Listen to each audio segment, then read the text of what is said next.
In the early morning, the shrill sound of a power drill resonated through the 12th floor. Shin Nanqing pulled the covers over her head, attempting to steal an extra 10 minutes of sleep. Yet the penetrating noise of the drill was relentless, making her feel as though the very walls were vibrating around her. Upon glancing at her phone, she noted it was only 7:30. Being summer vacation, most people were still in slumber. Shin Nanqing opened the residence group chat, and, as expected, the complaints were rampant. 8:02. What on earth is happening this early? Are we not allowed to sleep? 11:01. The upstairs is installing an iron gate in the hallway.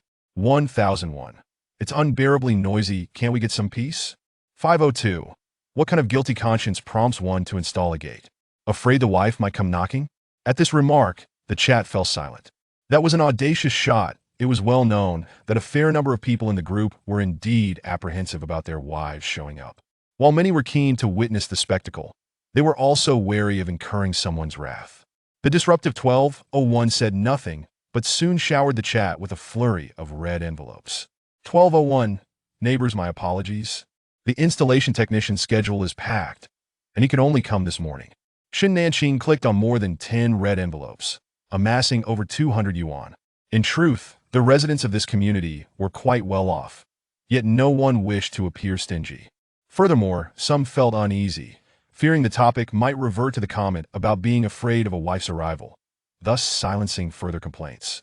After finishing her morning routine, Shin Nanqing quickly pan-fried the leftover dumplings from the night before and heated a cup of milk as her breakfast. As an only child from a third-tier city in the north, Shin Nanqing lost her parents in a car accident at the age of 13 and received a substantial compensation payout. Her family still possessed a 3-bedroom apartment and a commercial property, making her guardianship a coveted matter among relatives. Relatives deliberated on saving the compensation money for Shin Nanqing until she turned 18, ostensibly to showcase their selflessness, but also to ensure that if they could not benefit, no one else would. Ultimately, her outspoken aunt prevailed, and the family seamlessly transitioned from their rented accommodation into Shin Nanqing's home while also taking over the family shop. Nonetheless, her aunt treated Shin Nanqing fairly, ensuring that the needs of her own children and Shin Nanqing were met equally.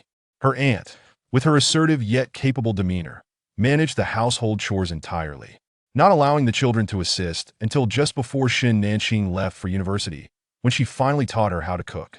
Her uncle was honest and considerate, never entering Shin Nanqing's room, and even in the sweltering summer, he refrained from going shirtless in the house. Overall, Shin Nanqing held no significant grievances against her aunt, yet if one were to speak of a deep emotional bond, it would be lacking. The inevitable minor conflicts of living under the same roof led to a natural distance, with her aunt leaning more towards her biological children. A knock at the door interrupted Shin Nanqing's thoughts, prompting her to rise and open it. The visitor was a resident from 1201, who, despite having a teenager at home, appeared to be in her late 20s. Nanqing, hey, race the key to the hallway door, she said. Shin Nanqing glanced at the newly installed iron gate at the hallway entrance and accepted the key. Nanqing, have you stocked up on food? Yes, she replied. The woman opposite her seemed skeptical and a bit anxious. My friend works at the Meteorological Bureau and mentioned that there are continuous heavy rains expected. You should stock up on more food and drinks. Shin Nanqing remained silent, turning to the guest bedroom door, opening it to let the woman see for herself. The floor of the bedroom was already piled high with rice, flour, and various convenience foods, along with a dozen cases of bottled water. Seeing this, the woman sighed in relief and smiled, saying, "Then I'll let you be, I'll head back now." The woman, Zhang Lanxin, had reminded her to stock up for the third time. The community where Shin Nanqing resided was an upscale development located in Shushi's high-tech zone, boasting a grandiose name, Shengshi Housing. However, the reputation of this complex was somewhat tarnished, as it was rumored to house many wealthy individuals and their mistresses, earning it the nickname Mistress Building. Thus, Shin Nanqing found some merit in Zhang Langxin's warning. After all, the affluent often had access to information that eluded the average person, prompting her to stock up on supplies. Reflecting on this, Shin Nanqing dialed her aunt, who took several rings before answering. Ching, is there something you need? Aunt, did you manage to stock up on food? Oh. Yes, don't worry, her aunt replied, and upon hearing this, Shin Nanqing knew her aunt had not taken her seriously. It was understandable. Shen Nanqing herself was half convinced, and her aunt, being far away in Beijing, might doubt the likelihood of rain in Shushi. Qingqing, just take care of yourself. There's no need to worry about me. Qingqing, I have to go. I have guests arriving. The line went dead with a busy tone, and Shen Nanqing, familiar with her aunt's impetuous nature, paid it no mind. Shen Nanqing felt a deep sense of gratitude towards her aunt. After Shen Nanqing was accepted into a university in Shushi, her aunt swiftly sold the family shop and house back home to purchase an apartment for Shen Nanqing in Shushi, securing the best layout in the community, a penthouse with an attic. By the time relatives learned of this, Shen Nanqing was already settled in Shushi. Additionally, her aunt had opened a spice shop in Beishur with the profits from the Shun family's business, liberating herself from familial turmoil. Today, Amal was hosting a sale on down jackets, and Yuan had invited Shen Nanqing to join her for some shopping, as the off-season prices were quite appealing. Yuan intended to select a couple of jackets for herself and her family to wear during the New Year festivities back home. Shen Nanqing found the prices genuinely reasonable and also selected a jacket styled like a parka. Don't you want a longer one? No, I'm not going back home for the New Year, Shen Nanqing replied, thus negating the need for a long down jacket. By one we can travel to Ice City during the winter break, and this will be perfect for that. Considering the suggestion, Shen Nanqing agreed and chose a longer version. The two friends also picked out a pair of snow boots each. After a casual lunch, the pair returned to Shen Nanqing's place, sipping milk tea and chatting. Do you think it's true that we're on the brink of an apocalypse? I'm not sure, it might just be a temporary disaster. Or perhaps Zhang Lanqing has been reading too many apocalyptic novels lately and is just being dramatic. Shen Nanqing shared Zhang Langxin's warnings with Yu Wenwen, who, as a fan of apocalyptic fiction, was even more enthusiastic about stockpiling supplies after hearing the news. If it truly comes to that, we're neither reborn nor do we have any special abilities, would just be cannon fodder. Shen Nanqing chose not to respond if the end times were indeed upon them. There would be no magical saviors, only ordinary people suffering through hardship. Qingqing, should we stock up on some fruits and vegetables too? Yu Wenwen suggested eagerly. Sure, but can your house accommodate it? Have your parents said anything? Yu Wenwen lived in the neighboring community, where her parents ran a hardware store in Shushi, and the two had been classmates since elementary school. Since the death of her parents, Shen Nanqing had become somewhat reclusive, while Yu Wenwen was warm and sunny, often reaching out to help Shen Nanqing despite her cold demeanor. Over time, they naturally became close friends, eventually attending the same university, further solidifying their bond. They can say what they want in their most treasured daughter, and they can't really do anything about it. Seeing Yu Wenwen's proud expression, Shen Nanqing felt a twinge of envy, but was genuinely happy for her friend. The love Yu Wenwen's parents showed was evident when their daughter was accepted into a university in Shushi. They followed her there and opened a hardware store. How many parents would go to such lengths? Without further ado, the two set off. Yu Wenwen drove a small truck to the wholesale market, intending to purchase not only fruits but also some easily storable vegetables and various seasonings. Together, they bought 2 boxes of apples, 2 boxes of pears, 2 bags of pomelos, and 2 boxes of Chilean watermelons, all fruits that would keep well. For vegetables, they each bought 20 pounds of potatoes, 20 pounds of carrots and white radishes, along with several heads of cabbage. They also picked up some leafy greens and tomatoes, which could be stored in the refrigerator. These would need to be consumed quickly if power outages occurred after heavy rains. After finishing with the vegetables, they ventured to the seasoning section, each purchasing a box of cooking oil, along with the essentials of oil, salt, soy sauce, vinegar, and sugar. Notably, each bought 20 bags of hot pot base, believing it would last them quite a while. Embracing the traditional Chinese mentality of seizing opportunities, they also picked up some cured meats, sausages, and luncheon meat, as well as some fresh pork. The two friends returned home with their small truck brimming with supplies. Yu Wenwen's family lived in a 2-bedroom apartment and could not accommodate all the items, so they took only a portion of each type, leaving the rest at Shen Nanqing's home. Upon arrival, they wasted no time and began organizing. First, they placed the easily storable fruits and vegetables in the study, which was cooler due to its location, then stored the more perishable vegetables and meat in the refrigerator. Surveying the room overflowing with supplies, both felt a profound sense of security. In the early hours of the morning, Shen Nanqing was awakened by the sound of soft footsteps. Due to her solitary living situation, she was particularly alert. She pressed her ear against the door, peering through the smart lock surveillance feed to see the hallway. Several tall men were carrying large boxes in a 1201 seemingly cautious about making noise, as they did not utilize a cart. Several individuals busied themselves with the comings and goings of moving items back and forth multiple times. Only when the outside fell into silence did Shun Nanqing return to her bed. What could necessitate such surreptitious activity in the dead of night? Moreover, these men appeared far from ordinary. Could it be that Zhang Langshan's influential associates were indulging in frivolities alongside her? If it were merely a brief flood, would such caution truly be warranted? A sense of unease began to gnaw at Shun Nanqing. Could it be that the apocalypse was truly approaching? Chapter 2. The male protagonist configuration. On the following day, Shun Nanqing rose early to prepare herself, sitting quietly at the door, awaiting her departure. Upon hearing the sound of a door closing outside, she promptly opened her door and stepped out. What a coincidence. Are you heading out too? Zhang Lanxin greeted Shun Nanqing with a smile. Yes, I'm going out to buy some food. Are you taking your child to tutoring classes? Zhang Lanxin's son, Zhou Ziyu, is 14 years old this year. Perhaps due to late development, he stands under 160 centimeters, often silent, and bears a cool demeanor. No, he is not going to tutoring anymore. Today is Xiaoyu's birthday, and I'm taking him out for dinner. Oh, I see. Happy birthday to Xiaoyu. Zhou Ziyu glanced up at Shun Nanqing before lowering his head again, muttering a thank you. Oh dear, Xiaoyu is still shy. He forgot about our last dinner at his aunt's house, where he even spent the night. Zhang Lanxin teased her son, genuinely grateful to Shun Nanqing. The last time her family faced an emergency, she hurried back to her hometown. Upon returning home, her son found the smart lock had run out of battery and couldn't get inside. With no one else to rely on, she added Shun Nanqing on WeChat in a group chat, asking her to take care of her son. The elevator arrived, and the three of them entered together. Nanqing, you should buy some batteries. Zhang Lanxin hesitated, feeling that Shun Nanqing might not consider it necessary. As batteries are seldom needed, purchasing them would be a waste if unused. All right, huh?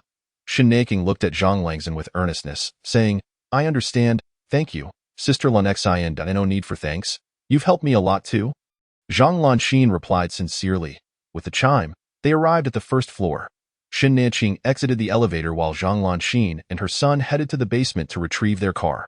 Shun Nanqing took the elevator back up to the 12th floor, pulled out her phone, and purchased several first aid kits, along with a box of compressed biscuits from a certain online retailer, also acquiring some cold medicine, anti-inflammatory drugs, ibuprofen, and did not forget disinfectant and alcohol. Shun Nanqing ordered 2 sets of these items, with one set addressed to her aunt in Beishur. After a moment's thought, she decided to add rice, flour, cooking oil, and some instant food to her aunt's order. Given the delivery speed of that online retailer, she expected them to arrive the next day. Shun Nanqing also invited Yuan over for dinner, intending to discuss last night's events. Buying batteries must be in preparation for potential power outages. It's normal for storms to cause blackouts. Are we purchasing them too? No, the cost-effectiveness is too low, and besides, if there is a power outage, how do we recharge the batteries? Solar power? In stormy weather. Solar power is impractical. Moreover, Zhang Lanxin hasn't installed solar panels. Shun Nanqing pondered and suggested, Why don't we buy liquefied gas instead? Liquefied gas? Yes, your cousin sells fried rice at the night market, right? They should be using liquefied gas. Perhaps you could inquire. All right, I'll call to ask, but I doubt my mom will let me buy it. No worries. Buy it and store it here. If it becomes necessary, you can come to retrieve it. Good. Let us also stock up on rice and flour. If we end up not using them, we can sell these items to my cousin at a lower price. After Yuan made her inquiries, she and Shun Nanqing set off in a small truck. They even found a large cardboard box for washing machines, intending to conceal the liquefied gas canisters inside to avoid attracting attention. They first drove to the wholesale market and bought 4 bags of 50 kilograms of rice and flour, as well as 20 bundles of 5-kilogram noodles. Subsequently, they headed to a small village in the suburbs, where they filled 4 liquefied gas canisters, spending over 800 yuan, and also purchased 2 liquefied gas single burners for a little over 100 yuan. As these were secondhand, the prices were relatively low. The two of them carefully learned from the owner how to install the equipment, ensuring they could manage it themselves before returning home. On the way back, they spotted a vendor selling sweet potatoes and decided to buy 2 bags. Upon returning, Yuan fetched 2 large water storage barrels from her warehouse for Shun Nanqing. Shun Nanqing placed them in the unused bathroom, connected the water hose, and filled them by the time they finished their tasks. It was already quite late. They prepared 2 packets of instant noodles for dinner, and after eating, they went to sleep. Due to the late hour, Yuanwen stayed overnight in room 1203. The next day, the sky was overcast, ominous with the threat of rain. Shin Nanqing and Yuanwen resolved to make one last trip to the supermarket for final purchases. This time, they bought their favorite snacks: beverages, biscuits, bread, various instant noodles, and canned fruits. Each of them purchased 10 buckets of 5-liter mineral water and a box of chocolates, along with a carton of eggs. As Yuanwen ran out of money, Shin Nanqing covered the expenses. Due to the large quantity, the supermarket agreed to deliver the items. Shin Nanqing did not buy sanitary napkins or daily necessities, as she had stocked up for a year during last month's promotion. By noon, the weather had grown even gloomier, and although they had initially planned to eat out, they opted to return home instead. Upon arriving at the 12th floor, as soon as the door opened, they heard Zhang Lanxin's anxious voice. "You're finally back. Were you waiting for me?" Shin Nanqing was taken aback that Zhang Lanxin had actually waited for her. "Yes, I noticed it was about to rain and was worried you might get caught outside." Seeing Shin Nanqing return, Zhang Lanxin felt a sense of relief and urged, "Don't go out again. It's too dangerous." After speaking, Zhang Lanxin turned to head back. "Sister Lanxin, what is the matter?" "Thank you, truly." The two of them were not even close friends, yet they could extend such kindness to one another, and even the usually aloof Shin Nanqing felt a twinge of emotion. Returning home, Shin Nanqing prepared a packet of instant noodles and settled on the sofa to watch television, which was broadcasting storm warnings, advising citizens to stock up on supplies and to refrain from going outside. It mentioned that this rainfall was nationwide. In the afternoon, the items from the online retailer and the supermarket arrived. Shin Nanqing organized her stockpile to prevent any damage from compression.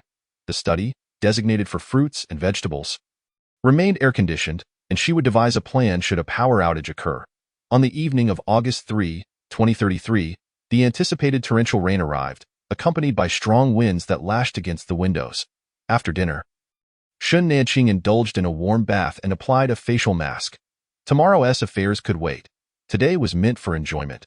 The rain persisted for 3 consecutive days, showing no signs of abating, and the temperature dropped to around 22 to 23 degrees. Shin Nanqing charged all her phones, power banks, and notebooks. The previous day, she had taken out the red bean paste and taro paste stored in her refrigerator to make some fried cakes, as fried food tends to have a longer shelf life. Today, Shin Nanqing planned to prepare some mushroom meat sauce for future convenience. After her afternoon nap, she transferred the cooled mushroom meat sauce into several jars. Once the kitchen was tidied up, Shin Nanqing grabbed a bag of chips and sat on the bed, chatting with Yuanwen.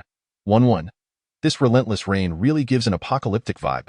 I read online that many neighborhoods are flooded up to the 2nd floor. Thankfully, our area is elevated." "Ching, indeed. Have you charged your phone and power bank?"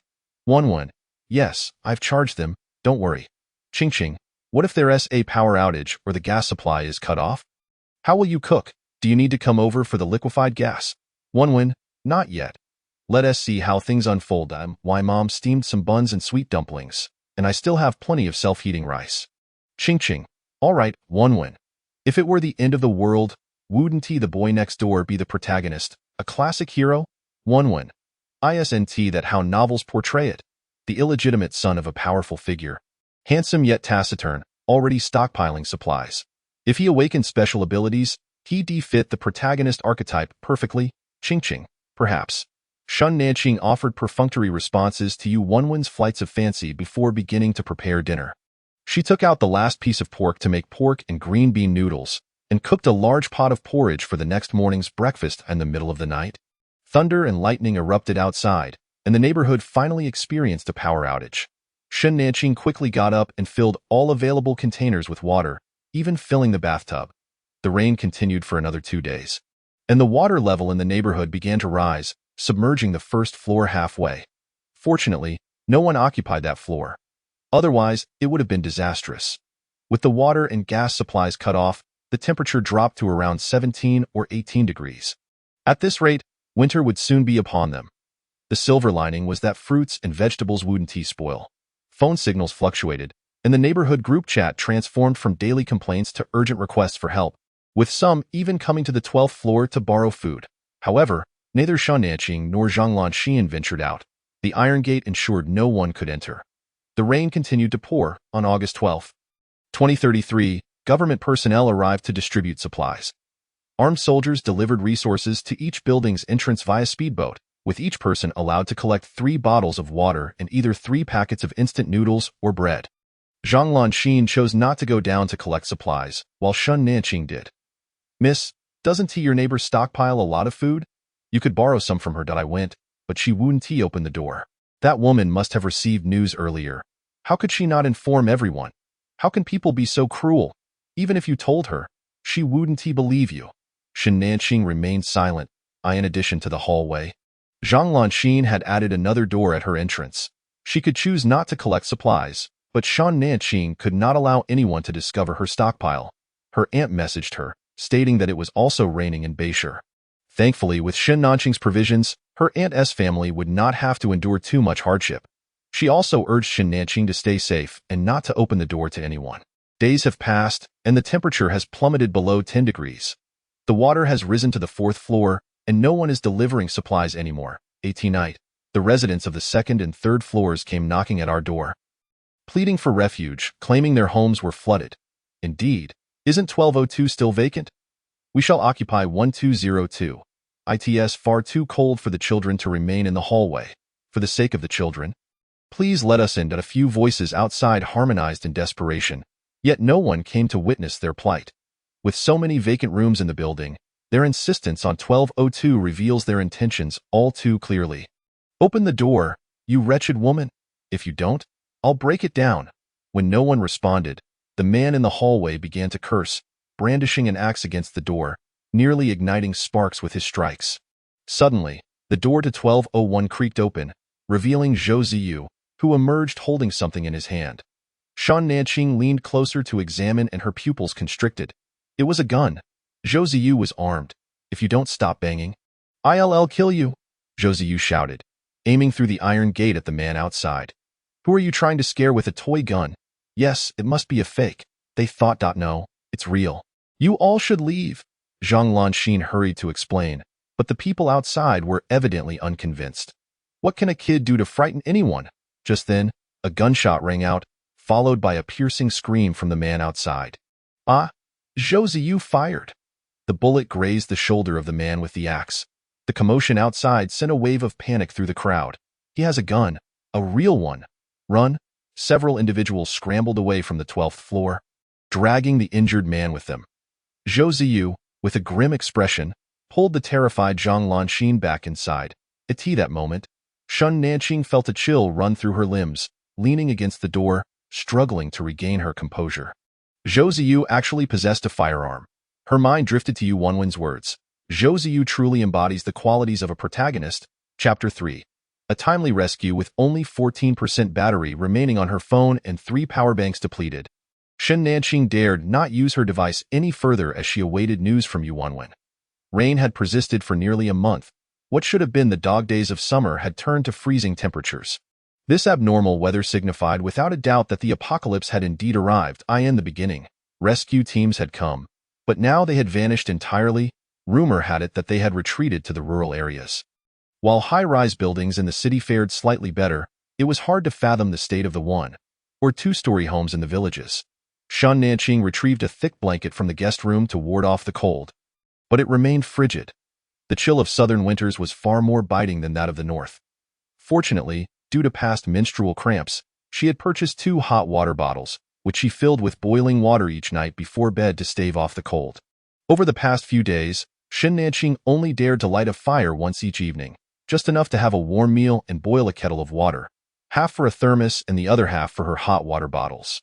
One of her water storage barrels was now empty, and she repurposed it to collect rainwater for daily use. Shen Nanqing's consumption of supplies had been minimal. Whenever she had the chance to cook, she made sure to eat some rice or flour, mindful of the uncertain future. Should she be unable to light a fire again, those staples would be rendered useless. One morning, Shen Nanqing awoke from the cold, finding snow cascading outside her window. The hot water bottles she had nestled under her covers had grown cold. Desperate to warm herself, she ignited a fire and boiled a pot of water. Once it reached a rolling boil, she filled her thermos and used the remaining water to cook some noodles. She still had several jars of the mushroom meat sauce she had made previously, which paired splendidly with the noodles. After her meal, Shen Nanqing exercised within her room to generate warmth. Once her body felt heated, she took out an apple, relying on her daily fruit to supplement her vitamin intake. She glanced at her phone, which now showed a mere 9% battery. Suddenly, a message notification popped up. It was from Wenwen. Trembling, she opened WeChat. Wenwen, Ching Ching, I'll come by at 1 a.m. tomorrow to pick up some supplies. We have nothing to eat at home. Remember to let me in. Ching Ching, okay, I'll wait for you. Shen Nanqing's anxious heart finally settled. Most of the supplies Wenwen had stockpiled were in her apartment, and without liquefied gas, she was unsure how Wenwen's family was managing meals. Shen Nanqing decided she should inform Zhang Lanxin to avoid any misunderstandings later that night. Dressed in her down jacket, Shen Nanqing knocked on the door of 1201. Nanqing, is something wrong? Come in quickly. Furrowing her brow, Shen Nanqing stepped inside. Zhang Lanxin had lost considerable weight. The warmth of 1201 was a slight respite compared to 1203. But supplies were haphazardly piled in a corner, and Zhou Ziyu was eating a bowl of unappetizing plain noodles. Sister Zhang, my friend is coming over tonight to grab some things. I'll just open the hallway door. All right, just keep an eye on it. Observing the gauntness of the mother and son, she hesitated but couldn't help but ask, Xiaoyu, is it good? Zhang Lanxin appeared a bit embarrassed. Zhou Ziyu, at the age of growth, had a hearty appetite, and they had nearly depleted their instant noodles and dumplings from the fridge. She had started cooking for them, yet her culinary skills left much to be desired, and her son suffered for it. It's okay, edible with that, he continued eating with a blank expression. Zhang Lanxin offered a sheepish smile. Shen Nanqing understood and returned to 1203. That evening, Shen Nanqing cooked a dozen pancakes and sought Ed 2 sausages with some potato slices. While the combination may have seemed incongruous, the household's only other vegetables were radishes and cabbages. She fetched a large bowl for soup, filling it generously with vegetables, then placed 6 pancakes atop. And remembered to grab a jar of her homemade mushroom meat sauce to bring to 1201. This sauce can be mixed with noodles. If you have hot pot base at home, you can use a little to cook the noodles. Tears of gratitude welled in Zhang Lanxin's eyes as she inhaled the delightful aroma. It had been ages since she had smelled something so appetizing, and it had been even longer since she had last savored pancakes. Thank you, Nanqing, I truly appreciate it. Hurry and take it inside before it gets cold. Zhang Lanxin accepted the large bowl and sauce, turning to head to the kitchen. Nanqing, wait a moment. Before long, Zhang Lanxin emerged with a piece of frozen meat weighing around 3 kilograms. Take it back and cook. It would be a waste if I did. Shen Nanqing did not refuse and returned to 1203 with the meat. This battery is certainly preferable to liquefied gas. With a battery, I can use the refrigerator, and we can eat meat in the early hours. Shen Nanqing paced anxiously in the hallway. It was already past 1 a.m. and Wenwen had yet to arrive. Suddenly, a blood-curdling scream echoed from downstairs. Shen Nanqing sprang up, rushing into the kitchen to grab a knife before bolting outside. Zhou Ziyu and Zhang Lanxin, alerted by the commotion, emerged from 1201. I have a gun. I'll go with you, Zhou Ziyu asserted. One hand gripping the firearm and the other holding a flashlight, his demeanor more composed than Shen Nanqing's. Thank you, she replied hastily, instructing Zhang Lanxin to lock the door as they sprinted downstairs. Zhang Langzhen attempted to dissuade her son but could only manage a cautionary be careful. They had barely descended 2 flights when they heard sobbing from below. Wenwen, Ching Ching. Shen Nanqing rushed down, finally spotting Wenwen on the 8th floor, who was struggling alongside her father as they dragged a wooden board upwards, tied to which was a large cardboard box. Ching Ching. W. Why Wenwen rushed forward to embrace Shen Nanqing tightly, clearly shaken. Somebody came out to steal. Dad fought them off, and thankfully, they ran away. It's all right. It's all right. Shen Nanqing felt tears welling in her eyes, equally frightened of losing her soul friend. Let us head back up. All right. The 4 of them dragged the large box back to the 12th floor, where Zhang Lanxin had opened the iron door to await their return. Breathless, they entered 1203, and by the flickering light of the candles, Shen Nanqing finally saw them clearly. Wenwen's father was covered in blood, gripping a pipe with one end sharpened, similarly stained. Uncle, are you all right? No worries, it's not my blood. Wenwen's father, Feng, a retired soldier in his early 40s, had some combat skills that had allowed him to fend off their attackers. Ching Ching, look at what I brought you, Wenwen exclaimed, opening the box to reveal a small stove and around 200 pieces of honeycomb coal, along with 2 pipes identical to the one Feng held. Where did you find these? Shen Nanqing asked, her eyes alight with excitement. The stove and coal were from a nearby hardware market. Dad cut the pipes himself. Yu Feng, oblivious to their chatter, carried the stove directly to Shan Nanqing's bedroom to install the flue. Zhou Ziyu followed closely, providing light with his flashlight. Shen Nanqing understood the urgency of the situation, and as they packed items into the cardboard box, Zhang Lanxin joined to help. With the water so deep outside, how did you manage to cross? My dad made a simple raft out of plastic pipes. Is your family doing well? Pretty good, its, just that my cousin often comes over to borrow food. So our supplies are dwindling. Shen Nanqing furrowed her brow. How many people are in their family? My cousin and his wife, along with his father-in-law and younger brother. With so many people, 3 of whom are young men, that little bit of food one tea sufficed to sustain them all. Why not move in with us? No need. It would be inconvenient for you if our whole family moved over. Shen Nanqing grasped Yu Wenwen's arm earnestly. You understand the principle of kindness and grudges, right? Yuan gently patted Shen Nanqing's hand, offering reassurance. I understand. You needn't worry. Cousin is not that kind of person. He has helped us immensely before. Yet, Shen Nanqing remained uneasy. However, considering Yu Feng's skills, her anxiety diminished somewhat. After setting up the stove, they had nearly finished packing their belongings. Yuan chose not to take all her supplies, and Shen Nanqing secretly preferred it that way, hoping to prevent her cousin's family from developing greedy intentions, thus leaving a fallback for Yuan's family as well. Are we bringing the gas canister? No, the iron stove will suffice.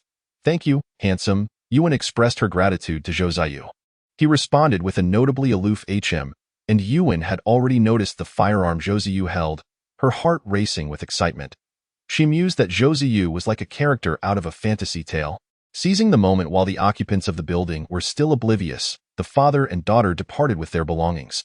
Shen Nanqing and Zhou Ziyu escorted them to the bamboo raft, thankfully without incident. The stove in the bedroom was already lit, with an iron kettle placed atop it, gradually warming the room. Shen Nanqing prepared 2 hot water bags with fresh water. Remembering Yu Feng's admonition, she cracked a window to prevent carbon monoxide poisoning. Once nestled in bed, Shen Nanqing embraced the hot water bags tightly. At last, she could enjoy a good night's sleep without the fear of waking up frozen. Chapter 4. The red snow. The temperature continued to plummet, reaching below -50 degrees. Outside, the floodwaters had frozen into a thick layer of ice, sturdy enough to support both pedestrians and vehicles. With the flood's obstruction removed, those who had sheltered indoors for a month began to venture out in search of supplies. But the associated risks multiplied significantly. Some toiled tirelessly for provisions, while others lurked, hoping to reap the rewards of others' efforts. Furthermore, most families lacked sufficiently warm clothing, and many perished from the cold before they could secure any supplies. The government dispatched aid once more, but the quantities were woefully inadequate. Each person received merely a bottle of water and half a kilogram of rice or flour. Water was manageable, as they could boil snow to drink, but half a kilogram of rice or flour, no matter how carefully rationed, would scarcely suffice for several meals.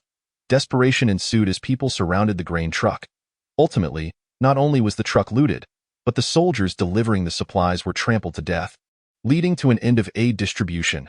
The government began urging people to relocate to designated shelters, broadcasting messages daily via loudspeakers.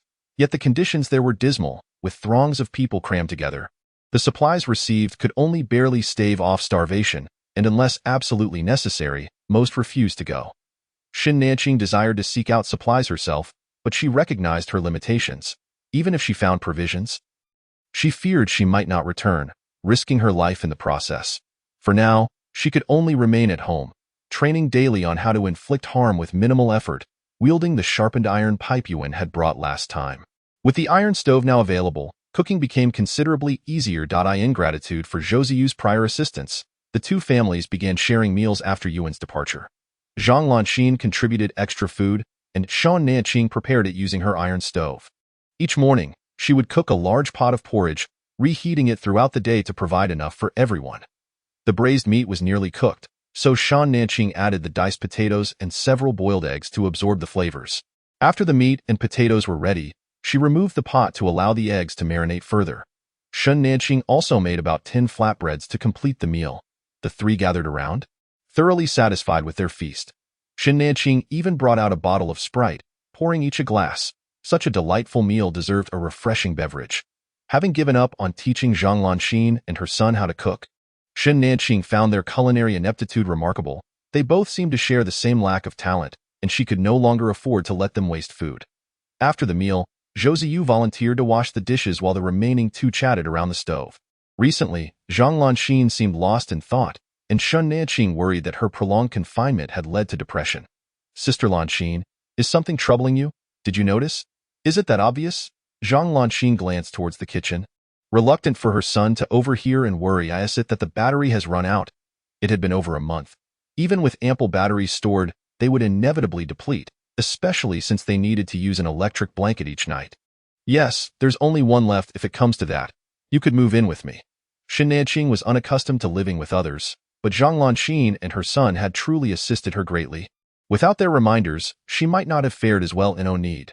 Zhang Lanxin gently shook her head. Xiao Yuda, this father will come for us. He promised he would send someone. Shen Nanqing's heart jolted. Although she had long known Zhang Lanxin was the lover of a powerful figure, hearing that she would depart was still difficult to accept. If they left, she would be alone on the 12th floor. Then, what are you worried about? My brother hasn't arrived yet. If I leave, I worry. He won't be able to find me. Zhang Langzhen's self-deprecating smile revealed her story, and in that moment, she needed someone to listen. Born into a rural family in the north, Zhang Langzhen's brother was over a decade her junior. Their mother died in childbirth, and their father passed away while she was in university, leaving her brother only 5 years old at the time. As you can see, I'm rather useless, unable to support my brother.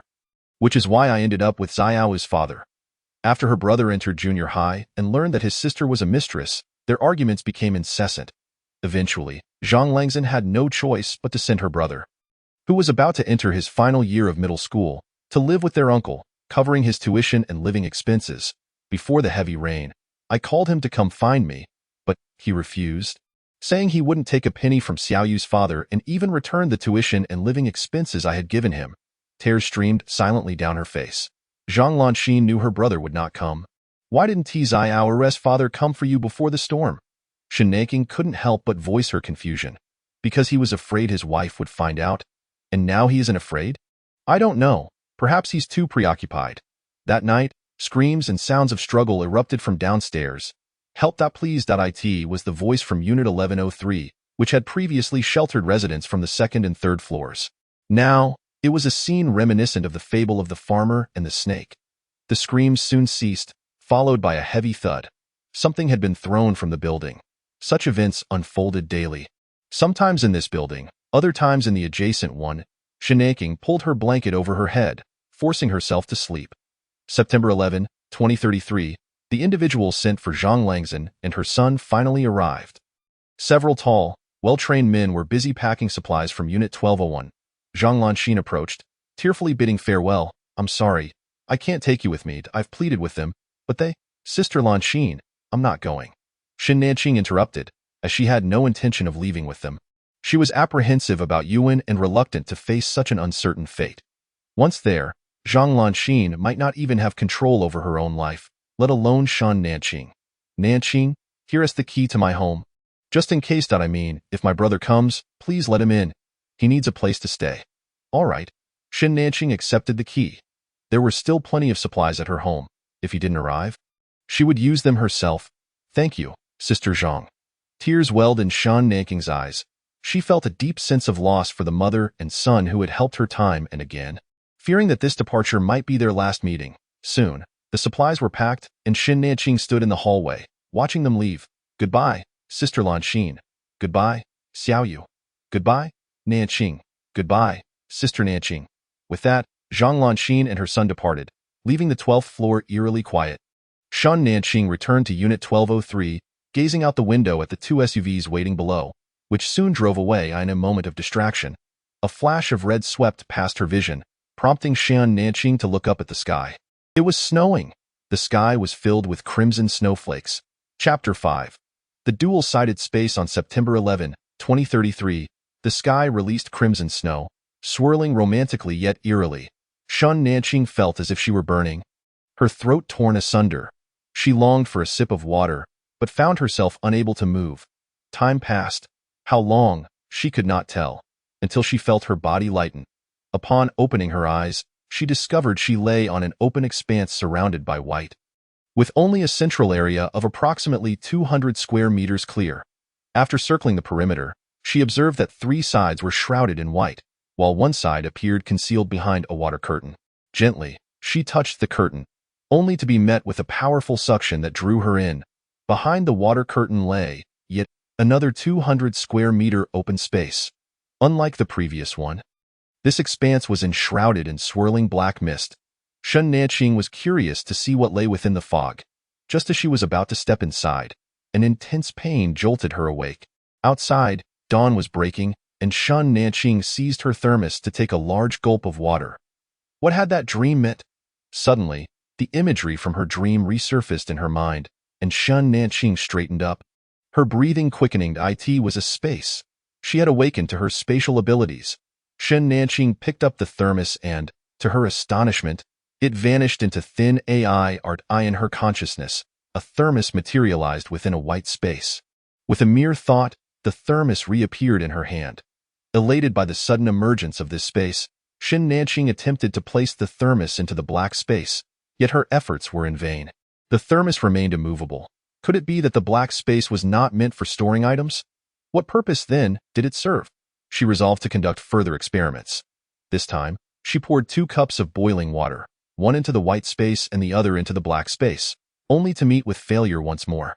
Shen Nanqing pondered whether the space could accommodate living beings, but alas, apart from herself, there were no other creatures in her home, not even a single plant. She also tried to enter the space herself, but was thwarted from accessing either realm and had to pause her endeavors for the time being. 3 hours later, she retrieved the cup of water from the space, and indeed, it was still scalding hot. The immense delight almost made her cry out. The passage of time within this space seemed to be suspended. Shen Nanqing hurriedly stored all her provisions into the space, then took the key to room 1201 to transfer the remaining supplies there as well. If Zhang Lanxin's brother truly arrived, she could merely pretend to retrieve the items from her own room. That evening, a brilliant idea struck Shen Nanqing. She could obtain a living creature. She grabbed a handful of mung beans from the kitchen, briefly scalded them with hot water, then placed them in lukewarm water beside the stove. Surely, these bean sprouts counted as living beings. Excitement coursed through her veins, preventing her from falling asleep. With the space at her disposal, she could venture out in search of supplies without fear of being robbed. Even if she encountered nefarious individuals, she could strike them unexpectedly. However, this crimson snow was likely to awaken powers in others as well. Would Wenwen also awaken abilities? She had a premonition that Zhou Ziyu would undoubtedly manifest powers. After all, he was the so-called chosen one in Wenwen's eyes. Thus, Shen Nanqing drifted into a sleep filled with uncertainty, unaware that Zhou Ziyu, the chosen one she spoke of, was ensnared in peril. Outside a shopping mall on the western second ring of Shushi City, a horde of crimson-eyed rats was hunting their prey. Run! We must break free, they're closing in. Hurry! Zhou Ziyu's legs felt as heavy as lead, his weary body dragged forward by another. The cacophony of squeaking rats loomed ominously behind him, filling the air with a palpable sense of dread. Suddenly, he stumbled, losing his balance and crashing to the ground. Xiaoyu! Zhang Lanxin shrieked, instinctively wanting to turn back to pull her son, but the person gripping her showed no sign of slowing down. Quick, save Xiaoyu! Xiaoyu! Time was running out. Hurry! Zhang Lanxin struggled to break free, but the grip was too strong, forcing her to continue running forward. Don't worry about me, just save my son. Our primary mission is to protect you. It is impossible that his son. Please, save him, Wu Wu. Xiaoyu. Driven by a primal instinct for survival, Zhou Ziyu scrambled to his feet and continued to flee. Exhaustion weighed heavily on him.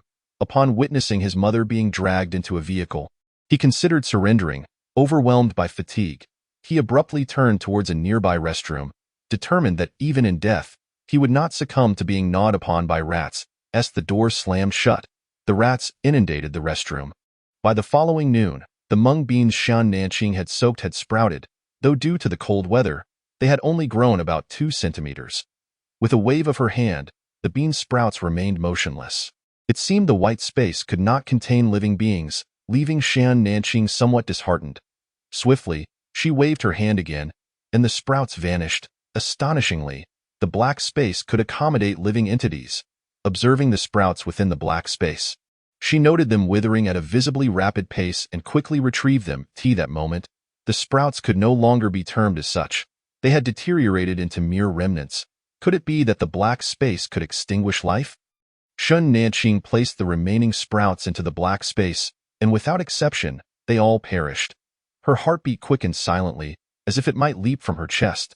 Did this imply that the black space could take lives?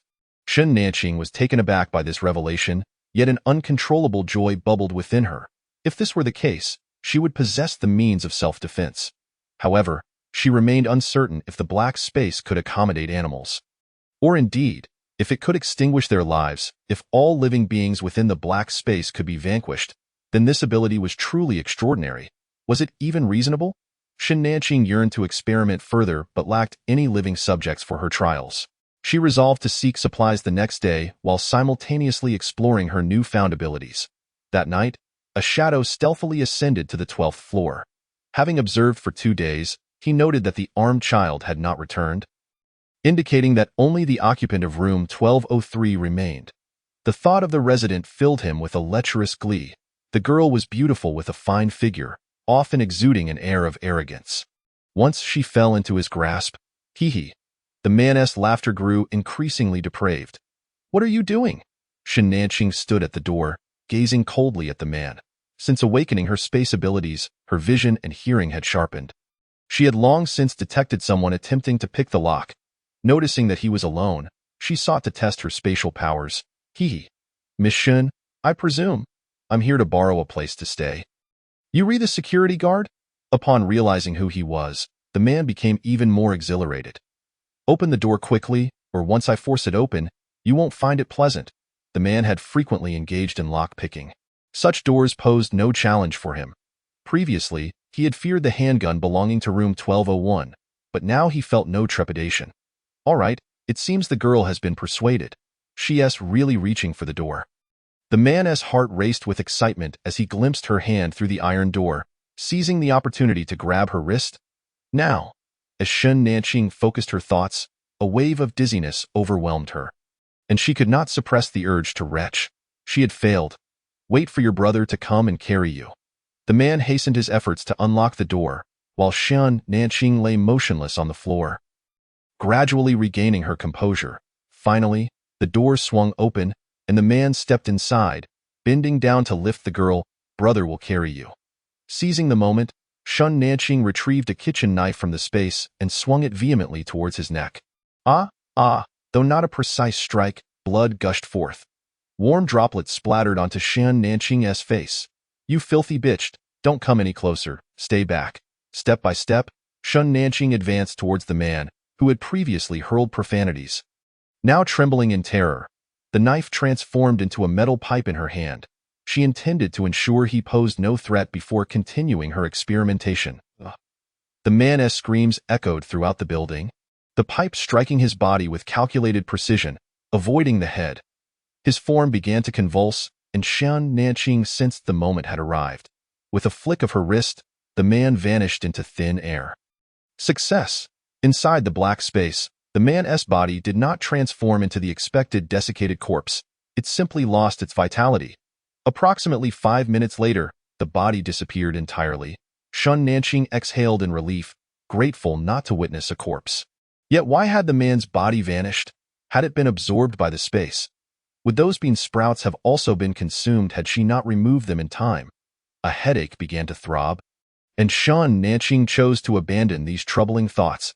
She felt sticky and needed to cleanse herself. In the bathroom, Shun Nanqing gazed at her reflection, her pale face marred with splatters of blood. Disheveled strands of hair congealed with crimson, rendering her once striking visage somewhat eerie. The nausea surged, and she could no longer suppress the revolting sensation as the contents of her stomach erupted forth. Ugh. The sounds of her retching echoed within the empty room until nothing remained to expel. She had taken a life. Only then did Shun Nanqing fully grasp the enormity of her actions. She had killed. Chapter 6. The initiation of zero-cost shopping. In the early morning, Shun Nanqing awoke once more to the biting cold. She glanced at her watch. It was already 8:30, and the sky had yet to brighten. Breakfast consisted of instant noodles accompanied by the last of her canned meat. She savored the spicy flavor, finishing every drop of broth, her body warming with sustenance. After her meal, Shun Nanqing filled the thermos with hot water and stuffed it with all the clothing she could fit inside. She donned her long down jacket and snow boots, wrapping a scarf around her face for protection, then grabbed a backpack for further disguise. Fully equipped, she stepped outside clutching a metal pipe. The snow had ceased, leaving behind patches of red that resembled remnants of firecrackers post-celebration. Shun Nanqing braved the northern wind as she made her way toward the commercial district of the high-tech zone. Perhaps due to the early hour, the streets were nearly deserted. Occasional encounters with others prompted mutual avoidance. Suddenly, a feral cat leaped from the roadside. Its emaciated frame, filthy fur obscuring its color, and those unsettlingly bright red eyes. The wildcat assumed an aggressive stance, emitting sounds akin to a child's wailing. Shun Nanqing doubted her ability to strike it with the metal pipe. Ensuring her surroundings were clear, she shielded her face with her arm. With a sudden burst of speed, the wildcat lunged at Shun Nanqing, and just as its claws were about to make contact, it vanished into thin air. With a sigh of relief, Shun Nanqing felt the tension in her nerves ease. Indeed, these smaller creatures could still be captured. The man from last night, however, had become unmanageable and could only be contained after sustaining injuries. Was it due to his superior strength? Or was it that she had grown too weak? Dismissing these thoughts, Shun Nanqing pressed onward, finally arriving at her destination just as dawn broke. Before her stood a towering edifice, and she rubbed her eyes in disbelief. Several upper floors were ablaze with light. This was none other than the illustrious Yunding Group building, owned by Yun Weisheng, the wealthiest man in the city. Shun Nanqing felt a pang of discontent. Was the disparity between the rich and the poor still so pronounced even in this apocalyptic world? It seemed she had developed a hint of envy towards the affluent. Steering clear of the Yunding Group, she made her way to the commercial street behind it. Most supermarkets were confined to the ground or basement levels, now ensnared beneath a thick layer of ice, while the upper floors housed specialty stores and restaurants. She chose one, hoping for a stroke of luck. The fifth floor featured a sportswear outlet, its shelves stocked with summer apparel and shoes, remnants of the season before the storm. Shun Nanqing, undeterred, selected items in her and Yuanwen sizes, along with some larger men's clothing and footwear. After all, should the weather warm again, it was prudent to be prepared. To her delight, she stumbled upon a multitude of socks, which she promptly stored away, alleviating the burden of laundry in the future. After thoroughly scouring the fifth floor for socks, she ascended to the sixth, which housed a home textiles store. The chaos within revealed that thick quilts had already been claimed, leaving behind mere bedding sets and summer blankets. Opting for the most expensive brand, she gathered all the summer blankets and bedding sets into her space, even snatching up the display beds for future use. Shun Nanqing also acquired a few mattresses from other shops. Their substantial thickness would serve well for sleeping, while taking up minimal space. The seventh and eighth floors, dedicated to dining establishments, had suffered the worst destruction. After searching several venues, she finally found a bag of opened rice and a box of hot pot noodles, alongside some scattered condiments and cooking oil. She also pilfered a considerable stash of toilet paper from the storage rooms adjacent to the restrooms. As it was a consumable that could never be in excess, noon, she made do with a piece of bread soaked in hot water for lunch. Continuing her expedition, she headed towards the neighboring office building, this time with a clear objective: to raid the snack stations of each company, clearing them of snacks, candies, coffee, and milk tea. Her efforts yielded a commendable haul, including dozens of unopened bottles of water, though many were frozen solid. The most disappointing discovery was the CEO's office, which, contrary to expectations, yielded no treasures. However, she did find condoms in the lounge drawer. Well, those would be collected too. Adhering to the principle of making the most of her visit, Shun Nanqing also gathered some seemingly easy-to-burn tables and chairs, which could serve as firewood once the coal ran out. By 3 in the afternoon, she prepared to return home, as darkness would soon descend. Suddenly, a rustling sound came from behind her. Turning swiftly, she saw nothing amiss. Not wanting to delay any further, she climbed through a window and hurried towards home. As she neared her residence, noticing the sky still undarkened, she made a detour to the cinema's rooftop parking lot. Although lacking keys, she nonetheless managed to secure a striking-looking SUV. Satisfied with her finds, she returned to her apartment complex. Upon reaching the 6th floor, she encountered the elderly lady from Unit 601. who appeared even frilier than before, her eyes sunken and her posture hunched, presenting a somewhat unsettling sight. "Young lady, did a man come up to the 12th floor yesterday?" Shin Nanqing paused. What about him? He's dead." Ignoring the old woman's horrified gaze, she returned to Unit 1203.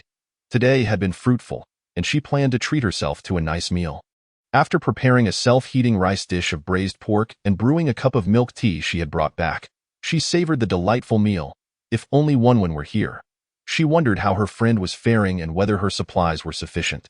That night, Shun Nanqing was once again jolted awake by pounding on her door. After the harrowing screams from the man the previous night, she found it astonishing that someone would dare to come seeking trouble again. Clad in her down jacket, she stormed out in a fit of anger, only to be violently propelled backward by an unseen force, crashing to the ground. Gritting her teeth against the pain, she looked up to find Zhou Ziyu standing before her. Bewildered, "Xiaoyu." The young man outside stared blankly in her direction, his down jacket riddled with tears and blood streaking across his face. "Xiaoyu, it's me, Shun Nanqing. You don't recognize me?" "Nanqing. Yes, it's me." Feeling the oppressive weight lift, she quickly opened the door and pulled Zhou Ziyu inside. "What happened to you? Where's your mother?" "Mother." Seeing his dazed expression, Shun Nanqing helped him out of his tattered jacket and tucked him under the blankets. Noticing his chapped lips, she offered him some warm water. Preparing porridge would take too long, so she softened some biscuits in hot water and fed them to him with a spoon. Zhou Ziyu seemed ravenous, devouring the softened biscuits eagerly. "Slow down, don't rush, there's more." After 2 bowls, he finally appeared revived. "Sister Nanqing, why mother is gone." Zhou Ziyu's eyes were red as he recounted the events of the past few days. While listening, Shun Nanqing tended to his wounds. When he spoke of the overwhelming horde of red-eyed rats, chills ran down her spine. "Sister Nanqing, will I see my mother again?" "Of course you will," she assured him, wrapping his wounds in gauze. Knowing he couldn't receive vaccinations, she gave him some anti-inflammatory medication. "You're alive, and so is your mother. You will definitely see each other again. But the distance is so great, and the journey is fraught with danger. You have abilities. Once you grow stronger, you can find your mother again. Your father will surely send someone to look for you." "Really? They will come for me?" Despite his mature demeanor, Zhou Ziyu was merely a 14-year-old boy in desperate need of reassurance. "Absolutely, they will come for you. Now, get some rest." With her confirmation, Zhou Ziyu finally relaxed and drifted off to sleep. Shun Nanqing tucked him in, letting out a soft sigh. In truth, she felt the likelihood of Zhou Ziyu's father coming to fetch him was slim. Given the circumstances, they probably believed him dead. After all, who would expect that Zhou Ziyu could awaken his abilities and escape amidst a swarm of mutated rats? Shin Nanqing retrieved another blanket and lay down beside Zhou Ziyu. This bedroom was the only warm refuge amid the frigid air elsewhere. Chapter 7. The Internet Celebrity Building. Due to Zhou Ziyu's injuries, Shin Nanqing refrained from venturing out for the next couple of days. The batteries had all run dry, and Unit 1201 felt like an ice cellar. She moved the sofa bed into the bedroom, dividing the space with a curtain, and they officially became roommates. Initially worried that Zhou Ziyu would seek out Zhang Lanxin upon awakening, Shun Nanqing had prepared her words of persuasion. But to her surprise, he didn't mention it at all. With their coal supply nearly depleted, the two discussed venturing out in search of resources. There was an internet celebrity building across the East 2nd Ring Road, teeming with live streamers selling goods. They had amassed quite a bounty there. Those people were the ones who had come for Zhang Lanxin and her child. Yet without a vehicle, we can't carry much.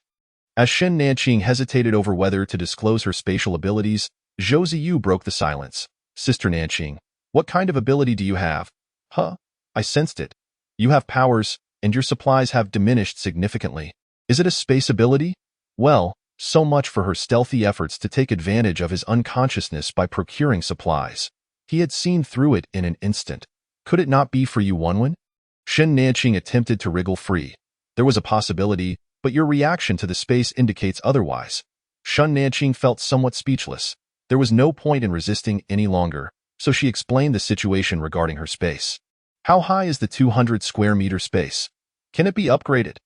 That man should have been tied up for experimentation to see how severely he could be injured before being contained in the space.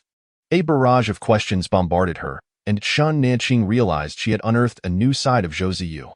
During Zhou Ziyu's recovery, Shen Nanqing kept herself busy. While there was still coal, she prepared copious amounts of food, easily accessible from her space whenever needed. She cooked around 100 pancakes and crafted over 100 rice balls using carrots, luncheon meat, and several jars of meat floss she had found in her space, along with many paper cups to hold porridge and soup. Her iron stove was constantly roasting sweet potatoes, which she would store in her space once cooked, then replace with fresh ones to continue roasting. Perhaps due to his abilities, Zhou Ziyu's wounds had healed remarkably in just 3 days, and they prepared to embark to the internet celebrity building across the East 2nd Ring Road. Zhou Ziyu's down jacket could no longer be worn. He had also taken away the thick clothing from room 1201. Shen Nanqing lent him her own jacket, a style resembling a windbreaker. Due to the fact that he was over 10 centimeters shorter than her, the sleeves were a tad long, but it was manageable. Once both were fully equipped, they stepped out, one wielding an iron pipe. As they descended the stairs, they happened to encounter several residents on the ground floor who were also heading out. Upon seeing them, the others immediately cleared the way, their expressions rife with caution. Shen Nanqing mistakenly believed that the residents feared Zhou Ziyu's handgun, completely unaware that they were actually wary of her.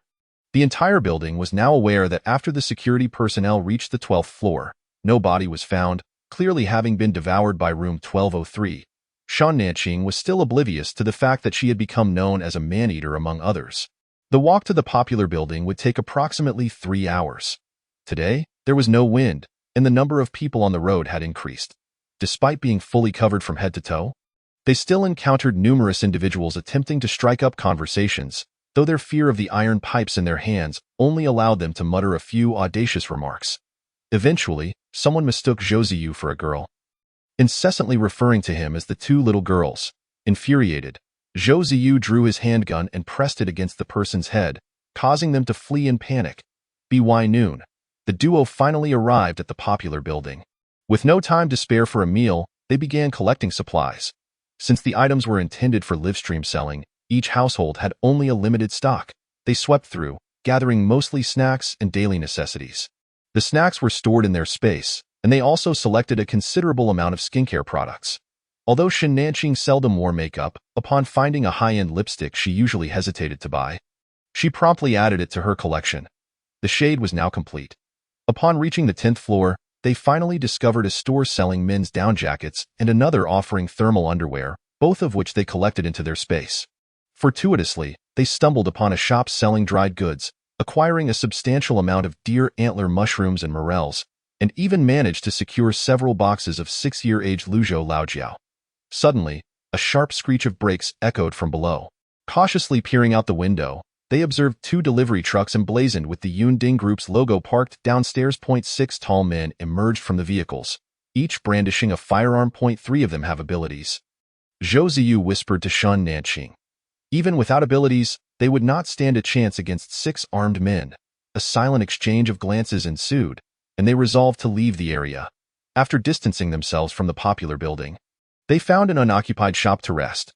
Shen Nanqing produced 2 rice balls, and they began to eat them with warm water. So, the Yunding Group also possesses firearms, she remarked, briefly explaining the group's background to Zhou Ziyu. What does it matter? Even before the apocalypse, those individuals likely had guns. It's merely that post-apocalypse, they can wield them openly. Having finished their meal, they began their return journey. After 7 hours since their departure that morning, aside from the brief pause for food, Shen Nanqing felt as though her legs were no longer her own. Phew. We really need to find a vehicle. Phew. There are plenty of cars, just no keys or gasoline. As if summoned by her thoughts, a Toyota SUV gradually came to a stop beside them. Hey there, would you like a ride? A man and a woman in their 30s were seated inside. No, thank you, they replied, continuing on their way. Come on, it's warm inside, the man urged. He had been eyeing them for some time. Though they were bundled up, his keen eye deduced that the taller one was a woman and the shorter one was likely a young boy. And both were rather attractive. If we take them in, it could benefit us, he mused. That we're from the Yunding Group. Follow us, and we'll find you a job. You won't have to struggle like this anymore. No need, the duo replied, but the woman in the passenger seat had grown impatient, brandishing her gun at them. Why waste time talking? Get in the car. Once again, it was the Yunding Group. Exchanging glances, Zhou Ziyu promptly feigned innocence. Sister, I can't walk anymore. Let's take the car. They'll help us find jobs. As he spoke, he discreetly extended a finger, indicating that he had an ability. Shen Nanqing understood immediately. Ultimately, they climbed into the back seat of the SUV. It was indeed quite warm inside. The vehicle started and slowly headed toward the Yunding Group's direction. Put down the iron pipe and show your faces, the driver instructed. Shen Nanqing set the pipe down at her feet and pulled her scarf down, timidly asking the pair in front, "Can you really help us find jobs?" The man was momentarily taken aback. This woman was not only beautiful but also had a fair and youthful complexion, unlike the emaciated individuals they were accustomed to. "Focus on driving. Watch the road," the woman in the passenger seat scolded him. Casting a glance at Shen Nanqing before yanking Zhou Ziyu's scarf off, "Oh, you're both quite pretty." She then playfully pinched Zhou Ziyu's cheek, clearly satisfied, believing that their superiors would feel the same. "Sister, please don't point the gun at me. It frightens me," the woman scoffed, toying with her handgun, looking down on such weakness. "Is your gun real? Fake? Do you want to touch it?" She teased casually. "I don't want to. I'm too scared." The boy protested, though he couldn't help but steal glances at the gun. Clearly intrigued, "Brother, do you have a gun?" Shen Nanqing looked at the man with admiration. "I don't need one. I'm powerful without a gun," he winked, trying to appear charming. Shen Nanqing and Zhou Ziyu exchanged doubtful looks. Noticing their disbelief, the man continued boasting, "I can lift this car with one hand." So he possesses strength-based abilities. Zhou Ziyu scanned the surroundings. No one else was in sight at its time, he thought. "Sister, don't you need to disengage the safety before firing?" The woman had already noticed the boy's keen interest in her gun, considering that he might be of use in the future. "Take a look for yourself," she said, removing the magazine and handing the gun to Zhou Ziyu. He handled it cautiously before passing it to Shen Nanqing. "Sister, this is a real gun." The moment it touched her, it vanished without a trace, and before the woman could comprehend what had happened, an overwhelming aura surged toward the front seat. The man and woman at the front were violently slammed against the windshield as the car spun out of control. Zhou Ziyu regained his balance and shot the woman with his own handgun. Just as he was about to aim at the man, he realized that the man had already opened the door and tumbled out of the vehicle. The man, possessing abilities, was better able to withstand the pressure than the woman. Seizing the opportunity, Shen Nanqing captured the woman in her black space before Zhou Ziyu dashed out of the car, the sound of gunfire echoing behind him. "Nanqing, hurry over." Shen Nanqing sprinted towards him, finding the man with gunshots to his limbs. "Who are you? The Yunding Group won't let you go." Zhou Ziyu ignored him, urgently calling, "Nanqing, hurry, try it." Shen Nanqing waved her hand, pulling the man into her black space. "I should have tested it with a shot first," Zhou Ziyu lamented. "Should we search him? But once we take him out, we can't put him back. It would just be a corpse, and corpses can't go back into the black space." "No need. He's from the Yunding Group. It's better to erase all traces." They returned to the car, collecting the bullets from inside. Shen Nanqing then took the SUV from her space, swapping the license plate with the Toyota. After tidying everything up, she and Zhou Ziyu set off in the vehicle. A few hundred meters from the community, Shen Nanqing stowed the car back into her space, and together with Zhou Ziyu, they walked back to room 1203. Not long after their return, a pack of mutated stray dogs invaded the community, viciously attacking several residents who had returned late, their screams sending chills down spines. With the warming weather, the prospect of more mutated creatures emerging loomed, making the winter seem less unbearable. Chapter 8. Uncle? Classmate? It was barely past 5 in the afternoon, yet darkness had already enveloped the sky. Shen Nanqing and Zhou Ziyu sat around the stove, enjoying roasted sweet potatoes, having donned the thermal underwear they found earlier that day. "Where should we go tomorrow? I want to check on Wanwan. It's been a while since she last visited, and I'm a bit worried." Shen Nanqing expressed, "I'll accompany you." "Great, it's safer with you around." With that, they resumed their quiet consumption of sweet potatoes. Both were not particularly talkative, creating a harmonious atmosphere. Suddenly, a series of knocks echoed at the door. Given the hour, it didn't seem like a robbery. Could it be Wanwan? Shen Nanqing set down her sweet potato and hurried to open the door. It was not Wanwan. Standing outside was a tall man. "Hello, I'm looking for Zhang Lanxin from room 1203. Zhou Ziyu emerged with a flashlight, the beam illuminating the man's face. "Uncle Zhang." Launching, to her astonishment, Shen Nanqing realized that her middle school classmate was Zhang Lanxin's brother. The names Zhang Lanxin and Zhang Lanxing indeed bore a striking resemblance. and they shared certain physical traits. Coming out of her shock, Shen Nanqing quickly opened the door to let him in. Xiaoyu. Zhang Lanqing embraced his nephew, Zhou Ziyu's eyes welling with tears, the suppressed grievances threatening to spill over. Uncle, Mom is gone. Zhang Lanqing's heart jolted, fear spreading through his entire being. How did your mother leave? Mom was taken by someone. No, Aunt Zhang was taken away by Xiaoyu's father. Shen Nanqing hastily interrupted the two individuals engaged in their nonsensical exchange. Yes, father did send someone to take mother away. Zhang Lanqing secretly exhaled a sigh of relief. Fortunately, everything was all right. The group gathered around the stove, initially consisting of two, now swelled to three. Zhou Ziyu recounted all that had transpired during this period to Zhang Lanqing, revealing his own abilities and Shen Nanqing's spatial powers without reservation. Shen Nanqing had no opportunity to interject. I have awakened my own abilities as well. The man confessed with initiative, subsequently reaching for an iron pipe in the corner. In an instant, the pipe flew into his hand, morphing into various shapes. Metal manipulation. Shen Nanqing and Zhou Ziyu widened their eyes in astonishment. Uncle, can you transform into metal? No, I can only alter the form of metal and extract its metallic components from other objects. For instance, Zhang Lanqing extended his hand towards the dressing table, and the screws within began to loosen gradually. His breathing quickened, and beads of sweat formed on his forehead. Eventually, the screws completely detached from the dressing table, landing in his palm. That was quite taxing. Nonetheless, that is impressive, Shen Nanqing sincerely complimented. Indeed, Uncle is remarkable. If I were to give you a few screws, you could utilize them as bullets. Zhang Lanqing felt somewhat bashful at his nephew's flattery. No, the speed isn't that rapid. They wouldn't cause significant harm. That's simply because Uncle has just awakened his abilities. With more practice, you'll improve. As guests arrived, Shen Nanqing felt the need to entertain in her spatial realm.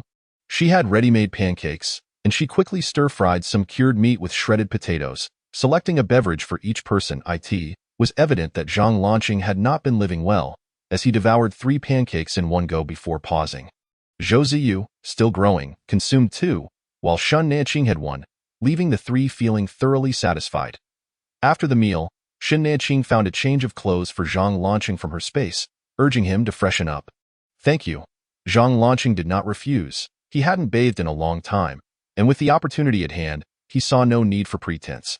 With no thick blankets available at home, Shen Nanqing could only gather 4 summer quilts. Stacking them together and encasing them in a duvet cover, stitching it together with a few swift movements to create a makeshift cover. Dio, you have a larger basin? I would like to wash my clothes. No need to wash. There are plenty of clothes. Shen Nanqing couldn't help but exclaim inwardly, wow, he's so handsome. Cleaned up, Zhang Lanqing's facial features were strikingly defined, with a prominent nose and a pair of peach blossom eyes akin to Zhang Lanqing's. A small beauty mark beneath the corner of his eye, complemented by long legs, rendering him extraordinarily handsome, truly deserving of his title as the school's heartthrob. However, it appeared that he had some frostbite on his face. Shen Nanqing retrieved a jar of face cream from her space, handing it to him. Apply some face cream. Don't let your face get frostbitten. All right, thank you. Shen Nanqing diverted her gaze, placing the quilt on the sofa bed. You can squeeze in here for now. The other rooms are too cold for anyone to sleep, and no need. I'll sleep in the guest room. Xiaoyu is still young. He can fit in here. It's not appropriate for someone my age to crowd in. The guest room was below 20 degrees Celsius. Why endure such discomfort? Shen Nanqing truly didn't mind. In this apocalyptic world, why bother with such niceties? How about this?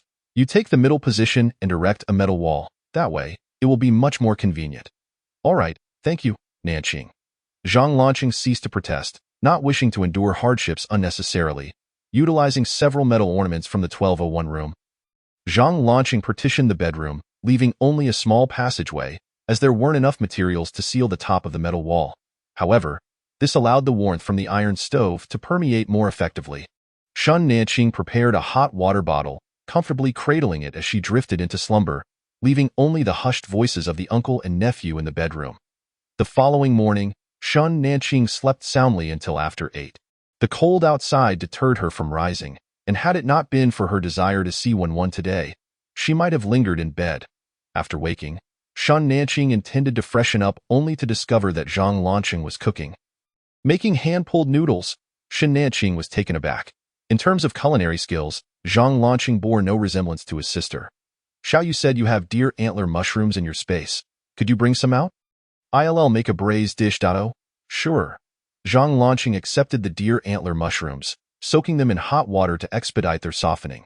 Xin Nanqing, still groggy, went a wash up, and by the time she finished, the noodles were ready, with Zhang Lanqing preparing to stir-fry the braised dish. As the oil heated in the pan, he added the cured meat, and the delicious aroma wafted through the air, awakening Zhou Ziyu. The braised cured meat with deer antler mushrooms, paired with the chewy hand-pulled noodles, was simply delectable. Since the torrential rain began, they had either consumed instant noodles or dried noodles.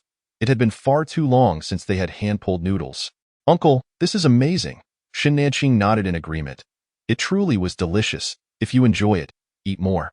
I'll make it for you again next time. Eventually, when they could eat no more, Xin Nanqing stored the leftover noodles and braised dish in her space. And she took the initiative to wash the dishes. Xiao Yu mentioned you were going to look for Yuanwen. Is she the one I'm thinking of? Yes, she's the class monitor from our class in the 3rd year of middle school. I'll go with you. Great, Yuanwen will be thrilled to see you. Xin Nanqing couldn't help but reflect on how, even in this apocalyptic world, the three of them, middle school classmates, could still come together. Fate truly is remarkable. Chapter 9. Taking care of our daughter Yuanwen's family consisted of 3, and they likely did not have much in terms of supplies.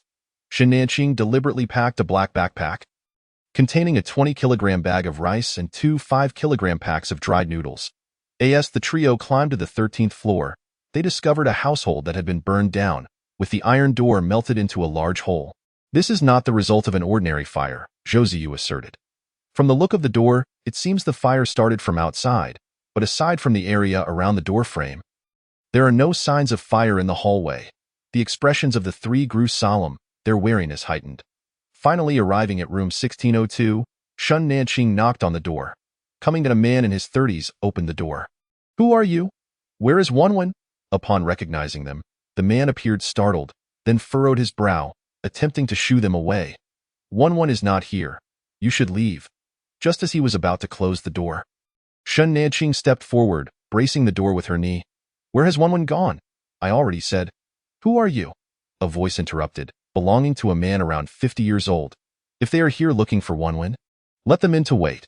The man who opened the door seemed wary of the older man in the house and stepped aside to allow Xin Nanqing and the others to enter. Yuanwen's home was a 2-bedroom apartment of only 80 square meters, with a somewhat cramped living room cluttered with miscellaneous items piled in the corners, and a foul odor lingered in the air. You here looking for Yuanwen? She'll be back shortly. Please have a seat. The older man cheerfully welcomed them. At that moment, a loud thud resonated from the guest room. Oh dear, that cat is running amok again. The older man chuckled, while the man who opened the door cast a nervous glance toward the guest room. People can't even afford to eat, yet they still keep a cat. Xin Nanqing exchanged glances with Zhou Ziyu, and in unison, they drew their guns, aiming steadily at the 2 men. Don't move. If you make a single move, I will shoot. The older man let out a chuckle, undeterred. What are you doing? The 3 maintained their focus, gradually moving toward the guest room door, which they opened. Yuanwen. The emaciated Yuanwen lay on the ground, her hands bound and her mouth taped shut. Xin Nanqing rushed forward to help her. Zhang Lanqing stood guard, ready to transform nearby metal into a shield, suspecting these 2 men were responsible for the door being burned. As soon as the tape was removed, Yuanwen shouted, Quick, shoot! He can turn into a stone man. At her words, Zhou Ziyu fired 3 shots in quick succession. Bang, bang, bang, but it was too late. The older man had completely transformed into a stone figure. This hurts like hell. You will pay for this. The adversary, now entirely petrified, spoke in a voice filled with menace. The 3 shots had only caused him to shed a few flakes. As he raised a massive stone fist, preparing to charge, Zhou Ziyu quickly shielded the others behind him, channeling a powerful force toward the stone man. The stone figure fell to the ground, groaning in agony, while the man who had opened the door fainted from the impact. Sister Nanqing. Xin Nanqing released Yuanwen and stepped forward, extending her hand toward the stone figure, causing it to vanish from sight. Suddenly, a dizzying sensation overwhelmed her, and she knelt on the floor. Ching-ching. Yuanwen rushed to Xin Nanqing's side, anxiously trying to assist her. Abruptly, A shattering noise erupted from the master bedroom, prompting Zhang Lanqing to kick open the door. Don't come any closer. If you do, I will kill her. Shun Nanqing fought against her dizziness as she and Yu Wenwen stumbled toward the master bedroom. Don't use your abilities again. If you do, she will fall with me. The woman pressed a knife against Yu Wenwen's mother's neck, standing precariously at the edge of the balcony, with the window shattered. One misstep and both could plummet to the ground. Yu Wenwen dropped to her knees. Don't kill my mother. Cousin, I beg you. Please don't kill my mother. Please. Why? Yu Wenwen knelt, pleading desperately with the woman. Nanqing, don't worry about me. Take Wenwen and your uncle and leave. As Mother Yu cried out in anguish, Shun Nanqing finally caught sight of Yu Feng, bound and bruised in the corner, his mouth sealed with tape. Her brother possessed fire-based abilities. He would return soon. Ah? The woman had already slashed Mother Yu's throat. Keep talking, and I'll cut your throat, the woman declared, her eyes wild with madness. She was intent on stalling for time, waiting for her brother to return so she could incinerate them all. Upon hearing about the fire abilities, the expressions of Shin Nanqing and her companions shifted dramatically. The situation was decidedly unfavorable for them. Mother Yu understood that if this stalemate continued, not only would her daughter be in peril, but Nanqing and the others would also be implicated. She cast a glance at her husband in the corner, her eyes brimming with boundless affection. Before seemingly arriving at a resolution, she smiled at him. Yu Feng appeared to sense his wife's intentions and suddenly began to struggle with all his might. Ugh, old Yu. Take good care of our daughter, Mother Yu said, casting a final glance at her daughter before she forcefully slammed her head back. In the woman's incredulous gaze, the two of them plummeted from the 16th floor. Mom, Shin Nanqing exclaimed, grabbing hold of Yu Wenwen, who was about to rush forward. No one had anticipated it, yet no one was surprised either. A mother could indeed sacrifice her life for her child. With grief set aside, Zhang Lanqing hurriedly untied Yu Feng's bindings. At that moment, Yu Feng's eyes were somewhat vacant. He seemed to be struggling to comprehend the enormity of the tragedy. Nanqing, take Wenwen and go. That person is coming back soon. He could not leave. He couldn't let his daughter bear the burden of his presence. He wanted to join his wife. Surely she wouldn't blame him. Right? Dad, Yu Wenwen was on the brink of collapse. She had just lost her mother and could not bear to lose her father as well. Why? Yu Feng's left calf bore a penetrating wound, and his chest and neck were severely burned. Without any medical treatment, Shun Nanqing could hardly fathom the extent of his suffering. Uncle Yu, have you forgotten what Auntie told you? The thought of his wife's tragic death twisted the man's heart in agony, rendering him incapable of even shedding tears. Uncle Yu, please hang on for Wenwen's sake. All right, Dad, please don't leave me. Why? Yu Wenwen sobbed, struggling to catch her breath, and Shun Nanqing could no longer restrain her own tears. Seeing his daughter weeping before him, the man finally reclaimed a semblance of clarity amidst the despair of losing his wife. Let's go. We must leave at once. Without daring to delay further, Zhang Lanqing and Zhou Ziyu carefully avoided Yu Feng's injuries as they assisted him in departing. What about him? Yu Wenwen's cousin lay unconscious in the living room, and she gazed at the cousin she once respected with indifference. Kill him, kill him. Shun Nanqing swiftly pulled him into the black space, then collected the iron stove and coal from the guest room, along with the toolbox from the living room, before leading Yu Wenwen away. Once outside the corridor, Shin Nanqing instructed Yu Wenwen to wait for her. Turning back to the spot where Mother Yu had fallen, not daring to look closely, she retrieved Mother Yu's body into the space. Once this matter was resolved, they would find a proper place to lay her to rest. Chapter 10. The metal box Yu Feng was settled in the guest room of 1203, with the iron stove placed beside the bed, and the room quickly warmed up.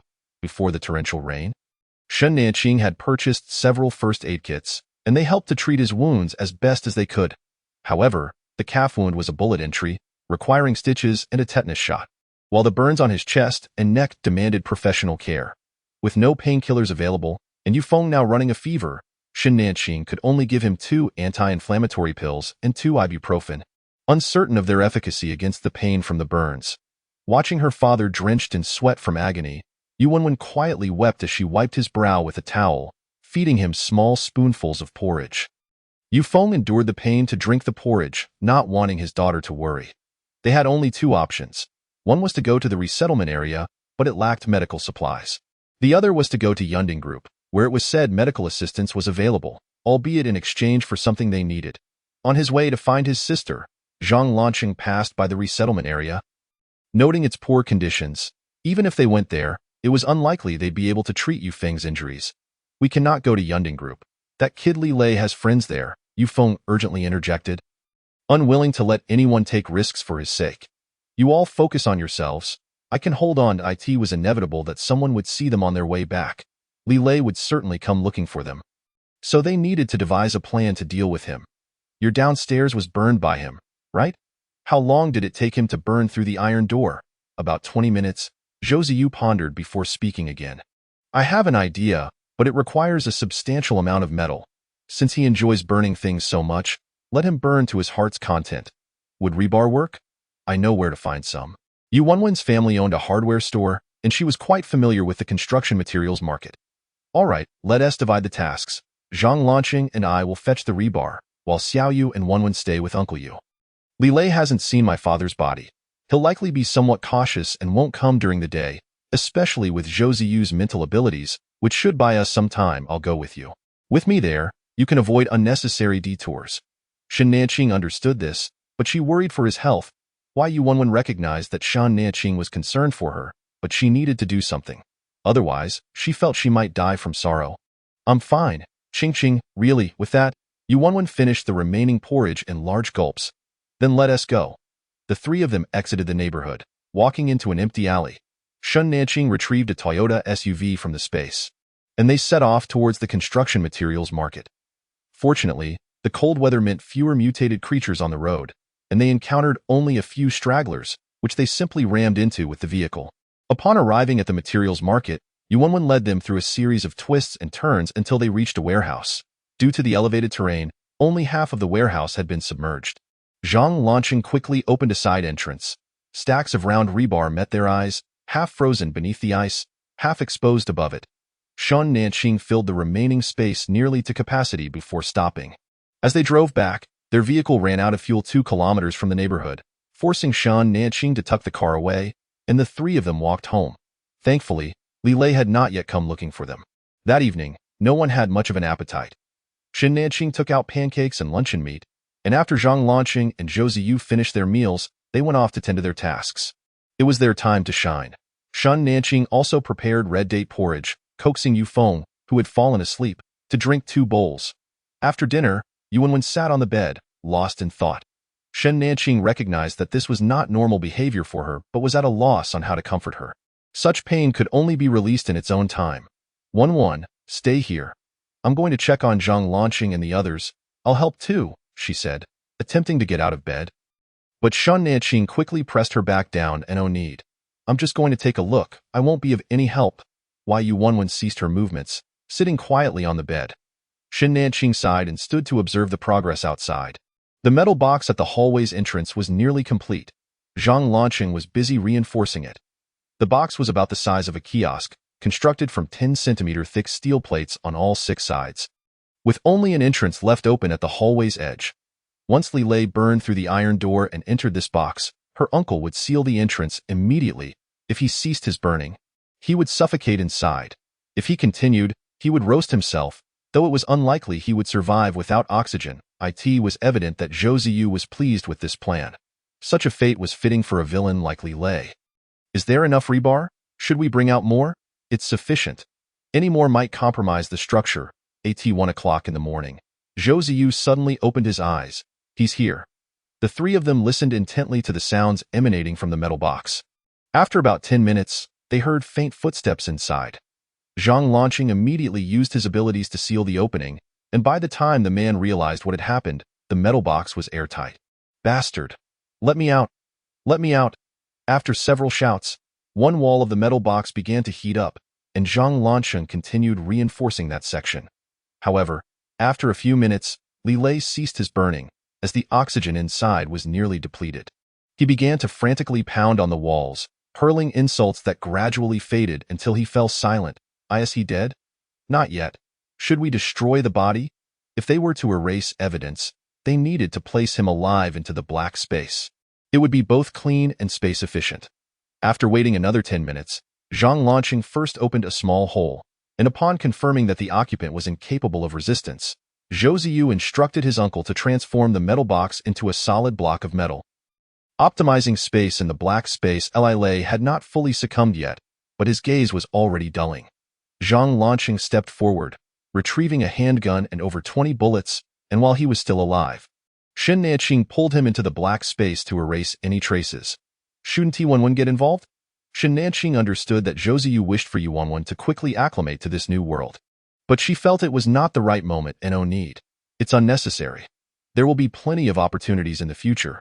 The three returned to the house, where the sofa bed had been moved to the guest room. The uncle and nephew now shared a space with Yu Feng, while Shen Nanqing and Yu11 occupied another. Shen Nanqing gazed at Yu11, who had her back turned to her, acutely aware that the latter was not asleep. 11, Li Lei has passed away.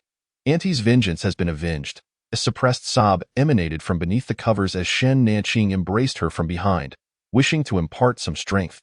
Qingqing, am I utterly useless? Just now, I wanted to go out and kill him myself, but I lacked the courage. Shen Nanqing remained silent, merely tightening her grip around her. Qingqing, it was I who caused Mother's death. It was I who opened the door and let them in. I am responsible for her demise. Why Yu11 no longer stifled herself, breaking into loud cries. In truth, regardless of whether Yu11 had opened the door, with Li Lei's capabilities, he could have entered regardless. Yet, Yu11 was ensnared in her own despair. Father was injured while trying to save me. Wu. Qingqing. Why am I so useless? In the adjacent bedroom, Yu Feng struggled to suppress his voice, yet his body trembled slightly from overwhelming sorrow. It was his inadequacy that had failed to protect his wife and daughter. Had he been stronger, had he awakened his abilities, perhaps none of this would have transpired. Yet, expressing such sentiments now seemed futile. He could only painfully accept the reality, tears slipping from his eyes onto the pillow. He needed to muster himself quickly to safeguard his daughter. Chapter 11. The entirety of the sweep Yu Feng's injuries could no longer be delayed. Zhang Lanqing, carrying 5 kilograms of noodles, sought out a doctor in the resettlement area. The doctor came that night to assess the situation. However, faced with a shortage of medical supplies, he found himself powerless. The burn unit at Shushi 5th Hospital was the best. I had previously visited there for study, but it was now overrun by mutated dogs. There were no military forces stationed in Shushi, and the remaining police could not clear the hospital. If you have the capability, you might as well give it a try. The doctor then produced a piece of paper and made a list for them. The burn unit was on the 7th floor, housing a medical room, but don't expect refrigerated special medicines and vaccines. Ordinary medications will suffice. If you can manage to obtain electricity, bring back a heating lamp. It would be beneficial for burn treatment. Shen Nanqing took the list, arranged for the doctor to return the following evening, and escorted him out. She hesitated. While she certainly wished to visit the hospital, she felt reluctant to risk Zhang Lanqing and Zhou Ziyu, as they had no ties to Yu11's family. Sister Nanqing, is there still space in your storage? A little. Let Uncle construct an 8-meter-high shelf for you to store everything in, thus saving space and allowing for more medicines to be stored for future use. Shen Nanqing had previously mentioned that her storage was approximately 8 meters high. Zhou Ziyu also took out a piece of paper and began to sketch a large shelf.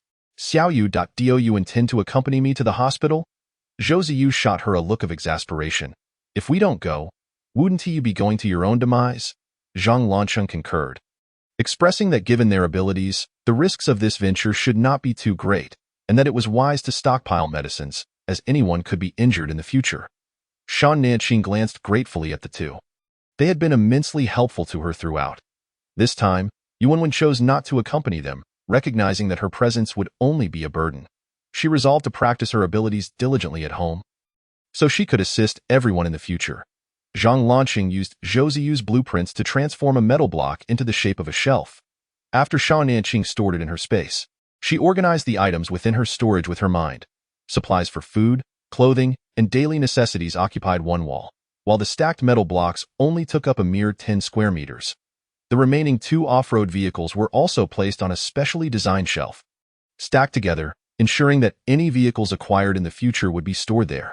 Now, more than half of the space was free, and with all preparations complete, the trio was ready to set off. Qingqing. Do take care. Shen Nanqing patted Yu11's hand reassuringly. Do not worry. We shall return. The car was out of fuel, so the three had to walk. Fortunately, the 5th hospital was not too far. after walking for over an hour. They arrived. The floors below the 5th were frozen solid, and they needed to access the 7th. Aside from Xiaoyu, neither of us is proficient with guns. One magazine will suffice. If danger arises, we won't have time to reload. Shun Nanqing handed a gun to Zhang Lancheng, and they cautiously entered the hospital, each armed. The 6th floor housed the obstetrics and gynecology department, and the air was thick with the stench of decay. Many had been trapped here during the heavy rains, but after the freezing, most had departed, leaving only corpses behind. The trio tread carefully to the west stairwell, as the doctor had indicated that the medical room was located on the western side of the 7th floor. Suddenly, the sound of animals running, interspersed with barking, echoed from the hallway behind them. Shun Nanqing swiftly tossed a metal block, instructing Zhang Lancheng to block the hallway, lest they be attacked from both sides. They ascended the staircase quietly. As they reached the 7th floor, 2 mutated dogs lunged at them. Zhou Ziyu quickly unleashed his abilities, sending the 2 mutated dogs flying, before Shun Nanqing could advance to store them in her space. The dogs surprisingly regained their footing and barked furiously at them. More barking echoed from the hallway behind, indicating a considerable number of mutated dogs were approaching. Xiaoyu, hurry! Zhou Ziyu understood and released his powers once more. This time, the 2 mutated dogs did not rise again. After Shun Nanqing stored them, she retreated to her companion's side. At that moment, the remaining mutated dogs revealed themselves. Damn. These aren't just a few. There must be at least a dozen. The trio hurriedly opened fire, but after firing a dozen shots, they had only struck 2. The remaining mutated dogs sensed the danger, halting their advance but maintaining their distance, confronting the trio, with the medical room conveniently situated beside them. Xiaoyu, how many more uses do you have left for your powers? At most 2. The mutated dogs are quite scattered, and my attack range is only 5 meters, making it impossible to hit all of them in 2 strikes. Lancheng, what about you? I'm fine. Since the metal block is roughly the width of the hallway, I only need to elevate it, so it doesn't consume much of my energy. Shin Nanqing glanced at the medical room beside the mutated dogs and declared, "Let us charge forward." The 3 dashed toward the mutated dogs, and just as they were about to collide, Zhou Ziyu unleashed his powers consecutively. The dogs in front were tossed aside. Shun Nanqing quickly stored them before hurling another metal block, which crushed the advancing mutated dogs into a pulp. They swiftly took refuge in the medical room. Who? The 3 leaned against the door, breathing heavily. This was their first encounter with such perilous circumstances. Did you see? How many are left? Zhou Ziyu gasped, still catching his breath. I didn't have time to look. The mutated dogs outside are still barking furiously. If only Nanqing could throw the metal blocks. Then I would be invincible. Shun Nanqing chuckled, shooting a glance at her old classmate. The items extracted from her space could only be placed directly before her, and similarly, to store items in her space. They had to be within reach. This was a medical room. It was relatively small. Shin Nanqing directly stored the cabinet containing the medicines, along with all the various injections and glucose piled on the floor. There were no heating lamps here. They should be in the patient rooms or some other location. Regardless, since they were already here, they would eliminate the mutated dogs and freely select from the items in the building. Shin Nanqing retrieved rice balls and hot water from her space. After they had eaten and rested for a while, they waited for Zhou Ziyu to regain his strength and abilities before they ventured out to wreak havoc. The hallway echoed with the anguished cries of the mutated dogs. Once all the mutated dogs were slain, the trio initiated a zero-cost shopping spree. Nanqing, the heating lamp is here. Coming, Nanqing, there are also medicines here. I am on my way. Shin Nanqing dashed about collecting supplies, also recovering the metal block she had thrown.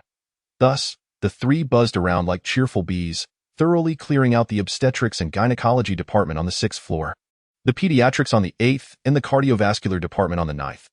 Why does this hospital only have 9 floors?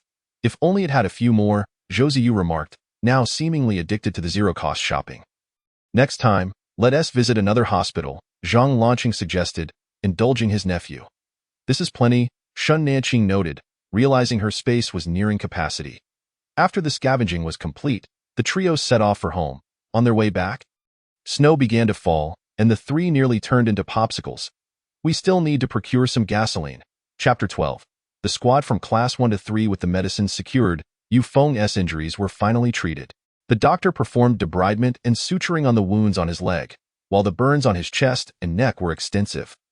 The doctor stated that they constituted moderate burns, which would certainly leave scars. Yet preserving life was already a significant achievement. Upon learning that the doctor had elderly family members at home, Shen Nanqing handed him a bottle of nifedipine, requesting that he come daily to change Yufeng's dressings. Regarding the doctor's recommendation to use the heating lamp for 20 minutes each day, the group decided that Zhang Lancheng, who had been least visible in Shushi, should take the 1201 battery to the Yunding group for charging while also inquiring about exchanging for some gasoline. Having endured so many trials, the group resolved to rest for a few days and contemplate their respective abilities. That evening, Shen Nanqing steamed a large pot of rice, stir-frying saucisse, morels, and shredded potatoes, and prepared a bowl of steamed egg custard for Yufeng. Though they had no meat, eggs were considered nutritious, albeit in limited supply. Just before dinner, Zhang Lanqing returned, not only having fully charged the battery but also bringing back a chicken in exchange for a box of cold medicine. What is referred to as a commercial street is, in reality, quite similar to a morning market. For gasoline. It can be exchanged, but it is significantly more expensive than charging. Lanchen, what is the world outside like? Zhang Lanchen is studying at a university in a neighboring province. After the torrential rain, he regretted not having come to find his sister, but he rushed over as soon as the ice set in. The outside world resembles Shushi quite closely.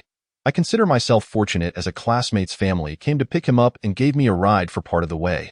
Zhang Lanchen's words were vague. In reality, the city fared reasonably well, with most residents in high-rise buildings having weathered the storm. However, the villages he passed through were nearly devoid of life, with corpses strewn beneath the ice. If the weather warms up, the scene is almost too horrific to contemplate. Zhang Lanchen also brought back news that the country is constructing bases, with one located in the neighboring city, as well as one each in Wushi, Zhangshi, and Beishi. Shall we go to the base? Zhang Lanchen and Zhou Ziyu are certainly planning to head to the Wushi base because Zhang Lanxin is there. If given the opportunity, Shen Nanqing also wishes to visit Beishi to see her aunt. We will discuss it further. If we go, we must prepare ample supplies, as they will be needed not only for the journey but also within the base. Everyone concurred with Shen Nanqing's sentiment.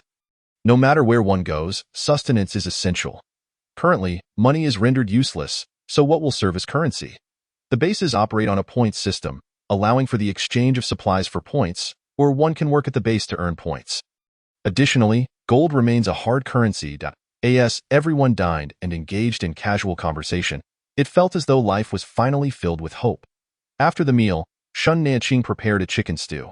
It had been quite some time since anyone had enjoyed meat, and the Yu family needed the nourishment. They were not lacking in medicine, so they could afford to wait a couple of days before trading for more in the evening. Each person received a bowl of chicken soup and several pieces of meat, the long mist aroma evoking tears of joy from everyone. This is fresh meat, not preserved, and it's a midnight snack. Such extravagance, something we haven't experienced in ages. Yufeng took a couple of bites before pushing the bowl away. He had improved significantly but felt a pang of sorrow when he looked at his daughter's delicate chin. I can't eat anymore. You have it, Dad. You should eat more. This is nutritious. I truly can't eat anymore. I had too much for dinner. Please, you eat. Upon seeing her father's state, Yuanwen felt a tumult of emotions, guilt and sadness intertwining with a surge of unnamed anger. You used to eat so much in one sitting. How can you not manage this little now? Why do you do this? Do you think I need you to be this way? Seeing her daughter lose her temper, Yufeng felt a twinge of panic. Dad will eat. Please don't be angry. What am I angry about?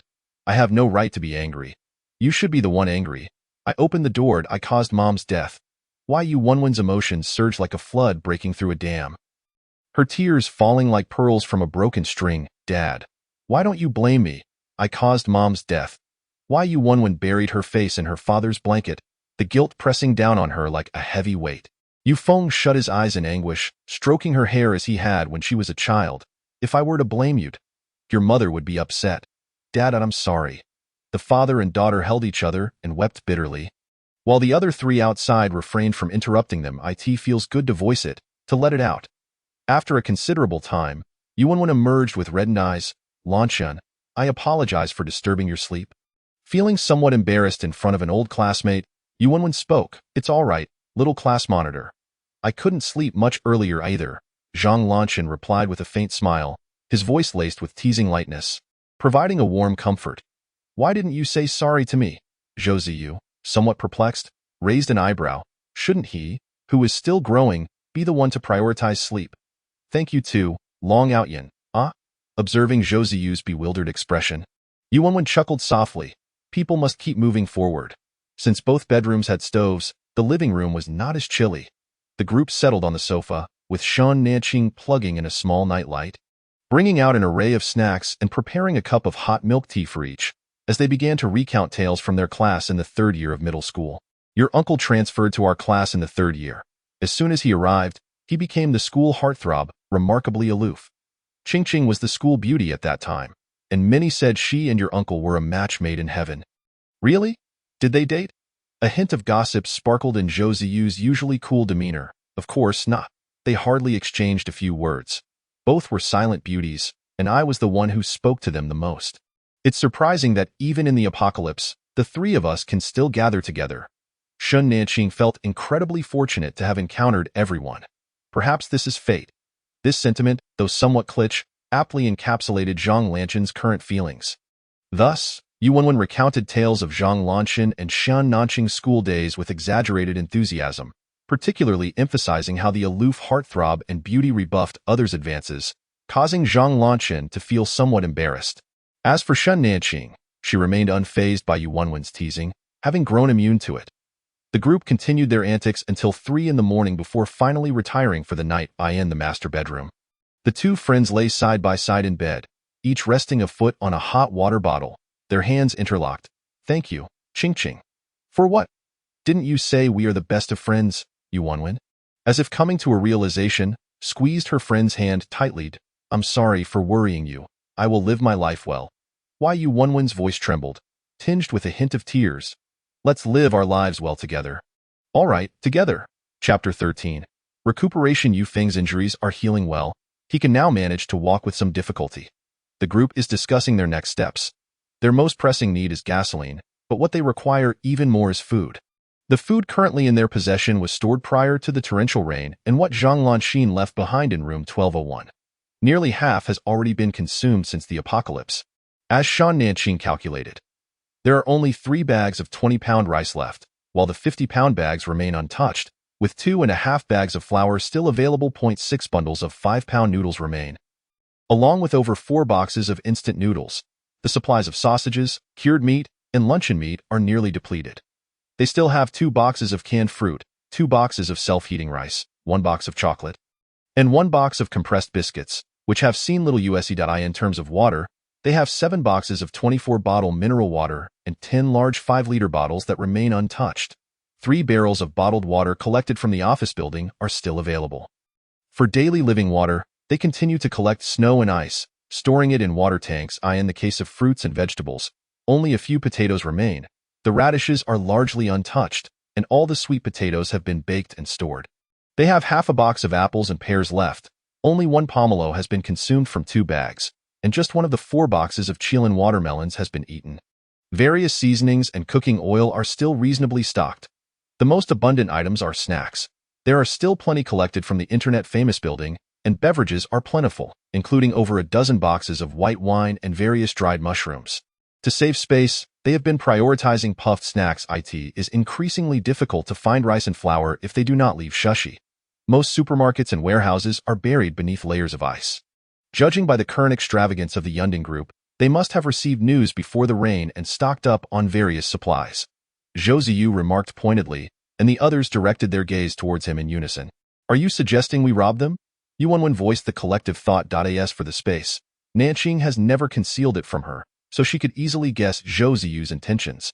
Zhou Ziyu retorted, calling it a case of robbing the rich to aid the poor. Shin Nanqing believed Zhou Ziyu was still quite young. No matter how intelligent he was, he still carried a hint of youthful impulsiveness. The idea has merit, but we lack the capability. There's no need to court disaster. Shin Nanqing doused the idea with cold water. I was merely speaking hypothetically. As for capability, with your space, as long as we can infiltrate, it shouldn't be too difficult. If that were to happen, Nanqing's space would be exposed, and the risks would be too great. Zhang Lanqin furrowed his brow as he looked at his nephew. The sudden disappearance of such a large quantity of food would raise suspicion, and the Yunding group would certainly investigate. Therefore, we should wait until we leave Shushi to consider this matter. Then we shall revisit this topic when the time comes. Shen Nanqing brought the conversation to a close. If we are looking for gasoline, I might know where to find it. The group turned in unison towards Yufeng, who had emerged from the bedroom leaning on a cane, crafted by Zhang Lanchun. A new road had been constructed between Shushi and Xiangshu before the year end. Approximately 20 kilometers along this road from Shushi, there is a logistics park where many fuel trucks stop to rest. And the area is elevated with sparse human activity. Observing the brightening eyes of the others, Yufeng quickly added, "But I cannot guarantee there will definitely be any. We will only know if we go to check." Does Nanqing still have space available? If we organize the medicines, we should be able to fit a fuel truck. The shelves previously made for the off-road vehicle won't accommodate a fuel truck, as they stand approximately 4 meters high, and we cannot stack 2 on a shelf. The space is still too small. I wonder if it can be upgraded? It can. In novels, it is often depicted that one can upgrade using antiques or jade. As Yuanwen spoke, her voice gradually dwindled, and she felt somewhat childish. All right, let us visit the mall where I was trapped by the mutated rats. There are several shops selling gold and jade inside. Do you believe what I say? Yuanwen asked, slightly taken aback, expecting Zhou Ziyu to mock her for her naivety or even look down upon her. There was indeed a possibility of that, hence the need to test it. But what if it doesn't work? Why Yuanwen felt a pang of anxiety, fearing that she might mislead everyone and waste their time. Shen Nanqing reassured her. Even if we cannot upgrade, acquiring some gold would still allow us to exchange for goods with the Yunding Group. Zhang Lanqing also expressed his willingness to give it a try. Then let us take advantage of the days when Uncle Yu is recovering to confront the mutated rats. After a fruitful discussion, they all stood up, ready to train their abilities, when Yuanwen suddenly declared, I have something else to say. Clearing her throat, she continued, I possess an ability as well. Zhou Ziyu replied. I know. Shen Nanqing added, water-based ability. Zhang Lanqing was taken aback. How did you know? Yuanwen's eyes widened in surprise. How did you find out? Zhou Ziyu has a mental ability that allows him to sense if someone possesses abilities. He informed me the day he brought you back. As for me, I observed you training with a bottle of mineral water. Shen Nanqing noticed Yuanwen repeatedly pouring water into the bottle, but the minuscule amount that trickled from her fingertips was quite pitiful. Perhaps this was why she had not mentioned it, so he chose not to expose her and why ability is rather useless. Yuanwen said dejectedly, feeling incapable of contributing to the group. Train diligently, and in the future, we'll never have to worry about water. Moreover, when we reach the base, water-based abilities will surely be in high demand. Really? Yes, truly. Yuanwen's spirits lifted. She had not anticipated that the seemingly aloof child would possess such comforting words. Yet, moments later, she felt deflated again, realizing she had perhaps celebrated too soon. Zhou Ziyu had brought her an empty bucket with an 18.9-liter capacity, instructing her to fill it with water each day. It was worth noting that previously, she could only fill a 500-milliliter bottle in an hour, even if she did nothing all day. She couldn't fill this large bucket. Watching Yuanwen furrow her brows as she poured water into the bucket, Shen Nanqing mused that this spirited child might just get along well with Zhou Ziyu, who was playing the role of the adult. That evening, Zhang Lanqing prepared handmade noodles, accompanied by a stir-fry of deer antler mushrooms and cured meat.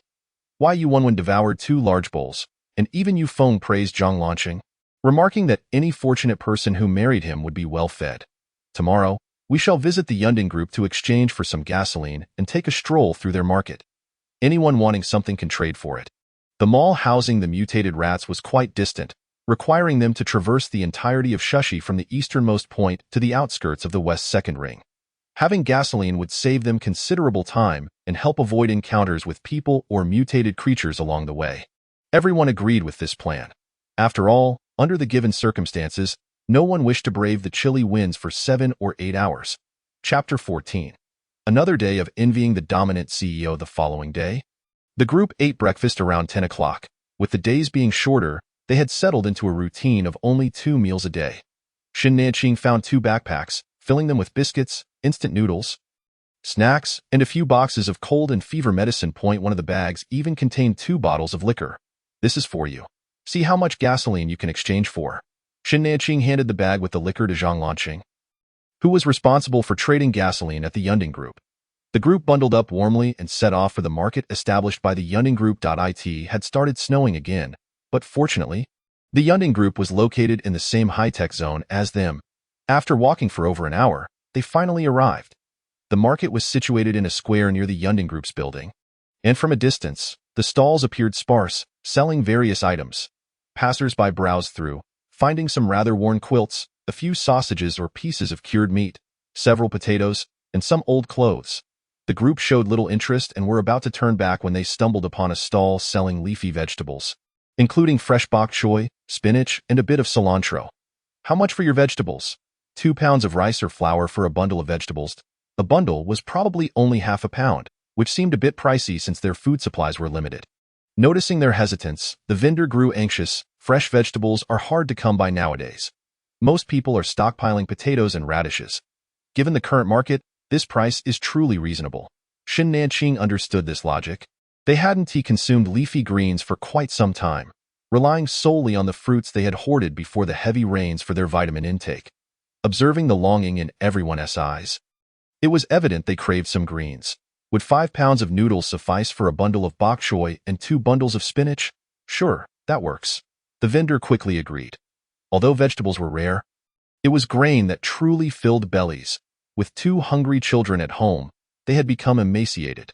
Had it not been for his wife's love for gardening and her awakening of plant abilities, their family might have starved long ago. If you need more vegetables, you can find me here every day. He added 2 more sprigs of cilantro for them. Shin Nanqing opened the backpack, feigning to retrieve something, while actually pulling out a 5-pound pack of noodles from her space and handing it to the vendor. Using the backpack, she discreetly stored the vegetables in her space, and the group continued on their way. Come over here quickly. These gloves are quite nice, and there are scarves too. Yuan called her companions over. Shin Nanqing glanced and was astonished to see new gloves and scarves, still in their packaging, available in both men's and women's styles. Boss, what would you like in exchange?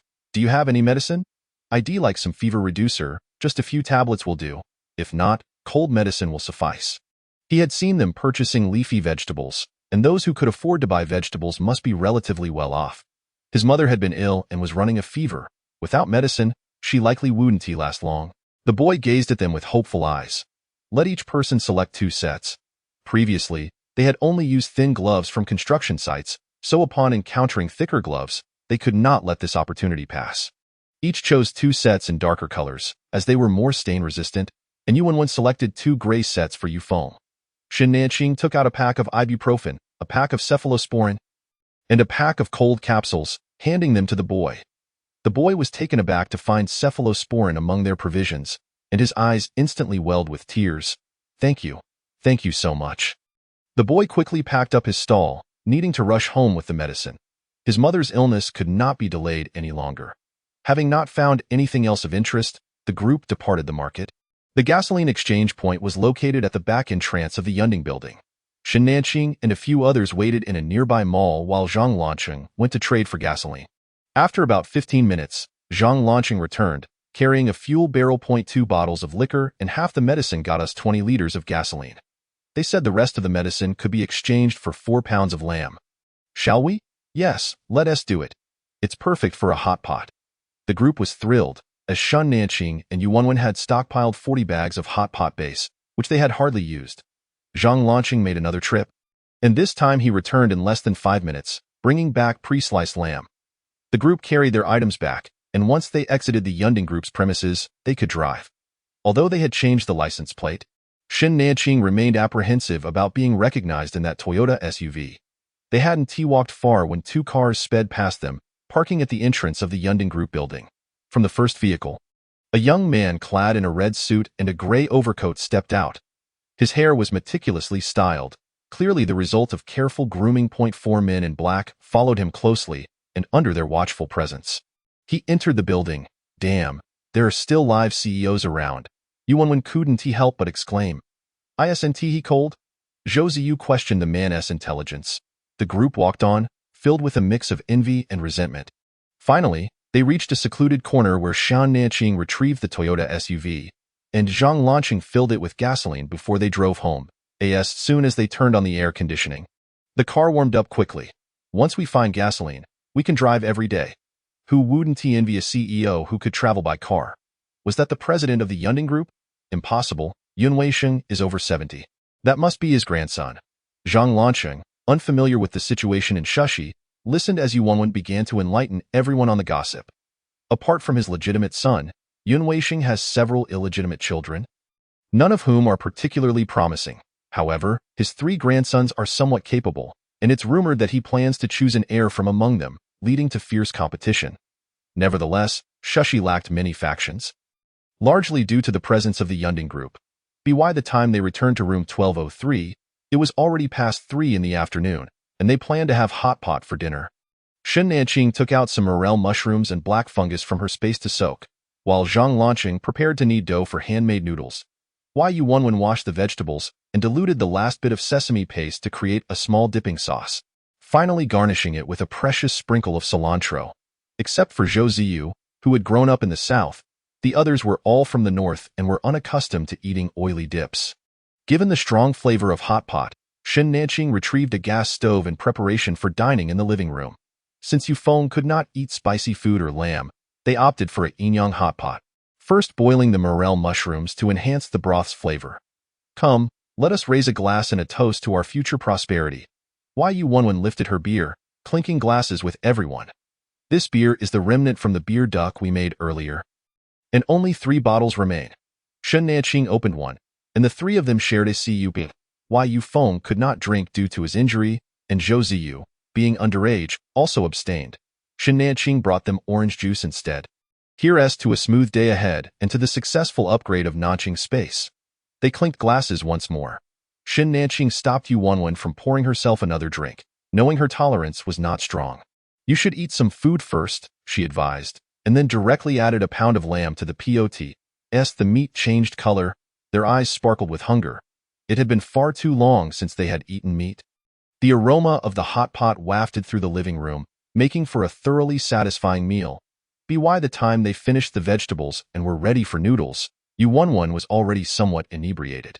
Shen Nanqing hastily ate a couple of bites of noodles, leaving the rest for Zhang Lanqing and his nephew, and prepared to take Yu Wenwen back to the bedroom while Yufeng watched his daughter with concern.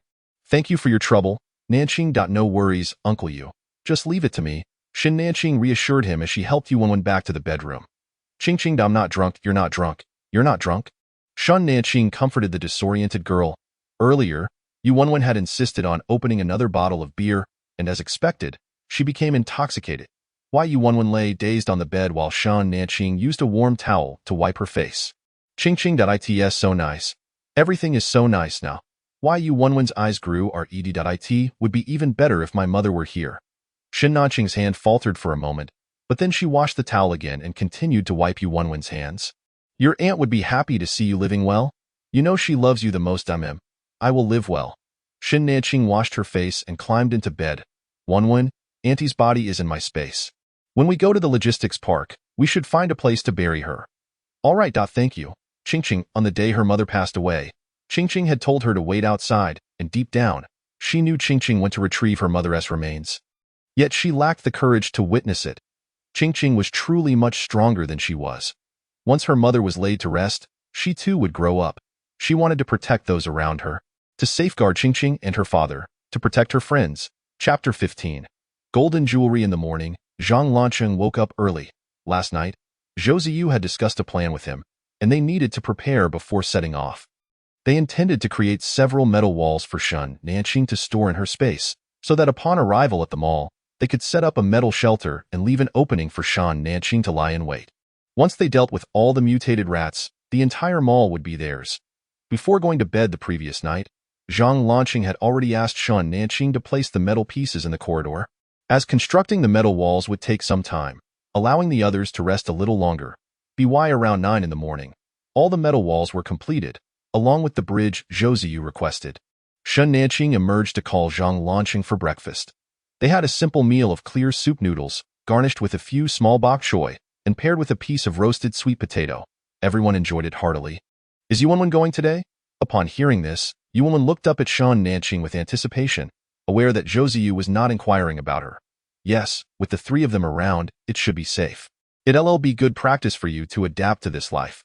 Since the heavy rain, Yu Wenwen had not ventured outside. Will work hard not to hold everyone back. Yu Wenwen felt a surge of excitement. She wanted to grow stronger quickly, So even if she couldn't assist everyone, she would at least not be a burden. After finishing their meal, the group set off for their destination, and the journey went smoothly without encountering any mutated creatures. A walk that would normally take 7 to 8 hours by foot was completed in just over an hour by car. Upon reaching the mall, Josiu did not enter directly but led the group to the hotel next door, which was less than 6 meters away from the mall. The jewelry store is on the 8th floor. Let us head there directly. Our main goal is to collect gold and jade artifacts. As for the mutated rats, we'll gather as many as we can, but there's no need to overexert ourselves. His last remark was directed at Shan Nanqing, suggesting that if they could sweep through the entire mall, that would be ideal. If not, collecting the gold and jade would still fulfill their purpose. The group arrived at the far west end of the 8th floor corridor of the hotel, breaking a window to access the mall across the way. Sister Nanqing, can you check if it's all right? The others stepped aside, allowing Shan Nanqing to approach the window. With a wave of her hand, a metal bridge materialized before them, extending straight to the mall. This bridge was constructed by Zhang launching that morning, measuring 1 meter in width and 6 meters in length, with corners that hung down to prevent movement while crossing. The ice layer was on the 6th floor. So the 8th floor was not particularly high, but still around 6 or 7 meters. Zhang Lanqing took the lead, with Shan Nanqing bringing up the rear. 1-1, keep your eyes forward, don't look down. I am fine. I'm not scared. Though she claimed to be unafraid, her slightly trembling legs betrayed her. Forcing herself to move forward, she found herself less than a meter from the mall when Zhang Lanqing pulled her across. Yu Wanwen felt her heart return to her chest, quickly turning to Shan Nanqing. Qingqing, I'm here. Watch me. Shan Nanqing felt a twinge of fear herself, but fortunately, they encountered no danger. They were now in the mall's restroom, and Josiu first extended his perception, confirming that there were no mutated creatures within 5 meters. We can go out now. The group exited the restroom and entered the mall. They first entered a gold shop. And after Josiu confirmed there were no mutated rats present, Shan Nanqing immediately threw up a metal wall to seal off the entrance. The glass at the counter was a bit troublesome, but fortunately, Uncle Yu had reminded them to bring a power drill, making it easier to access the safe. Zhang Lanqing made an opening, and Shan Nanqing swiftly collected all the gold jewelry into her space. Since Yu Wanwen's family owned a hardware store, she handled the power drill with ease. The other two, witnessing the youthful Yu Wanwen smashing glass with the drill, wore expressions of astonishment. However, they quickly snapped back to reality as the sound of the drill attracted the mutated rats. Nanqing, get ready. All right, Zhang Lanqing said, opening a hole the size of a plate at the bottom of the metal wall. The mutated rats surged in, and Shan Nanqing effortlessly collected them into her space. Perhaps due to having previously captured petrified individuals and mutated dogs, Shan Nanqing felt her powers strengthening. Gradually, she began to feel fatigued, and beads of sweat formed on her forehead. Noticing this, Zhang Lanqing quickly sealed the opening to allow her to rest. Thus, the four of them worked in unison. Yu Wanwen shattered the glass, Josiu gathered the gold jewelry and piled it together for easy collection by Shan Nanqing later. By the time they finished collecting from the first shop, half an hour had already passed. Outside, the mutated rats continued to claw at the metal walls, and the silence was nerve-wracking. The group pressed on, determined to collect from all 4 gold shops in one go. Get ready, let us go. Shan Nanqing retracted the metal wall, and Josiu released his pressure, sending a swarm of mutated rats flying. The group swiftly transitioned to the next gold shop, promptly erecting another metal barrier. Throughout the process, they avoided looking too closely at the mass of red-eyed rats. They worked together seamlessly, successfully collecting all the gold from the 4 stores. The remaining jade store was directly in front of the gold shops, separated by an escalator and some daily necessities counters. Shan Nanqing decided against taking further risks, opting to clear out the mutated rats before collecting the jade artifacts. The group rested in the metal shelter, feasting on the rice balls they had stored earlier. Qingqing, who would have thought that in this apocalyptic world, we'd actually have money? With so many gold bracelets, I could wear a different one every day for a year without repeating. Who says young people don't like gold jewelry? She adored it. When we return, take them all out and pick your favorites. Set them aside so that when this apocalypse ends, you can wear a different one every day. Yu Wanwen cheerfully linked her arm with Shan Nanqing, resting her head on her shoulder, her tone slightly exaggerated. Qingqing, you are so wonderful. I'll be yours from now on. Her playful theatrics left the 2 gentlemen present in stunned silence. After resting for an hour, Zhang Lanqing opened another small hole in the metal wall, allowing Shan Nanqing to continue collecting the mutated rats. Once there were no more mutated rats entering and the surrounding area was entirely quiet, Zhou Ziyu sensed the surroundings. "It's all clear, let us collect." Shan Nanqing retracted the metal shelter. The four of them rushed into the jade store across the way, unimpeded by any mutated rats, allowing them to work much faster than before. Unlike gold, jade is fragile, so they collected it in its boxes. After finishing the four stores, night began to fall. The 9th floor housed women's clothing, the 10th floor men's and children's apparel, and the 11th floor featured a food court. Zhou Ziyu glanced at the mall directory and said, "Let us do a quick sweep of the 9th and 10th floors. We won't bother with summer clothes since we have enough in our space. Let us check the 11th floor." The group began their search, and they indeed found a store on the 10th floor selling off-season men's down jackets. Collecting every size to store in their space, small sizes for the girls and Zhou Ziyu, larger sizes for Zhang Lanqing and Yufeng. The 11th floor housed various restaurants, and they searched through each one. As expected, meat and vegetables were out of the question. Anything that might have been salvageable had been spoiled or devoured by the rats. Not only meat but flour, rice, and oil had also been consumed by the rodents, leaving everyone feeling a pang of regret. Upon reaching the rear, they unexpectedly discovered two establishments with tightly shut doors, one a buffet and the other a grilled fish restaurant, both untouched by the ravages of rodents.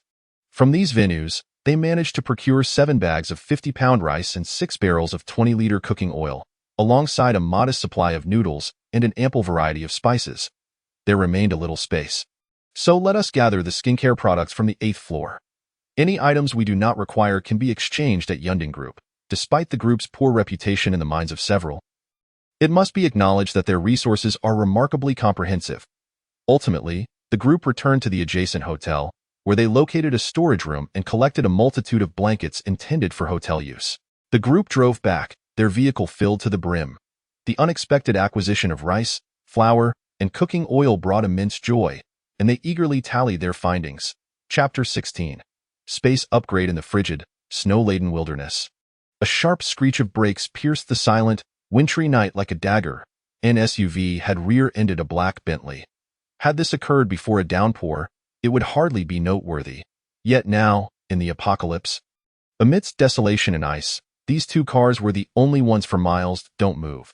I will check on the occupants," Zhang Lanqing declared as he exited the vehicle, returning in less than a minute. "There is a man and a woman inside, both unconscious. What should we do? Do we save them or leave them?" If they chose not to assist, considering the current temperatures, they would surely freeze overnight. Though they had all endured the darkness of the apocalypse, they could not bring themselves to ignore those in peril. Few could still drive. It was unlikely they were affiliated with Yunding Group. As Zhou Ziyu expressed his concerns about excessive contact with them. "Yes, it's that man in the red suit," he added, recognizing the individual speculated to be the grandchild of Yun Weisheng. Shen Nanqing pondered before suggesting, "Let us bandage their wounds and start their car. Their survival will depend on their own fate." As she prepared to exit the car, Zhang Lanqing quickly intervened. "You stay inside. Let me handle the bandaging." His demeanor was oddly evasive, his ears slightly flushed. Shan Nanqing, perplexed, retrieved a first aid kit from her space and approached the injured. Upon opening the door, she was taken aback. The couple inside was disheveled, their belts undone, the circumstances of their collision becoming painfully apparent. Shen Nanqing exchanged an awkward glance with her old classmate before commencing the bandaging process. Once the bandaging was complete, Zhang Lanqing discovered that the car would not start. Shen Nanqing called out for Yu Wanwen. "Wanwen, come down for a moment." She explained to Zhang Lanqing, "If it's a minor issue, woman can fix it." Why Yu Wanwen, demonstrating her skills, approached, followed by Zhou Ziyu. "Ching, what?" Upon seeing the disheveled couple inside the car, Yu Wanwen gasped and, spotting Zhou Ziyu nearby, quickly covered his eyes. "Don't look. It's not suitable for children." Zhou Ziyu, albeit bemused, had already caught a glimpse and pulled her hand away. "Let us hurry. We don't have much fuel to waste." He returned to their vehicle, and Yu Wanwen wasted no time, moving to the front of the car, lifting the hood, and inspecting the problem. Zhang Lanqing observed as she fiddled with various components, and within moments, she closed the hood triumphantly. "All done." Yu Wanwen opened the driver's door, leaned over the unconscious man, and attempted to start the engine. After 3 attempts, it finally roared to life, and she switched on the air conditioning. Just as she was about to step out, she noticed that the man in the driver's seat had awoken, albeit briefly. Yu Wenwen quickly shielded her face and slipped out, relieved to see him close his eyes again. Wenwen? The car is running, Shen Nanqing called. Noticing her stillness, I'm coming, she replied, cracking the window slightly before returning to their vehicle. Everything all right? Yes, I just admired the CEO's physique. Yu Wenwen quipped. As the group returned to room 1203. It was nearing dawn when Yufeng emerged to greet them. Inside, Zhou Ziyu eagerly inquired about the jade artifacts. Sister Nanqing, quickly check if the jade has been absorbed. Shen Nanqing, equally curious, focused her consciousness on the white space and noticed the jade remained. Yet the gold had vanished. The gold has been absorbed. What, did the space expand? Zhou Ziyu asked anxiously. Indeed, it has, Shen Nanqing confirmed, observing an increase of approximately 50 square meters in area and a height increase from 8 to 10 meters. What's that? She wondered aloud. What's wrong, Nanqing? The others queried, their expressions filled with anticipation. Shen Nanqing spotted a sphere of white mist, roughly the size of a soccer ball, floating above. As she reached out to examine it further, the mysterious mist seemed to materialize upon her hand. What is this? The group gaped in astonishment. Shen Nanqing moved her fingers, discovering the mist followed her gestures. As she extended her hand to the left, the mist trailed after her, but when she intended to retract it, the mist surged toward Yufeng, specifically targeting his wound. To their astonishment, the injury began to visibly heal at an astonishing rate. Dad, your wound. Although the mist was insufficient to fully mend the injury, the progress was remarkable. Healing. It's truly healing. The group reveled in this monumental revelation, Yufeng hardly believing that the burns tormenting him for days had significantly improved. While a portion of his injury remained, his spirits were undeniably lifted. That's fantastic, Dad. Your wound is healing so quickly. Qingqing, you're incredible. It's true healing. Yu Wenwen exclaimed joyfully, her excitement palpable. Shen Nanqing, still in awe of this newfound ability, found herself momentarily lost in thought. Zhou Ziyu was the first to regain composure, pressing for details. Was all the gold absorbed? Yes, Yu Wenwen commented. It seems the mist prefers gold over jade. It seems to have a taste for it. The others exchanged glances, bemused. Jade holds little value now, while gold is a coveted commodity. With the space expanded by 50 square meters, is that all the mist can accomplish? It feels almost like a heist. Zhou Ziyu remarked. Perhaps more will emerge tomorrow, Shen Nanqing hypothesized. It's possible. The expanded space should allow for continued use of the mist, Zhang Lanqing added, agreeing with the rationale, though they would have to wait for further developments. After a brief wash-up, the group retired for the night, the day's exertions having left them drained. Despite their excitement, they soon slipped into slumber. The following morning, upon awakening, Shen Nanqing immediately checked the white mist in the space. As anticipated, another sphere had formed in midair, and this time it not only healed Yufeng's burns but also mended his leg injury. Shen Nanqing's healing ability instilled a profound sense of security among them. With future upgrades to the space, the healing prowess would only grow stronger. As long as they lived, Shen Nanqing would be able to heal them. What could offer greater reassurance than that? Collecting gold would henceforth become a primary task alongside their survival efforts. Agreed, the group affirmed in unison. Chapter 17. A match made in heaven. With Yufeng's injuries healed, plans to visit the logistics park were set in motion. However, before embarking on that journey, Shen Nanqing intended to declutter the space of unnecessary items and barter with Yunding Group for supplies. We could exchange for several barrels of gasoline. The barrels will be useful, allowing us to easily fuel up without needing to retrieve the fuel truck each time. Yufeng suggested, indeed. It wouldn't be practical to take out the truck for every fill-up. All right, then I shall go with launching. You all can rest at home. Shen Nanqing packed 2 boxes of high-end skincare products and 1 box of facial masks. Selecting a few jade bracelets and pendants that appeared to be in good condition, as they approached Yunding Group, they stowed the vehicle and proceeded to the rear entrance with their boxes. Today, there was a greater influx of individuals exchanging items, and Shen Nanqing observed that most brought gold jewelry, with jade being less common. The majority sought essential food items, with only a few managing to exchange for meat. Finally, it was their turn. The pair placed their skincare products and masks on the table, prompting the staff to examine the brands, as specific instructions had been given regarding the exclusive use of Lan brand products by the clientele. Noticing that over half were indeed Lan brand, the staff appeared satisfied. What would you like to exchange for? Gasoline. These 3 boxes can be traded for 40 liters, Shin Nanqing replied. Very well. Zhang Lanqing then placed the box containing the jade items on the table. The staff opened each box to inspect the contents.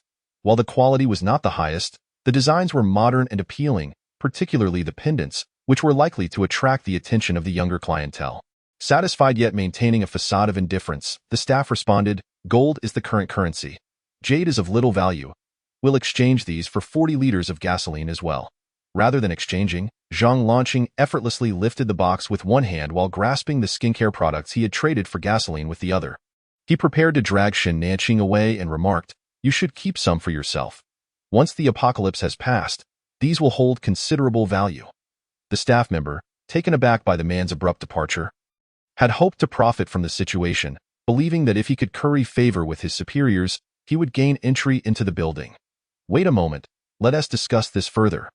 The man was aware that as soon as he uttered those words, he had essentially placed himself at the mercy of the other party. However, he felt powerless. Those who could amass such resources typically possessed some measure of capability. He had merely secured this position through the influence of his cousin and dared not stir up trouble. 80 liters. As Zhang Lanqing turned to leave once more, the man called out to him again, 100 liters. Will that suffice? Any higher? I truly cannot make that decision. Zhang Lanqing felt that was reasonable enough and returned with the box. We require 2 barrels of 40 liters and one of 20 liters. Throughout this entire bargaining process, Shin Nanqing had not uttered a single word. The two departed, each carrying 2 barrels of gasoline, oblivious to the hushed whispers that followed them. This box of jade jewelry was to be delivered to the third young master. Was he not in search of a girl with a youthful visage? Once found, this box of jade would serve its purpose, and if the girl remained elusive, the third young master could still use it to charm other women. Shin Nanqing and her companion made their way to a secluded corner, storing the gasoline in their space before heading to the market to exchange for some of the leafy vegetables from their last visit. I never expected you to haggle. I thought you were the type to pay whatever amount was asked. During her school days, she had perceived Zhang Lanqing as aloof. Although she had discovered him to be warm beneath his cool exterior during their time together, she had not anticipated this more down-to-earth side of him. A faint smile graced Zhang Lanqing's lips as he replied, I, too, am a child of humble origins. Is it not entirely natural to negotiate? Shin Nanqing had assumed that since Zhang Lanqing had been with Zhang Lanhui and Xiao Yu's father, he would no longer worry about finances. Sensing her confusion, he continued, after learning about my sister's situation from others, I began to work part-time and study diligently. There were several instances when I quarreled with her, feeling that she made it difficult for me to hold my head high in front of others. But in truth, what right did I have to criticize her? A bittersweet smile flickered on Zhang Lanqing's face, and the loneliness in his gaze deepened.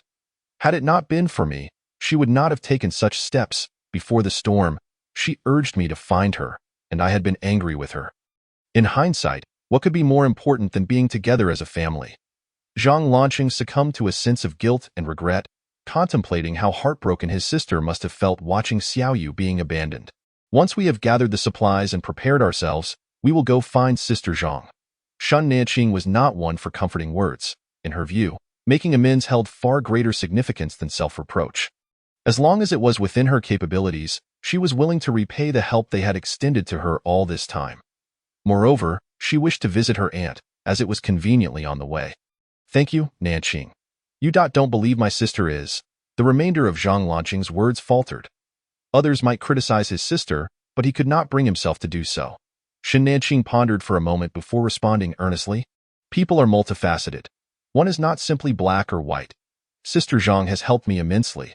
To me, she is a good person. As for other aspects, it is up to those she may have harmed to pass judgment. Meanwhile, far away in Zheng City, Zhang Lanhui had finally arrived after overcoming numerous hardships. In the office of the base's leader, she sat vacantly on the sofa, her hair disheveled, her frame gaunt, repeatedly murmuring Xiao Yu's name. A middle-aged man burst into the room, followed by subordinates reporting various matters. He appeared to be in his 40s, with a commanding presence indicative of someone accustomed to authority. Lanhui, you have finally arrived. The man half squatted before Zhang Lanhui, cautiously enveloping her in his embrace. You scared me half to death. Do you realize that? At this moment, Zhang Lanhui seemed to regain her senses and forcefully pushed him away. With a resounding slap, she struck his face. Though her strength was diminished, the act shocked those present, particularly a rather sinister-looking young man who scoffed derisively, his face a mask of mockery. Zhou Qishan, why did you not save our son? Why return my son to me? Return my son. Zhang Lanhui pounded on the man, who did not retaliate but merely held her tenderly. Why didn't you save him? He is your son. Why? Zhou Qishan, speak. Zhang Lanhui cried hysterically. With her son gone, she felt there was no reason to continue living. She had endured until this day solely to confront the man. Now that he offered no explanation, she felt no desire for further knowledge. Suddenly, she pushed the man aside and charged toward the corner of the desk. The sinister young man reacted swiftly, blocking her path, causing Zhang Lanhui to fall to the ground, while Zhou Qishan hurried to catch her. Lanhui, listen to me. Xiao Yu will not die. Our son will not perish so easily. There were so many rats. How could he possibly escape? He did escape. Truly, he hid in the restroom. Really? Upon hearing that her son might still be alive, Zhang Lanhui's eyes widened, her previously dull gaze suddenly ablaze with hope. She grasped the man's hand tightly, her voice trembling with anticipation. Are you telling the truth? Xiao Yu is really alive. Tears streamed down her cheeks. But this time they were tears of joy and hope. Indeed, those who came to fetch him saw it with their own eyes. If you don't believe me, go ask them. Then how did he escape from all those rats? Zhang Lanhui inhaled deeply, striving to maintain her composure as she fixed her gaze on Zhou Qishan, fearful of missing even the slightest change in his expression. Among those who came to retrieve him, one has awakened their abilities, did you see? I have also awakened my powers, and Ziding has as well. Xiao Yu is my son, he will definitely awaken his abilities too. After finishing, Zhou Qishan gestured toward their eldest son behind him. Zhang Lanhui glanced at Zhou Ziding, whose demeanor was somewhat sinister, trying to discern the truth in Zhou Qishan's words. Ultimately, she chose to believe in this outcome she wished to be true. Then you must go fetch him immediately. All right, I will dispatch someone to get him right away. Zhou Qishan coaxed Zhang Lanhui to rest, while Zhou Ziding observed them leave with a detached expression, hypocritical. Zhou Ziding wore a sardonic smile before retreating to his room, where his mother had been waiting for him. Ziding, you must help your mother. Do not let that vixen snatch your father away. Upon seeing her son enter, the woman concealed her malice, adopting a pitiful demeanor as she sought his assistance. I cannot assist, Zhou Ziding coldly rejected her. You are my son. Helping me is also helping yourself. Otherwise, that woman's son will surely usurp your rightful place. Witnessing her son's unyielding demeanor, the woman suppressed her fury and began to analyze the situation with him. She truly disliked this son. He resembled his father too much, and at times, she found herself afraid of him. Zhou Ziding regarded his mother with palpable impatience. Firstly, that woman's son is already dead. Secondly, whatever I desire cannot be taken from me. The man stepped closer, leaning down to meet his mother's gaze. Moreover, you and your husband are indeed alike. One forsakes his son for a woman, and the other is willing to kill her own child for a man and his illegitimate son. Would you not agree you are a match made in heaven? Ziding, it is not like that. Allow your mother to explain. Zhou Ziding disregarded her, instructing others to escort her out. Let go of me. You have such audacity.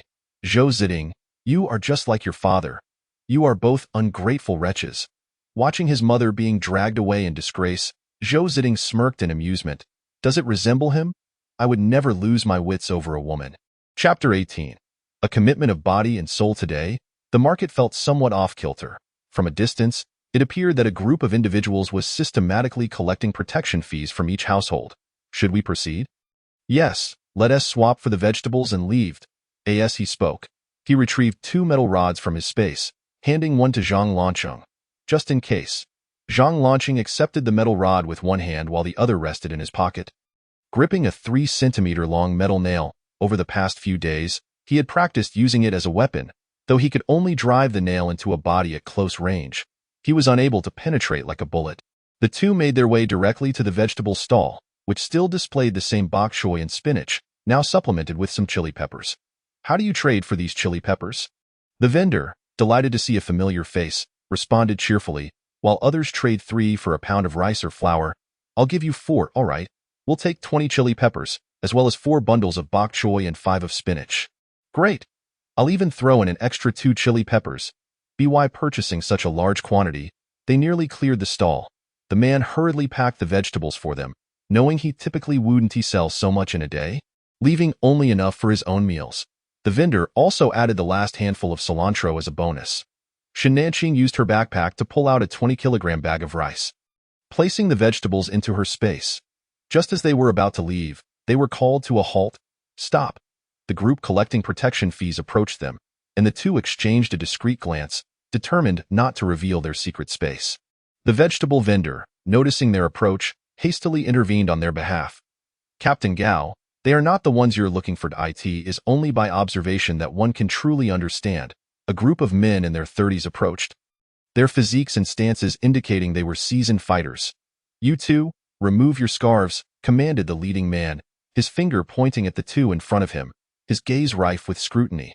Zhang Lanqing positioned himself protectively behind Shen Nanqing, poised to launch an attack at any moment. With so many eyes upon them, they could not utilize their surroundings and had to rely on him. Shen Nanqing soothingly patted Zhang Lanqing, voluntarily lowering her scarf, revealing her pale, strikingly beautiful visage to the crowd. A whistle pierced the air, followed by jeers from the group. This girl is truly stunning. Perhaps she is the savior of the third young master. Maybe the third young master was dazzled by her beauty, and that person is not even a baby-faced individual indeed. The leading man, intrigued, glanced at Shen Nanqing before instructing Zhang Lanqing, "You take yours off as well?" Zhang Lanqing fixed his gaze on the group, firmly pulling down his scarf. Damn, this man is equally handsome. Ha ha ha, no wonder the second young master is indifferent to gender. I wonder what it feels like to be dominated by him. Ha ha ha. Zhang Lanqing's eyes, suddenly cloaked in an icy frost, turned cold as steel. We are not the individuals you seek. May we leave? What is the rush? Come back with us and let us ascertain whether you are indeed who we are looking for. Yes, return with us for the third young master to examine. As it appeared the adversaries were about to seize them, Zhang Lanqing waved his hand, sending a flurry of metallic spikes hurtling toward the men, halting just 5 centimeters from their eyes. Do not move. If anyone dares to step forward, I shall pierce his eyes. Zhang Lanqing barked fiercely. The opposing group was evidently taken aback by this display. Several behind the leader were drenched in cold sweat, while bystanders hastily vanished from sight. Although the leader was surprised, he maintained a greater composure than the others, beginning to reassess the two before him. Let us not be hasty, brother. Let us speak calmly. There is nothing to discuss. Drop your weapons on the ground. The adversaries, uncertain of Zhang Lanqing's capabilities, decided to avoid blinding themselves and drew their guns, preparing to relinquish them. Suddenly, a man on the left swiftly dodged the metallic spikes, raising his weapon to fire at Zhang Lanqing. Anticipating this, Zhang Lanqing transformed 2 metal rods into steel plates, which instantaneously blocked the shots. The bullet ricocheted off the steel plate, striking another individual in the shoulder, causing him to collapse. The adversaries were astonished that they could evade the shots of a speed-based ability user. I warned you not to move. Kick your guns away. The metallic spikes once again aimed at the speed user's eyes. The group, aware of their offensive and defensive capabilities, hesitated to test their luck further, kicking their guns aside. We have no intention of opposing you, but we also refuse to be slaughtered. Understood. Today we have acted rashly. Please excuse us, brothers. Noticing that the two did not wish to engage in battle, the leader's tension eased considerably. Zhang Lanqing slowly led Shen Nanqing back towards the mouth of a narrow alley. Upon entering, they swiftly ran, the metallic spikes losing control and falling to the ground as the group considered pursuing them. The leader halted them. Do not chase. They are not ordinary. It is not worth losing our lives over such trivial matters. Brother, are they really that formidable? I do not know, but I have no desire to find out. At this moment, Shen Nanqing and Zhang Lanqing had already distanced themselves significantly, arriving at an uninhabited area where Shen Nanqing retrieved a vehicle, allowing them to finally catch their breath. Phew. The two, still shaken, reflected on how uncertain their victory would have been had the adversaries truly followed them. If a confrontation were to arise, what are your chances of winning? Not a single one, Zhang Lanqing replied flatly. But I am confident they will not pursue us. Why? because they value their lives. Individuals who thrive in the post-apocalyptic world cherish life even more than before. The two wound through several turns, ensuring they were not being followed before finally relaxing. They speculated that the third young master was likely the grandson of Yun Weisheng, and that they were searching for the savior of the baby-faced individual. Could it be that the man in the red suit is the third young master? Perhaps he saw Wen that day? Zhang Lanqing pondered the words of that group, finding the coincidences rather too uncanny. It is possible. For now, let us refrain from contacting the Yunding group, and do not inform Wen just yet. I fear it may frighten her. She will not be frightened. Her courage is remarkable. Your actions are not wise. Zhang Lanqing, puzzled by Shun Nanqing's excessive protectiveness towards Wen, recalled her adeptness at repairing vehicles and wielding power tools, concluding that Wen was hardly as frail as she seemed. Upon returning to room 1203, they found that the others had been waiting for quite some time. As soon as they entered, the group surrounded them. Did you manage to acquire the gasoline? Why are you back so late? What happened? Wen bombarded them with questions. We secured 140 liters of gasoline, and Zhang Lanqing succinctly recounted the events that had transpired, realizing that excessive protection was indeed not beneficial. What does he want with me? Surely he does not wish to pledge himself. Wen, surprisingly unafraid, even found time to jest. If he wishes to pledge himself, let him know it was Lanqing who saved him. Zhang Lanqing shot a disapproving glance at the class monitor who had incessantly urged him to socialize during their school days. I appreciate your assistance. Not at all. Shen Nanqing chuckled at Wen's antics. You have always adored reading stories of domineering protagonists. Haven to you. Had this been before the apocalypse, they would have never had the opportunity to interact with anyone from the Yunding group. I do enjoy reading about domineering figures, but I have no interest in engaging in any tumultuous love affairs with them. How many of those domineering individuals possess a sound mind? It is the apocalypse. Survival is already a challenge, and I refuse to complicate matters further. Chapter 19. The logistics parked, Why Yu Feng's injuries have healed, and the gasoline is in place. The group decided to venture to the logistics park the following day. Before heading there, they needed to prepare, such as constructing shelves and organizing space, as well as preparing some food for convenience on the journey. Nanqing, that smells wonderful. Shen Nanqing was frying red bean paste, planning to make some fried cakes. The cooked red beans were mashed, combined with sugar, and sautéed in lard. Since lard was unavailable, soybean oil would suffice. Glutinous rice flour was mixed with warm water until it reached 70 to 80% hydration. Then a bit of soybean oil was added and kneaded further. The dough was allowed to rest for an hour, after which small pieces were taken, filled with bean paste, and deep-fried. As the fried cakes emerged from the oil, Wen eagerly took a bite. Ouch, so sweet. Adhering to the principle that good things should be shared, Wen took a plate to Zhou Ziyu. Although Zhou Ziyu feigned disinterest when Wen presented the fried cake to his lips, he pretended to reluctantly eat several. Zhang Lanqing was busy making his signature hand-pulled noodles and was already on his second batch. After finishing the fried cakes, Wen rushed to assist Yu Feng in preparing rice balls. Using up the last of the luncheon meat and carrots, while the meat floss had been depleted previously, in the end, they also made dozens of pancakes and prepared 2 pots of spicy soup with the remaining seasoning packets. Deeming their preparations complete, the next day, as dawn broke, each person had a bowl of hand-pulled noodles and set off. This time, Yu Feng was driving, as he was more familiar with the route, while Zhang Lanqing sat in the passenger seat, assisting him with navigation. Just as the sky began to lighten, they arrived near the newly constructed road outside the second ring road. After walking for about 2 kilometers, they finally spotted the long-awaited painted road. This was their first time traversing a road free of ice since the torrential rain, instilling a sense of groundedness. Scattered vehicles lined the highway, presumably abandoned by people fleeing during the storm. Initially, they managed to drive for a while, but eventually, the road became impassable, littered with cars. If they spotted a vehicle they liked, they could take it, even without keys. Hearing Yu Feng's suggestion, the group's minds immediately conjured scenes from action-packed films where one could simply splice 2 wires to ignite the engine. Uncle Yu, can you really start a car with just 2 wires? Zhou Ziyu inquired, his face betraying a hint of barely concealed eagerness, as such things still fascinated him at his young age. More or less, Yu Feng, leading the way, was oblivious to Zhou Ziyu's hopeful tone, but Wen caught on.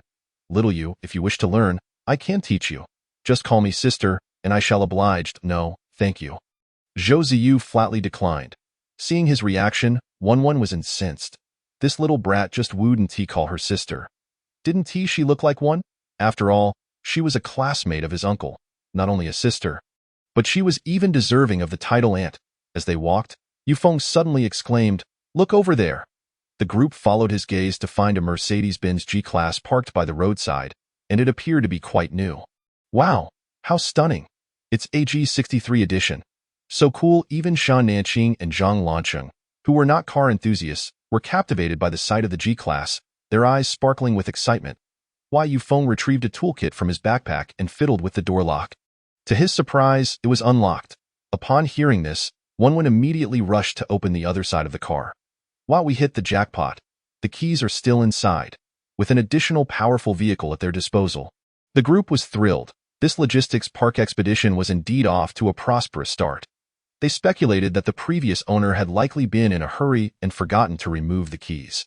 As they still had to go to the logistics park, they did not examine the vehicle in detail and allowed Shen Nanqing to store it in her space. After approximately 2 hours of walking, the group finally arrived at the logistics park mentioned by Yufeng. The park was expansive, filled with a variety of vehicles, predominantly large trucks. Everyone, be cautious. There might still be people in the logistics park. Yufeng warned. His speculation held a high probability. During the torrential rain, many individuals might have been trapped here, though it was uncertain whether they had managed to leave after the freeze.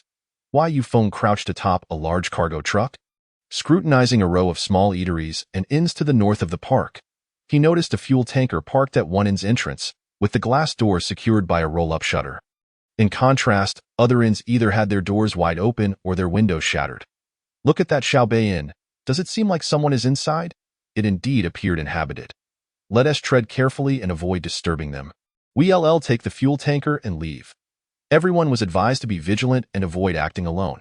After Shan Nanqing's admonition, the group's expressions turned solemn as they began searching the perimeter of the logistics park for the fuel tanker. After traversing nearly half the area, they finally spotted a tanker. After observing from various angles, they confirmed it was shielded from the inn's view by other vehicles, allowing Shan Nanqing to safely store it in her space. They soon discovered another fuel tanker, though it was diagonally opposite the inn. The group decided against taking that one to avoid potential danger. If the tanker's owner or the inn's occupants believed the park supplies belonged to them, it could lead to trouble. They were reluctant to provoke conflict, especially since the 4 tons of gasoline would suffice for a considerable time. Shen Nanqing gestured for the group to depart the logistics park and head towards the nearby mountains. This was one of the few places in Shushi where they could see the land, and Wenwen's mother needed a proper burial. The mountain appeared deceptively close, yet it took over half an hour to reach it. Now, only bare trees remained atop the mountain. Why Wenwen chose a spot halfway up, a clearing devoid of trees. Let us bury my mother here. I fear the mutated trees might affect her if they survive. Shen Nanqing comforted her by saying, Lanshan has already prepared a metal coffin. Neither mutated animals nor plants will disturb your mother. Thank you all, Wenwen said with tears in her eyes. Bowing formally to Shen Nanqing and the others. Without their assistance, she would not have reached this day. Why Yufeng also bowed in respect. Shen Nanqing quickly helped the father and daughter up. What thanks? You are my dearest friend. Didn't you say that your parents are my parents? Why should I thank you for helping my own? When her parents passed away, Yufeng's family had supported her immensely. A kindness she would never forget. Shen Nanqing laid Yu's mother's body on the ground, while the father and daughter approached with towels and warm water to prepare her for her final rest. The trio then walked to the designated spot, pulling out shovels they had prepared to begin digging, granting the family time to say their goodbyes. The ground had frozen hard, and Shen Nanqing had to use an electric pick to make any progress. After over an hour, Wenwen called them over. Her eyes were red and swollen, her voice hoarse from crying, while Yufeng's face was etched with sorrow. It's done. Shen Nanqing placed the metal coffin into the hole, and Yufeng gently placed his wife inside. The father and daughter shared one last look at the woman in the coffin before allowing Zhang Lancheng to seal it shut, as the soil was shoveled back. Tears welled in the eyes of the group. Shen Nanqing then took out the gravestone Yufeng had prepared in advance, positioning it at the head of the grave. It read, Here lies Lin Wanping. Beloved wife. Wanping, rest assured, I will take good care of our daughter. I may not have much time to visit you in the near future, but once this apocalypse passes, I will surely return to be by your side. Yufeng murmured, gently caressing the gravestone. Mother, I will live well. Take care of myself and Dad, grow stronger, and protect Qingqing and our companions. You can rest easy. After Shan Nanqing, Zhang Lanqing, and Zhou Ziyu bowed 3 times to Yu's mother. The group continued their ascent into the mountains, eager to see if any life remained within. Chapter 20. Camping in the wilderness, Shan Nanqing and her companions had been trekking up the mountain for over an hour. Near the summit, Yufeng discovered signs of wild rabbits and set a few simple traps nearby, though whether they would catch any would be left to chance. The snow was knee-deep in the mountains, crunching underfoot as they walked for another half-hour until they finally reached the peak. From their vantage point, they noticed that the trees on the mountain's backside far outnumbered those on the front, and the mountains extended endlessly before them. The group decided to venture further around the back. If there were wild rabbits, there might also be wild chickens or boars. They hadn't had fresh meat in quite some time and couldn't let this opportunity slip by.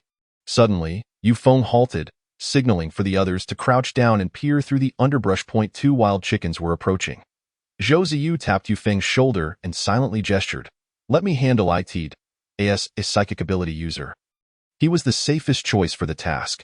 Just as the chickens entered his striking range, he was tapped on the shoulder by Shan Nanqing. She pointed to his left front, where another wild chicken was approaching. Zhou Ziyu composed himself and patiently waited for the chicken to come closer. Finally, all 3 chickens were within striking range. This time, Zhou Ziyu did not hesitate. He unleashed his powers, sending all 3 chickens flying. Yufeng dashed forward, binding the birds together. They weigh about 6 pounds altogether. 36-pound chickens? How can they be so small? It barely seems enough to fill a gap in our teeth, Yu Wenwen remarked. Somewhat disappointed, the 3 others fell silent, equally disheartened. That's not insignificant.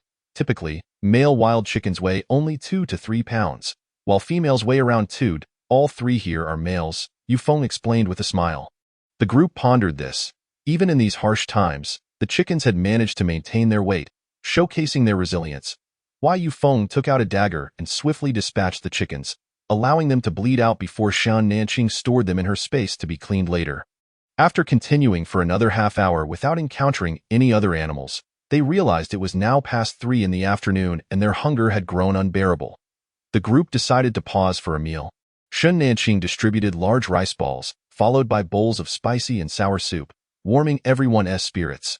After the meal, Yu Wenwen inquired about their plans. Should we head back today? The sky was darkening. And even if they hurried back, it would be late at night. This opportunity is rare. Perhaps we should stay and look for boars tomorrow, Zhang Lanqing suggested, reluctant to return after only catching 3 chickens. The group felt a twinge of regret. Having traveled such a distance, it seemed only fair to gather more game, especially as the cold would likely limit further chances. Let us stay then. We can find a flat spot to set up camp. Lanqing can create a metal shelter, and we have bedding and storage, so it won't be too uncomfortable. We can continue our search tomorrow, Shan Nanqing concluded. They scoured the area for a relatively flat location, and Zhang Lanqing began constructing a metal shelter. The 4m x 5m metal structure featured a metal pipe extending to the roof at the leftmost corner of the entrance, with an opening 50 centimeters above the ground for adding firewood, creating a simple fireplace. Once the shelter was complete, Zhang Lanqing and Yufeng went to check the rabbit traps, as the cold weather meant any captured rabbits would freeze solid overnight. Meanwhile, Yu Wenwen and Zhou Ziyu gathered dry twigs, while Shan Nanqing unpacked various cardboard boxes from her storage to lay on the metal floor, followed by 2 mattresses she had procured from a bedding store, topped with blankets from the hotel stash. After preparing the sleeping area, Shan Nanqing retrieved a gas stove and kettle to boil water, filling 2 hot water bottles and 3 empty 4 bags for everyone's bedding. When Yu Wenwen and Zhou Ziyu returned with a good number of twigs, albeit slightly damp, Shan Nanqing selected some drier branches to feed the fireplace. She added a bit of gasoline and ignited a tissue, tossing it into the fire. The flames leapt up suddenly, startling her. Zhou Ziyu and Yu Wenwen approached, adding more fuel to the fire, though the dampness produced substantial smoke. Fortunately, the chimney vented directly to the roof, allowing the smoke to escape, albeit at the cost of burning more wood than necessary. Leaving Zhou Ziyu to tend the fire, Shan Nanqing and Yu Wenwen ventured out again in search of thicker, drier branches for a more enduring burn. Shan Nanqing retrieved an axe from her storage and chopped down several dry trees. Returning with an ample supply to feed the fire. As they waited for Yufeng and Zhang Lanqing to return, they continued gathering more dry wood for future use. When Yufeng and Zhang Lanqing finally returned, they carried 2 wild rabbits. "Dad, you caught rabbits," Yuan exclaimed joyfully, rushing to greet them. "Yes, only 2 traps yielded catches. We'll check the other traps when we head back tomorrow," Yufeng replied, handing the rabbits to Shan Nanqing, who had already bled them on the way back. Shan Nanqing prepared another kettle of boiling water and brewed cups of milk tea for everyone, pouring the remainder into a basin. She instructed Yuan to mix in some cool water, and the group gathered around the basin to wash their hands. Zhang Lanqing sealed the door, leaving only a few small holes at the top of the roof. A few of them removed their outer garments. One person nestled under the quilt with a cup of milk tea. The 5 sat side by side beneath the covers, clad in similar thermal underwear, a sight both amusing and heartwarming. Outside, the world lay shrouded in ice and snow, while inside, a fireplace crackled with warmth, hot water bottles nestled within the blankets, and milk tea cradled in their hands, bestowing upon them a profound sense of tranquility and happiness. If only they had a camera, they could film a camping video and perhaps even earn some money by sharing it online, mused Yuan Wen, her imagination running wild. Previously, she and Nanqing had often scrolled through others' camping videos, featuring rain and snow, falling asleep within minutes. Now that they were camping themselves, rather than feeling sleepy, she felt a surge of excitement. After finishing their milk tea, they all lay down to rest, with Yufeng positioned in the center, Yuan Wen and Zhou Ziyu on either side, while Shen Nanqing and Zhang Lanqing occupied the edges, while Yuan Wen and Shan Nanqing whispered softly, while Zhou Ziyu and Zhang Lanqing seemed to have already succumbed to slumber. Noticing the stillness, Yufeng quietly got up to add 3 large logs to the fire and placed everyone's shoes by the hearth, ensuring they wouldn't be cold when they put them on in the morning. After completing these tasks, Yufeng returned to bed, turning to gaze at his daughter, who appeared to be dreaming sweetly, a smile playing at her lips. He felt a swell of contentment, certain that his wife would share in this joy. Tucking the children in snugly, Yufeng too drifted off to sleep. Chapter 21. A bountiful harvest in the dead of night, perhaps due to having consumed an extra cup of milk tea. Yuan found herself needing to use the restroom again, despite having visited just before bed. She tiptoed out of bed and quietly approached Zhang Lanqing, gently nudging his leg. Startled, he sat up abruptly, asking, "What's wrong?" Yuan hurriedly gestured for him to be quiet. "Should I need to go to the bathroom?" Feeling somewhat embarrassed, she realized that only Zhang Lanqing could open the door, making it awkward to disturb him. Zhang Lanqing, however, showed no reluctance, quickly rising to put on his coat. As the 2 of them readied themselves to step outside, Yufeng and Shan Nanqing stirred awake at the sound. Zhang Lanqing promptly urged them to remain in bed. "I'll accompany her. You 2 go back to sleep." With that reassurance, they settled back down. Exiting the metal cabin, they walked 20 meters to the right, where Yuan instructed Zhang Lanqing to wait for her while she stepped behind a large tree 5 meters away to relieve herself. The outdoor temperature on the mountain was even colder, causing Yuan to shiver uncontrollably, fearing her backside might suffer frostbite. Suddenly, she heard rustling sounds behind her. Whipping around, she saw nothing. Assuming she was mistaken, she finished up and put her pants back on, yet the rustling returned, sending chills down her spine. Not daring to look back, she hurriedly ran towards Zhang Lanqing. Noticing her urgency, he quickly approached her, asking, "What's wrong?" Yuan, gripping his arm tightly, exclaimed, "I think I heard something over there. It scared me to death." Zhang Lanqing shielded her behind him and took a couple of cautious steps toward the sound. Observing for a moment but detecting nothing amiss, "Perhaps it was just a small animal. Then let us hurry back," she replied. The pair made their way back to the metal cabin, while Yuan, still feeling apprehensive, snuggled closer to her father under the covers, while Zhang Lanqing added a few more logs to the fire before settling down to sleep himself. The following morning, Yufeng was the first to awaken. Glancing at his watch to find it was just past 6, the fire had long since burned out, leaving the cabin chilly. He quickly rose to rekindle the flames. The others began to stir as well. Yet none felt inclined to get out of bed. It was simply too cold, and they huddled beneath their blankets. Observing this, Yufeng brewed a kettle of hot water on the gas stove. Replacing their hot water bags and infusion bottles with warm water, pouring the cool water into a basin for washing hands later. Yuan embraced the new hot water bag, exclaiming, "How wonderful!" The others smiled in silent agreement. Sharing her sentiments, with the warmth of the hot water bags, the chill became more bearable. Shun Nanqing produced several packets of chicken feet and duck necks to share among them. The group stretched their arms and heads out from under the covers, enjoying their snacks while remaining careful not to soil the bedding. As they relished their treats, Yufeng prepared a cup of milk tea for each of them. By 8 o'clock, the invigorating effects of the milk tea compelled them to rise. As nature called, they hastily donned their clothing to address their physiological needs. After pouring the hot water from their bags into the basin, they washed their hands. Shun Nanqing retrieved some flatbreads and spicy soup from her supplies. And after eating, they felt significantly warmer. Zhang Lanqing secured the door, and the group continued deeper into the mountains. However, today's luck was not as favorable as yesterday's.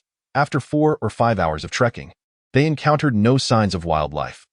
Let us head back. Venturing further is too dangerous, Yufeng advised, the only one among them with survival experience, and his words were met with unanimous agreement. They began their return journey.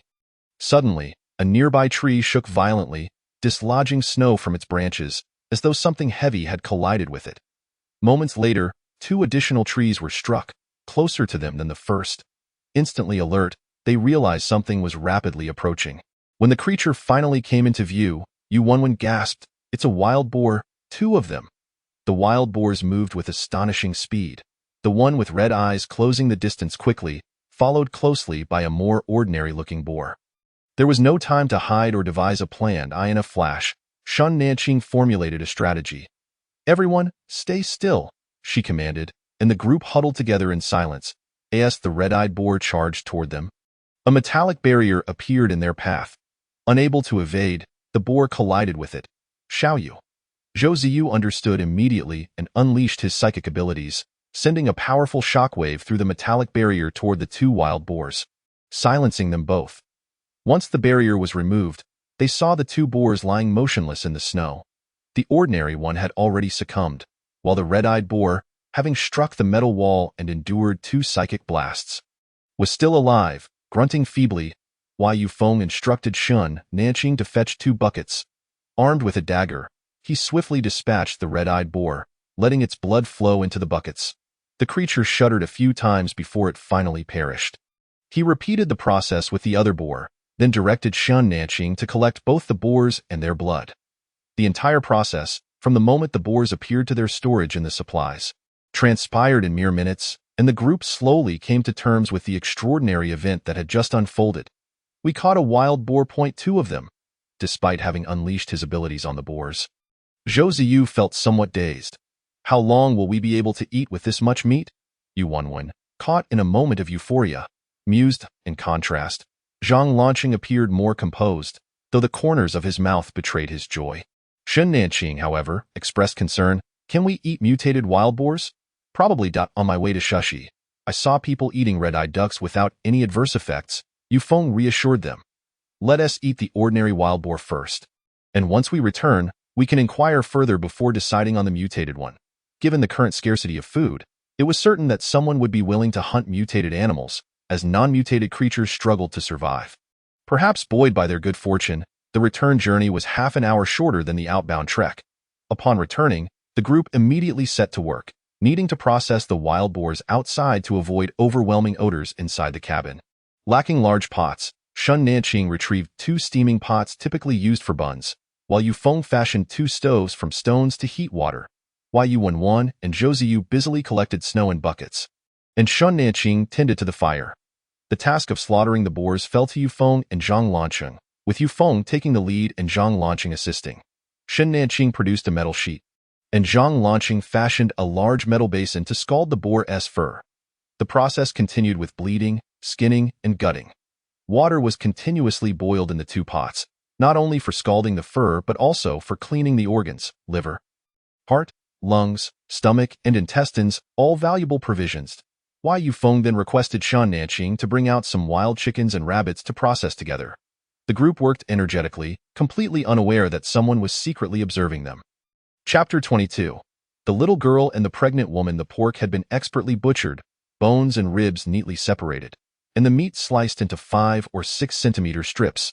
The entrails were cleaned out, though the pig's head required a bit of singeing, which was a hassle. Shun Nanqing stored everything in her supplies for later processing when conditions allowed. Why Yu placed the two cleaned wild chickens on the snow beside the pot, intending to blanch them for dinner. Buckets of snow were gradually melting into water, sufficient to submerge the chickens. When Yu turned to retrieve them, she exclaimed, "Where did the chickens go? They had been right there moments ago." "Dad, Ching, the chickens are missing." Hearing her exclamation, everyone gathered around. "What happened?" she asked, bewildered. "They were just here by the pot, and now they're gone." Suddenly, Yu recalled the rustling sound she had heard last night while heading to the bathroom. A chill running down her spine. Could there be something dangerous lurking nearby? Zhou Ziyu immediately tapped into his abilities, attempting to sense any nearby supernatural beings. Over there, not far away. The crowd followed the direction pointed out by Zhou Ziyu. And after a short chase, they spotted a petite figure clad in a tattered military coat, dashing forward while clutching a chicken. "Halt! Otherwise, we will open fire." Yet, the individual completely disregarded their threats, desperately continuing to flee. The group had no genuine intention of wasting ammunition and could only hasten their pursuit. Just as the foremost, Yufeng, was about to catch up, he unexpectedly tripped over something and fell into the snow. The others soon caught up, with Yuan and Xian Nanqing rushing to help Yufeng, while Zhang Lanqing and Zhou Ziyu pressed on. What was this? Yufeng had become ensnared by vines, not withered ones, but vibrant green and remarkably resilient. Shen Nanqing quickly realized the situation and shouted to Zhou Ziyu, "Xiao Yu, use your ability." At that moment, Zhou Ziyu had finally closed the distance. The target was now within his range of attack.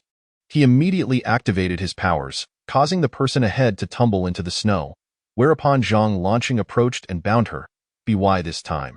Shen Nanqing and the others had also arrived, panting as they exclaimed, "He is a plant-type ability user.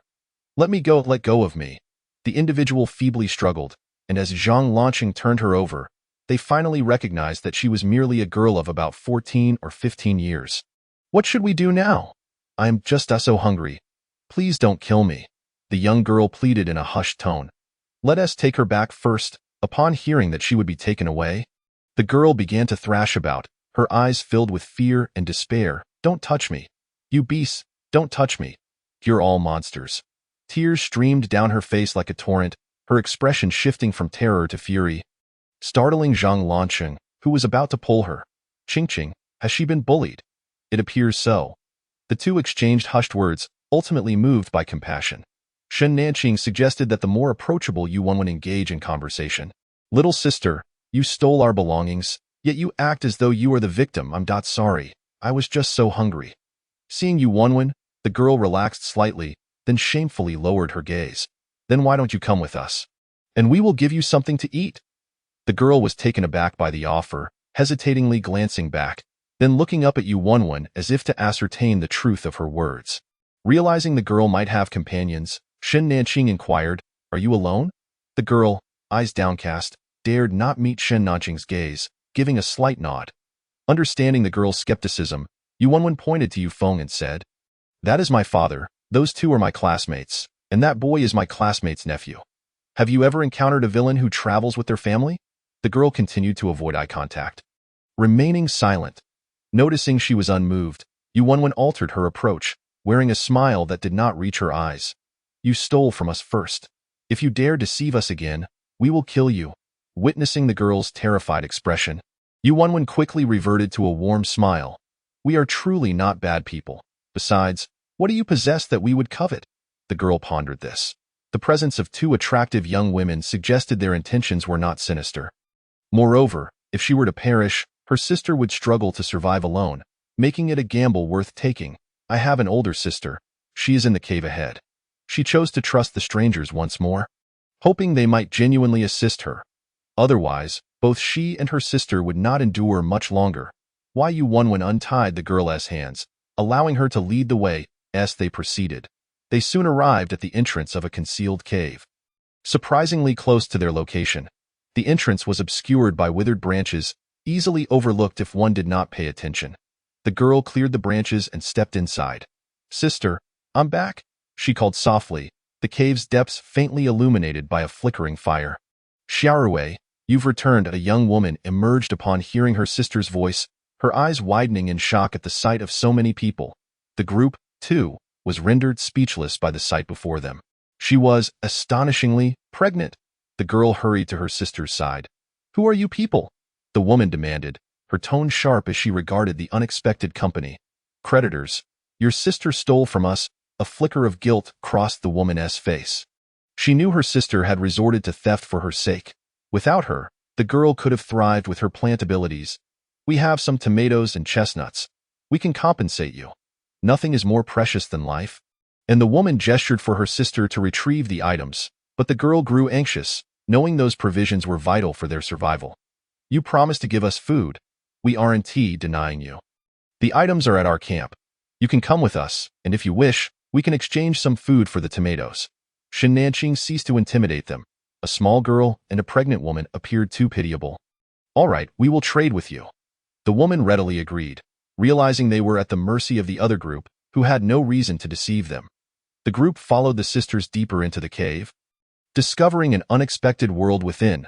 The cave was significantly warmer than outside, with several large foam boxes stacked to the sides, mostly containing unripe tomatoes, along with a few unidentified seedlings yet to bear fruit. Venturing further, they encountered half a box of tomatoes and a bag of chestnuts. At the far end were the sisters' sleeping arrangements. Calling them beds was generous, as they consisted merely of cardboard boxes on the ground, topped with a blanket of indiscernible color. Not far from the bedding was a rudimentary stove made of stones, with a frying pan atop and a pile of dead branches and various jars nearby. "You can have all the tomatoes and half a bag of chestnuts. Will you exchange some rice and flour with us?" "Certainly." Upon receiving the affirmative response, the girl promptly began moving the tomatoes, while Zhang Lanqing eagerly assisted. "Let us help." Yu Feng also stepped forward to aid in carrying the chestnuts, concerned that the sisters were too frail to manage the load. On their way back, Shen Nanqing suddenly asked, "Why did you only steal chickens?" "Huh? Oh, when I went, that uncle was still processing rabbits, and the chickens were closer, making them easier to steal." "I see." Shen Nanqing felt relieved. The rabbits had likely been taken when the pork was already stored away, and the girl had not noticed them securing the meat. The others understood without needing to speak, acknowledging that the subject of pork should not be revisited. Chapter 23. Revenge. Upon returning to the metallic shelter, night had fully descended, and the group rekindled the fire to prepare a meal, with Yu Feng resuming his work on the rabbits. The sisters settled by the fire, assisting with the flames, while Yuanwen brought out their remaining snacks to offer the two, preparing a cup of milk tea for each once the water in the pot began to boil. "Thank you." The sisters' voices quivered with emotion. It had been a long time since they had tasted anything sweet. With the addition of 2 more individuals and the chickens being relatively small, they decided to stew all 3, adding plenty of morel mushrooms and deer antler mushrooms, and towards the end, a few pieces of potato. The aroma wafted through the air, and the sisters appeared somewhat dazed by the scent of the stewing chicken. How long had it been since they had smelled the fragrance of meat? Since they took refuge in the cave, their diet had consisted solely of chestnuts and vegetables, and they could scarcely fill their stomachs. As the chicken neared completion, Shen Nanqing pretended to retrieve a stack of flatbreads from the house, warming them in the pot. The sight of the flatbreads caused the sisters' eyes to widen in surprise. Zhang Lanqing fashioned a metal table beside the fire, and the group gathered around to eat. The 3 wild chickens having been plucked and gutted, yielding barely 4 pounds, yet accompanied by mushrooms and potatoes, it was still a hearty meal. They devoured the flatbreads alongside the chicken, feeling satisfyingly full, each enjoying a bowl of chicken soup. After their meal, they began discussing serious matters. "What would you like to trade for?" "Rice, flour, noodles, seasonings. We have it all." Casting a glance at the pregnant woman's belly, Shen Nanqing added, "We also have brown sugar." The sisters were elated. After some thought, the older sister stated, "We would like a bag of brown sugar, a bag of salt, and the remainder to be half rice and half flour." "If that is acceptable." Agreed. Shen Nanqing rose and entered the house, retrieving a bag of salt, a bag of brown sugar, a bundle of noodles, along with half a bag of rice and half a bag of flour, placing everything into a box for transport. "Here, this bundle of noodles is for you." The sisters eagerly accepted, astonished by the amount they received. The rice appeared to weigh over 10 pounds, the flour 7 or 8 pounds, and the noodles were in a 5-pound package. They had not anticipated receiving such generosity. Thank you so much. It's no trouble. It's what we promised." Reflecting on the sisters' rudimentary bedding in the cave, Yuanwen returned to the house, emerging with an extra blanket. This is surplus. Please take it. Having stockpiled many blankets from the hotel previously, Shin Nanqing did not object to Yuanwen's gesture. Thank you. We are so grateful. After the initial excitement, the woman regarded the metallic shelter thoughtfully. Not only did they possess psychic abilities, but they also wielded metal abilities, and their generosity suggested they were quite capable. After much hesitation, she finally spoke. There's a small bay hotel in the logistics park at the foot of the mountain. It has many supplies. If you have the capability, we want to go. Shin Nanqing interrupted the woman. We will not assist you in seeking revenge. Her gaze turned cold. The sister's plight was all too easy to surmise. This desolate mountain was devoid of life, and its proximity to the logistics park, coupled with the earlier glint of fear and resentment in the younger sister's eyes towards men, made their ordeal evident. They could offer whatever assistance they could muster, yet they were reluctant to be mere pawns. Upon hearing Shan Nanqing's words, the woman hung her head in shame. She harbored selfish intentions, desiring vengeance for herself, yet the logistics park indeed possessed a wealth of supplies. This was no mere fabrication. The various inns within the park were equipped with generators, and the cold storage had remained operational even during torrential downpours, hence storing an abundance of fruits, vegetables, rice, flour, and oil. The woman appeared to have an epiphany. Her hands trembling slightly as she embraced herself tightly and continued. Those demons slaughtered the owners and guests of the other inns, claiming all their possessions as their own, and even imprisoned some individuals. The men killed for amusement, while the women. Her voice broke down into sobs, and the younger sister clung tightly to her older sibling's shoulder, weeping softly. I can provide you with their information, and I cannot help you lure them out. Elder sister, what are you saying? If anyone is to lure them, it should be me. The elder sister patted her sibling's hand, soothing her emotions. It mattered not if she met her demise. As long as the individuals from the logistics park perished, her sister could rest easy, relying on her unique abilities. Shan Nanqing and her companions fell into a contemplative silence. If what was being said was true, the temptation was undeniably great. We will come by tomorrow morning. Whether you choose to join us is entirely up to you. Once the sisters had finished speaking, they turned, clutching their belongings, and departed. No one among Shan Nanqing's group uttered a word. They silently tidied up the exterior before retreating to the metallic shelter for rest. After a day of toil, one would expect them to fall into a deep slumber, yet sleep eluded them, their minds consumed by the sisters' revelations. Shin Nanqing recognized that they were all swayed by the allure of the situation. Tomorrow, let us inquire about how many individuals are present in the logistics park and what abilities they possess. If they are manageable, we shall proceed. If not, we can always escape. Opportunities will abound in the future. Yuanwen could no longer contain herself and spoke first. The others remained silent, fully aware that as time passed in this apocalyptic world, such chances would dwindle, if there truly are so many supplies. Can Nanqing's space even accommodate them? It can. The space has increased by 2 meters in height and spans 250 square meters, ample room for substantial storage. If we can seize the logistics park, we could also take that fuel tanker with us. Zhou Ziyu felt a surge of excitement. If such an abundance of supplies were attainable, the risks would indeed be worthwhile. Let us discuss tomorrow's matters when the time comes. For now, let us retire early. Shin Nanqing was equally intrigued. If they could procure this cache of resources, they would be free from worry for years, and the logistics park's generators would prove invaluable in the future. However, those who had seized control of the park were certainly formidable, and their ruthlessness posed a significant risk. Fighting for supplies might not be worth the peril. As they drifted into a restless sleep, a cacophony of disjointed dreams plagued them throughout the night, leaving them with headaches come morning. The leftover chicken soup from the previous evening was diluted with water, and a handful of noodles and bok choy were added. However, none could discern any flavor, as they all awaited the sisters' return. After their meal, Shin Nanqing divided a few tomatoes among them. They bit into the tomatoes while waiting. The fruit was delightful, a rare treat they had not savored in quite some time. If only our team had a plant-based ability, we could feast at will. As they indulged in their thoughts, the sisters arrived, cradling a box in their arms. Once they placed it upon the metallic table, everyone beheld its contents, a dozen cucumbers. These were ripened by Xiaorui overnight. Do taste the freshness. Is it truly possible to ripen so many cucumbers in a single night? Zhou Ziyu queried, astonished. It has only been a little over 2 months since the red snow fell. Has her ability truly developed to such a degree? No, she has been ripening them daily. They were merely at the stage of fruition. Last night, I simply hastened their ripening. I didn't sleep a wink. The girl blushed slightly, downplaying her abilities. Shun Nanqing then invited the sisters to sit inside, preparing each a cup of milk tea. Now, let us discuss the situation at the logistics park. Chapter 24. Am I not worthy of sympathy?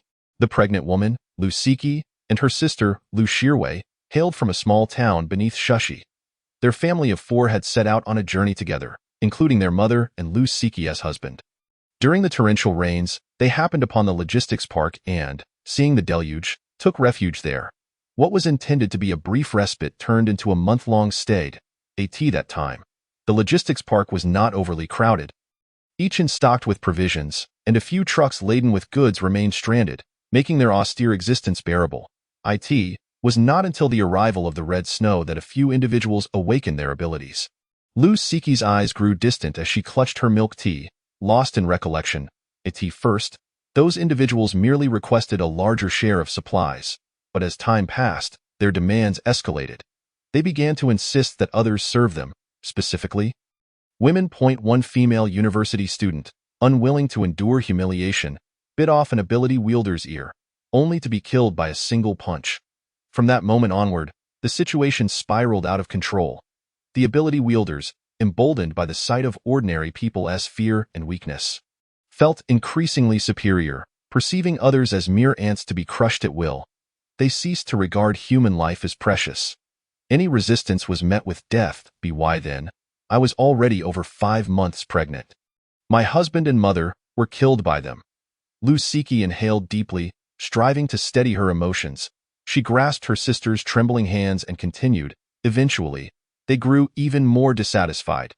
Even those who offered no resistance were deemed useless and eliminated for supposedly wasting resources. They would even kill out of boredom, simply to witness the agony of others as they begged for mercy. At this juncture, Shun Nanqing and her companions exchanged grave glances, eye in the face of the apocalypse. Societal order had crumbled, and the darker facets of humanity had been magnified. These individuals had completely detached themselves from the constraints of law and morality. They had claimed dominion over the mountains, reveling in the power the end of days granted them and deriving pleasure from the subjugation of others. Steadying her heart, Lu Siki continued. Later, Xiaorui awakened her ability, and we finally found our chance to escape. When we left, apart from those 6 demons, only 5 young women remained. Were all 6 of them mutated beings? No, 2 of the truck drivers were ordinary people. They frequently took refuge in the logistics park and were well acquainted with it. It was thanks to them that those demons were able to breach the other ends so swiftly. Silence enveloped the group once more. Although they had long been aware of the lengths to which people would go to secure resources in a lawless world, the notion of killing merely for amusement still struck them with profound shock. From the sisters, they learned about the abilities of 4 of the ability wielders. 2 possessed strength-based abilities capable of killing with a single blow. One exhibited speed, moving exceptionally fast albeit still far from teleportation, while another wielded earth-based powers, capable of transforming soil into various forms. Among these 4, the 2 with speed and the strength wielder posed no significant threat. Yet the earth wielder was a cause for concern. Shin Nanqing and her companions began to analyze the situation. The first 3 could only engage in close-quarters combat. Zhou Ziyu's mental abilities should be able to suppress them. But the earth wielder, akin to Zhang Lanqing, likely had the capacity for long-range attacks, its of little consequence. Without earth, he is rendered powerless. Zhou Ziyu scoffed. His uncle's metallic ability yielded such formidable power because they had Shan Nanqing's spatial ability to access metal fragments at will. The earth wielder couldn't possibly transport a truckload of soil into battle. Moreover, in a direct confrontation, metal would undoubtedly triumph over earth. Indeed, we could lure him onto the ice, Yu Wenwen exclaimed, her realization dawning. Beyond the logistics park lay a vast expanse of ice, leaving the opponent with little room to maneuver. However, the nearest ice was over 10 miles away. How could they lure someone that far? Shin Nanqing pointed out the challenge. And would they take on the other 3 ability wielders one by one, or attempt to subdue them all at once? If they opted for the former, how could they separate them? After drawing one out, How could they avoid raising the suspicions of the remaining three? Even if they aimed to subdue them all at once, they had to consider how to avoid collateral damage. These were all pressing issues. They could not afford to underestimate the two truck drivers either. Leave the two truck drivers to me. Why Yufeng volunteered, confident in his ability to handle ordinary individuals, even if he could not contend with ability wielders. No, the two ordinary drivers still hold value. This time, we can conduct an experiment. Upon this, Zhou Ziyu cast a meaningful glance at Shan Nanqing, who understood the implication. This was indeed a fortuitous opportunity. The sisters, however, were oblivious to the subtleties of their conversation. They only knew that they were finally poised to exact revenge for their family, willing to pay any price for it. Is the fuel truck at your entrance used for generating electricity? Yes, Lu Siki nodded. How often do you collect fuel? Shan Nanqing pressed for details. They have only one barrel, so they collect fuel daily. After a moment of contemplation, Shan Nanqing devised a plan. Here's what we will do. The group deliberated throughout the afternoon, ultimately deciding to take action the following day. The risks associated with this operation are indeed present, yet they remain within a manageable scope, and the potential rewards are substantial. Everyone perceives the endeavor as a worthy gamble. As night enveloped them, the group found themselves unable to sleep, each mind consumed with thoughts of the impending action. Qingqing, perhaps I could substitute for her tomorrow. No. Shan Nanqing interrupted Yu Wenwen's words with a solemn tone, turning to fix her piercing gaze upon her. In the darkness, Shan Nanqing's eyes glimmered with a chilling light. They are indeed pitiable, but what of Uncle Yu? Is he not deserving of our compassion? And what of me? Yu Wenwen was momentarily taken aback. Shan Nanqing had never spoken to her with such severity. She felt a pang of sympathy for Lu Siki, who was heavily pregnant, and rationalized that their plan should pose little danger. But what if some unforeseen event were to occur? How heartbroken would Father and Qingqing be? If it were Father and Qingqing facing perilous circumstances, she would vehemently oppose it. Realizing the folly of her earlier suggestion, Yu Wenwen quickly apologized to Shan Nanqing. I'm sorry, Qingqing, I was momentarily out of my senses. In tumultuous times, there is no room for the naive. Despite her extensive reading of apocalyptic novels, she found herself momentarily lost. The fate of others was of no consequence as long as her loved ones remained safe. Qingqing, I am truly sorry. I promise not to suggest such things again. Please do not be angry. Seeing her come to her senses, Shan Nanqing softened her tone. Within our capabilities, we can provide them with appropriate assistance, but if they seek revenge or wish to share in the resources of the logistics park, they must not expect to reap rewards without effort. Understood. Thank you. Qingqing. Yufeng had remained silent throughout, yet from his rigid posture, Yu Wenwen sensed her father's anger. She placed her hand atop his. I'm sorry. Father. It won't happen again. All right, let us rest. Chapter 25. The Killing Fog at Dawn. A small team was cautiously approaching the logistics park. The north wind howled, and the snow danced wildly, as if someone were scattering goose feathers from the heavens. With the temperature plummeting below 60 degrees, Yufeng located a car outside the logistics park, tinkering with it briefly before managing to unlock the door. The vehicle had been abandoned for over 3 months and was surely out of battery, but it would suffice for the time being. You all take shelter in the car. I will return for you shortly. Shan Nanqing handed each of her sisters a hot water bottle, gratefully accepting them. The sisters hurried inside, nearly frozen stiff. Though the car was cold, it at least offered some protection from the storm. After ensuring the sisters were settled, Zhang Lanqing made his way towards the Xiaobei Inn, while the remaining members circumvented the logistics park, heading towards the rear of the inn. The Xiaobei Inn was a modest 4-story building with a small yard at the back. According to Lu Siki, the cold storage room was a later addition, situated just behind the yard, with the electrical switch also located on that side. The snow had accumulated thickly on the ground, and the yard was relatively low. Yufeng made a running leap and scaled the wall, ensuring safety before assisting others over. The cold storage was built against the yard wall, with its entrance directly facing the back door of the inn. Separated by merely 2 meters, with the electrical switch situated on the intervening wall, Yufeng advanced to detach a wire from the switch, then reattached it loosely. Once finished, he joined the others in quietly waiting at the side of the cold storage. Lu Siki mentioned that the 2 truck drivers were locals and quite friendly, both possessing some electrical knowledge, hence all electrical issues were handled by them. Before long, 2 men emerged from the back door of the inn, one of whom was grumbling loudly. These damn bastards just use us, dragging us out of bed at the crack of dawn to work, and they're becoming increasingly stingy, not even letting us sleep with the girls. Shoo! The older man beside him quickly hushed him, glancing warily towards the inn. If they hear us, we won't have a good outcome. The younger man, who had been grumbling moments ago, suddenly snapped to attention, nervously casting a glance at the rear door of the inn. Recalling the methods of those inside, a wave of panic washed over him. Brother, son, let us grab some supplies and run. Otherwise, we're bound to die here. Run? After they've consumed those mutated beasts, their powers have only grown stronger. If they catch us, who knows what tortures await us? He sighed deeply. He had considered escape, but they simply lacked the means. Let us just endure for now. We can think of the future later. The man opened the electrical box, meticulously inspecting it, completely oblivious to the impending danger. This time, Yu Feng stood at the back, not intending to take action, while Zhou Ziyu positioned himself behind the two girls, ready for any unexpected developments. As the man finished repairing the box and switched the power back on, Shun Nanqing raised her hand, and the man vanished without a trace.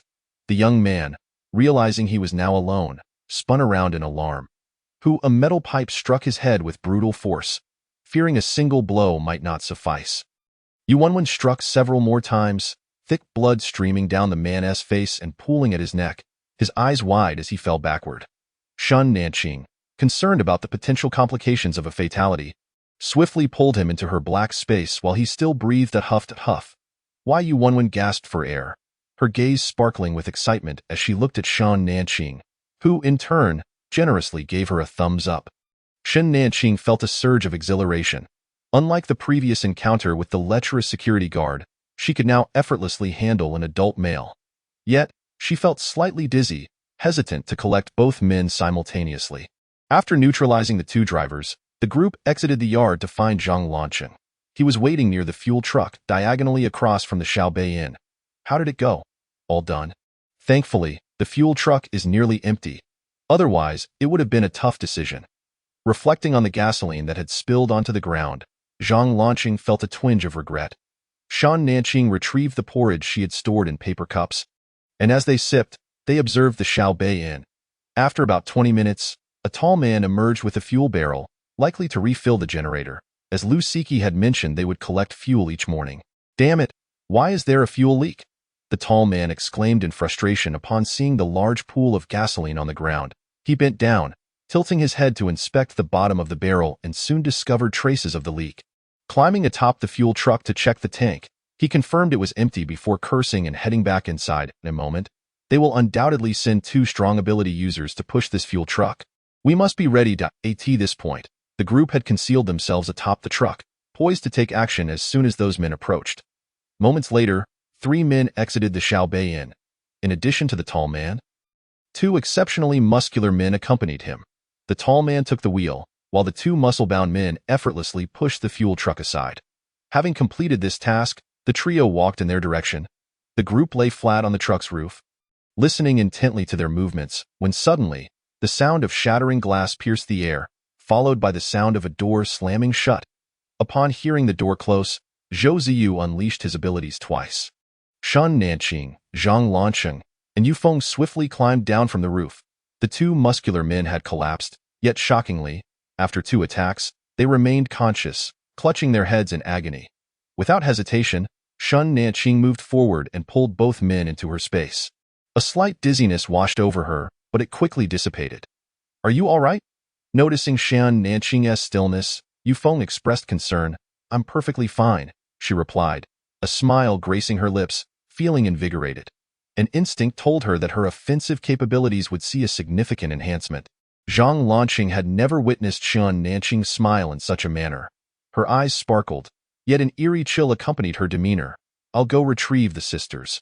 Seeing that Shun Nanqing was unharmed, Yu Feng prepared to execute the next phase of their plan. No more. Shun Nanqing halted him and called down Zhou Ziyu and Yu Wenwen, who were on the roof of the car. I believe we no longer need bait. The others, perplexed, watched as Shun Nanqing smiled faintly, her fingertips gathering a swirling mass of black mist. This is everyone's eyes widen. If the white mist can save lives, then surely the black mist can. Kill. Chapter 26.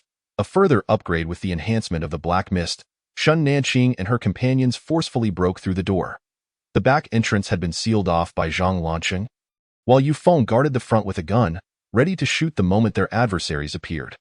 Zhou Ziyu extended his perception ahead, leading the way as they headed directly for the innermost room on the 4th floor. Upon reaching the door, Yu Wenwen produced 2 hairpins and fiddled with them for a moment. With a sharp click, the lock opened, yet the door remained steadfastly shut. Yu Wenwen then requested Shun Nanqing to retrieve the electric drill, creating a hole in the door panel. Damn, the person actually sealed the door with dirt. Yu Wenwen glanced at Shun Nanqing. What should we do? Shun Nanqing pointed to the wall beside the door. Strike here. If this does not yield results, we shall change our approach. A glimmer of cunning flashed in Yu Wenwen's eyes as she deliberately asked Shun Nanqing loudly, what if the entire room is sealed with dirt? Shun Nanqing played along, responding just as loudly. Then we shall use steel plates to seal the whole room and suffocate him. Before Shun Nanqing could finish her sentence, the dirt wall within the door suddenly erupted, transforming into countless soil spikes that shot towards them. Shun Nanqing swiftly threw out a metal block, flattening the spikes, while Zhang Lanqing followed suit, manipulating the metal block to form a metallic floor leading into the room. As they trod upon the metallic surface, another wave of soil spikes surged towards them. This time, Zhang Lanqing elevated the metallic floor to shield them. The soil spikes could not penetrate the steel, and as Zhang Lanqing moved, he laid the floor, covering nearly half the room in a matter of moments, with all the spikes crushed beneath the steel. With the soil spikes subdued, the group finally beheld the scene within the room. A short, unattractive middle-aged man had retreated to the bed, clutching a wounded woman to shield himself, while manipulating a dirt wall that floated before him, revealing only half his head. Do not move. If you do, I will kill her. Zhang Lanqing's expression darkened. It was astonishing that the man could maintain such a large floating wall of dirt. She is already dead, yet you dare to threaten us with her. She is not dead. The man's grip on the woman's neck tightened, eliciting a faint sound from her. Assessing her condition, he glared at the group with bloodshot eyes, akin to a cornered beast. He could not perish here. He possessed such formidable abilities. He was the chosen one. Zhou Ziyu seemed to see through his thoughts, scoffing derisively as he regarded the man with disdain. Whether she lives or dies has nothing to do with us. We do not know her. Zhou Ziyu casually strolled towards the window, hands in his pockets. Go ahead and kill her. Once she is dead, we will kill you. After all, with her injuries, she won't survive. The man's gaze was drawn to the window, completely oblivious to the black mist that drifted towards him like a wraith from the ceiling. As long as you do not kill me, we can collaborate. We can split the supplies. No, you take 7. I take 3. The man was still lost in his delusions, considering resources even when he had no chance of survival. Zhou Ziyu's gaze turned even more contemptuous. Are you out of your mind? If we kill you, all the supplies here will be ours. Realizing that his life was on the line, the man descended into madness. You cannot kill me. You cannot kill me. In an instant.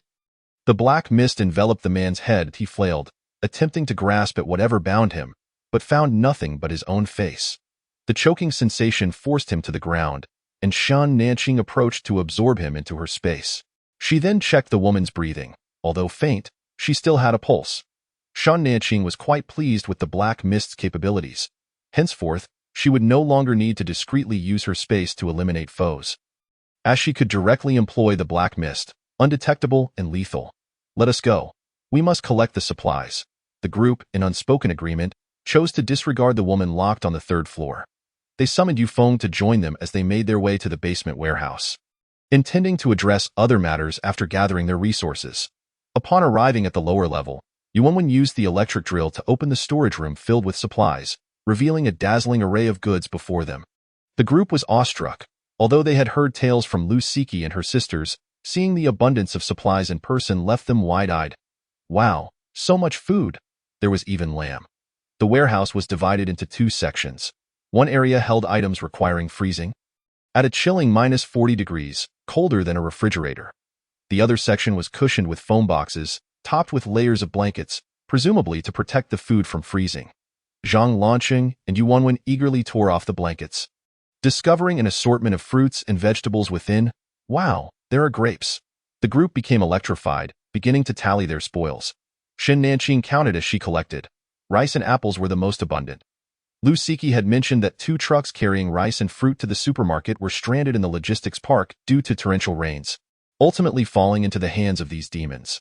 There were over 130 bags of 50-pound rice, over 60 boxes of 30-pound apples, 33 boxes of watermelons, 26 boxes of cantaloupes, and 17 boxes of sunlight roses. Among other items, the remaining supplies came from hotels and restaurants within the logistics park. While not exceedingly plentiful, they were still significant.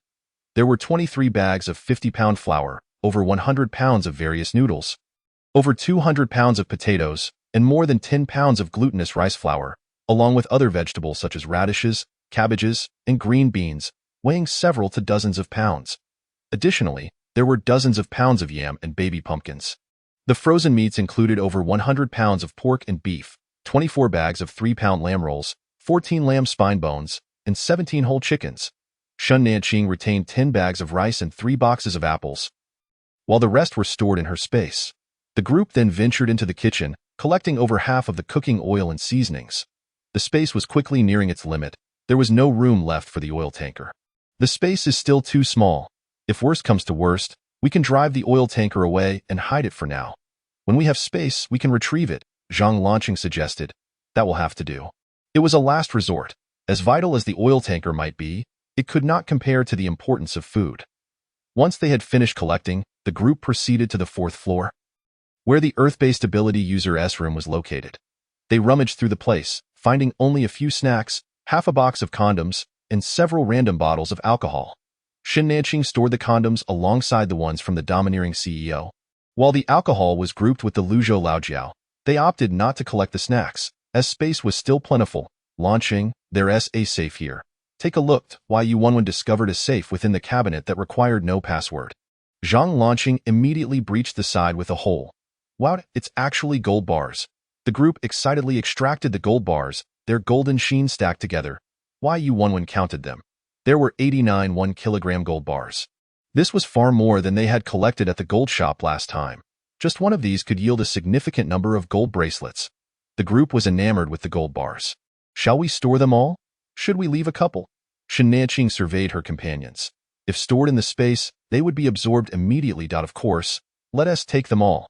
No need to leave any behind. Yes, take them all. Yuanwen and Zhou Ziyu were even more eager than Shen Nanqing.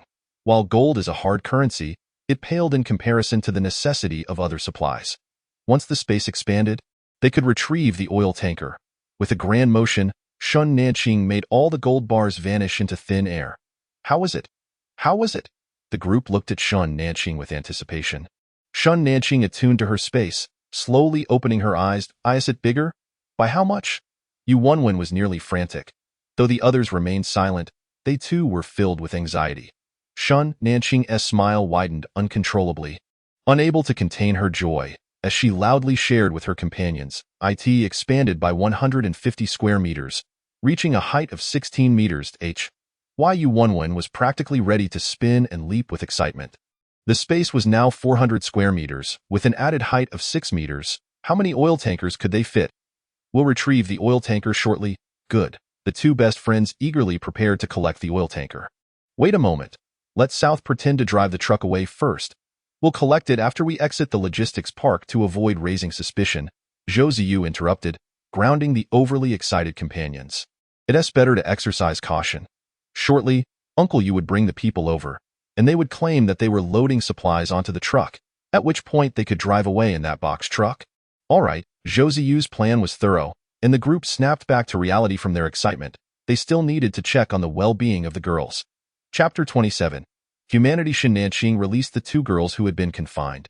The unconscious girl regained consciousness after consuming a bowl of porridge. The 3 girls, though somewhat dazed from their torment, still possessed the instinct for survival. They had already gone to the kitchen to prepare food. Utilizing the scattered items that had not been taken, Zhang Lanqing stepped outside to fetch a barrel of gasoline, restarting the generator, which warmed the room once more. Lu Siki reported that most of the food had been scavenged, leaving only 2 warehouses that their captors had failed to open. Shen Nanqing intended to access those warehouses, hoping to discover any other items they might need, considering that those individuals had only looted food. There might be other essentials among the supplies. Wai Yufeng brought the two sisters over, expecting to witness an emotional reunion of tears and embraces between them and the surviving girls. However, to his surprise, the atmosphere was decidedly frigid. Lu Siki expressed a desire to speak with Shan Nanqing privately, leading them to an unoccupied room. We have left some provisions for you in the warehouse. It should suffice for several months, she informed. Shan Nanqing's demeanor was markedly aloof. She harbored a disdain for those who were insatiably greedy and had little patience for moral coercion. I did not come here seeking supplies, Lu Siki pressed on. Then what is it that you desire? Shan Nanqing's brow furrowed even deeper, while Lu Siki leaned against a nearby table, contemplating kneeling. Do not kneel. Simply articulate your needs, Shan Nanqing commanded sternly, her irritation mounting. Observing Lu Siki's evident discomfort, she ceased her attempt to kneel. Can you take Xiaowei with you? She possesses plant-based abilities that would be beneficial to you. You may take all the supplies. Leave nothing behind. Lu Siki spoke in one breath, prompting Shan Nanqing to regard her with incredulity. What will you do if she accompanies us? How will you survive without resources? What of your child? I would only be a burden to her. The child would suffer if brought into this world.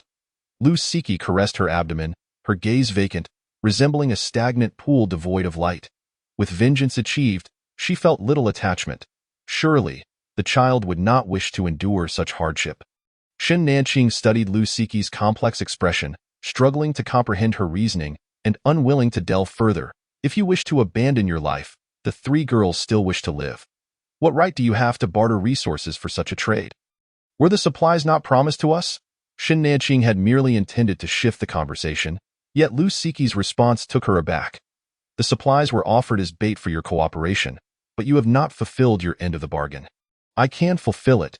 It is you who have reneged, Shan Nanqing replied, momentarily stunned. Re-evaluating the woman before her, it was both astonishing and remarkably logical. She felt compelled to summon her companions for a lesson in negotiation. I have set aside additional supplies. I will not take your sister, nor anyone else. With that, Shan Nanqing turned and exited the room. In the lobby, only Yu Wenwen remained, awaiting her return. Wai Yufeng had gone to replace the antifreeze in the fuel truck and organize necessary items, while Zhou Ziyu and Zhang Lanqing scoured the logistics park for anything salvageable. Shan Nanqing and Yu Wenwen opted to remain indoors. They planned to stay the night and prepare a hearty meal from the well-stocked kitchen. The three girls had already finished their meal, having not eaten sufficiently in quite some time. Now sated, they approached to offer assistance in the kitchen, which Shan Nanqing declined. The three girls persisted, pleading to accompany them. We still have matters to attend to. You may leave on your own. The distance to Shushi is not great, but life there is hardly better than here. The warehouse has some supplies left. Enough for the five of you for a while. You must decide your own fate. Shan Nanqing emphasized the number 5, indicating that the conflicts among them should be resolved independently. Having presented both paths, she left the choice to them. Please, take us with you. You saved us. Be kind to the end. Leaving us here is no different from killing us. The three girls clung desperately to their pleas, causing Shan Nanqing's expression to darken, even prompting Yu Wenwen's irritation. Who is coercing whom here? One more word, and we will take the supplies with us. This ultimatum proved effective. The girls ceased their entreaties, allowing Shan Nanqing and Yu Wenwen to finally cook in peace. When the others returned, dinner was prepared. A large pot of steamed rice, boiled pork slices, sweet and sour tenderloin, and stewed potatoes with green beans. The portions were generous, and everyone ate heartily. Just after finishing, Lu Shuerue approached, seeking a chicken to nourish her sister. I want tea take from you for nothing. I will barter. The group grew intrigued and followed her to inspect what supplies remained, leading them to the cold storage. There are still items here. Did you not move everything to the basement? Lu Shuerue explained that these items were deemed unnecessary, but perhaps they would find value in them. Upon entering the cold storage, they were astonished to discover an abundance of ice cream. In this climate, demand for such a treat was indeed scarce. I will give you 2 chickens. Consider it a trade. Yet, the potential for future warmer weather made it a worthwhile find. Lu Shuerue bounced with excitement, prompting Shan Nanqing to instruct Yufeng to open the cargo truck to avoid drawing attention. Yu Wenwen examined the types of ice cream available, revealing over 30 boxes of Magnum, alongside more than 10 boxes of Häagen-Dazs and 6-pack servings, with an additional 300 boxes of budget varieties. Goodness, these 10 boxes of Haagen-Dazs alone must be worth over 1,000, she exclaimed. I in this warm place, we must each enjoy a cup tonight. You can indulge. I have no interest, Zhou Ziyu replied, appearing disinterested. Though he couldn't help sneaking glances at the ice cream, which Yu Wenwen promptly noticed. Then we shall enjoy it while you watch. Why Yu Wenwen was quite taken with the ice cream, while Shan Nanqing remained indifferent, preferring it in summer rather than winter. Why Yu Feng arrived with the vehicle, and Shan Nanqing stored the ice cream in their space, retrieving 2 chickens to hand to Zhang Lanqing for Lu Shuerue, while Yu Wenwen eagerly rushed to the room to indulge in ice cream.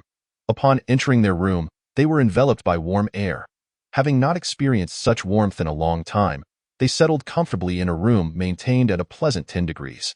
Yu Wenwen hastily requested Shan Nanqing to retrieve matcha-flavored ice cream, while Zhou Ziyu hesitantly chose mango.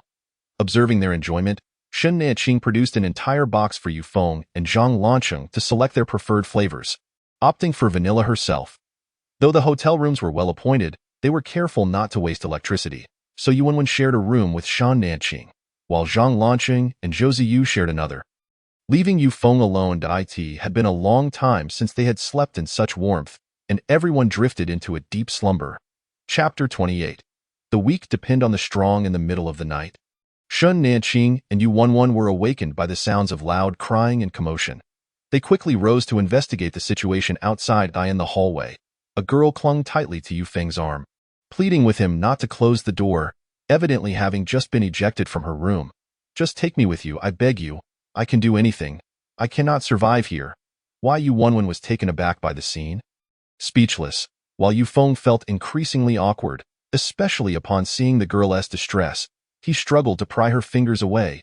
We will not take you. You must return at once. I could be your father. The girl cast a furtive glance at Shan Nanqing, fear flickering in her eyes, and her sobs grew more intense. Shan Nanqing turned to see the other 2 girls peering from the hallway entrance. Remaining rooted in place, she raised her voice. We will not take anyone with us. Do not act foolishly. With that, she grasped the still dazed Yu Wenwen and returned to their room. The hallway soon fell silent. Yet Yu Wenwen found herself unable to sleep, tossing and turning. Qing, that girl looked younger than us. Indeed. The ones left behind are all young and beautiful. The rest have perished. Once we gather the supplies tomorrow, let us leave this place. Why Yu Wenwen felt stifled by their surroundings. All right, a night without dreams. The following day, after washing up, Shan Nanqing and Yu Wenwen intended to prepare breakfast. Upon reaching the lobby, they found the 2 girls from the hallway along with Lu Siki. Among the 3, the most attractive girl, who also had a bit more flesh on her bones, was chatting amiably with Lu Siki. Lu Siki sat there with a neutral expression, revealing no emotions until she spotted Shan Nanqing, at which point her face lit up as she approached, her belly prominent. Breakfast is ready. I had someone bring it to you, and no need. We can manage ourselves. It is already prepared. Why waste your time? After breakfast, I will take you to collect the generator. Hearing about the generator, Shan Nanqing ceased her objections. At that moment, Yu Feng and Zhang Lanqing also descended the stairs, and Shan Nanqing explained the situation, prompting everyone to sit in the lobby and wait. Shortly after, the girl who had pulled on Yu Feng's arm the previous night approached with a tray, her eyes red-rimmed, silently serving them their meal. Breakfast consisted of millet porridge and egg pancakes, accompanied by pickled vegetables. Zhang Lanqing hastily finished his portion and took a serving to Zhou Ziyu, who was still asleep. Being a growing youth, he required his rest. After more than half an hour, the group finally convened in the lobby, where Lu Siki awaited them, quickly briefing the other girls before leading Shan Nanqing and the others to retrieve the generator. The generator was located behind a restaurant kitchen, and after guiding them there, Lu Siki said nothing further and departed. Why Yu Wenwen was puzzled. What did she mean by this? During their ice cream feast the previous night, Shan Nanqing had already shared her conversation with Lu Siki with the group. Now, Lu Siki was uncharacteristically silent about previous matters and seemed to have transformed into a different person, warm and attentive. If one path proves unfeasible, then let us simply change routes. Zhou Ziyu found himself admiring this woman, who initially sought to use them for revenge but quickly shifted strategies when faced with resistance, aiming instead for maximum benefit. Now, Lu Siki had assumed the role of leader among the 5. Even Yu Wenwen recognized that Lu Shuerue was the only one among them with abilities, and she listened to her sister. The other three had realized their chosen path was untenable and were left with no choice but to align themselves with the sisters in a desolate world, where every soul is gripped by fear. It is scarcely surprising that the weak seek refuge in the strength of the powerful. Reflecting on the girl from last night and the manner in which Lusiki assigned tasks just moments ago, Yuanwen furrowed her brow. With only 5 individuals, why must there be 3 distinct tiers? Is this complexity truly necessary? Zhou Ziyu quipped, wherever there are people, there exists hierarchy. Let's get down to business. Shen Nanqing had already stored the generator in her spatial realm, and the group commenced gathering supplies. They first visited the auto repair shop, where Yufeng had neatly assembled the necessary items: windshield washer fluid, antifreeze, tires, along with various parts and tools for repair.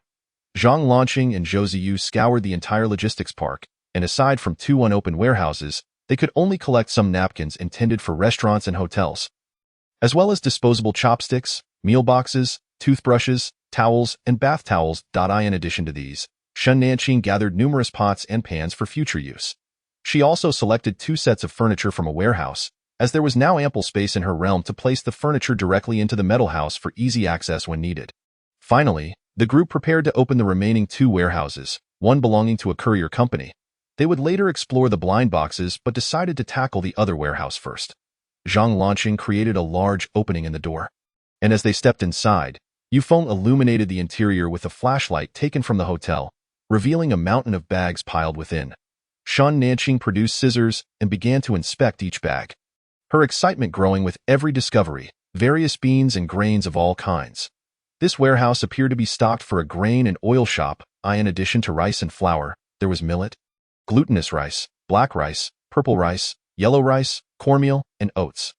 The beans included red beans, soybeans, mung beans, black beans, peanuts, as well as red dates and walnuts.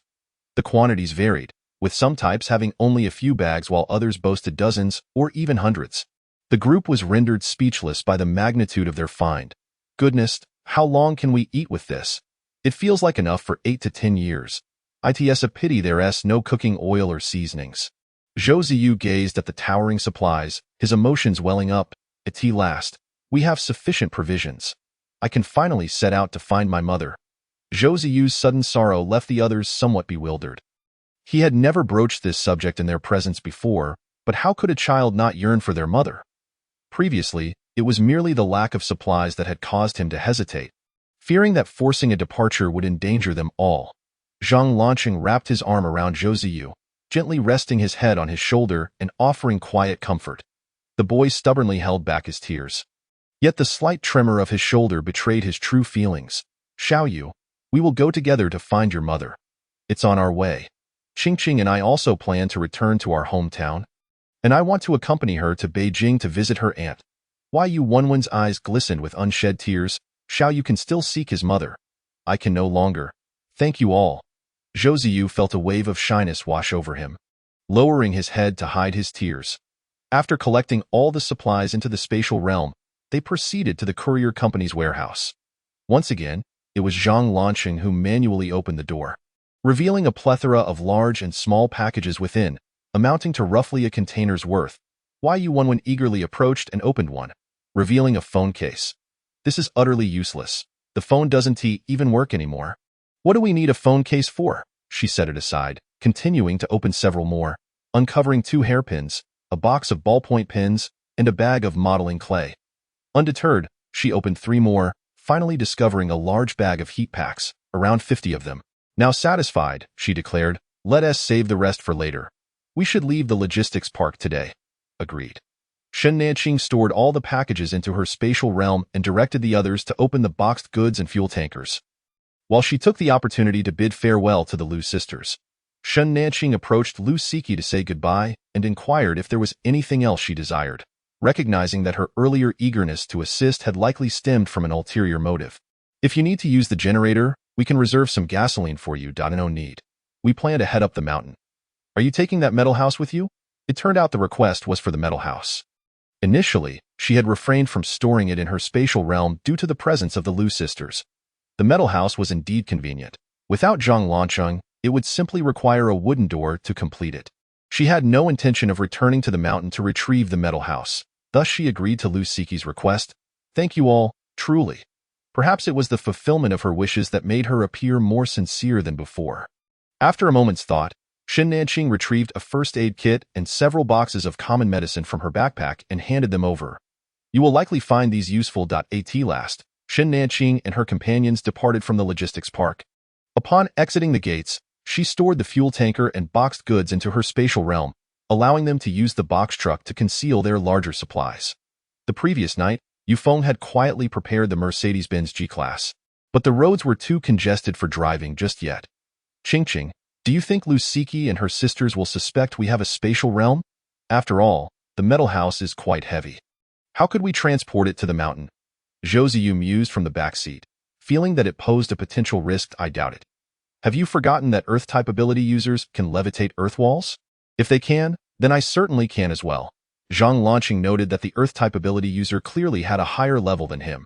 This sparked interest among the group as they recalled the two truck drivers mentioning that consuming the meat of mutated animals could enhance one's abilities, which seemed plausible. Then let us consume the meat of the mutated wild boar first. If my abilities upgrade, it will make our water usage much more convenient. Unfortunately, there is only one mutated pig. Zhou Ziyu was eager to enhance his abilities, wishing for everyone to experience a surge of power overnight so they could swiftly seek out Zhang Lanqing. Mutated animals are a rare occurrence. There's no need to rush. We shall discuss our plans for Zheng City once we return. Zhang Lanqing consoled his nephew, fully aware of his own desire to reunite with his sister. The group traveled without rest, aiming to reach the construction materials city before nightfall, as they needed to gather more metal blocks. Finally, just as dusk settled, they arrived at the construction materials city, deciding to spend the night in the warehouse where they had previously collected steel bars. After parking the vehicle outside the warehouse, Shen Nanqing retrieved the existing metal blocks from her spatial realm, instructing Zhang Lanqing to construct a larger metal house for efficiency, while they would gradually use the steel bars for additional metal blocks the following day. Yufeng asked Shen Nanqing to bring out the firewood collected from the mountain and the large pot obtained from the logistics park, setting up a makeshift stove to prepare the pig offal, which would produce a strong odor best cooked outdoors. Zhou Ziyu assisted in gathering snow for boiling water, while Shen Nanqing removed 2 beds from her spatial realm, laying out the bed linens and comforters she had previously acquired from the home textiles store. Allowing Yuanwan to choose her favorite patterns, the two arranged the hotel comforters on the beds to serve as mattresses, topped with fitted sheets, and selected 4 comforter covers to encase the comforters. The other 3 shared 1 comforter each, while Shen Nanqing and Yuanwan snuggled under a larger double comforter for warmth. This metal house was meant for every outing, so they endeavored to make it as comfortable as possible. Once Zhang Lanqing completed the metal house, Shen Nanqing stored it away, placing the beds directly inside. Each bed measured 2m x 2.2m, easily accommodating 5 individuals. Shen Nanqing also retrieved a dining table and 5 chairs to set up outside the entrance. Completing the metal house's furnishings, if only we could have a 3-bedroom apartment, Yuanwan lamented. The spatial realm had yet to expand to such dimensions, and a larger house would only invite more cold. Shen Nanqing gathered additional firewood, and the two ignited the fireplace in the corner, gradually warming the interior. Meanwhile, 2 kilometers west of the construction materials city, on the icy surface, a convoy consisting of 3 off-road vehicles and a truck made its way towards the city. In one of the vehicles, a man clad in a long black down coat and wearing frameless glasses was resting with his eyes closed. Captain Qin, they are closely pursuing us, and our vehicles are nearly out of fuel.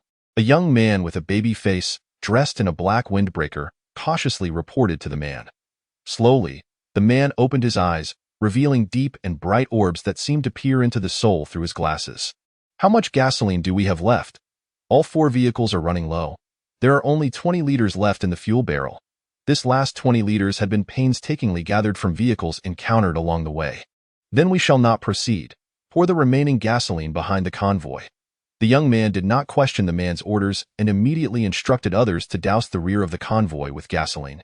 In the darkness, a horde of red-eyed creatures, resembling oversized rats, swarmed closely behind the convoy. As the creatures approached the gasoline-soaked area, a dozen bolts of lightning suddenly struck down, flames instantly engulfing the red-eyed monsters. At that moment, Shen Nanqing and her companions in the construction materials city were equally startled. Since the snowfall began, this was the first time they had witnessed lightning, and not just a single strike, but multiple illuminating half the sky. Goodness, who was facing a tribulation. It must be the thunder-type abilities. Zhang Lanqing's demeanor was grave. This thunder could indeed counter gold. Zhou Ziyu furrowed his brow and unleashed his perceptive abilities. At this moment, the convoy had arrived at the outskirts of the material city. Among the convoy, a gaunt man with a pallid complexion also sensed Zhou Ziyu. He immediately reported to a bespectacled man that there were 4 ability users in the material city, including one with mental abilities. Let us stay here tonight and see if they have gasoline. We might be able to exchange with them. The bespectacled man spoke with an indifferent tone, showing no concern for the inhabitants of the material city. On the other hand, Zhou Ziyu's expression soured. It was his first encounter with a mental ability user.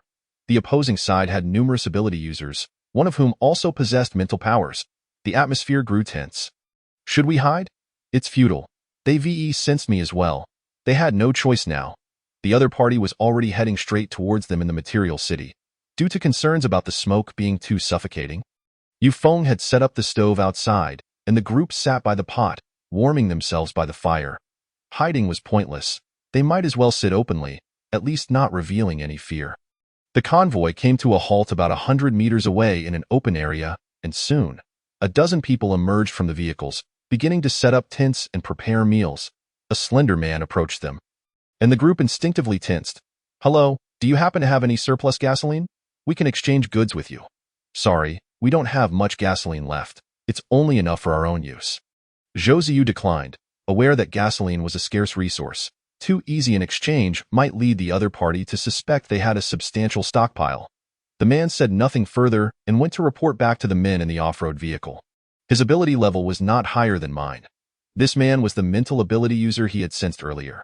"Are you certain?" "Absolutely," Zhou Ziyu affirmed, and upon hearing this, the group relaxed somewhat but remained on high alert. "Captain Qin, the other side is unwilling to trade gasoline, and their ability levels surpass mine." The man said nothing, stepping down from the vehicle and approaching Shan Nanqing and the others, who were also observing him openly. The man appeared to be in his mid-20s tall, almost 190 centimeters, his physique not excessively robust but certainly not frail, clad in a long black down jacket over a simple white shirt and jeans. Complemented by a pair of frameless glasses, he exuded an aura of refined elegance despite his towering stature and sharp features. The group exchanged glances, sensing that he too bore the traits of a domineering figure. "I'm Qin Shuo. I wish to exchange some gasoline with you. If you have any requests, please feel free to mention them. I will do my utmost to accommodate." The man's smile was warm, his tone gentle, yet his gaze unabashedly lingered on the luxurious Benz G-Class behind them. It was inconceivable that someone driving such a vehicle would lack gasoline. His polite demeanor masked a condescending attitude. Shan Nanqing raised an eyebrow. "Anything at all? As long as it's within my capabilities." Shan Nanqing set down the firewood in her hand, rose, and opened the trunk, discreetly retrieving 2 batteries from her space. Qin Shuo suddenly felt an unsettling premonition. He regretted coming to negotiate for gasoline, but it was too late. The woman had already placed the batteries before him. "Will your thunder ability user recharge these? Our gasoline is also used for generating electricity. If you help us fully charge these 2 batteries, we can offer you 40 liters of gasoline in exchange." Qin Shuo was taken aback for a good 10 seconds. Then he cast a deep glance at Shen Nanqing and uttered a word of approval before taking the batteries and returning to his group. "Why do I feel like he is reluctant?" Zhou Ziyu, allergic to domineering figures, was ever ready to pick apart their behavior. "Really? I think his demeanor was quite amiable. A polite New Age domineer, much better than the one in the red suit." Yuan offered a surprisingly high appraisal. The pot of pig offal was nearly done, its aroma wafting far and wide, and the baby-faced youth inhaled the scent while eating instant noodles, fantasizing that he was savoring the pig offal.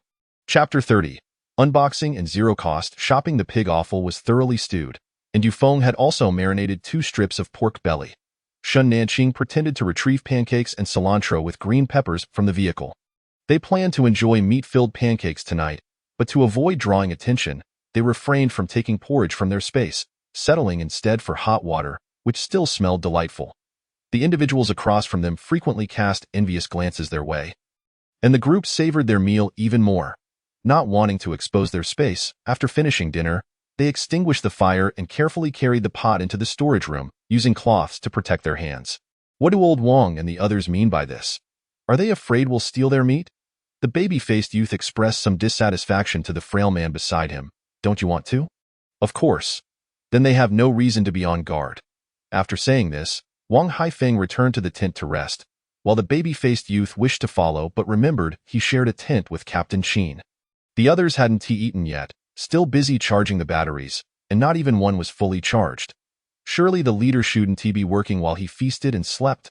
After some thought, he decided to squeeze in with Wang Haifeng. His tent only housed 3 people, so he would surely fit. Meanwhile, Xin Nanqing and her companions also intended to rest. After dinner, they added a few logs to the fireplace. It was already 11 o'clock at night. And they would only need to add more logs once in the middle of the night, a task Yu Feng wouldn't let the children handle. This is so comfortable. This bed is delightful. Yu Wenwen rolled around twice on the bed, feeling a wave of happiness with every camping trip, reluctant to return. The next morning, upon waking, Shun Nanqing found Yu Feng already cooking, and Zhang Lanqing had begun crafting metal blocks. Yu Wenwen pulled Shun Nanqing to linger in bed for another 10 minutes before they finally got up to wash up. Wai Yu Feng had prepared a pot of millet porridge and cut up a large plate of the marinated pig heart, liver, and stomach, along with a dipping sauce. Wai Yu Feng went to call Zhang Lanqing for breakfast, while Zhou Ziyu remained asleep. They decided to let him wake up on his OWN.as. The group enjoyed their meal. Qin Shuo approached, carrying 2 batteries. They're charged. He placed the batteries on the ground, appearing somewhat fatigued. His under-eye circles were slightly dark, clearly a sign of a sleepless night. Wai Yu Feng rose to retrieve the gasoline. Xin Nanqing had already placed it in the vehicle the night before. Here, please return the gas canister when you're done. We still need it. Okay, thank you. Qin Shuo took the gas canister and left. Yu Wenwen couldn't help but notice a sense of desolation in his departing figure. Qingqing, why do I feel a bit sorry for him? Really? I didn't notice. Yes, it's quite obvious. He seems as if he has been bullied. You mistaken. 40 liters of gasoline. One vehicle can hardly take 10 liters. Thankfully, we're nearing our destination. The baby-faced youth returned the gas canister, feigning casualness as he glanced at the plate of pig offal. Trying to hide his eagerness, though his eyes were practically glued to the dish, by the time Zhou Ziyu awoke, the convoy had already departed, and Shan Nanqing and the others began their day's work again. Zhang Lanqing continued crafting metal blocks, while Yu Feng prepared to make some cured meat and sausages for future convenience when fresh meat wasn't available. The remaining 3 set about unpacking their deliveries, discarding anything unnecessary to save space. Qingqing, we can use this tablecloth. This pair of shoes will fit Uncle, Yu Wenwen remarked. Qingqing, this nightgown is perfect for both of us. Qingqing, what is this? Yu Wenwen tossed a large package over. Upon inspection, Xin Nanqing discovered it contained a bulk supply of disposable underwear, all size M, nearly 70 pieces, definitely quite useful. Wow, an entire box of baby formula, complete with a bottle. This is adorable. We can use it for Xiaoyu. You can use it too.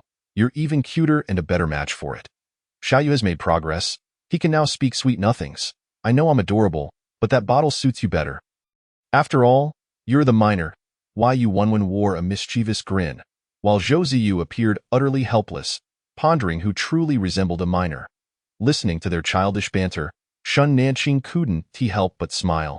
How wonderful! They finished unpacking a full truck's worth of packages in just 2 hours and surprisingly unearthed a few small appliances. A blender, a steaming egg cooker, and an oven with numerous tools. They also collected various baby items. Anything that was truly useless was left in the warehouse. After unpacking, Zhou Ziyu assisted Yu Feng in making sausages, while Shan Nanqing and Yu Wenwen strolled around the material city to see what they might need. Considering a future move to the base, they gathered several items for renovations: sand, cement, floor tiles, latex paint, wallpaper, pipes, wires, and various scattered sockets, switches, faucets, bathroom supplies, and lights. They also acquired numerous tools that might be useful, including cutting machines and electric drills. Ultimately, they found solar water heaters, and Shun Nanqing collected 2 sets, along with a good number of solar panels, reasoning that they might come in handy later. The 2 happily engaged in their zero-cost shopping. And before they knew it, dusk was approaching, prompting them to hurry back to the warehouse. Wai Yu Feng was already preparing dinner, and Zhang Lanqing had stacked a significant number of metal blocks. Shun Nanqing waved her hand, collecting everything into her space. With their resource gathering nearly complete, the group had dinner and then rested, planning to return the next day and strategize their trip to Zheng City. The following day, they rose early. Shun Nanqing stored the metal house in her space, and the cured meats from yesterday were also put away, intending to air them when they returned, lest they freeze here. The group climbed back into the G-class, steering towards home. After driving for over an hour, they finally arrived outside the neighborhood, finding an unoccupied alley to stow the vehicle before walking back home. The duration of this outing exceeded the planned schedule, and the group was eager to return to the comfort of their rooms for a warm shower. As several individuals reached the 12th floor and were about to open the door, Zhou Ziyu halted Zhang Lanqing's action. "Wait," he cautioned. "There are 7 supernatural beings." And no sooner had the words left his lips than the corridor door swung open from the inside, prompting the group to immediately assume a defensive stance. A woman, exuding an air of competence, stepped out, flanked by 6 imposing men in black. Simultaneously, a throng of individuals with firearms descended from the lower level. The woman directed her gaze towards Yuanwen.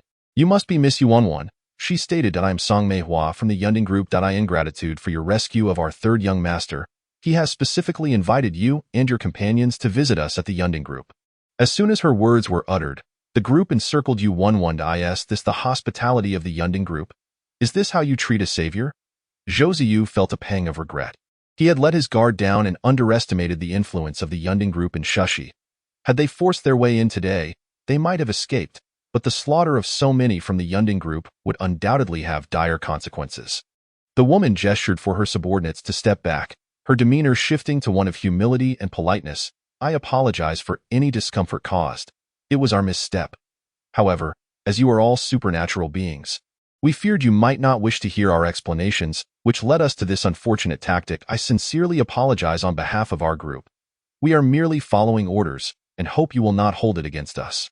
Shen Nanqing exchanged glances with the others, deciding to accompany them and discern the intentions of the 3rd young master. "Lead the way." Thus, the group followed the woman to the Yunding Group. Chapter 31. The 3rd young master. Upon arriving at the Yunding Group building, the woman escorted Shun Nanqing and the others directly to the 11th floor via the elevator. With a chime, the elevator doors opened, releasing a wave of warmth. Despite it being daytime, the Yunding building remained illuminated, and the temperature inside soared to an uncomfortable degree point. One could scarcely fathom the amount of fuel expended daily for power. The 11th floor appeared to serve as the main hall, where 2 cleaners busily tended to their duties. The woman led them to a reception room, where tea was prepared before she took her leave. The table was adorned with refreshments and fruits, and the warmth rendered their down jackets unbearable, prompting everyone to unzip their outerwear, feeling as though they had returned to the pre-apocalyptic era. How did the man in the red suit recognize me? With such a grand display, isn't he afraid of mistaking the wrong person? It surely extends beyond mere gratitude. There must be ulterior motives, Zhou Ziyu remarked, harboring no fondness for the man in red. If it were simply a matter of gratitude, a humble offering of food and drink would suffice. There was no need for such a spectacle. Furthermore, it was unlikely that a wealthy young master would take such matters to heart. Nevertheless, we shall soon find out. The door to the reception room swung open, revealing a man clad in a silver-gray suit, impeccably groomed, with a flirtatious smile that seemed somewhat insincere. He was none other than the man who had rear-ended them on that fateful day. After surveying the room, he made a beeline for Yuanwen. "You must be Miss Yuanwen," he greeted. "I am Yun Mulin, the 3rd in line at home. My friends affectionately call me 3rd young master." Yuanwen was momentarily taken aback by his entrance, but upon hearing his implication to address him as 3rd young master, she felt a wave of incredulity wash over her. "I have never encountered someone so ostentatious." "Hello, Mr. Yun Mulin," she replied, offering a polite smile. Yun Mulin appeared unfazed by her lack of enthusiasm, maintaining his cheerful demeanor as he engaged with them. Zhang Lanqing exchanged a few pleasantries, while Shan Nanqing, disinterested in the formalities, simply nodded in acknowledgement. "The primary purpose of this invitation is to express gratitude for your previous assistance. I was unable to prepare for lunch, but I would like to treat you all to dinner tonight. Knowing you are from the north, I have arranged for a northern chef, and I sincerely hope you will honor us with your presence." "Very well. What will be served for lunch?" Zhou Ziyu responded without hesitation. Eager to ascertain the man's true intentions, Yun Mulin directed his gaze towards Zhou Ziyu. "If young Master Zhou desires anything specific, please feel free to let me know, and I shall arrange it." Incidentally, I am a classmate of your brother. Zhou Ziyu's expression darkened. He contemplated denying having a brother, but felt it would come across as childish. Noticing Zhou Ziyu's discomfort, Yuanwen stepped forward to redirect the conversation. Mr. Yun, how is your girlfriend? I noticed her injuries seemed more severe than yours that day. A flicker of embarrassment crossed Yun Mulin's eyes. No matter how thick-skinned one was, the embarrassment of a car accident was undeniable. Yuanwen had unwittingly touched a sore spot. She is recovering well, thank you for your concern, Miss Yu. Yun Mulin maintained a composed demeanor, as his intention was to cultivate goodwill, not animosity. I have prepared accommodations for you. You may rest for a while. If you wish for anything for lunch, simply call, and we will deliver it. We will have a grand dinner tonight. Yun Mulin arranged a suite for them, complete with 3 bedrooms. They did not hesitate to indulge in hot baths. One must admit, the Yunding group was extravagantly lavish. They even had milk tea available. Yuanwen ordered 2 thick lattes and 3 cups of taro matcha milk. The man in the red suit had referred to Zhou Ziyu as young Master Zhou, evidently aware of his identity. Was he attempting to leverage connections through Zhou? The group exchanged worried glances. Noting that Zhou Ziyu's family relations seemed strained, I'm fine. You need not worry, Zhou Ziyu said, feeling slightly embarrassed by their cautiousness. It was common knowledge, and there was no need for pretense. My relationship with my father is mediocre. And my bond with that brother is even worse. If Yun Mulin hopes to forge a connection through me to Zhou Qishan, it will be a fruitless endeavor. Do not concern yourselves.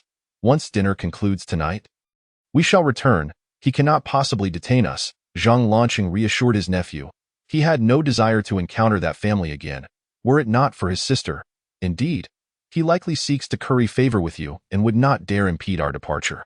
Yuanwen's confidence surged. After all, Zhou Ziyu was the son of a powerful figure, an influential protagonist, a chosen one. Suddenly, she felt exhilarated. Were they not witnessing the rise of one individual leading to the elevation of all? The group was amused by Yuanwen's enthusiasm, and Zhou Ziyu's melancholy faded as he savored fried chicken and milk tea, truly enjoying the moment. At 4 in the afternoon, the woman who had escorted them knocked on the door, leading them to the restaurant on the 12th floor. The restaurant was spacious, divided into private and public sections. The public area resembled a cafeteria, and it was evident that the mealtime had not yet arrived. As only a few patrons were scattered throughout, from the serving window, they could observe the kitchen staff bustling about. They were ushered into a private room, where Yun Mulin awaited them. Once everyone was present, the dishes began to arrive: braised pork knuckle, Beijing-style shredded meat, kung pao chicken, cashew shrimp. Finally, another chef appeared to carve the roast duck. This chef is from Beijing. The group hadn't tasted such exquisite dishes in a long while, and each person requested an extra bowl of rice. How is the cuisine prepared by this chef? Zhou Ziyu inquired, finishing his glass of freshly squeezed orange juice, marking the conclusion of their meal. Please feel free to speak openly, third young Master Yun. There is no need for circumlocution. Zhou Ziyu's directness was refreshing. I shall be forthright as well. The purpose of this gathering is twofold. First, to express gratitude for your previous assistance. Second, the Yunding group may be relocating to the Zhang City base, and I wish to establish a favorable relationship with you all. You intend to leave Shushi? Why? The weight of Shan Nanqing's words hung heavily in the air. The Yunding group's roots in Shushi ran deep, and with no military presence in the city, it was essentially under their dominion. What reason could they have to depart unless they could no longer remain? Yun Mulin's expression turned serious as he responded. We have received information indicating that in March of next year, the weather will warm, ushering in a period of extreme heat globally. The melting ice will reveal the numerous corpses beneath. Yun Mulin trailed off, but the implication was clear. Disease would inevitably follow. In summary, no matter how well prepared the Yunding group may be, it cannot compare to the official base. For safety considerations, we will relocate to the official base, and the Zhang City base has been chosen after careful deliberation. The atmosphere grew somber. First came torrential rains, followed by extreme cold, and now extreme heat. What other calamities awaited them?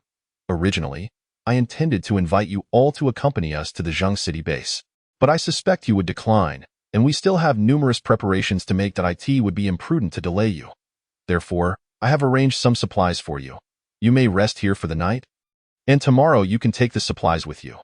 The group fell into silence, completely unprepared for this turn of events. Although they had anticipated that the apocalypse would not conclude so simply, the mention of extreme heat left them unsettled. Chapter 32. The second young master. I heard the third young master is entertaining guests. Why was I not invited? A slightly hoarse voice emanated from the doorway as the restaurant door swung open forcefully. The group, still reeling from the foreboding news, turned their attention to the entrance. A man clad in a brown leisure suit strode in, bearing a resemblance to Yoon Mulin, though he appeared somewhat haggard, exuding an unusual sense of weariness for one so young. Yoon Mulin's expression shifted dramatically as he immediately rose to greet the man. Second brother, we have guests. Do not lose your decorum. The individual whom Yoon Mulin referred to as second brother was undoubtedly the notorious second young master. Known for his indiscriminate charm, as the crowd observed Yoon Ershao, he too took a keen interest in watching Shan Nanqing and the others. Yoon Mulin attempted to obstruct his elder brother's line of sight.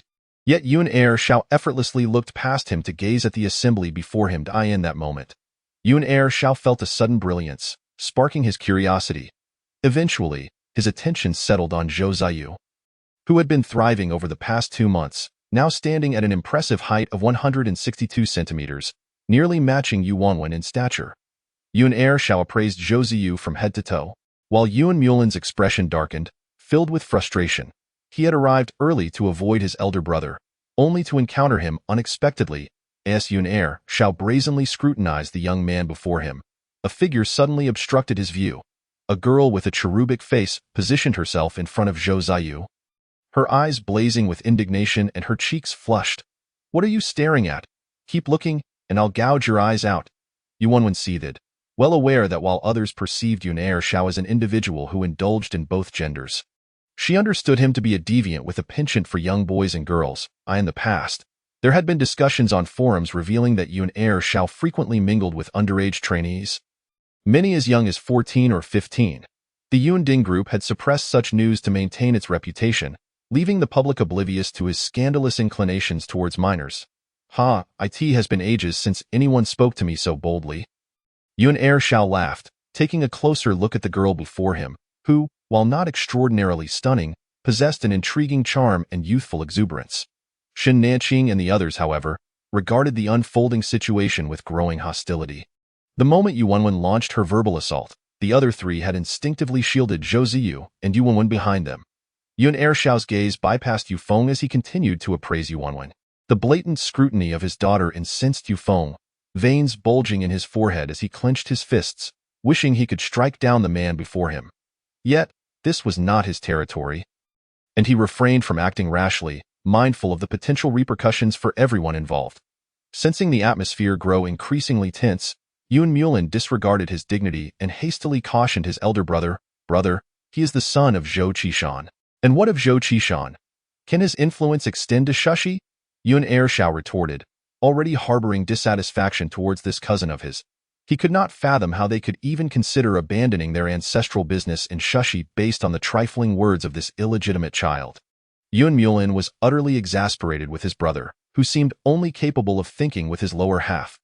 Unfortunately, being the eldest son of his father's legitimate wife, he was revered by their conservative grandfather, which left Yoon Mulin feeling frustrated that such a fool was his rival. Yoon Ershao shoved Yoon Mulin aside and redirected his focus towards Yu Wanwen and Zhou Ziyu, his lips curling into a flippant remark. "If you wish to protect him, you may take his place. You're courting death."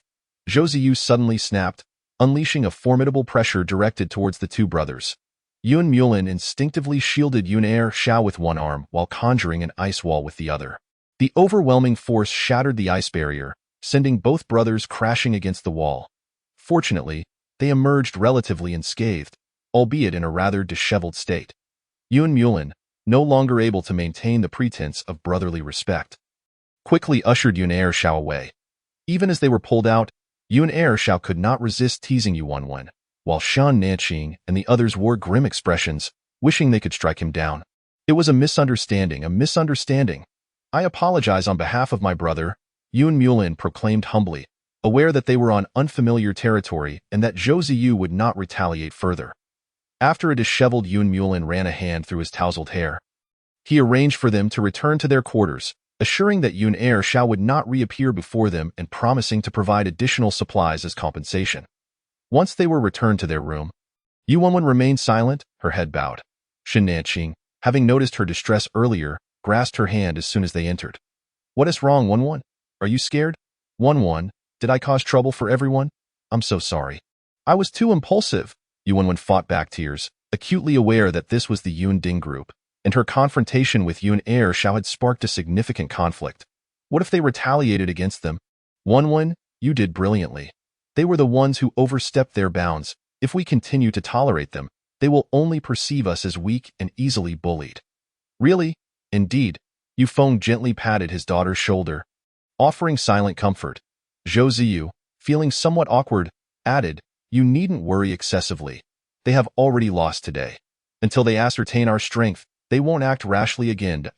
Thank you, Xiao Yu. Hearing Zhou Ziyu's words brought Yu Wenwen some solace. I should be the one thanking you. Thank you for standing up for me immediately. What? I didn't quite catch that. Could you repeat it? Yu Wenwen's mood shifted rapidly, and seeing Zhou Ziyu act so obediently, she couldn't resist teasing him. Zhou Ziyu shot her an exasperated glance before taking a seat on the couch. The group resumed their discussion regarding Yun Mulin's ice wall. How can he create an ice wall with just a wave of his hand? There's no ice or water in the room. I believe ice and water are of the same elemental attribute. They can generate ice and water naturally, unlike metal and earth attributes, which can only manipulate existing materials. Zhou Ziyu speculated. Fire and lightning attributes also don't require external assistance. Yu Wenwen chimed in excitedly. If the man in the red suit can effortlessly conjure an ice wall, does that mean I can do the same? With that, she cupped her hands into a sphere, and a water orb began to form between them. As she pulled her hands apart, the water orb grew larger, eventually reaching the size of a basketball. However, beads of sweat began to form on Yu Wenwen's forehead as everyone watched the water orb intently. She attempted to shape the water orb into a water wall, but just as it transformed into a rectangular shape and expanded to the size of a floor tile, it suddenly burst, splattering water all over Yu Wenwen's face. A snicker escaped someone, and soon laughter erupted in the room. Yu Wenwen felt dejected. Her attempt was nowhere near the impressive ice wall created by the man in the red suit. And besides, water was too soft to defend against an assault. Shen Nanqing quickly fetched a towel to help Yu Wenwen dry her face. You've made significant progress. Remember when you could only fill a 500-milliliter bottle in a day? Since Zhou Ziyu had her fill a 15-liter bucket, Yu Wenwen had dedicated herself to practicing whenever she had the time, and now she could fill 2 such buckets in a day. All the water was purified, and Shan Nanqing had stored it in his space, while they resorted to drinking previously stored bottled water, using boiled snowmelt for daily needs. Yun Mulin's ice wall was likely the extent of his abilities. While your water may not be as solid, its fluidity allows it to reach into every nook and cranny, making it invaluable in the future. Really? Yu Wenwen gazed at Zhou Ziyu with delight, knowing he was the most objective among them. Absolutely. Moreover, given the financial resources of the Yun Ding group, Yun Mulin has undoubtedly consumed many mutated creatures. Once you do as well, you'll surely surpass him. Xiao Yu, you're so great. Once it gets extremely hot, I'll definitely ensure you have a bath every day. Zhou Ziyu's face visibly flushed at Yu Wenwen's words, his neck turning red as well. Oh dear, how embarrassing. No way. If there's no way, why shout so loudly? Laughter erupted among the group, the atmosphere lightening considerably. We'll tackle tomorrow's matters when they arise. For now, let's enjoy today. It's still early, and we should order some late-night snacks later. Let's not spare any expense for the Yun Ding group. Chapter 33. Extravagantly unhuman. The following day, Song Meihua once again took them to breakfast. After everyone completed their morning routines, yawning, they made their way to the dining hall. Having indulged in late-night snacks the previous night, they were all feeling the effects of their late sleep, fatigue evident in their expressions. The third young master instructed that after breakfast, he would take you to collect supplies, and once that is done, you may leave. What about the third young master? The third young master and the second young master are accompanying the old man. The old man referred to by Song Meihua was presumably Yun Weisheng, the president of the Yun Ding group. Upon entering the dining hall, she exchanged a few words with the restaurant manager before departing. The group lined up at the window to collect their meals. It was still early, and the crowd was sparse, allowing them to reach the front of the line swiftly. The breakfast offerings were quite varied, featuring an array of buns with assorted fillings, steamed dumplings, pancakes, fried dough sticks, siumai, sandwiches, rice noodles, as well as various porridge and soups, including both savory and sweet versions of tofu pudding. Each person sampled a bit of everything. with everyone except Zhou opting for the savory tofu pudding, as the northern crowd found the sweet variety unpalatable. While enjoying their meal, they unexpectedly encountered familiar faces, those they had met previously at the building materials market. What a coincidence to see you all here again. After exchanging cheerful greetings, the girl with the cherubic face sent her companions to get breakfast while she joined Shan Nanqing's table. Once seated, she insisted on treating everyone to a meal as a gesture of gratitude for their assistance in fueling their vehicle. Although they were all dining for free at the Yunding Group, Yu Wenwen graciously accepted her kindness, packing 2 takeaway boxes of sweet rice cakes. After the meal, Song Meihua led them to collect supplies, and the girl with the cherubic face along with her companions followed them downstairs. Upon exiting the elevator, they spotted a group of people waiting at the entrance, among them Yun Mulin and Yun Ershao, who were flanking an elderly gentleman with graying hair. This elder was presumably Yun Weisheng, the president of the Yunding Group. As they approached the entrance, they noticed Yun Weisheng preparing to board a special elevator, and among the crowd was also the familiar face of Qin Shuo, the lightning ability user who had assisted them with charging their devices. Yun Ershao had long since spotted them. Upon seeing his grandfather leave, he immediately wished to approach, only to be stopped by Yun Mulin. It was unclear what Yun Mulin had said to him, but Yun Ershao reluctantly retreated. Shan Nanqing and the others did not spare Yun Ershao a glance. Their attention was solely fixed on the 10 large trucks parked at the entrance. The group was utterly astonished. Were these for them? How generous, however. It turned out to be a misunderstanding.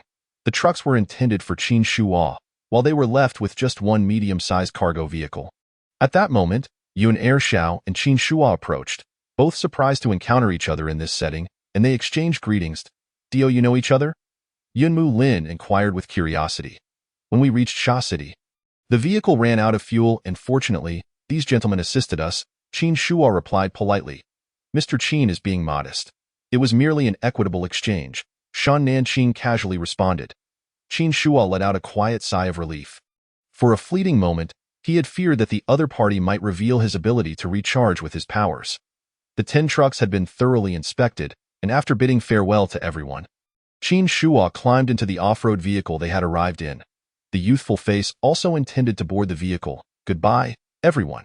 If you come to the capital in the future, I'll treat you to a meal. This is a genuine invitation," he declared. "All right, just don't go back on your word," came the reply. "I want tea." The convoy departed in grand fashion, and after exchanging farewells, Yun Mulin returned, leaving only Shan Nanqing and the others behind. Shan Nanqing and her companions briefly examined the supplies. Aside from food and necessities, there were surprisingly 10 boxes of canned fruit and 2 large boxes of milk tea ingredients, complete with cups and straws. Song Meihua handed them 2 sets of car keys and gestured toward the cargo vehicle and the jeep behind it. "This cargo vehicle and the jeep are also for you. The jeep is equipped with military-grade GPS, and the trunk contains gasoline. I hope it will be of assistance to you." The generosity of Yunding Group was simply astounding. What could the group say but express their gratitude for the CEO's benevolence? Yu Feng and Zhang Lanshun went to drive the cargo vehicle, while the others hopped into the jeep. The cargo vehicle and jeep left Yunding Group one after the other, while Zhou Zheyu picked up the military GPS in the vehicle to study it. "Who exactly is Qin Shuo?" Yun Weisheng personally came to see him off. Zhou Zheyu mused. Intrigued by Qin Shuo's identity, if Yun Weisheng personally came to send him off, he must be someone significant, not an ordinary person. Could he perhaps be sent by one of the bases? Yu Wenwen speculated, believing him to be a hidden powerhouse. "It doesn't matter. He's someone unrelated to us," Shan Nanqing remarked nonchalantly. "Let us return and prepare the milk tea. It'll be convenient to have it ready for future consumption." All right. The milk tea ingredients gifted by Yun Mulin truly delighted Yu Wenwen, who now held him in high regard. Truly, a wealthy young master who changes girlfriends daily possesses a unique charm. They drove the vehicle to a secluded area where Shan Nanqing collected the supplies, while Yu Feng remarked that the cargo vehicle given by Yun Mulin outperformed the previous one and even came with a key. Shan Nanqing discarded the old vehicle and stowed this new cargo vehicle instead, placing some seldom-used items inside to save space. They decided to use the Jeep gifted by Yun Mulin temporarily, planning to switch to the Mercedes-Benz G-Class after leaving Sha City. With the previously acquired Toyota off-road vehicle, they now possessed 3 off-road vehicles, and there was still some space available. Once they ran out of room, they would have to dispose of another vehicle. After a lengthy absence, the group finally returned to room 1203. Despite their time away, The room was free of dust, thanks to the lack of dirt outside. Shun Nanqing placed the iron stove in both bedrooms and retrieved the battery, instructing Yufeng to connect it, then drew the thick curtains. Room 1203 was once again illuminated. Having stayed up late the previous night, everyone returned to their rooms for some much-needed rest. They had a light meal in the afternoon and began preparing food, as they planned to set off for the base in Zheng City in a few days. After all, it was better to be early than late. Wai Yufeng made buns, dumplings, and steamed bread, while Yuanwen washed vegetables and chopped filling. Shen Nanqing cooked pancakes and stuffed pies. Zhang Lanchun continued making hand-pulled noodles, this time accompanied by various braised dishes. Zhou Zheyu had the simplest task, responsible for steaming rice and cooking porridge. All the pots in the house were in use. 2 iron stoves simmered porridge. The rice cooker continuously steamed rice, while the electric griddle, oven, and soy milk maker worked in unison, and the gas stove boiled noodles. The packaging boxes collected from the logistics park proved to be invaluable. Once the noodles were cooked, they were drenched in braising sauce and neatly packed into boxes. This time, the supplies from Yunmu Lin included tomatoes and eggs, so for dinner they had tomato and egg braised noodles. Until evening, Yufeng kept a watchful eye on the pot, continuously boiling dumplings. As for stir-frying dishes, they planned to leave that for last, as they simply lacked the manpower and pots at the moment. In addition to preparing food, they also needed to store water and ice. When the extreme heat arrived, it could serve as water for daily use, and the ice could be used for cooling. Snow was collected and melted into water, then refrozen into ice. Once enough ice was accumulated, they would store water. Wai Yuanwen also froze some mineral water, which could later be used to make cold drinks. With ice on hand, Yuanwen recalled the 2 large boxes of milk tea ingredients sent by Yunmu Lin. Previously, she and Shun Nanqing had made 100 cups of hot milk tea, and now they prepared to make another 100 cups of iced milk tea, sampling various flavors. Thus, the group spent their days cooking, collecting snow, and making ice. Zhang Lanchun even took the time to visit the market, arranging for the vegetable vendor to deliver green leafy vegetables directly to them every day. They also gave the vendor leftover tomato seeds, asking him to plant some tomatoes. However, tomatoes took longer to grow than leafy greens and were slightly more expensive. Finally, Shun Nanqing specifically requested a large bundle of coriander, as she was one who simply could not enjoy hot pot without it. On November 28, 2033, the last batch of ice had been secured in their space. After confirming that nothing was left behind, Zhang Lanchun sealed the hallway with metal. The group set off in the jeep, and after leaving Sha City, they switched to the Mercedes-Benz G-class.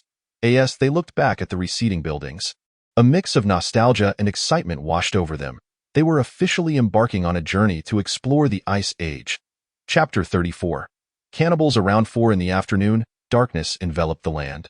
Days had grown shorter and nights longer, with daylight lasting less than 8 hours. On their first day, they had covered less than 100 miles. Traveling over the ice was no easy feat. The landscape was a vast expanse of white, devoid of any structures. Had they not prepared goggles in advance, they would have nearly succumbed to snow blindness. They needed to burn firewood to sleep in the metal shelter. Zhou Zheyu worried that the ice might not support them. So they had no choice but to spend the night in the vehicle. A small night light hung from the roof, and Shun Nanqing retrieved 5 boxes of meals: beef stew with potatoes and scrambled eggs with chili, with each person receiving a cup of red date soy milk. After a day of travel, everyone's appetite was modest. Following the meal, Shen Nanqing brought out blankets and pillows, encouraging everyone to lean back and rest. Zhou Zheyu took the GPS to explain the route for the next day. We should reach Yu County tomorrow. There are several mountains there, and we'll see which one we encounter. Since the area was entirely covered in ice, they could traverse anywhere, and thus took the shortest direct route without intentionally seeking out cities or mountains. However, a straight line could not always be maintained. As long as they maintained the general direction, they would navigate as fate dictated, relying on luck to encounter mountains or cities. Fortunately, they had the GPS provided by the person in the red suit. Otherwise, they would undoubtedly have lost their way. This time, even Zhou Zheyu did not dispute Yuan, acknowledging their reliance on Yunmu Lin, as in this blinding white landscape, they truly could not discern direction. At night, those not driving took turns keeping watch. Due to the air conditioning, the vehicle felt stifling, and everyone struggled to sleep well, waking up the next morning feeling lethargic. Why Yuan groaned as she stepped out of the vehicle. Needing to stretch her limbs. We can't do this again tomorrow. It's unbearable to spend a night cooped up in the car in this endless whiteness. The group unanimously agreed with Yuan-1. While they could tolerate it for 2 days, it would become unbearable over time. Today, it was Yuan-1 and Yufeng's turn to drive, while the other 3 rested in the back. Zhou Zheyu, having slept more than usual lately, was yawning continuously. Around 2 in the afternoon, they finally spotted a solitary hill, and the off-road vehicle sped toward it. As they disembarked, everyone sensed something unsettling. The hill was nearly barren, with only a few scattered trees remaining. As they looked around, they could see tree stumps everywhere, remnants of felled trees, and some stumps had even been dug out, leaving behind only holes in the ground. Were so many trees cut down for firewood? This hill was not particularly high. Shan Nanqing surveyed the surroundings, and all she could see was a vast expanse of white, with no buildings in sight. Where did the woodcutters reside? Without vehicles, how did they transport the firewood? Do the woodcutters live on the mountain? Yuan speculated. Suddenly, 2 figures emerged from behind the nearest tree. A man and a child approached them, both ragged and gaunt. Zhang Lanshun took a few steps forward but was halted by Yufeng. "Don't go." Yufeng cautiously pulled out his handgun, scrutinizing the hillside. "Back away, quickly." Without a moment's hesitation, everyone rushed back to the vehicle. Shan Nanqing glanced back, and with just that one look, her scalp tingled in alarm. From behind each tree emerged 7 or 8 individuals, each resembling a ferocious beast. Their eyes gleaming with menace, and they emitted low, terrifying growls. These people charged at them like they had gone mad, brandishing various weapons. "Hurry! Get the vehicle started." As the last person shut the door, the off-road vehicle shot forward like an arrow. Speeding away, Shan Nanqing quickly counted. There were indeed over 100 of them. Yuan drove at breakneck speed, knowing they needed to head north toward the Zhang City base and had to circumvent the mountain. "What is that?" The crowd turned to follow the direction pointed by Zhang Lansheng, wishing fervently that their vision had not improved so drastically. Hanging from the back of the mountain were numerous disfigured corpses, interspersed with solitary legs and arms. The eviscerated bodies were treated as reserves, suspended there as if for storage. Various vehicles were parked at the foot of the mountain, leaving them to ponder which corpse belonged to which vehicle. Yuan, after enduring the sight for over 10 minutes, could no longer hold back and pulled over to vomit. Retching. Everyone, except for Yufeng, was overwhelmed, succumbing to nausea. Even Yufeng, who had served in the military and possessed stronger psychological resilience, appeared visibly shaken. Shan Nanqing produced some water for everyone to rinse their mouths. Once they regained a semblance of composure, they hastily departed, eager to distance themselves from the horrific scene. The multitude of vehicles at the base of the mountain spoke volumes, indicating that countless individuals had fallen victim. That mountain had long since transformed into a slaughterhouse for humanity. It seemed likely that the residents of the nearby villages, having fled the floods, had taken refuge in the mountains. As evidenced by the extensive deforestation, they must have run out of food and begun to prey on passing travelers. History books recount that during ancient famines, people resorted to cannibalism. In contrast, it is far easier to kill a stranger than one's own child. The night was once again spent in the vehicle, and due to the day's harrowing events, their appetites waned. They hastily consumed some porridge before retiring, the atmosphere within the vehicle suffocating. The following day, their spirits were even lower. Shan Nanqing thoughtfully provided hot water and towels for everyone to wash their faces, hoping to invigorate them. After freshening up, Shan Nanqing brought out flatbreads, stir-fried vegetables, and porridge, which they reluctantly consumed. Thus, they journeyed for 2 more days until they finally encountered a mountain once again, more accurately described as a barren little hillside. The vehicle circled the hill, confirming that no one was present before they could finally set foot on solid ground.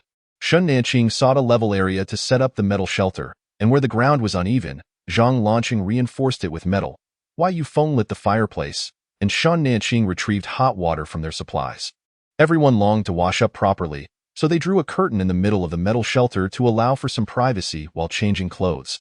Gradually, the metal shelter grew warm, while Yuan scrubbed her neck with a hot towel. They felt revitalized. The journey of the past few days had been far more arduous than they had anticipated. They had thought that with their supplies and the metal shelter, they could live comfortably. Instead, they had endured the elements while nearly succumbing to the psychological trauma inflicted by the cannibalistic mountain. That evening, the group indulged in a hearty meal. and when exhaustion set in, they collectively visited the restroom to prepare for a leisurely morning. The next day, everyone, except for Yufeng, lingered in bed. After refueling the stove and replacing the hot water in their bags, Yufeng returned to his resting place. This time, they had learned their lesson, opting for snacks only, refusing to drink milk tea for fear of needing the restroom again, thus thwarting their desire to remain in bed. It was not until nearly noon that they finally arose to use the facilities. Lunchtime consisted of buns paired with soybean milk. After their meal, they packed away the metal shelter and continued their journey. Chapter 35. The Heart of Compassion, Revised Edition. Night had fully descended. Yet the off-road vehicle continued its journey. Today, Shen Nanqing and the others aimed to find a place to rest in the county town ahead.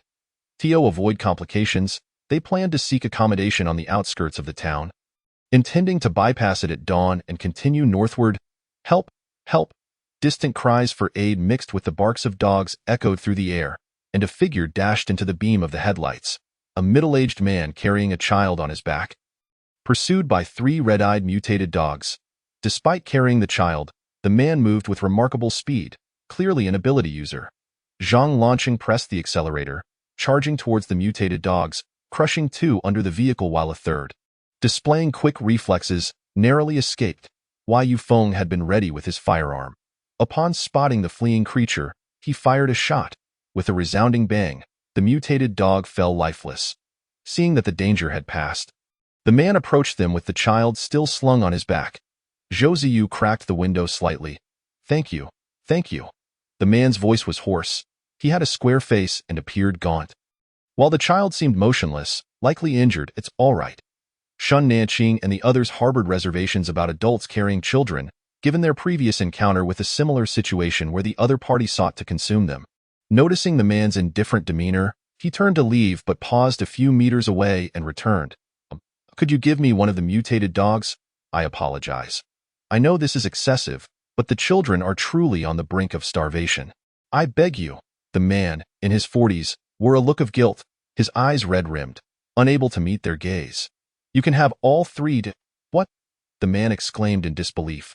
All 3, while consuming mutated animals could enhance their abilities. They had never eaten dog meat, and thus felt a twinge of reluctance. Moreover, the mention of children stirred their compassion. After expressing his gratitude, the man joyfully approached to retrieve the mutated dogs. However, balancing the child on his back made it difficult for him to carry all 3, and he was left trying various awkward positions to manage the task. How about we give him a hand? Perhaps it was due to their similar ages and the presence of a child that Yufeng felt a pang of sympathy for the man. Let them come aboard.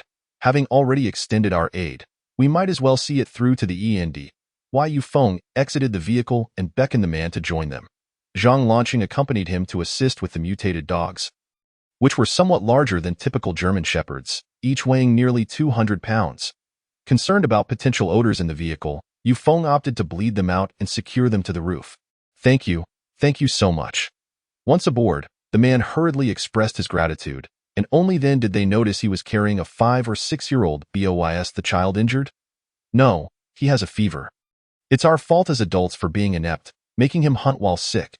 The man gently stroked the boy's face. Shen Nanqing took out a packet of ibuprofen and a thermos, handing them to the man. Thank you. He had already uttered thank you far too many times, yet it was all he had to offer in return. The man, with red-rimmed eyes, tremblingly accepted the water and medicine, carefully administering half the powder from the capsule to the child. Hesitating as he looked back at Shen Nanqing with the remaining dose. You keep it. The man gratefully accepted, tucking the medicine into his coat pocket, then produced a handgun, offering it to Zhang Lanqing, who was taken aback.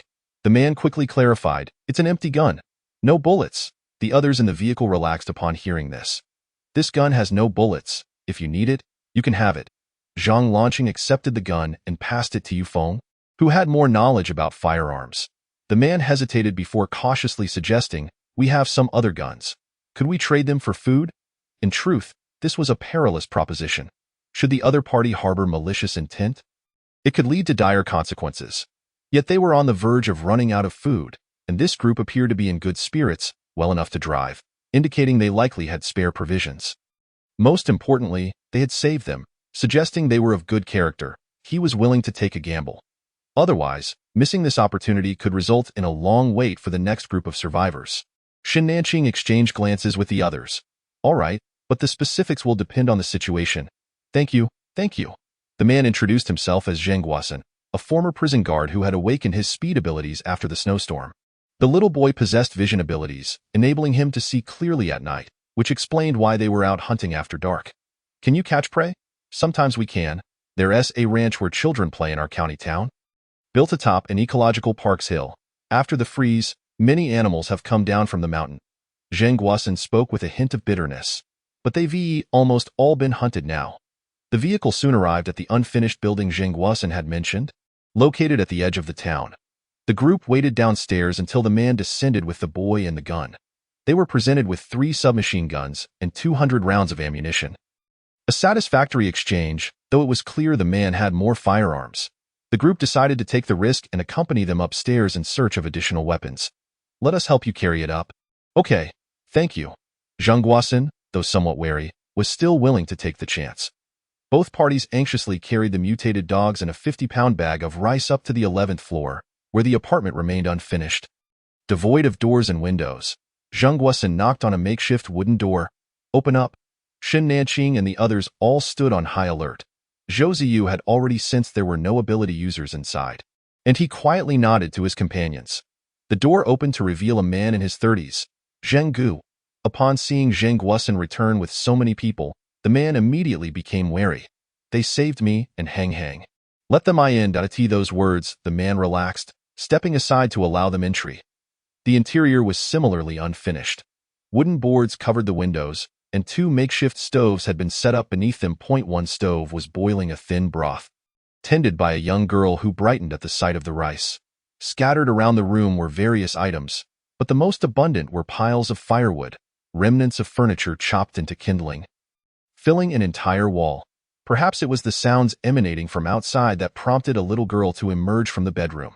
Soon after, 2 boys followed, then 4, 5, 6, astonishingly, 11 children, all around the age of 5 or 6, appeared from within the room, their innocent and curious eyes fixed upon their guests. Shen Nanqing felt a pang in her heart, her eyes instantly welling with tears, while the others were not much better off, all turning away to discreetly wipe their eyes. Although the children appeared somewhat frail, their spirits seemed buoyant, clearly well cared for. Zheng Guosen first carried the feverish little boy into the room. Uncle Zheng. What happened to Hang? Why is he asleep? Hang. The children surrounded Zheng Guosen, chattering excitedly. Hang is sleeping, please do not wake him. Xin will take you to play in the room, and I will call you for dinner shortly. Zheng Guosen gently patted a little girl's head, prompting her to lead the other children back inside. Shen Nanqing cast a glance into the room. The windows were similarly boarded up, and the floor was strewn with wooden planks and cardboard boxes, atop which lay several, not overly thick blankets. In the corner of the room stood a metal bucket, the contents unknown but devoid of smoke. Zheng Guosen went next door to deal with the mutated dogs, while Yufeng and Zhang Lancheng went to assist him. Shen Nanqing pretended to take Yuan and Zhou Ziyu downstairs, and after lingering for a few minutes, she returned with supplies. 2 bags of rice and flour, 2 bundles of noodles, some potatoes and carrots, a few tomatoes, a handful of spinach, a bucket of cooking oil, 2 thick blankets, a box of apples, and a box of biscuits. Additionally, she brought 2 jars of fruit preserves and some seasonings. Upon seeing the abundance of supplies they had gathered, the man and the girl tending the fire were so overwhelmed they struggled to find words. The girl, Little Yi, bowed repeatedly to express her gratitude and gestured towards them, prompting Shen Nanqing to support her gently. Little Yi cannot speak, but she can hear. The man wiped away a tear and produced a few wooden boards for Shen Nanqing and the others to sit upon. They did not take a seat, noticing that the pot of dumpling soup lacked any oil. Shen Nanqing instructed Lancheng to light another stove and went to wash a tomato and a few stems of spinach. Heating oil in the pan, she added garlic cloves, tomatoes, soy sauce, and seasonings, sought them before pouring the mixture into the dumpling soup, even rinsing the bottom of the pot with it, then adding the spinach. The dumpling soup transformed into a fragrant and flavorful dish. Yu Wenwen took the biscuits to distribute among the children, who hesitated to accept until they saw Little Yi nodding in agreement. The 11 children sat side by side on the edge of the bed, nibbling delicately on the biscuits while catching the crumbs with their other hands. afraid to waste even a morsel. Yu Wenwen's eyes involuntarily filled with tears once more. Chapter 36. Left Behind Children, Revised Version.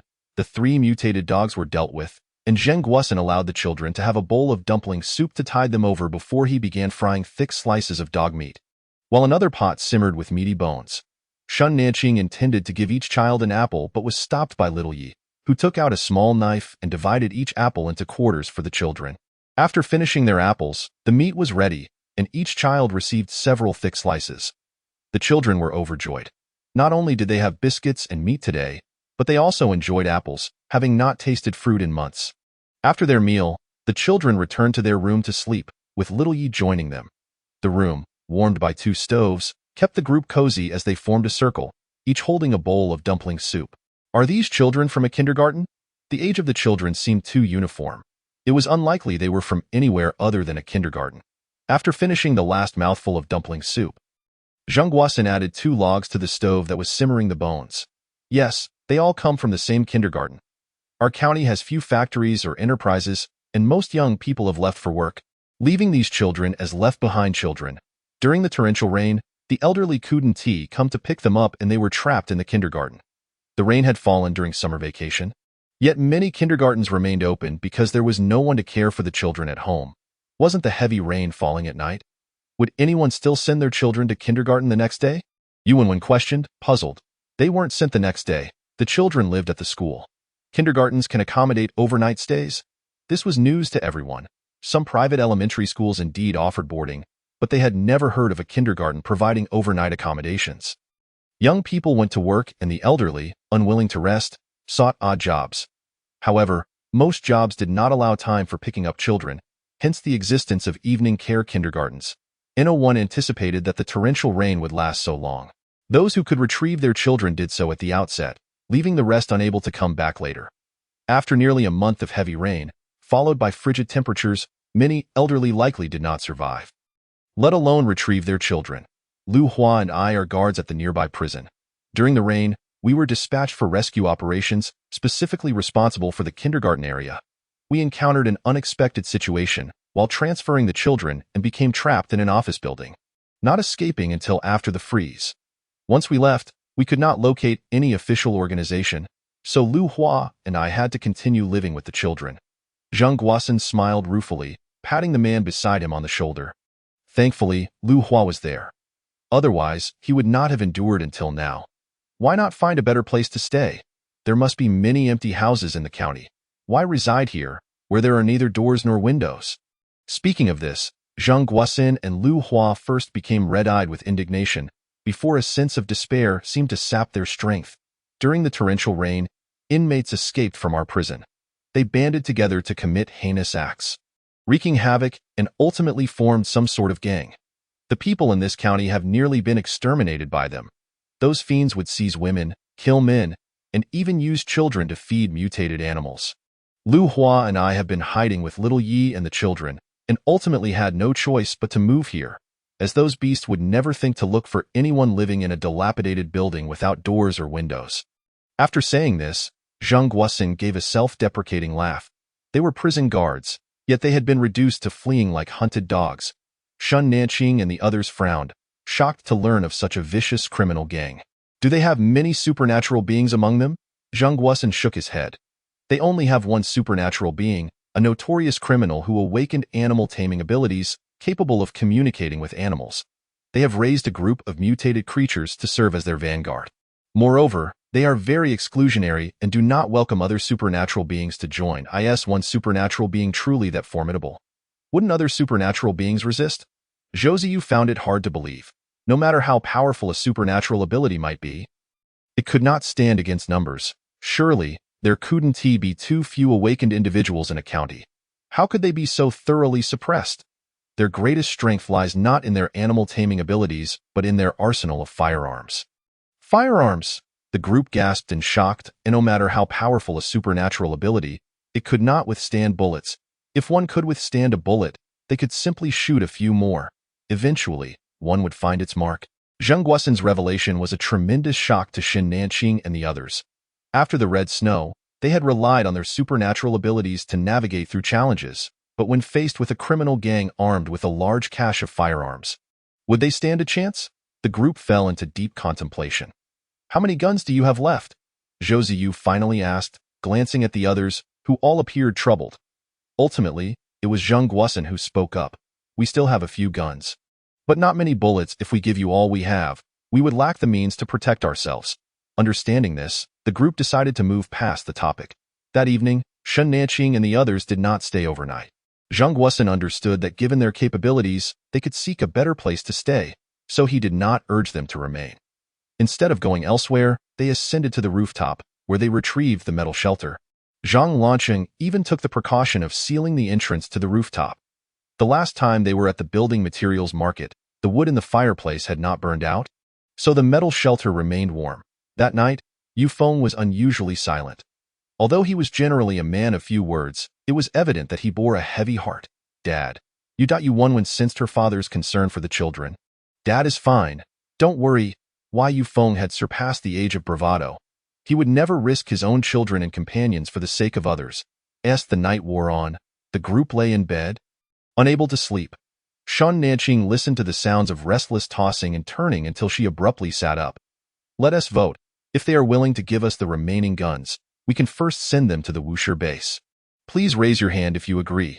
They could not do much more than that. Shen Nanqing raised her hand first, followed in turn by Yu Wenwen, Yu Feng, Zhang Lanqing, and Zhou Ziyu. All right, unanimous approval. Time for sleep. Shen Nanqing lay back down. Wait, I want to discuss something. We will talk about tomorrow's matters tomorrow. Zhou Ziyu attempted to speak further but was interrupted by Shen Nanqing. Feeling a surge of irritation, she understood that Zhou Ziyu desired that batch of firearms. She too harbored that wish. If they could obtain those firearms, they would not be so passive when encountering cannibalistic tribes like last time. The risks are indeed exceedingly great. The adversaries are a ruthless criminal gang, unflinching in their violent ways, armed not only with firearms but also with genetically modified beasts. A mere moment of negligence could plunge us into irreversible calamity. In the shadows, Yu Wenwen gazed anxiously at Shen Nanqing, reaching out to grasp her arm. Qing, we are merely ordinary people. Let us not burden ourselves with excessive pressure. I understand. Thank you, Wenwen. Zhou Ziyu lay silently on the bed, mentally refuting Yu Wenwen's words. In this apocalyptic world, only the strong command respect. Without power, one cannot be an ordinary person, but merely a mere insect. Chapter 37. Firearms, revised. The following morning, Shen Nanqing and her companions arrived at Zheng Guosen's door, bearing 2 bundles of noodles and mushroom meat sauce. The young boy who had been ill the previous day was awake now, and Zheng Guosen was preparing a meal while Xiaoyi heated the bone broth from the night before. Shen Nanqing refrained from allowing Zheng Guosen to stir the soup and handed him the 2 bundles of noodles. Let us forego the soup. Let us boil some noodles instead. Once the noodles were cooked, a generous ladle of the previous night's bone broth was poured over them, and each child received a small piece of meat-laden bone. The children feasted, their mouths glistening with oil. Shen Nanqing and her companions opted not to use the bone broth, each adding a spoonful of the mushroom meat sauce, which was quite delectable as well. Brother Zheng, judging by your accent, you are not locals, are you? Do you have family here? Though Zheng Guosen and Lu Hua did not resemble ethnic minorities, their speech hinted at origins from the Xinjiang region. Both Lu Hua and I hail from Xinjiang. During the summer vacation, my wife took our 2 children back to our hometown. Lu Hua is still unmarried, and his parents remain in their hometown. Our region is at a higher altitude, with cattle and sheep. It should be in a somewhat better condition than here. A smile flickered across Zheng Guosen's face as he spoke of his family. After the children finished their meal, Shen Nanqing decided to open a can of fruit to share with them. Xiaoyi hesitated, wanting to conserve it for the tougher days ahead. Open it. Hang is unwell, and the canned food will help him recover. Seeing Shen Nanqing's insistence, Xiaoyi relented. The canned fruit was a mixture of yellow peaches and coconut, with each child receiving merely a couple of bites. The little ones savored the taste, reluctant to swallow, as they wished to remember this flavor, knowing it would be hard to come by in the future. After consuming just a spoonful, the children insisted on feeding the adults. Uncle Zheng, you eat. You too. Teacher Xiaoyi. Uncle Hua. The children clamored, eager to offer the canned fruit to the adults. Please, you eat. We had already divided a bottle before you awoke. Zheng Guosen held one child's hand, placing his spoon back into the bowl to prevent it from falling. That is impossible. There were only 2 cans in total, and the other one is still here. You haven't eaten it, the girl named Xin interjected, revealing that she was aware Shen Nanqing and her group only brought up 2 cans the previous day. Zhang Guosen attempted to explain further, but the children were no longer convinced. The situation began to spiral out of control. Shen Nanqing stepped forward to clarify, "We took out another can to share with teacher Xiao Yi and the others." The children regarded Shen Nanqing, easily trusting her words, for it was she who had brought them many delicious treats the day before. They polished off the contents of their bowls, licking them clean. Noticing that Shen Nanqing and her companions had something to discuss, Xiao Yi led the children back inside. "Brother Zheng, if you are willing to part with the remaining firearms, we will escort you to the military base." "What?"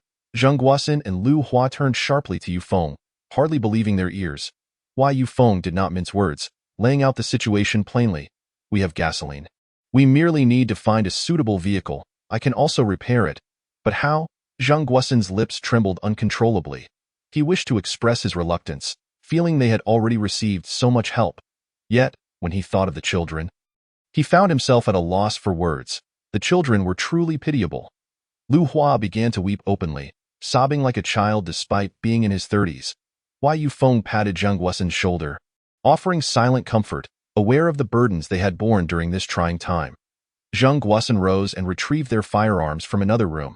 4 submachine guns and 7 handguns, yet only 150 rounds of ammunition remained. The ammunition was scarce, but Shen Nanqing and her companions said nothing. Suddenly, Lu Hua recalled something, wiping his tears as he asked, "Will we need to surrender supplies to enter the base? There are so many of us." Zhang Guosen's expression turned troubled. They could hardly afford to eat, let alone provide anything for entry into the base. "I heard from those in the resettlement area that one ability user can bring 2 ordinary people inside. Children under 12 can enter for free. Given your circumstances, you should all be able to enter without issue." Upon hearing Zhang Lanqing's words, hope reignited within Zhang Guosen and the others. "I know where we can find a vehicle. We have a designated maintenance point for the prisoner transport vehicles from our prison. Just before the heavy rain, we took a vehicle there for servicing. The maintenance point is situated on higher ground, so it should not have been flooded." Shen Nanqing had initially planned to wait for an opportunity to use the truck, but upon considering the group's need for sustenance upon entering the base, she thought that taking 2 vehicles might allow them to barter for supplies. Zhou Ziyu inquired further about the fugitive situation from Zhang Guosen. "How many of them are there?" "There were over 100 before, but now it seems there are only 60 or 70 left. That beast-taming ability user is particularly tyrannical. Anyone who disobeys him is killed." Zhou Ziyu frowned. "He kills his own people, and no one resists?" "There's no way to resist. He keeps many mutated beasts in the government building. During the day, it's somewhat manageable, but at night, except for him, no one dares to venture out, as the hallways are patrolled by the mutated creatures." Upon hearing this, Zhou Ziyu's mind began to race. If he were to die in his room, wouldn't that mean no one could save him? After all, no one can go outside, and the mutated beasts cannot open doors. Zhang Guosen paused, seemingly considering Zhou Ziyu's logic. However, he lamented, "But we cannot get in. He lives on the 10th floor, and there's nothing to climb on outside, not to mention he keeps several mutated beasts in his room." "Just a few? That's much easier to deal with than the dozens of mutated beasts and armed subordinates outside." "What about the firearms?" "Aside from those we have, he must have stashed the rest. Where could he hide them?" "He would likely keep them close at hand. After all, having them nearby offers the greatest sense of security." Zhou Ziyu mused. "Here's the plan. Uncle Yu and Uncle Zhang will fetch the vehicle while Nanqing and I scout the government building." After stating his intentions, Zhou Ziyu turned to gauge Shen Nanqing's response. She pressed her lips together, scrutinizing him, while Zhou Ziyu averted his gaze, feeling a twinge of guilt. "All right, let us proceed as planned." Seeing Shen Nanqing's agreement, Zhou Ziyu secretly breathed a sigh of relief. "Please be careful," he advised. After exchanging their farewells, Zhang Lanqing and the others set off. Shen Nanqing instructed Yu Wenwen to remain at home while she and Zhou Ziyu departed. Zhang Lanqing drove off in the off-road vehicle, and Shen Nanqing retrieved the jeep. The two followed Lu Hua's directions toward the residential complex across from the government building. As the jeep traversed the icy surface, the only sound accompanying the engine was the oppressive silence enveloping the county, which felt eerily like a ghost town. Zhou Ziyu stole glances at Shen Nanqing throughout the journey, hesitating before finally speaking. "Sister Nanqing, are you upset?" No, her terse reply only heightened Zhou Ziyu's concern. breeding a sense of unease within him. Although Shen Nanqing appeared as calm as ever, he sensed her underlying discontent. "Sister Nanqing, I merely wanted to take a look. You need not worry, I won't act recklessly." Upon hearing this, Shen Nanqing sighed. Her irritation was not directed at him, but rather her worry that he might be too impulsive. "I understand. I am not angry. I also recognize the importance of this batch of firearms to us, yet nothing is more crucial than everyone's safety. Do you understand?" Zhou Ziyu nodded earnestly. "I understand." Chapter 38. Reconnaissance. The vehicle arrived at the street facing the government building, and the two parked the jeep, proceeding on foot toward the complex directly opposite. Although they were told the target was on the 10th floor, the lower 6 floors were encased in ice, effectively making it equivalent to the 4th floor. Entering Building 2, directly across from the government building, Zhou Ziyu activated his perception ability, confirming there were no ability users present before they approached room 1001. The door stood ajar, revealing a horrifying scene within. The floor was stained with blood, and 2 mangled bodies lay in the living room, having been savagely torn apart. Fortunately, the low temperature mitigated the stench of decay. Shen Nanqing retrieved a bedsheet from the bedroom and covered the bodies, realizing there was little else they could do. From the supplies provided by Yun Muling, Shen Nanqing found a pair of binoculars and began scanning the windows on the 10th floor in search of the beast-taming ability user's room. Suddenly, her body stiffened, her expression shifting dramatically. "What's wrong, Sister Nanqing?" Zhou Ziyu asked, confused, reaching for the binoculars. "Nothing." Shen Nanqing evaded his grasp, leaning against the wall as she gasped for breath. After a minute, she suppressed her rising anger and disgust. Resuming her observation, directly across from them on the 10th floor, a naked woman hung from the ceiling, her body brutally whipped and lacerated, blood dripping from her calves onto the floor, forming a small puddle. It was unclear whether she had fainted or was already dead, her head drooping without a hint of response. Meanwhile, 2 entwined figures on the bed engaged in a lascivious act. A mutated German shepherd lay at the entrance, feasting on some indistinguishable meat, while the remaining half of the room was obscured by curtains, rendering it impossible to discern what lay beyond. Shen Nanqing sequentially surveyed the rooms below, discovering that many individuals had awakened yet remained indoors. Only one room on the 10th floor was occupied, housing a mutated German shepherd, presumably belonging to that beast-taming ability user. Shen Nanqing briefly discussed the situation across the way with Zhou Ziyu, harboring no intention of handing over the binoculars to him. "Sister Nanqing, let me take a look myself. The apocalypse spares no children, and there is nothing I cannot witness." Observing Shen Nanqing's reaction, Zhou Ziyu had already surmised the circumstances across the way, yet he wished to scrutinize for any overlooked details. After a moment's contemplation, Shen Nanqing decided to give Zhou Ziyu the binoculars, who then took them up to inspect closely. Upon seeing the woman suspended, Zhou Ziyu was momentarily stunned, but he quickly resumed his examination. It appeared that there were 2 large boxes beneath the bed, the contents of which remained uncertain. Perhaps they contained firearms. Another mutated creature emerged. It seemed to be a Tibetan Mastiff, leading him to believe that there were likely more than just these 2 mutated animals within the room. As Zhou Ziyu narrated his observations to Shen Nanqing. Abruptly, the man on the bed completed his act, exposing himself shamelessly before Zhou Ziyu's eyes, nearly causing him to retch. Fortunately, Sister Nanqing did not witness this. It was utterly distressing. The man donned a bathrobe and exited the room, followed closely by the 2 mutated dogs. Shortly thereafter, the occupants of the room below began to emerge. Following the man's departure, the others also ventured out, indicating that indeed, mutated creatures were on guard at night. Preventing anyone but the man from leaving on the 10th floor, the woman in bed arose, bearing herself as she drew back the curtains, seemingly oblivious to the suspended woman. After donning a bathrobe, she leisurely proceeded to brew coffee. With the curtains now parted, a row of metal cabinets emerged on the opposite side of the room, the contents of which remained a mystery. Shen Nanqing and Zhou Ziyu observed for nearly a day, gaining a general understanding of their routine before returning to the dilapidated building. Upon their return, they discovered that Zhang Lanqing and the others had yet to return. "Qingqing, Xiaoyu, you're back." Upon seeing Shen Nanqing and her companions return, Yuanwen felt a measure of relief, though a part of her remained anxious concerning Yufeng and Zhang Lanqing, as this was the first time they had separated for a mission.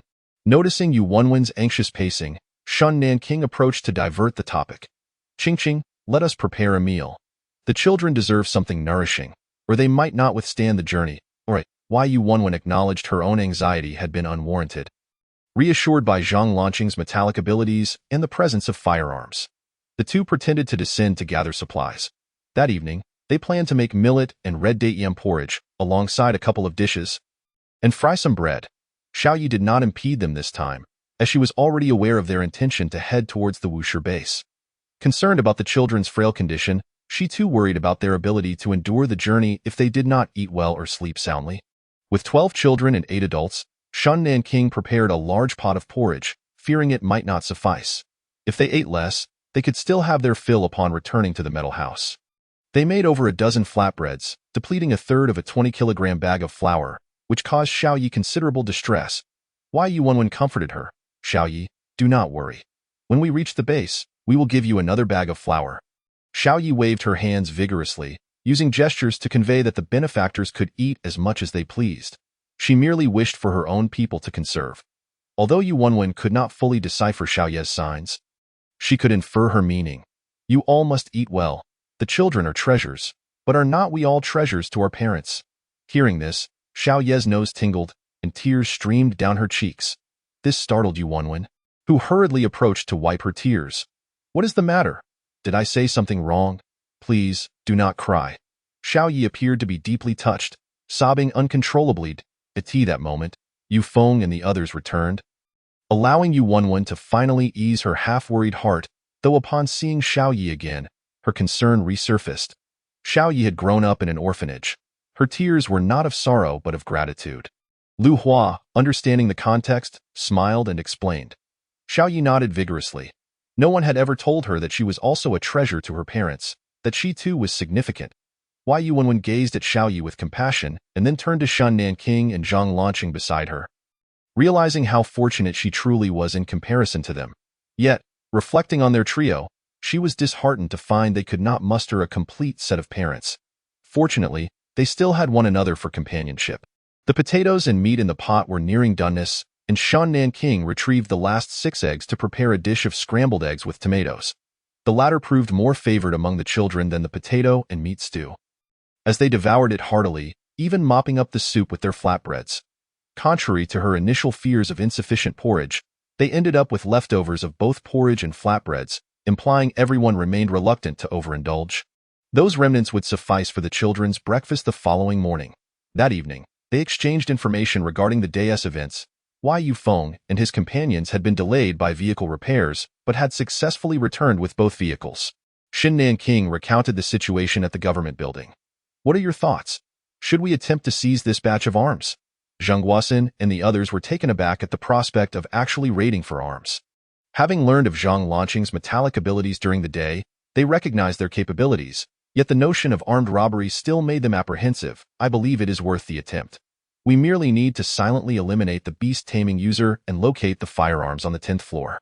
Once the beast-tamer is dead, the mutated animals will descend into chaos, leaving them to turn on one another. Zhou Ziyu expressed his confidence, asserting that the occupants' primary reliance lay with the mutated creatures. Yet they need not confront all the beasts, only those 2 within the room. The next issue was how to access the 10th floor. With no protrusions for climbing, he suggested it would be prudent for his uncle to invest time in constructing a metal ladder for their ascent.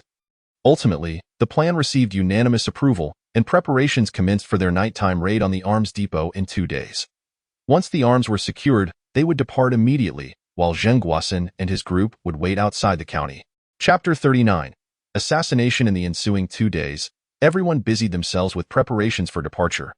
Zhang Lanqing had nearly completed the ladder, and Shun Nanking joined him outside for testing, ensuring it was adequately secured for use on icy surfaces. Xiaoyi, having served as a life instructor at a kindergarten, often assisted in the kitchen, thus acquiring proficiency in various dough preparations. She divided the flour at home, crafting half into steamed buns and the other half into fried dough sticks and sweet pancakes, even steaming potatoes to facilitate easier consumption during their journey.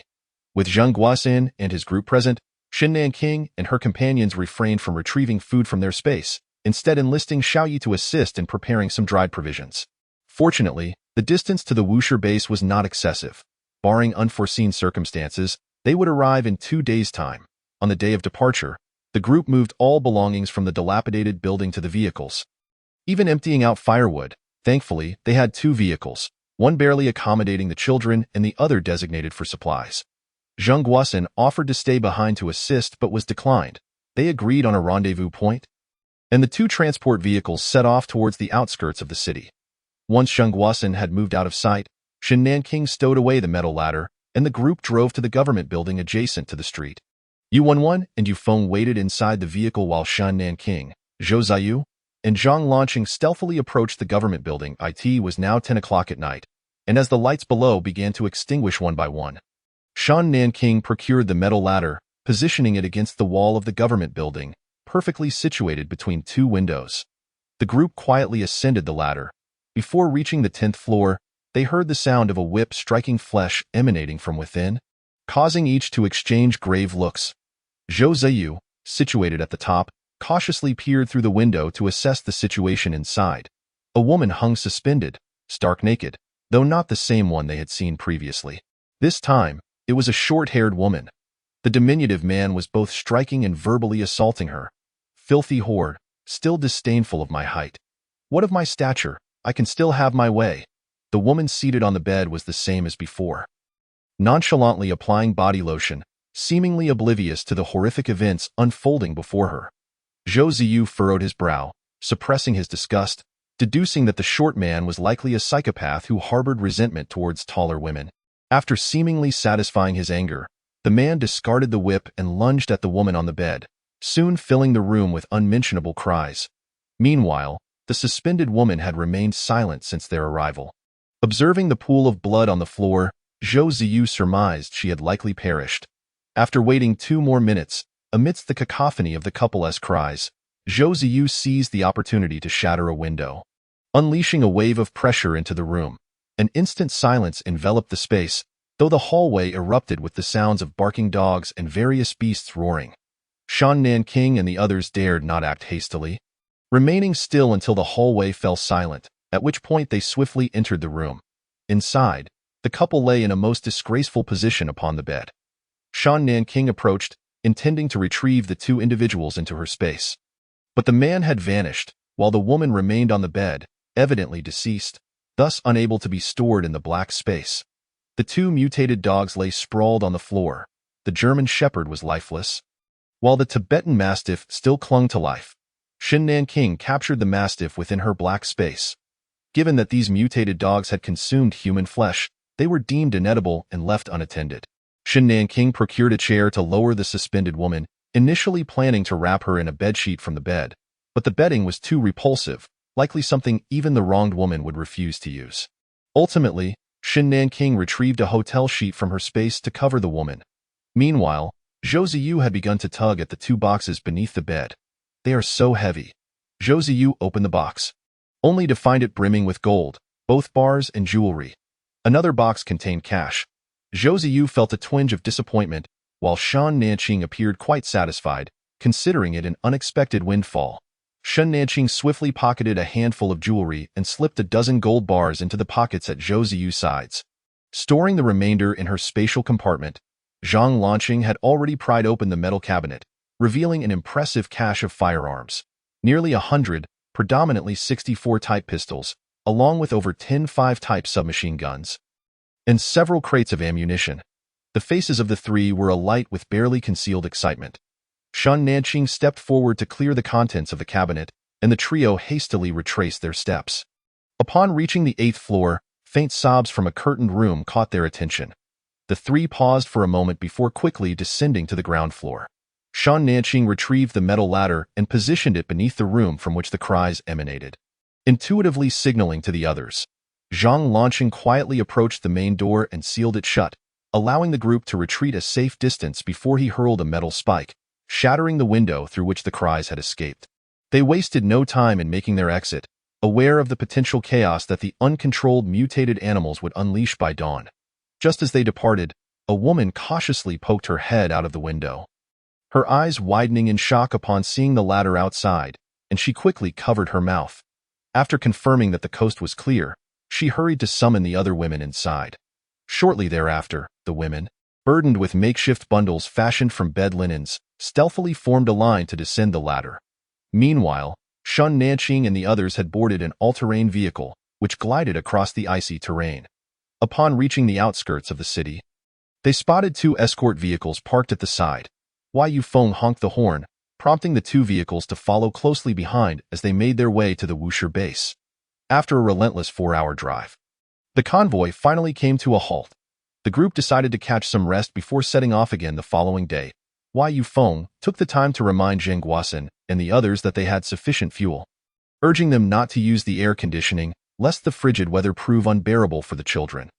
They slept soundly until midday, initially worried that the children might struggle to adapt, only to find them exhilarated. While the adults groaned in discomfort from aching backs, the rear compartment of the escort vehicle was not particularly spacious, yet the 12 children managed to curl up and sleep, tucked beneath 2 thick blankets provided by Shun Nanqing. The presence of air conditioning made it bearable despite the cold. Zheng Guosen used stones he had brought to construct a makeshift stove, and with firewood from the truck, he boiled a pot of water. The group dined on some pickled vegetables and flour rolls that Shun Nanqing had brought along. After filling their thermoses, they resumed their journey. 2 days later, the convoy finally arrived at the Wusher base. Greeted by the sight of its towering walls, with large trucks transporting soil and stone into the compound. Long lines formed at the gates, one for pedestrians and another for vehicles. Shun Nanqing parked the vehicle aside, allowing Zheng Guosen to let the children disembark and play, planning to call them over once they reached the front of the line. The sight of so many children bouncing around in excitement drew the attention of many passers-by, evoking tears in the eyes of those who had not witnessed such joy in ages. Shun Nanqing gazed up at the imposing wall, marveling at how it had been constructed in just a few months. A nearby man, also waiting to enter the city, noticed the look of bewilderment on her face. He proudly explained that it was a collaborative effort by earth and stone elemental abilities. He was a local from the Wusher base, having ventured out on a mission. How impressive! Shun Nanqing genuinely praised, acknowledging that even with their awakened powers, the people of Huagua remained exceptional builders. Finally reaching Zheng Guosen and the children, Shun Nanqing led them forward. "Aren't you all coming in? Our base has accommodations," the gatekeeper remarked, having already noticed the expensive all-terrain vehicle. He enthusiastically promoted the lodging, explaining that guests could skip the line, enjoy complimentary hot water for bathing, and dine in the on-site restaurant. "Can we stay at the inn without joining the Wusher base?" Shun Nanqing and her companions were intrigued. Of course, it's specifically designed for travelers, as long as you have supplies. The gatekeeper responded. "What supplies?"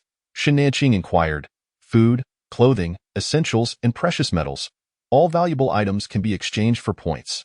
With points, you can stay at the inn." Shun Nanqing nodded. "All right, then we shall stay for a night." Chapter 40. Wusher Base. After registering their basic information, the 3 vehicles lined up to enter the base. The internal layout resembled that of a suburban village, with 6-story buildings surrounding 2-story villas, which were essentially self-built homes with small yards. Inside the walls, construction was in full swing, with earth and stone elementalists reinforcing the walls. To secure their accommodations, Shun Nanqing and her group needed to exchange supplies for points. 1 point equated to a purchasing power of 10 yuan. And each individual entering the base was entitled to 10 complimentary points, excluding travelers like themselves. The group made their way to the points exchange hall, located at the junction of the base's perimeter and the villas, where the inn and various shops were also situated. Initially, they assisted Zheng Guosen in finding a place to stay, as it was essential to secure a resting spot. The ordinary apartments were priced at 1,000 points per square meter, with an 80 square meter rental costing 100 points, requiring a deposit and 3 months' rent up front. After inspecting several units, they found an 80 square meter apartment with a small yard that they all favored. Next came the task of exchanging supplies for points. Zheng Guosen's escort vehicle had ample space and could be exchanged for 40,000 points. An 80 square meter apartment required 80,000 points, meaning they would need to exchange both vehicles to secure one. Given the size of their group, they would need funds for food and other necessities moving forward. Zheng Guosen ultimately decided on a 1-bedroom apartment, although 40 square meters felt a bit cramped. They could manage, leaving the second vehicle available for future missions. "Hello, we wish to exchange for a vehicle," they stated. "Certainly, we will process that immediately." The staff member was exceptionally cordial, efficiently assisting them with their points cards. Children under 12 were not eligible for individual points cards, so their 10 points were added to Zheng Guosan's card. A total of 40,130 points was credited to Zheng Guosan's card, while Lu Hua and Xiao Yi received only the initial 10 points. When it was their turn to exchange points, Zhou Ziyu produced a gold bar, which the staff weighed and returned with a beaming smile, announcing that it could be exchanged for 20,000 points. As gold was currently valued at 20 points per gram, that's akin to 200 yuan per gram before the apocalypse, Shen Nanqing mused, finding the pricing acceptable, prompting Zhou Ziyu to present 2 more bars. The staff, thrilled to encounter such a significant client, continued to enthusiastically promote their services. The points cards are universally accepted across major bases, and you may want to exchange more for convenience in the future. Without waiting for Shen Nanqing to respond, Zhou Ziyu produced yet another gold bar. They processed 5 points cards, and as travelers, each card incurred a 10-point issuance fee. They exchanged 4 gold bars for 80,000 points, ultimately receiving 79,950 points. After distributing 5,000 points each to the other 4 individuals, 59,950 points remained on Shen Nanqing's card. The processing for points cards and property sales occurred in the same hall, and the group followed Zheng Guosan to settle the rent. We want that 40 square meter apartment. No. We want the 80 square meter one with a yard, Shen Nanqing interjected, handing her points card to the staff member. This isn't permissible. It can't be done. Zheng Guosan hurriedly interjected, shielding Shen Nanqing's hand. You've already helped us enough. Wai Yufeng stepped forward, grasping Zheng Guosan's arm. Why not? You've aided the children so much. We wish to contribute as well. Shen Nanqing insisted that the staff deduct the points, securing the 2-bedroom apartment for 15 individuals. Thank you so much, Zheng Guosan said, his eyes glistening with tears as he lowered his head. A few silent drops falling onto his hand, his body trembling slightly. Wai Yufeng stepped forward to embrace his shoulders, gently patting his back. After escorting Zheng Guosan and the others to their new home, it was time for parting. Shen Nanqing reached into her pocket, producing several gold necklaces and a bracelet, offering them to Zheng Guosan. This time, he did not refuse. The children still needed to eat. Thank you. He could find no other words to express his gratitude. Zheng Guosan accepted the gold jewelry, and Xiao Yi tucked them away. Once they had settled, it was time for Shen Nanqing and her group to depart. Goodbye, sister. Goodbye, big brother. Uncle Yu, goodbye. The children waved vigorously, bidding farewell as they watched the vehicle disappear into the distance. Parting was always tinged with sadness, yet they needed to continue searching for their loved ones. The group arrived at the inn, which was also a 6-story building.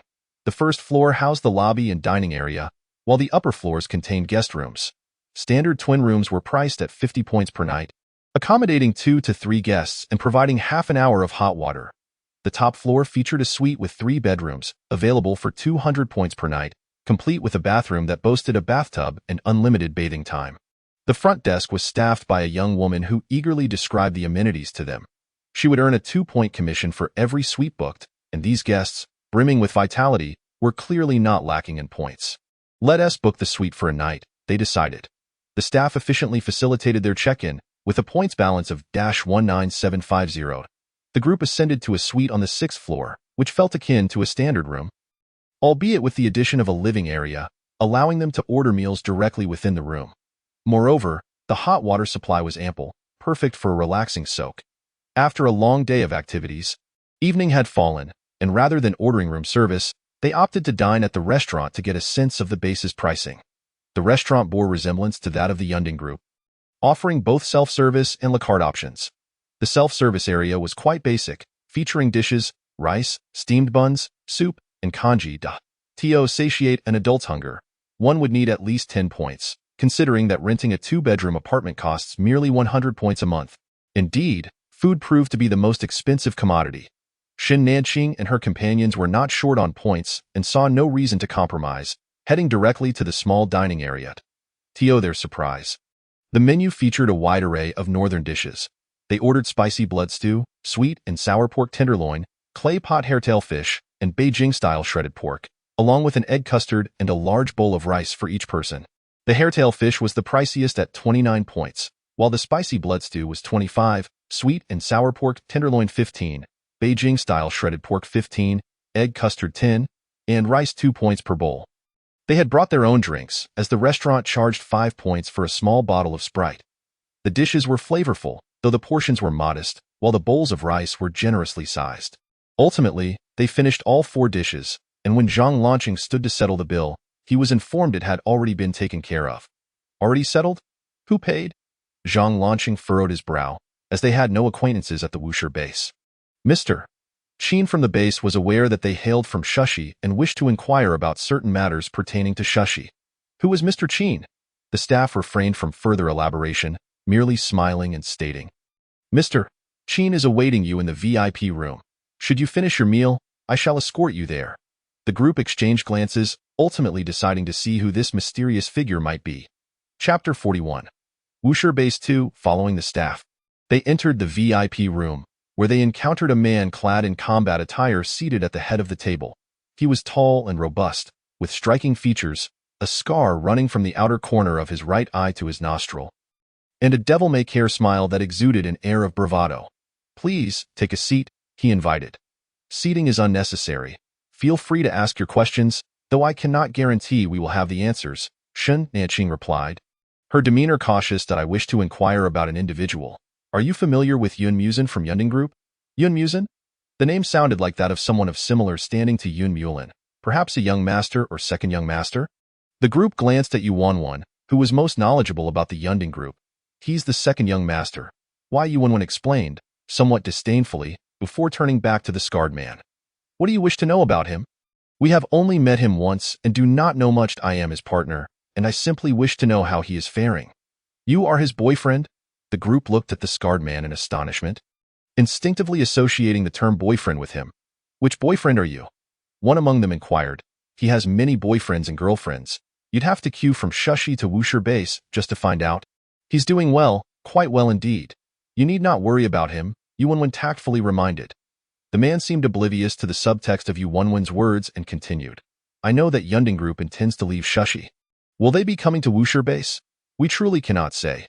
We are not familiar with the Yunding Group, came Shan Nanqing's response. Yun Mulin mentioned that Yunding Group is headed to Zhangshi Base. But the intricacies of their plans remain unclear, and it is perhaps best not to inform one another. Upon hearing Shan Nanqing's reply, the man relaxed into his chair, pondering for a moment. Thank you all for your insights today. I welcome you to enjoy your time at Wushi Base. Farewell. With that, he departed, and Shan Nanqing and her companions returned to their suite on the top floor.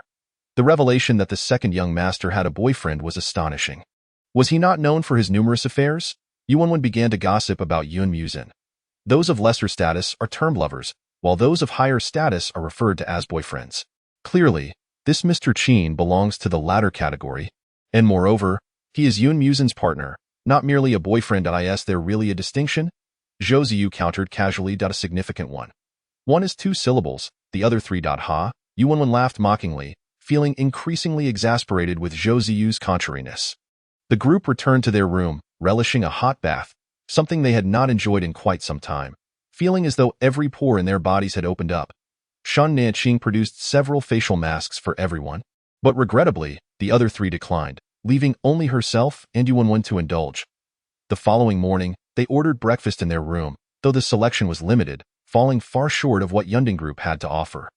After breakfast, they checked out, intending to explore the commercial street in hopes of discovering something useful.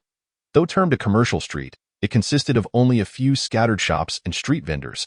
The group meandered from shop to shop, finding a wide variety of produce at more affordable prices than in Shushi, likely due to the prevalence of plant-based ability users. AS street vendors did not accept points. They had to purchase from the shops, which were slightly pricier but still reasonable.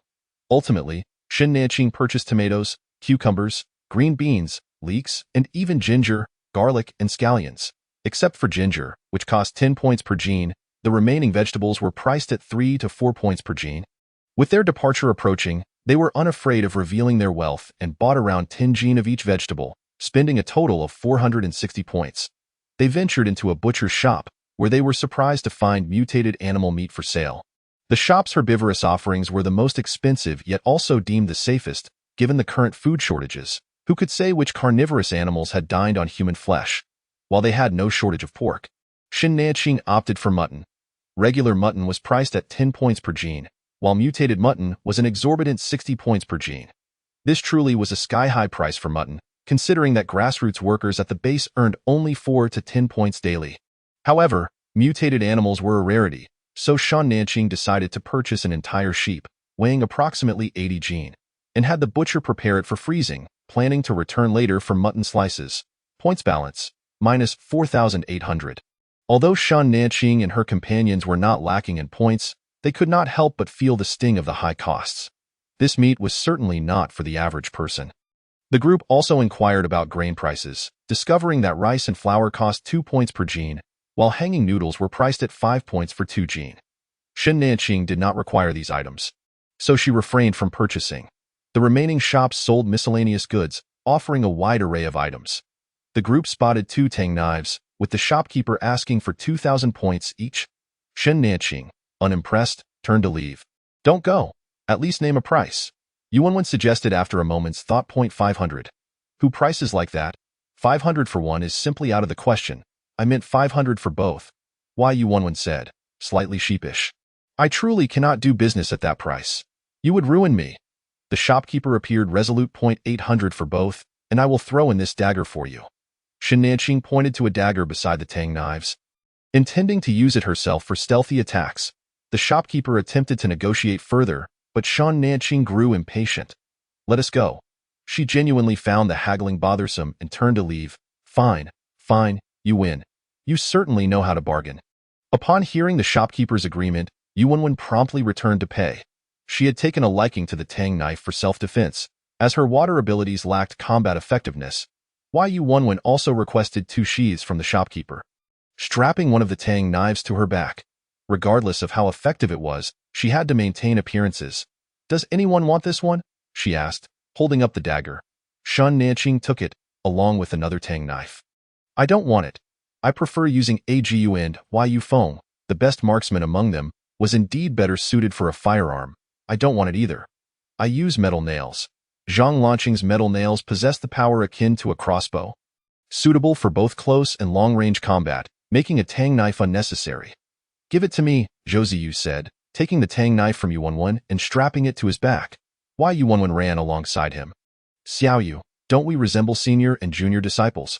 We are senior and junior siblings. I'm older than you. So how can we be siblings? Yuanwen found herself at a loss, wondering why she could not assume the elder sister role. The distinction of seniority among disciples is not based on age, but rather on strength and the time of entry. Although my abilities may not match yours, I have been in this longer. What do you mean by entry? Entering the realm of abilities is something I did first. Why are you like this? I am simply older. The girl, exasperated, continued to argue with the boy, who maintained a stoic demeanor but could not hide the slight smile tugging at his lips. Revealing his good spirits, the group cheerfully collected the mutton before departing Wusher Base in their Mercedes-Benz G-Class. Chapter 42. Fishing. The Mercedes-Benz G-Class traversed the icy expanse, with Shan Nanqing and her companions having failed to find a place to rest for 2 consecutive days. Gazing at the endless frozen landscape outside, Yuanwen sighed, realizing they would likely be sleeping in the vehicle once more. As dusk fell, the vehicle finally came to a halt, and its occupants stepped out to stretch their stiff limbs.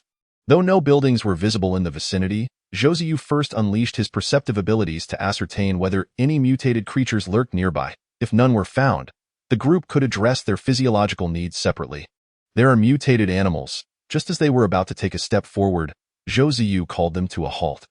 Are there really mutated creatures? The group glanced left and right, then up and down. No living beings were to be seen around or in the sky. Could they be beneath the ice? Perhaps fish? Could we have wandered onto a river? Yuanwen exclaimed excitedly. Does this mean we can catch fish? Fish are currently scarcer than meat. Last time at the Wusher Base, a pot of ribbon fish cost 39 points per serving. While freshwater fish may not be as precious as their saltwater counterparts, they still represented a rare resource. Shan Nanqing produced a flashlight and shone it on the icy surface, but the darkness enveloped them completely, rendering visibility impossible. The group would have to wait until morning to investigate further. Having resolved their physiological needs, they returned to the vehicle. Zhou Ziyu checked the GPS. It confirms that we are indeed near a river. Shan Nanqing retrieved 5 portions of tomato noodles from her storage space to share among them and also brought out 2 bunches of washed sunshine roses for dessert after their meal. Even on a river, the challenge of catching fish loomed large. Indeed, fishing one by one would be too cumbersome. It would be ideal if we could set a net. Zhou Ziyu turned to Yufeng. The most experienced among them, I can set a net, but we lack both nets and nylon threads to weave one. I wonder if my water-based abilities will be of any use? I've always used my powers to produce water, but I've never tested their effects in water itself. Yuanwen mused, eager to try. We'll find out tomorrow. We can cut a hole in the ice with a cutter. As they enjoyed their fruits after the meal. The group discussed strategies for fishing the following day. Their conversation gradually shifted to fantasizing about the various ways they could prepare the fish they hoped to catch. At dawn the next day, they knelt on the ice, scrutinizing their surroundings. The temperature hovered around -50 degrees, with nearly a meter of ice covering the surface. The group wiped the ice with cloths in hopes of seeing more clearly. There are fish! There are fish! Zhang Lanqing exclaimed with excitement. Typically composed, his enthusiasm was contagious, and the others were equally thrilled. It really is fish. We have fish to eat. Yes, we have fish, Shen Nanqing echoed, equally exhilarated. As she had a particular fondness for fish. Returning to the vehicle, each person consumed 2 buns and a bowl of hot porridge to thoroughly warm themselves. After their meal, they set to work. Yuanwen and Yufeng each took a cutter, first carving out a circle slightly larger than a metal block, then cutting a grid within the circle. Shen Nanqing produced 2 metal blocks, and with Zhang Lanqing's help, fashioned a long handle for one, resembling a giant hammer. Once the hammer was complete, Shen Nanqing retrieved a bundle of rope, tying one end around her waist and the other around the second metal block. Meanwhile, Yuanwen and the others finished cutting their grid. All set. Here we go. Shen Nanqing stored the giant hammer in her space and approached the cut grid. Everyone, step back. Qingqing, be careful. Watch out. The others retreated more than 10 meters as Shen Nanqing raised her right hand high. The giant hammer fell from over a meter above, striking the grid precisely. The ice shattered with a resounding crack, creating a circular hole. Shen Nanqing quickly gripped the hammer's handle and stored the metal block away. Cautiously stepping back a couple of paces to ensure no cracks surrounded the circular hole, she untied the rope and beckoned her companions over. What, there really are fish? The hammer had fortuitously struck 2 large fish, eliciting joy akin to a windfall. Just as Yufeng crouched down, ready to scoop the fish up with the net they had prepared overnight, Yuanwen stopped him. Let me do it. She extended her hands towards the ice. And the river water, along with the fish, seemed to be drawn towards the surface, splashing onto the ice. The group gazed at Yuanwen in astonishment, who looked back at her hands in disbelief. Qingqing, my powers worked. Yes, Yuanwen, you're amazing. Yuanwen was nearly moved to tears, rushing over to envelop Shen Nanqing in a warm embrace. Qingqing, I finally feel like I'm not holding you back. You were never a burden. Shen Nanqing reassured her friend, genuinely pleased. She had never perceived Yuanwen as a hindrance, but she understood how much it mattered to Yuanwen, who often felt her powers were inadequate.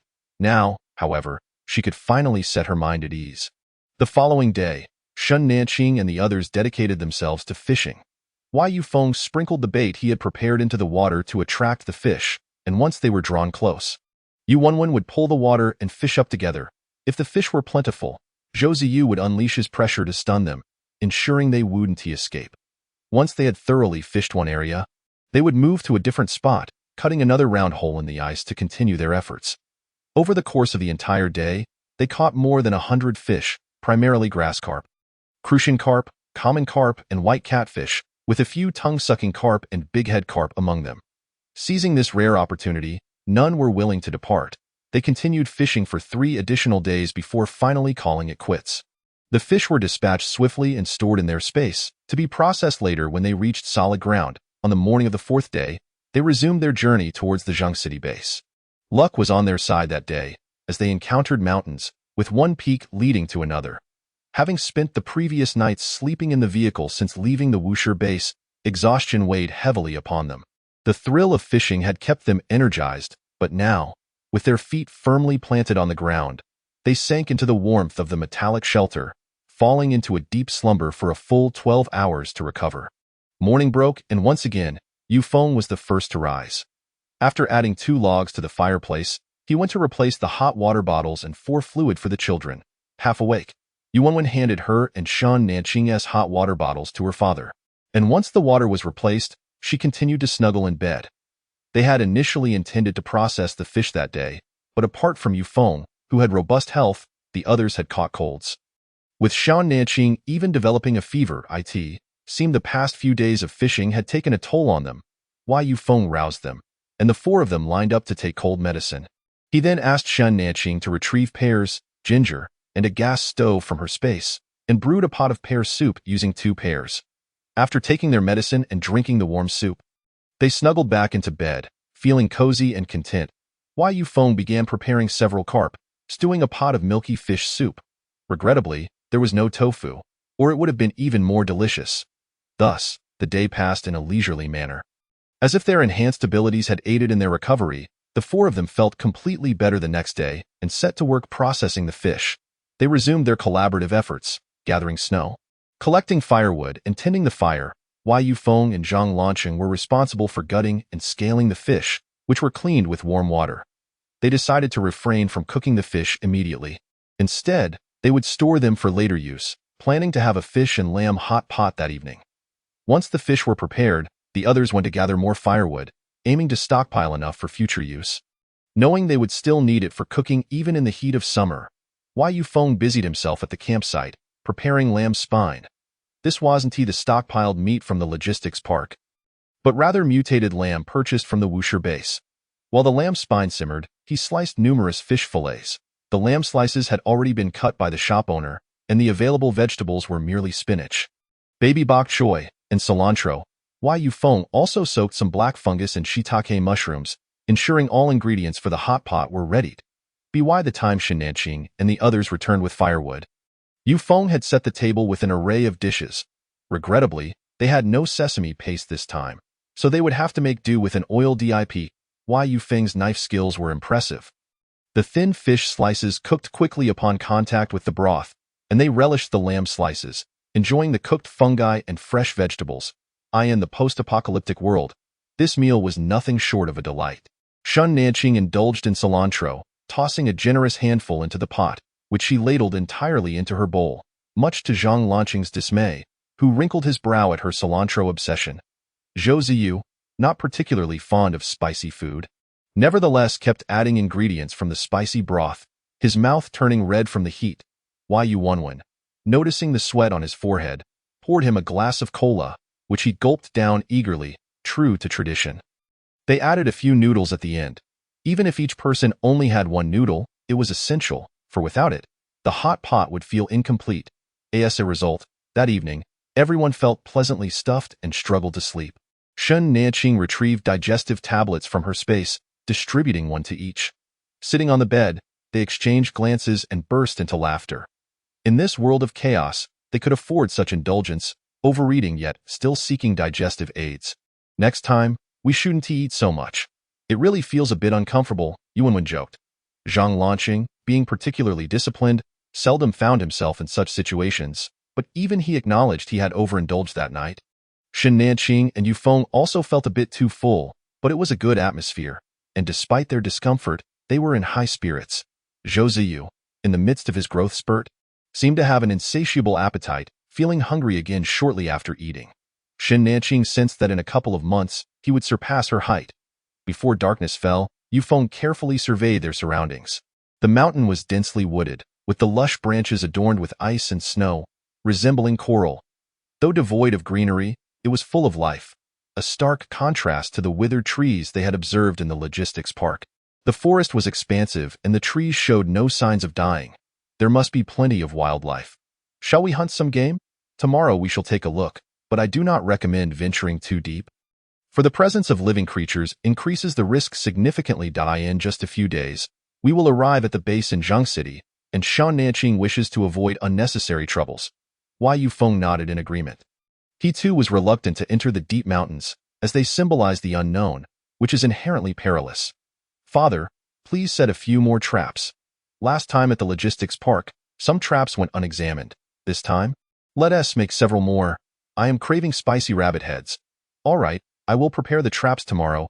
Wai Yufeng always strives to fulfill the requests of his beloved daughter. Uncle Yu, can you make spicy rabbit bites? Certainly, if Xiao Yu wishes to eat, I will prepare them once we catch a rabbit. Wai Yufeng gazed at Zhou Ziyu with a smile. He had long considered these children as his own, especially Zhou Ziyu, the youngest, who displayed remarkable understanding at such a tender age, evoking great affection. "What kind of look is that, father? Such a gaze should be directed towards me, your own daughter," Yu Wenwen said.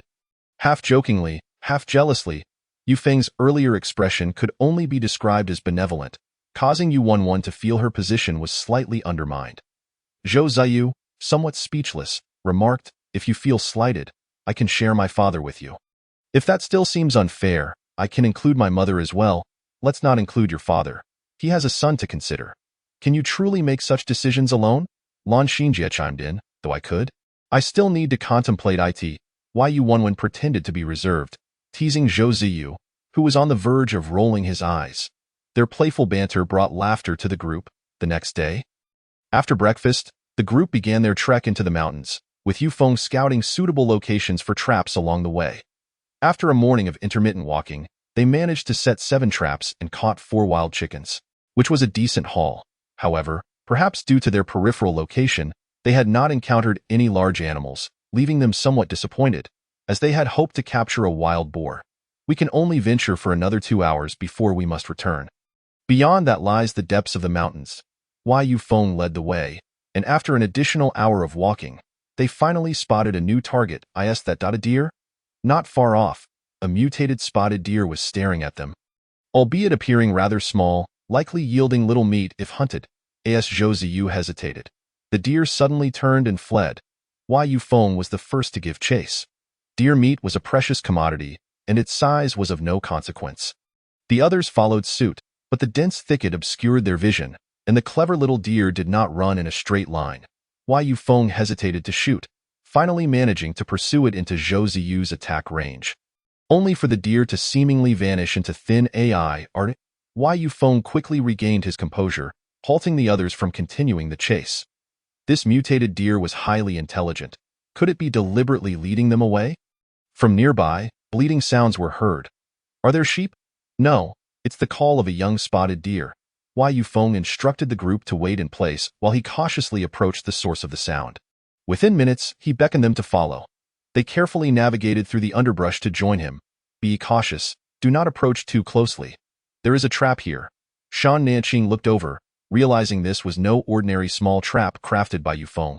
The deep pit before them was evidently designed for capturing large animals. Inside lay a man, bloodied and possibly lifeless. The young deer was licking the man's face. It dawned on everyone that the deer had led them here to rescue him. How remarkably sentient. Shan Nanqing retrieved a rope from her space. Yu Feng secured one end to a nearby tree, tossing the other into the pit before descending. "Father, be careful, do not worry." Once at the bottom, Yu Feng skillfully avoided the sharpened stakes and checked the man's vital signs. Thankfully, he was still alive. The man's left shoulder and right thigh had been pierced, making his escape seem quite difficult. The injured man was impaled on the wooden spikes, and Yu Feng instructed everyone to secure the young deer before sending Zhang launching down with a cutting machine. The two worked together, cautiously slicing through the wood. The vibrations from the cutting machine aggravated the man's wounds, causing more blood to flow. Without delay, Yu Feng swiftly cut the spike, finding a bedsheet to carefully secure the man before climbing back up. With Zhang launching supporting the injured individual. Though Yu Feng was not an ability user, his physical prowess surpassed that of the others, making it quite a feat to hoist a grown man. By the time both the man and Zhang launching were safely up, the sky was nearly dark. "What shall we do? Should we pull him out directly?" Shan Nanqing could heal the wounds, but the man had lost too much blood. If the spike were removed too hastily, he might succumb before she could provide aid. As night approached, the young deer tugged at Yu Feng's clothing, urging him onward. Was it leading them somewhere? The group decided to follow the deer. Fashioning a makeshift stretcher from the bedsheet and a metal rod, Yu Feng and Zhang launching carried the man, trailing behind the deer. After a 10-minute trek, they arrived at a remarkably concealed cave.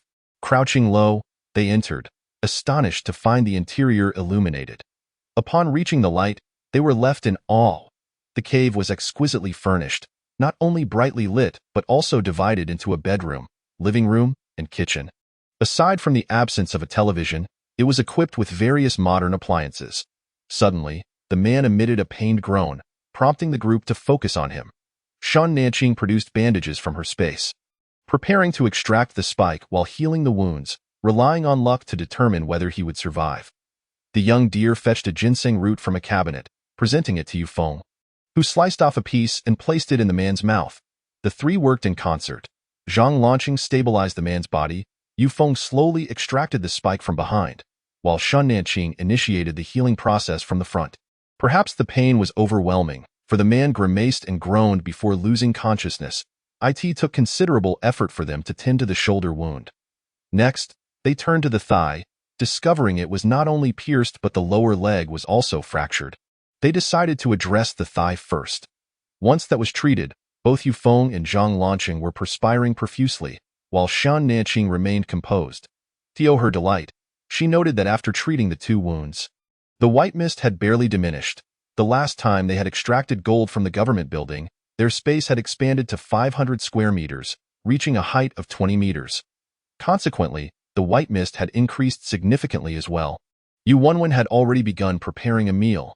With such facilities at their disposal, they could once again enjoy a taste of modern culinary comforts. Yufeng laid the man on a bed, and the group prepared to rest for the night, dining on purple rice porridge and steamed buns. After the meal, Yufeng made a nourishing bone soup, as the man needed to replenish his strength after losing so much blood. How on earth did all this get transported into the cave? Although Yu Wenwen posed it as a question, the others shared a mutual understanding. Aside from the space, no one could possibly have transported such an array of items into this remote mountain location. Moreover, the cave was fully equipped yet lacked any food supplies, suggesting that provisions had been stored away. Where else could they have come from but the space? Most intriguingly, the apocalypse had only begun 5 months prior. The cave's luxurious furnishings could not possibly have been prepared in such a short time. Clearly, whoever resided here had been planning long before the end times. Those in power had received advance warnings, such as the Yunding Group and Zhou Ziyu's father. Yet, this individual living in the cave did not fit the mold of the powerful elite. How did he foresee the impending apocalypse? Shen Nanqing and Yu Wenwen exchanged knowing glances. Speaking in unison, a reborn individual, the group did not find this revelation surprising. After all, they had received warnings about the torrential rains, extreme cold, and subsequent heat waves, so the existence of reborn individuals in this world was not particularly astonishing. With the apocalypse having arrived, what novelty was there in the presence of a reborn person? That night, as the group slept in the living room, Shen Nanqing no longer hesitated, retrieving a bed from her space. After all, they had the advantage of space. Who could intimidate whom? Before dawn had fully broken, Wang Hua groggily awoke, needing to use the restroom. Just as he attempted to roll out of bed, a wave of dizziness washed over him, accompanied by intense pain in his calf. Instantly alert, he felt his chest and thigh, surprised to find no wounds, though his clothing was torn and stained with blood. What was happening? He distinctly recalled falling into a trap, with his shoulder and thigh pierced through. How could he now be uninjured, save for the lingering agony in his calf? Deer, deer, come here. Hearing his call, the young deer nudged the door open with its head. The door had been secured with tape for the convenience of the young deer, allowing it to easily push it open. Peering out from the door, the man was astonished to see 2 additional beds in the living room, occupied by several other individuals, leaving him utterly speechless. Yufeng, having already been alerted by the commotion, spoke up, "You're awake? Feeling any better? Did you save me?" Indeed. Wang Hua was too preoccupied to inquire further. Feeling an urgent need, brother, could you assist me to the restroom? Yufeng promptly helped him to the restroom, marveling at the fact that the cave even had such facilities, truly a well-equipped establishment. After assisting Wang Hua back, everyone was awake, and Shen Nanqing had already cleared away the beds. Wang Hua paused for a moment, then quickly regained his composure. There was no need for him to hide anything any longer. Sitting on the living room sofa, Wang Hua began to share his story. My name is Wang Hua. I am 26 years old, and I hail from the nearby county. I was reborn back to the 3rd year of the apocalypse. As Wang Hua observed the lack of surprise on the faces of those around him, he understood that they had already guessed the truth.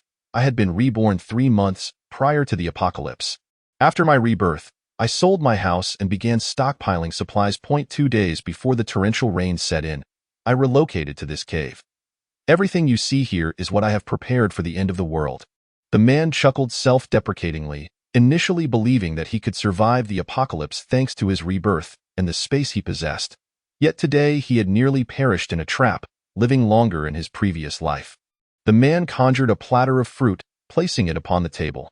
You must have surmised that I possess a space as well. I sincerely thank you for saving me, as a token of my gratitude. I can offer you some supplies. His tone was earnest.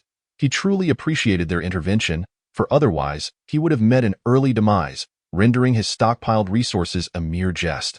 How large is your space? This was the question of utmost concern for Shan Nanqing.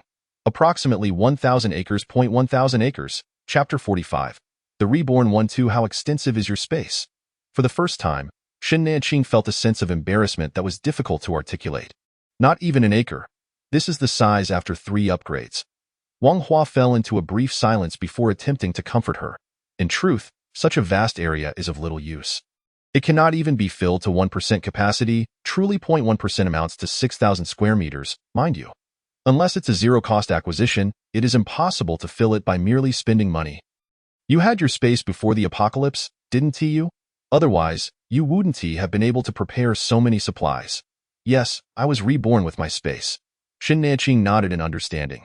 What else should we discuss besides the extreme heat? You are already aware of the extreme heat. It seems you are indeed not ordinary individuals.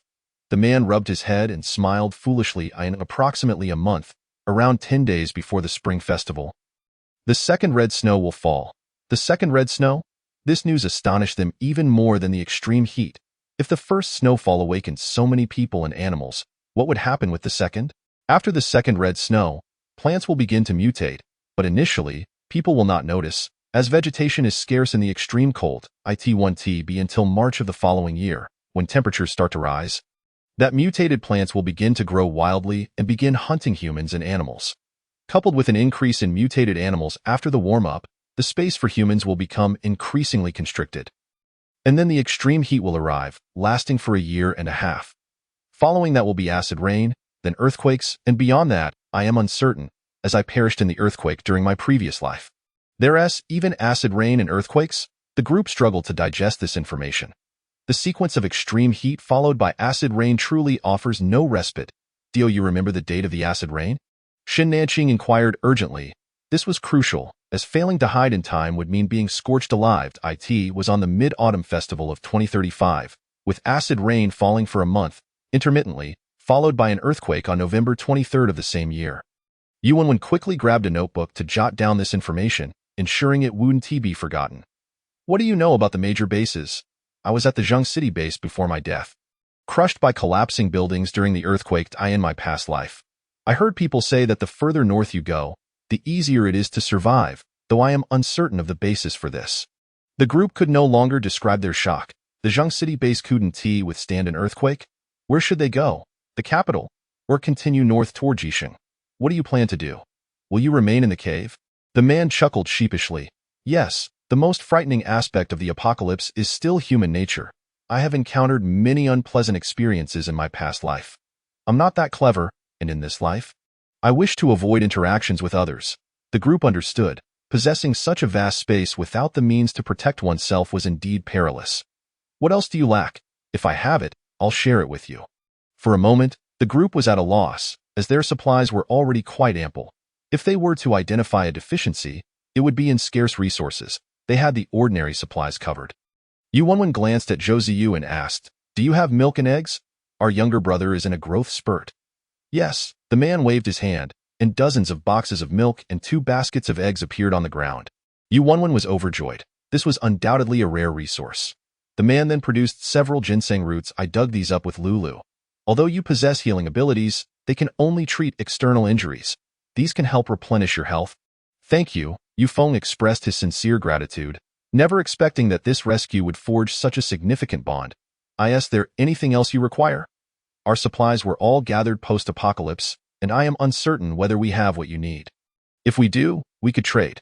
Shan Nanqing also didn't wish to take things without offering something in return. The man pondered for a moment. Do you have gasoline? I couldn't procure much before the apocalypse. And generating power is quite fuel-intensive. Shan Nanqing smiled. Yes, I happen to have some. I'll get it for you shortly. Do you need any medical supplies? I'm not lacking in medicine, but I haven't prepared much for treating external injuries. If you have any, the man's face reddened. He was meant to be the one expressing gratitude, yet he was asking for their supplies instead. Shan Nanqing produced several wound care kits, along with some gauze and iodine, placing them on the table. Thank you all later. The group engaged in further discussions, including about abilities in his previous life. Wang Hua had not heard of anyone else possessing spatial abilities aside from himself, indicating their rarity.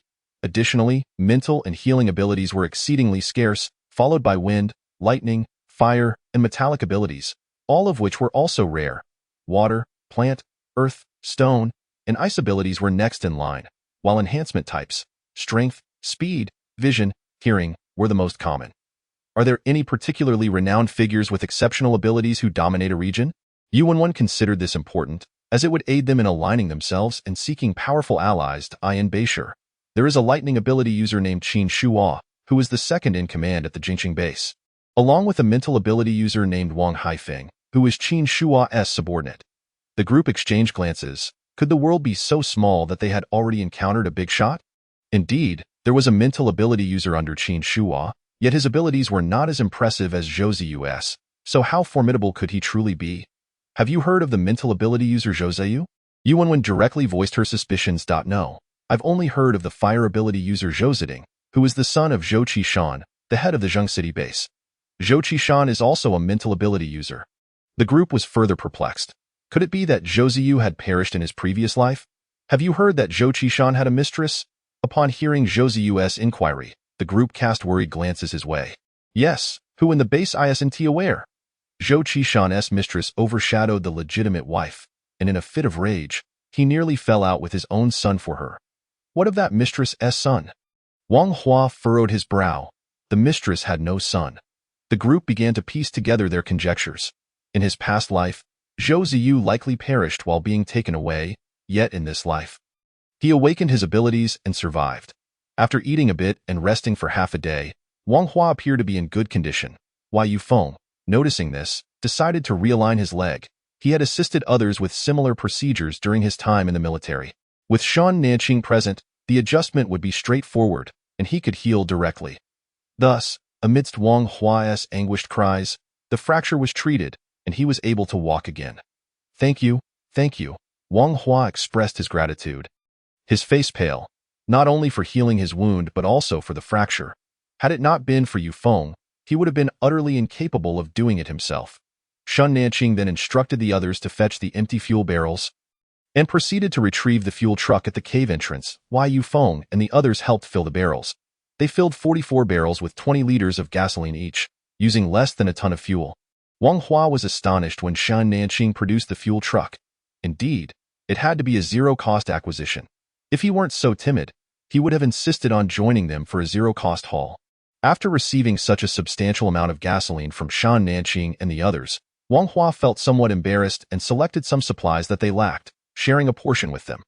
These included some perishable fruits and vegetables, which were impossible to acquire through zero-cost means after the apocalypse. Among the various snacks and prepared foods, the group was particularly fond of Wang Hua's stockpile of grilled sausages, candied hawthorn, duck necks, fried chicken, and an array of cakes. The variety was astonishing. Ultimately, feeling that it still didn't measure up to the amount of gasoline, Wang Hua produced 100 bags each of rice and flour. Is this appropriate? Do you have enough? Rest assured, I have enough stored for 2 lifetimes. Shan Nanqing accepted the items into his space. Chapter 46. The ambush with Wang Hua recovered. The group decided not to linger and prepared to leave in the afternoon. Wang Hua felt a pang of reluctance. This was the first time he had spoken with anyone in over 5 months, as he could only converse with Lulu in solitude. Were it not for the deep shadows of his previous life, he would have wished to accompany them out of the mountains. I have no other skills, but if the day comes when you truly need my space, just bring this and find me. I shall heed your summons. Wang Hua handed them a jade pendant, which Shan Nanqing accepted solemnly. Should you wish to leave the mountains, come find us at the Zheng City base. After bidding farewell to Wang Hua, the group resumed their journey, passing by the traps set by Yufeng, and they successfully caught 5 plump wild rabbits and a chicken. They returned to their campsite, and after processing the wild chicken and rabbits, that evening, Yufeng prepared spicy rabbit pieces and spicy rabbit heads. Everyone was satisfied with their meal, particularly Yuan and Zhou Ziyu, who had placed the orders. After spending their last night in the metallic shelter, The group set off on their journey early the next morning, marking the 4th day of their countdown to the Zheng City base. You mentioned that Xiao Yu is more formidable than Qin Shua's subordinate. Does that imply that, in this life, that psychic ability user will not gain much notoriety? It seems that Xiao Yu will be the one in the limelight. Perhaps so. For Yuanwen, Shen Nanqing always has a ready response. Moreover, regarding spatial abilities, with Wang Hua not stepping forward, it appears that our very own Qingqing remains the strongest. Furthermore, Qingqing possesses healing abilities, while Lan Chun also wields the rare metal manipulation power. Given this configuration, we are undoubtedly the rightful protagonists. Shen Nanqing supported this notion, stating, I believe Wenwen has made a compelling argument. We must strive diligently to become the foremost protagonist team. Alright, let us be the leading protagonist group. Wenwen, please bestow a name upon our team. Today, Zhang Lanchen was exceptionally cooperative. Haha, that I've thought of one already. Let us call ourselves the Class 3-1 squad, shall we? Alright, I think it's a splendid idea.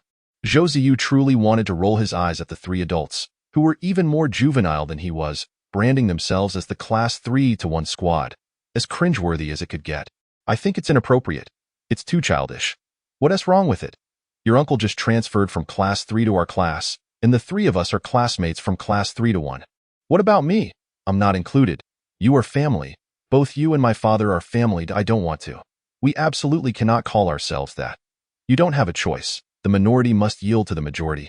After 2 days of driving the G-Class, they encountered a county town, where, surprisingly, there was also an unfinished building on the outskirts. So, are we going to rest inside that building? Or perhaps we should just manage for a couple more days until we reach our destination. The group found this reasoning sound and were about to board the vehicle when Yufeng noticed a red on Zhou Ziyu. Get down! There's a sniper. Yufeng forcefully pushed Zhou Ziyu aside, and with a loud bang, a bullet struck Zhou Ziyu's left shoulder. Shen Nanqing reacted swiftly, throwing a metal block to shield the group, as bullets ricocheted off the metallic surface. Xiao Yu, how are you? Xiao Yu, quickly, get in the car, hurry. Zhang Lanchen scooped Zhou Ziyu into the vehicle as the G-Class sped away. Xiao Yu, how are you holding up? Yuanwen's voice trembled with tears as she frequently glanced back. I am fine, just drive. I'm alright. Zhou Ziyu's face turned pale as Shen Nanqing applied a bandage to his wound. The bullet remained embedded, preventing immediate treatment. The 3 vehicles behind them pursued relentlessly. With the rear window already cracked from gunfire, Yufeng climbed out through the sunroof, unleashing a hail of bullets with his submachine gun, blowing off the head of the pickup truck driver, causing the vehicle to lose control and collide with a nearby van, both tumbling over. Upon realizing the dire situation, the last vehicle made a hasty retreat. Let us pursue. We can't let a single one escape. They discovered our spatial abilities. In the urgency of the moment, Shen Nanqing had thrown out a metallic block, which surely led the adversaries to deduce their capabilities. Yuanwen slammed on the brakes, turning the car around to chase after them. Fortunately, their vehicle was high-performing, allowing them to quickly close the gap. Should we leave any survivors? There's a sniper among them. They specifically came to eliminate Zhou Ziyu. No, we cannot afford to leave any. Zhou Ziyu was sweating profusely from the pain. Yufeng wasted no time, shooting out a tire, causing the vehicle to spin out of control. Seizing his chance, he fired again, directly hitting the opponent's fuel tank, igniting a fierce blaze that even a deity could not survive. After dealing with one side, Yuanwen turned the car back to inspect the other 2 vehicles. The pickup and the van, which remained in their previous positions, the occupants now lifeless. Shen Nanqing exited the vehicle to retrieve the metallic shelter, while Zhang Lanchen laid Zhou Ziyu on the bed. What should we do? Which is the painkiller? We don't know how to administer pain relief. What now? Xiao Yu. The usually composed Shen Nanqing and Zhang Lanchen were flustered, while only Yufeng remained clear-headed. Xiao Yu, just hang in there. Uncle Yu is quick, Dad. This must hurt terribly. Yuanwen wept, unable to fathom the agony of having the bullet removed from his body. I'm fine. I can endure it, Uncle Yu. Please proceed. Yuanwen recognized this as the fastest method. The longer the bullet remained lodged within, the more pain it would cause. She sobbed as she covered Zhou Ziyu's eyes. Xiao Yu, don't be afraid. It will be over soon. You two, hold him down. Shen Nanqing and Zhang Lanchen restrained Zhou Ziyu, preventing any erratic movements. Yufeng produced a bundle of gauze for Zhou Ziyu to bite down on, then lifted the hemostatic clamp towards Zhou Ziyu's wound. Ugh. Zhou Ziyu's veins bulged, and Shen Nanqing and Zhang Lanchen struggled to keep him still while Yu Wenwen tightly cradled Zhou Ziyu's head. Xiao Yu.it will be over soon. Ugh. Just a moment longer. Witnessing his nephew in such agony, Zhang Lanchen's usually stoic demeanor was marred by tears. At last, the bullet was extricated, and Shen Nanqing quickly began treating Zhou Ziyu's wound, soon halting the bleeding and restoring the injury to its pre-wounded state. A collective sigh of relief escaped the group. Zhou Ziyu had succumbed to unconsciousness due to the pain. We should leave this place at once. Zhang Lanchen carried Zhou Ziyu into the vehicle, while Yu Feng searched the two vehicles for weapons and identification, indeed discovering a sniper rifle among the belongings. By this time, the night had enveloped them completely. The G-Class continued its journey through the darkness, prioritizing their escape from the area. When Zhou Ziyu awoke, he found himself back in the metallic shelter, where Yu Wenwen was gazing at him with her tear-streaked, walnut-like eyes. You're awake, Xiao Yu. Ugh. Why are you crying? I'm not dead. Stop being silly. Your wound is healed, but you've lost too much blood. As she spoke, Yu Wenwen's tears fell once more. Thank goodness you're all right. Ugh. You scared us to death, she sobbed as she spoke. Stop crying. I really am fine. What about them? They went to gather firewood. This should be the last mountain we encounter before reaching Zheng City. Qingqing said we should collect more firewood. Yu Wenwen brought over a bowl of porridge from beside the fireplace, helping Zhou Ziyu eat. In truth, Zhou Ziyu felt mostly fine, only slightly dizzy, likely due to blood loss. He would recover once he replenished his strength. Chapter 47.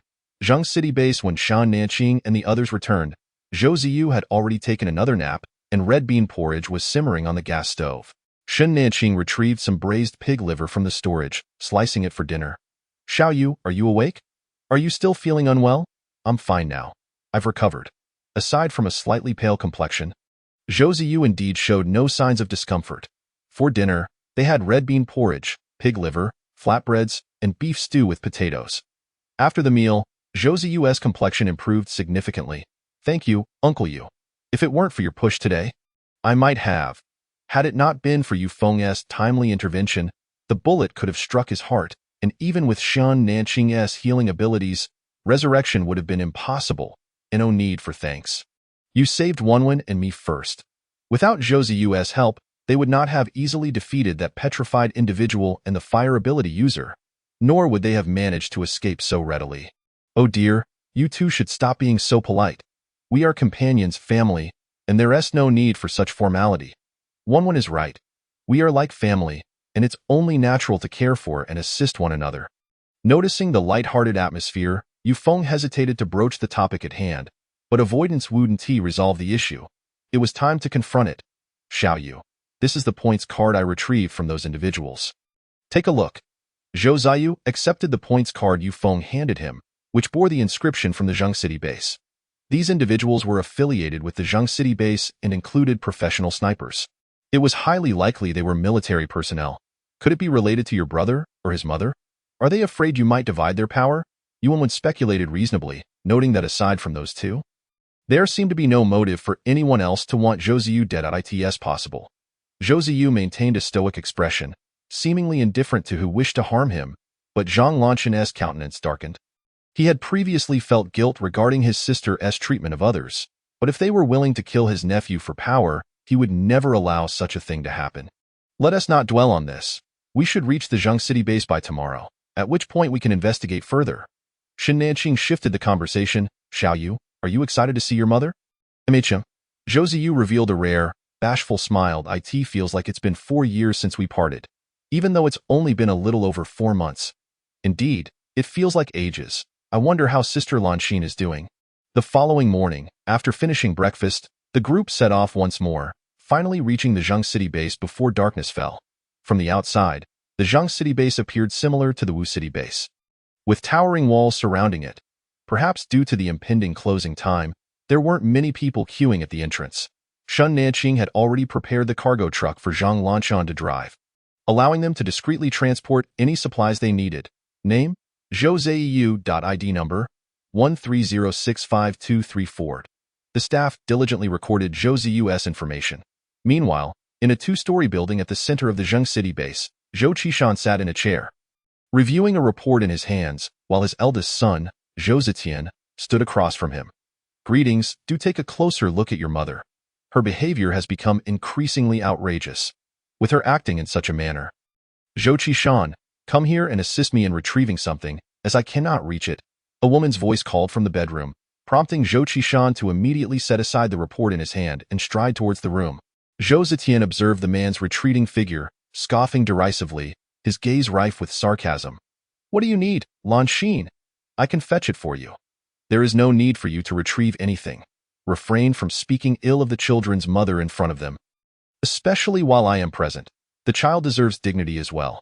Zhang Lanxin whispered to Zhou Qishan, unaware that the heightened hearing of those with abilities allowed him to hear every word clearly through the door. Have I misspoken? Has that woman ever done anything worthwhile apart from causing trouble daily? Does she embody the qualities of a good mother or wife? Why are you raising your voice? If Zutian hears you, is she not a good mother? Are you a good father? Mind your own business. She is simply not good. And you are? Or perhaps I am. At the very least, you should not complain about their mother in front of me.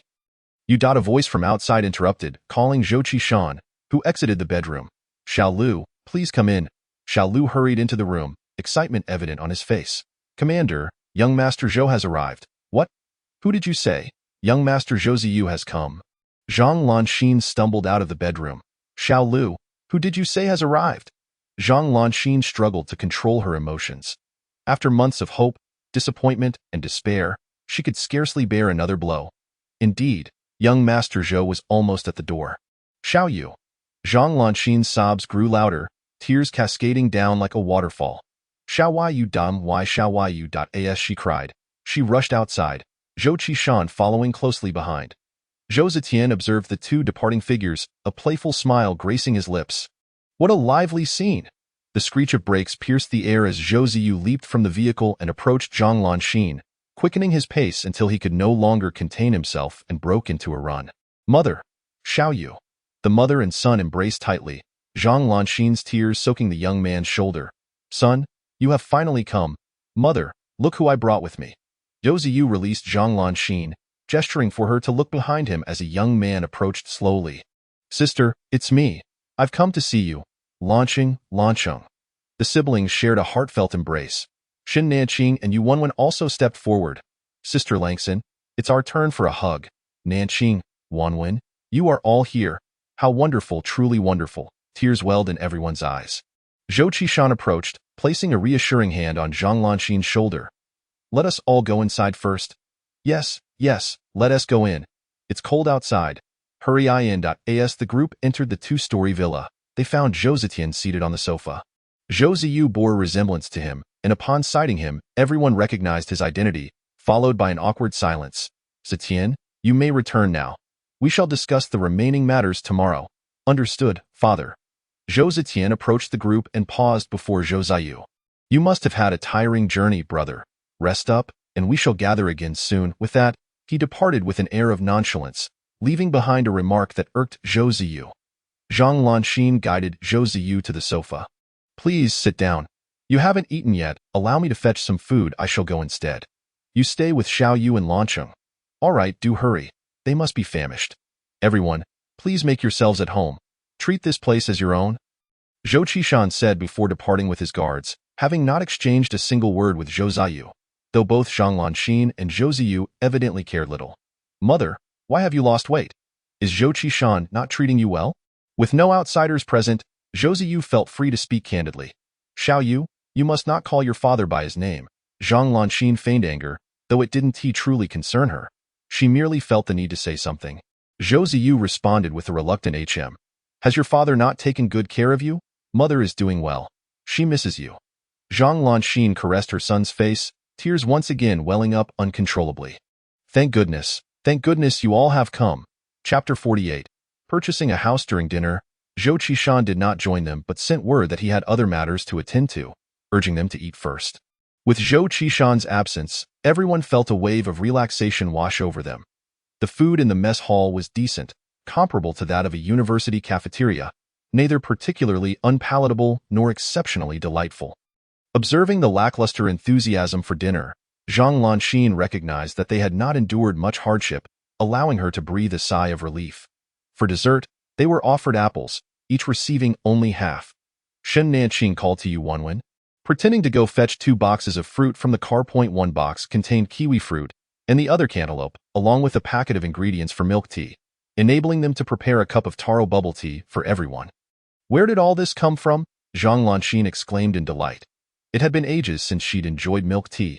After taking a substantial sip, her spirits lifted considerably. You are aware of Yunding Group in Shushi, right? We saved the life of young Master Yun San from Yunding Group, and he expressed his gratitude by sending these. You all are quite impressive. Do share the details of how you have fared these past few months. This task suited Yu Wenwen best, who, while cradling her milk tea, recounted their adventures in an embellished manner, weaving a tale filled with ups and downs, carefully omitting the part where Zhou Ziyu had been shot. The others explored the house, which was modestly furnished, spanning over 200 square meters on the first floor, equipped with electricity, heating, and all necessary amenities. They considered acquiring a similar 2-story courtyard for themselves to facilitate convenience. Planning to visit the Points Hall the following day as they gathered around the sofa, conversing, Yu Wenwen was enthusiastically recounting the prowess of their abilities and how they had vanquished one villain after another. Leaving Zhang Lanxin in awe, though they all tacitly avoided mentioning Shan Nanqing's spatial abilities. They sliced into the kiwi fruit and cantaloupe, with Zhang Lanqing even offering 2 pieces to the guards at the entrance as a gesture of gratitude for looking after his sister. Sister Nanqing, let us leave this box of goods with you. We can take it once we find a house tomorrow. Why look for a house? We can stay right here. There are plenty of rooms. That won't do. This is where you and Xiao Yu's father reside. It would be inconvenient for us, especially with my father here as well. Zhou Qishan isn't always at home. It wouldn't be appropriate for a man without blood ties to stay here. Then I shall ask Xiao Yu's father to find you a place and no need. We can stay at a hotel, don't worry, we have plenty of points. I have 4,200 points on this card with that. Yu Wenwen showcased her points card that I have 5,000 points. Zhou Ziyu chimed in, eager to compare. And you still dare to talk? I paid for that Tang Dao last time. You owe me 400 points. No way. Didn't you say you were gifting it to me? Then do not brag. Just brag. Zhang Lanxin felt a wave of comfort seeing her son not only maintaining his weight but also becoming much more lively over the months. Sister Lanxin, do you need anything? We can leave some for you. You seem a bit too thin.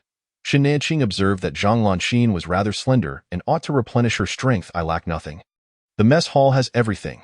When guests visit the commander's home, they eat like this. The supply in the mess hall must be rather tight. Shen Nanqing found a milk crate and filled it with a dozen eggs for Zhang Lanxin, also retrieving a bucket of milk powder from her spatial abilities, along with 2 frozen chickens and a block of frozen beef. They had milk, but it was dated from before the apocalypse, so she opted not to bring it out. Fresh meat would be challenging to explain, so she settled for frozen. The group enjoyed their time until past 11 at night, when they had to depart for the hotel. Zhang Lanqing initially wished for Zhang Lanqing to stay, but he naturally refused and ultimately left with Shan Nanqing and the others for the hotel. The hotel was similar to that of the Wuxi base, with standard rooms costing 50 points per night. Shen Nanqing booked 2 standard rooms, as hot water was limited to half an hour, prompting them to hastily take showers. Meanwhile, Zhou Qishan returned precisely on time, finding Zhang Lanxin tidying the living room while Zhou Ziyu had gone to shower. Upon seeing the scattered fruit peels in the living room, Zhou Qishan paused in surprise. Have a piece of watermelon. I saved one for you. Zhang Lanxin smiled as she handed him a slice. Zhou Qishan accepted the watermelon and began to eat, noticing that Zhang Lanxin appeared genuinely happy. Indeed, it was the happiest he had seen her since arriving. Though her smile was not for him, that a flicker of displeasure crossed Zhou Qishan's eyes, but quickly vanished as Zhang Lanxin excitedly shared amusing anecdotes relayed by Yu Wenwen. Look, all this food was left by them. They said it was sent by people from Yunding Group. They are acquainted with individuals from Yunding Group. They mentioned that they saved young Master Yun's life. I see. Tomorrow, I shall boil 2 eggs for your breakfast. And for dinner, I will have someone stew a chicken to nourish you. The one who needs nourishing is you.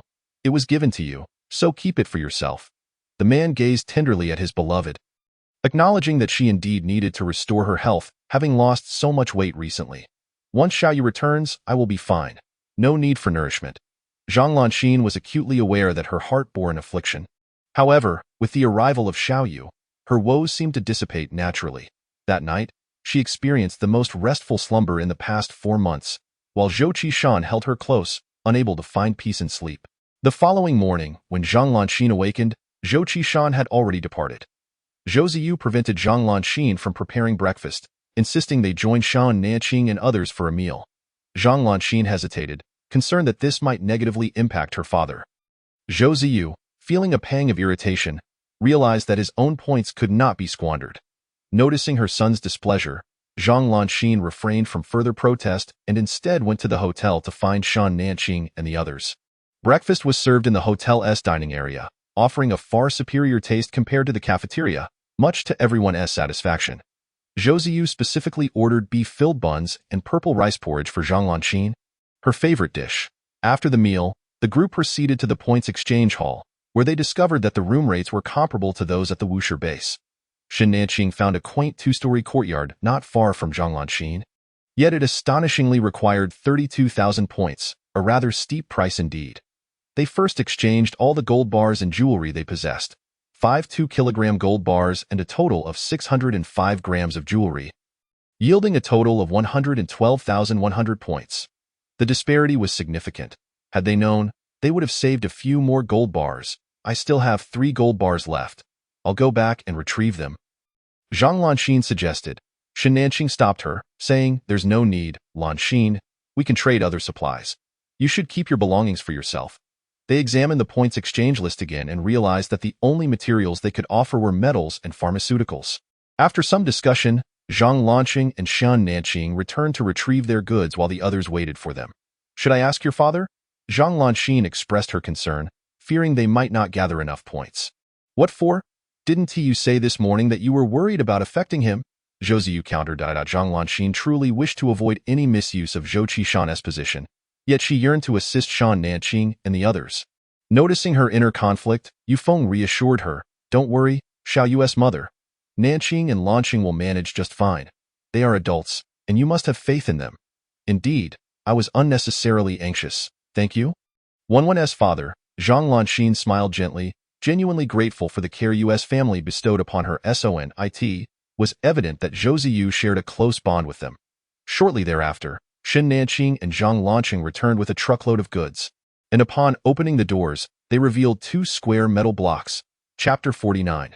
The new house. The staff present were utterly astonished by the sight of the metal blocks. "What is this?" "These are metal blocks crafted by a metal-based ability user. Please weigh them to determine their point value." A metal ability user. "Our base doesn't even have one yet." The staff, brimming with excitement, fetched 2 forklifts, yet they struggled to lift the metal blocks. Ultimately, Zhang Lanxing had to break the blocks down into smaller pieces for easier weighing. In total, they had 7.6 tons of alloy steel, which exchanged for 110,000 points. Shan Nanqing also unearthed several boxes of infrequently used pharmaceuticals from the truck, netting an additional 120,000 points. With a swipe of the points card, the 2-story courtyard was theirs, leaving a balance of 26,590 points. By midday, news of the metal-based ability user purchasing a home had spread throughout the base. Shortly after they arrived at the residence, staff from the base sought out Zhang Lanxing. "The Research Institute wishes to invite Mr. Zhang to work there." Zhang Lanxing found himself at a crossroads. They had yet to decide whether to work at the base, undertake missions outside, or merely survive by gathering supplies. The staff, sensing his indecision, kindly offered him the chance to visit the institute before making a decision. "If you work at the Research Institute, you'll earn 100 points a day." "That's quite a sum," Yuan exclaimed, acknowledging the lucrative opportunity. "Lanxing, go take a look and decide afterward." Shan Nanqing agreed, recognizing that 100 points would adequately support them. Zhang Lanxing departed with the Research Institute personnel, while the others began inspecting the house to identify areas for improvement. The layout was identical to the one Zhang Lanxin resided in, featuring 4 bedrooms and a bathroom upstairs with a living room, dining room, kitchen, bathroom, and an additional bedroom on the ground floor. The house was simply furnished, with cement floors and white walls, already dried and ready for immediate occupancy. Everyone was quite pleased. The bathroom included a shower but lacked a washing machine and heating lamp, while the kitchen had electricity but no gas. Aside from a coffee table in the living room, the dining room and bedrooms were devoid of any furniture, leaving them with quite a few essentials to procure. Previously, Shan Nanqing had stored all her appliances in the space, but only 2 sets of furniture were collected from the logistics yard. The beds were insufficient, and they had yet to be properly sorted, rendering them unusable. Moreover, Shen Nanqing was reluctant to disturb the two beds in the metal house, as they would still need them for future journeys. The base did offer furniture for sale, but the quality was subpar, and the prices were steep. Shen Nanqing decided to retrieve a washing machine from the truck, as the sun was shining splendidly that day. She wished to wash the bedding, although it could only dry through the glass. It was better than air drying. The truck was packed with supplies, arranged for easy access post-metal block exchange. Yu Feng connected the washing machine to the water and power supply, while Shen Nanqing presented several sets of bedding for Yu Wenwen and Zhang Lanxin to choose from. This set in solid colors is lovely. This floral set is quite attractive as well. Nanqin and Wenwen's father could use this gray one. The three women deliberated over their choices, while Yu Feng assisted Zhou Ziyu in moving their pots, pans, and condiments into the kitchen, tidying up the space and organizing the items. Shen Nanqing's previously stored small appliances were put to good use as Yu Feng blended red date soy milk and prepared minced beef for dumplings. Having finalized their selections, Yu Wenwen chose the pink floral set, while Zhang Lanxing and Yu Feng opted for gray and black, respectively. Shen Nanqing selected a solid beige set and also picked a pure brown set for Zhang Lanxin to take home. As Yu Feng prepared the dough, he fashioned several clothes-drying racks from iron pipes to place beneath each bedroom window, allowing for efficient drying through the glass. Zhou Ziyu felt displeased that Shen Nanqing and the others had not reserved a room for him. Yu Wenwen quickly reassured him, "We saved you a spot. You can come over anytime you wish. Pick a pattern you like. The pattern doesn't matter. You all choose," he replied coolly before returning to assist Yu Feng in the kitchen. "Such a little tsundere," Yu Wenwen remarked, deliberately selecting a blue cartoon-themed bedding set for Zhou Ziyu. The thought of her son sleeping under such a quilt made Zhang Lanxin chuckle, envisioning his surprise at the design. At noon, Zhang Lanxing did not return for lunch, and the remaining group gathered around the coffee table to enjoy beef dumplings and red date soy milk. After the meal, Shen Nanqing suggested that Zhang Lanxin head back, intending to apply wallpaper and install the heating lamp in the afternoon, while they would postpone changing the light fixtures, deeming them too glaring. They planned to venture out the following day to procure some furniture. During dinner, Zhang Lanxing finally returned, and the group headed back to the hotel together. "Lanxing, what's wrong? Did work not go well?" Zhang Lanxing appeared somewhat off, having remained silent throughout their journey, clearly troubled. "Work is fine. Just some metal parts that don't require much ability. However, some components are rather small and require a degree of patience."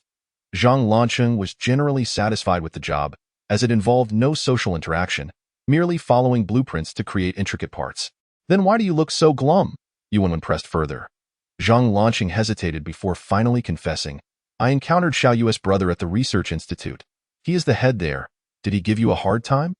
Zhou Ziyu tensed up in response. "No, it's more my own discomfort," Zhang Lanxing admitted. A collective sigh of resignation echoed among them.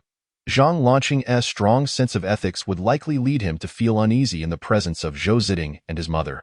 Given the connection to Zhang Lanxin and Zhou Qishan, "Lanxing, this matter concerns the three of them and does not involve you. Besides, what does it matter at this point?" Although she knew her words would likely fall on deaf ears, Shen Nanqing still offered him a few comforting remarks. "Why are you afraid of him? Have you forgotten that they attempted to harm Xiao Yu? Consider it even. We owe each other nothing." Yu Wenwen was a typical advocate for her own. She didn't care how others perceived it. As long as her people were satisfied, that sufficed. "All right, I understand. Don't be angry over this." Zhang Lanxing smiled at his friends, realizing that with such a supportive circle, any feelings of embarrassment were trivial. That evening, rather than dining in the restaurant, the group opted for dumplings prepared in the space, and afterward, they each enjoyed a skewer of candied hawthorn. Wang Hua thought of everything. "Even candied hawthorn is included," Yu Wenwen remarked, relishing her sweet and tangy snack filled with red bean paste.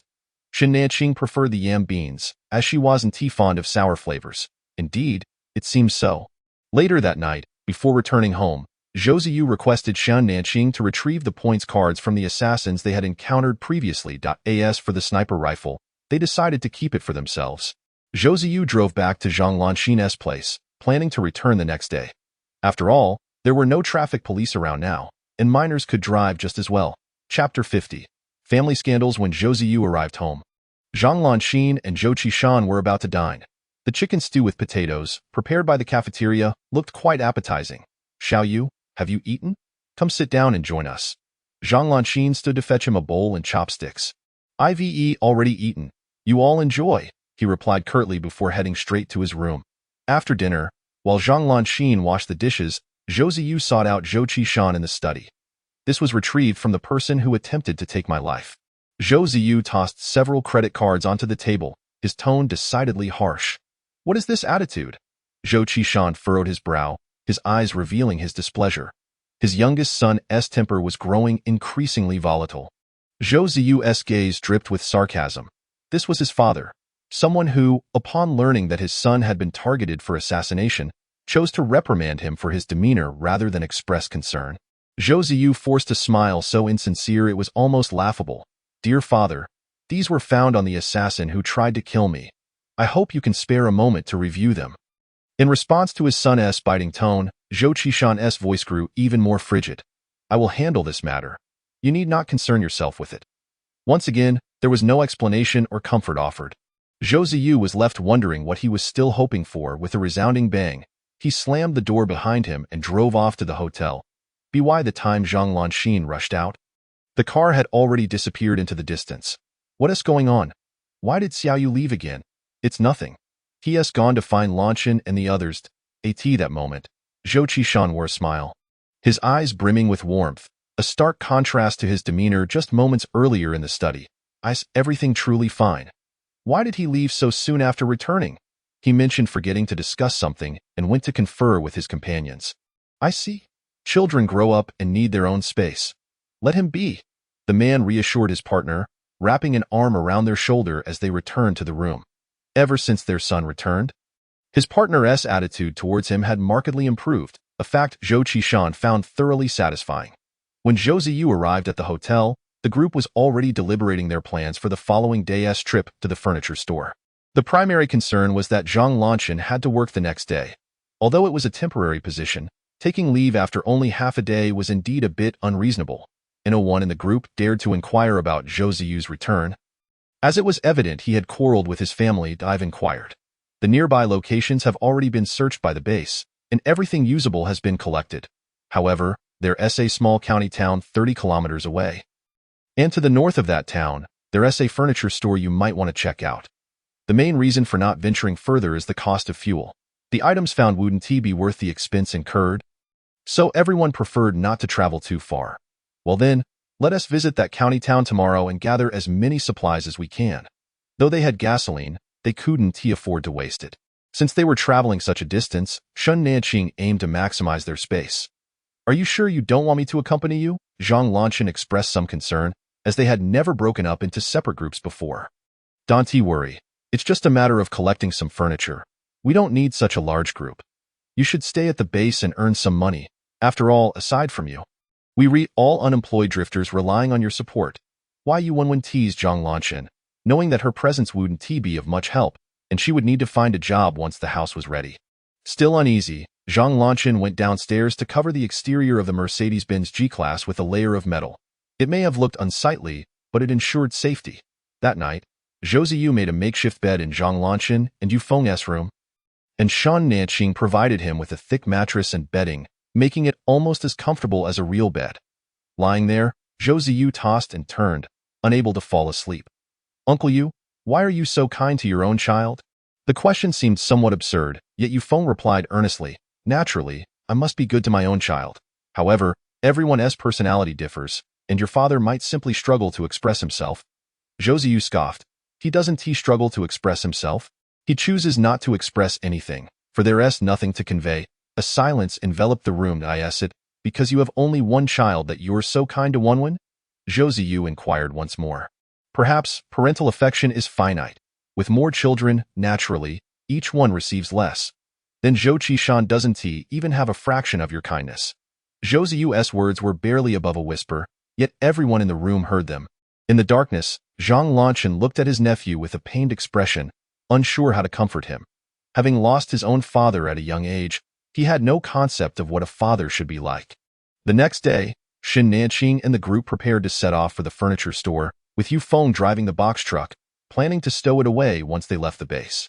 "Be careful. Don't worry. If we can't make it back today, we'll return tomorrow. You needn't wait for us." All right, the two vehicles rolled toward the base S gates, while Zhang Lanchen walked to work.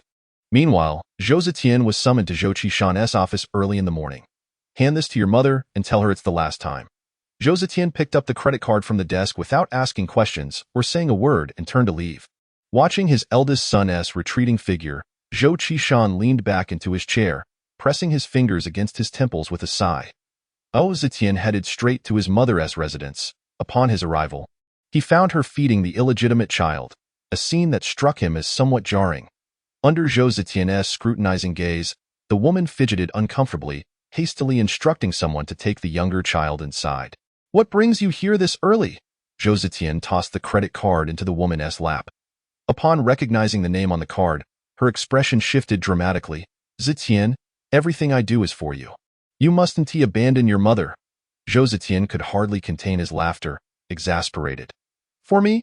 If you truly cared for me, you would engage in fewer foolish antics. Don't make me clean up your mess every day. I am just afraid that illegitimate child will take your place. The woman argued loudly. You fear that illegitimate child will usurp my position? Then what about your own illegitimate child? Zhou Zetian's words struck at her vulnerabilities, making her countenance darken. Oh, that illegitimate child cannot take my position because he is not Zhou Qishan's blood. The Ding family's reign has ended, and now it is the Zhou family's domain. What are you talking about, calling him an illegitimate child? He is your brother. Ha, this time, Zhou Zetian truly laughed. How could such a foolish woman be his mother? Although Zhou Ziyu's mother was not particularly bright, at least she protected her child. His own situation was even worse. You claim that this illegitimate child is my brother, and Zhou Qishan also calls him my brother. How can I have so many half-brothers? In the face of Zhou Zetian's blunt and insulting inquiry, the woman, embarrassed and angry, retorted. How can you compare me to him? He was the one who strayed first. Yes, it was indeed the other party who strayed first. Zhou Qishan was at fault initially. The son should stand by his mother's side. Everything your mother does is for you. She is the one who loves you most in this world. Zhou Zetian scoffed. Save that talk for someone else. Try deceiving Ding Yining. She would surely believe you. Zhou Zetian slammed the door and left, leaving the woman slumped on the floor. He actually knows Chapter 51. The convenient uncle. After Shen Nanqing and the group arrived at the county town, they circled the outskirts for nearly a while before locating the furniture store. To their surprise, the store was not situated in the northern part of the town but rather in the west, leading them to suspect that Zhang Lanchen had misinformed them. The furniture store boasted 6 floors, but due to the elevated terrain in the area, only 2 floors had been submerged. Shen Nanqing and the others began their exploration from the 3rd floor. The 3rd floor featured sofas, yet nearly all were damaged, marred by scratches and bite marks, making everyone alert. Be cautious, everyone. These marks clearly indicate the presence of numerous rats or cats. Zhou Ziyu expanded his perception, confirming once more that there were no mutated animals nearby. They may have left or could simply be regular rats and cats. The group remained vigilant. After finding the sofas on the 3rd floor in such disrepair, they ascended to the 4th floor. The 4th floor housed wardrobes, which were in slightly better condition, perhaps because wardrobes were less prone to tearing and biting than sofas. Shen Nanqing selected 2 sets and stored them in their space. The 5th floor showcased beds, yet the mattresses were still severely damaged. Beds were a necessity, so Shen Nanqing had no choice but to choose a few with lighter damage to store. If all else fails, they would simply replace the mattresses later. Upon reaching the 6th floor, they were elated to discover it was filled with brand-name specialty stores, each equipped with its own lock. The group rejoiced as Yufeng took the lead in unlocking the doors, and they rummaged through each shop, discarding the previously collected beds and wardrobes in favor of complete sets from the specialty stores. In the end, Shen Nanqing secured 4 beds and 4 wardrobes, leaving 2 sets in reserve, along with 2 dining tables, 2 sofas, over 10 bedside tables, and several coffee tables and beanbag chairs. Ching, come quickly. This area is the kitchen display section. A complete kitchen set is on display, even equipped with a range hood for effect. Shen Nanqing collected a white set and a dark gray set. As the hour grew late, the group decided to rest for the night before departing, planning to explore other locations the next day. Shen Nanqing still hoped to find a few air conditioners. Should extreme heat arrive, it would be essential to have air conditioning. They found a spacious shop to rest, and Shen Nanqing took out the metal shelter while Yufeng locked the shop's door from the inside. Meanwhile, at the Zheng City base, Zhang Lanqin was dining with the Research Institute personnel at the Institute's cafeteria. He had initially been reluctant to attend, as he was not familiar with anyone, but the researchers insisted that it was because of him that they could successfully complete the project, thus dragging him along. The dishes on the table had been nearly consumed, with a bottle of white liquor and another of foreign wine almost empty. The dishes were predominantly consumed by those engrossed in research, while the alcohol found its way into the bellies of a few responsible individuals. Zhang Lanqing had already finished his meal, yet he hesitated to mention his departure, instead becoming lost in thought as he gazed out at the comings and goings of passers-by. Zhou Zetian, sipping his drink, cast furtive glances at the man, or rather, the boy, across from him. Since their first encounter, this individual had consistently avoided his gaze, as if he were a formidable beast to be feared. However, their relationship was indeed awkward, as the other was the uncle of his younger brother, a man several years his junior. Suddenly, Zhou Zetian broke into a smile directed at the man opposite, leaving the two project leaders momentarily stunned. Once they regained their composure, they exchanged a knowing glance filled with ambiguity. Both were astute individuals, capable of discerning the subtext in a single statement. While there had been no rumors of young Master Zhou's preference for boys, it was entirely understandable that he might be intrigued by this newly arrived, striking young man. It was time to disperse, they mused. Upon hearing this, Zhang Lanqing breathed a sigh of relief, finally able to depart, but was promptly instructed by the two leaders to escort young Master Zhou. Little Zhang, you haven't had a drink. Please see Zhou Gongzi off, they urged. Zhang Lanqing was taken aback. Was he really to accompany Zhou Zetian? I doubt I have matters to attend to. The two leaders paid no heed to his protests, summoning the researchers to leave, leaving only Zhang Lanqing and Zhou Zetian in the room. Zhou Zetian was aware of the misunderstanding but chose not to intervene. He was curious to see how his companion would react. A rare expression of frustration crossed Zhang Lanqing's face as he approached Zhou Zetian, lowering his gaze to assess him. Are you all right? Can you walk? Zhou Zetian was indeed capable of walking. He had consumed a fair amount, but was merely a bit lightheaded, far from inebriation. Yet, he remained silent, sitting quietly as he awaited Zhang Lanqing's next move. Where do you live? Zhang Lanqing inquired, bending slightly to meet Zhou Zetian's eyes. The latter's gaze was unfocused, suggesting that he might truly be a touch intoxicated. With no other choice, Zhang Lanqing assisted Zhou Zetian in donning his down jacket. It was frigid outside, and going without it was simply not an option. Zhou Zetian complied, slipping into the jacket. Zhang Lanqing bent down, placing Zhou Zetian's arm over his shoulder, and together they wobbled out of the restaurant. Zhou Zetian appeared slender, yet he was surprisingly heavy. Fortunately, the enhanced strength of an ability user allowed Zhang Lanqing to manage the taller man with relative ease. Surveying their surroundings, Zhang Lanqing noted that indeed no one had come to collect Zhou Zetian. No driver to pick you up, so you must have driven yourself? After rummaging through Zhou Zetian's pockets, he confirmed that there were no car keys, igniting an impulse to abandon him there. Ultimately, Zhang Lanqing chose to carry Zhou Zetian on his back. The hotel was quite distant, so he resolved to take Zhou Zetian to Zhou Qishan's place. After all, he was his son. Zhou Zetian rested against the boy's back, squinting at the fine fuzz on his face. The effort of carrying him caused Zhang Lanqing to breathe heavily, his previously fair complexion now tinged with a rosy hue. Notably, the red mole at the corner of his eye resembled a bright star, adorning his face and adding a unique charm to his appearance. Zhang Lanqing was indeed handsome, and it was no wonder that those two cunning old foxes assumed he was seeking a change of taste. Zhou Zetian's mind wandered through a myriad of thoughts. After about 10 minutes, Zhang Lanqing arrived at Zhang Lanqing's home. Lanqing, is this Zetian? What happened to him? He got drunk. I don't know where he lives. Zhou Qishan had yet to return, so Zhang Lanqing carried Zhou Zetian to a guest room on the first floor, removing his down jacket and shoes before tucking him under the covers. Ready to leave, Lanqing, it's so late. Why don't you stay here in Xiaoyu's room? No, sister, I must head back. Without allowing Zhang Lanqing a chance to persuade him further, Zhang Lanqing turned and departed. Watching her brother's retreating figure, Zhang Lanqing sighed. When Zhou Qishan returned, he found Zhang Lanqing preparing honey water for Zhou Zetian. You came back just in time. Zetian is drunk. Please feed him this cup of honey water. How did he end up here? He got drunk. Lanqing didn't know where he lived, so he brought him here. Zhang Lanqing felt a flicker of happiness at Zhang Lanqing's gesture. She did not want the children to be influenced by their parents and become adversaries. Zhou Qishan, Noting Zhang Lanxin's good spirits, willingly played the role of a benevolent father in her presence. He propped Zhou Zetian up and offered him the honey water. Zhang Lanxin handed Zhou Qishan a tissue to wipe away the liquid that had dribbled from his mouth. After they exited the guest room, the man on the bed slowly opened his eyes, clarity returning to his gaze, leaving no trace of inebriation. Chapter 52. Two large cats in the dead of night. The sounds of animals fighting echoed outside the shop, rousing Shan Nanqing and the others, who rushed to the glass door to investigate. Bathed in the dim light of the moon, Shan Nanqing beheld a swarm of mutated geckos, each the size of a rat, attacking two felines. The two large cats were already battered and bruised, desperately trying to shake off the geckos clinging to them, but to no avail, as the number of mutants continued to grow. Suddenly, a blinding light illuminated the scene, causing the geckos to freeze in place, allowing the two large cats to escape the encirclement.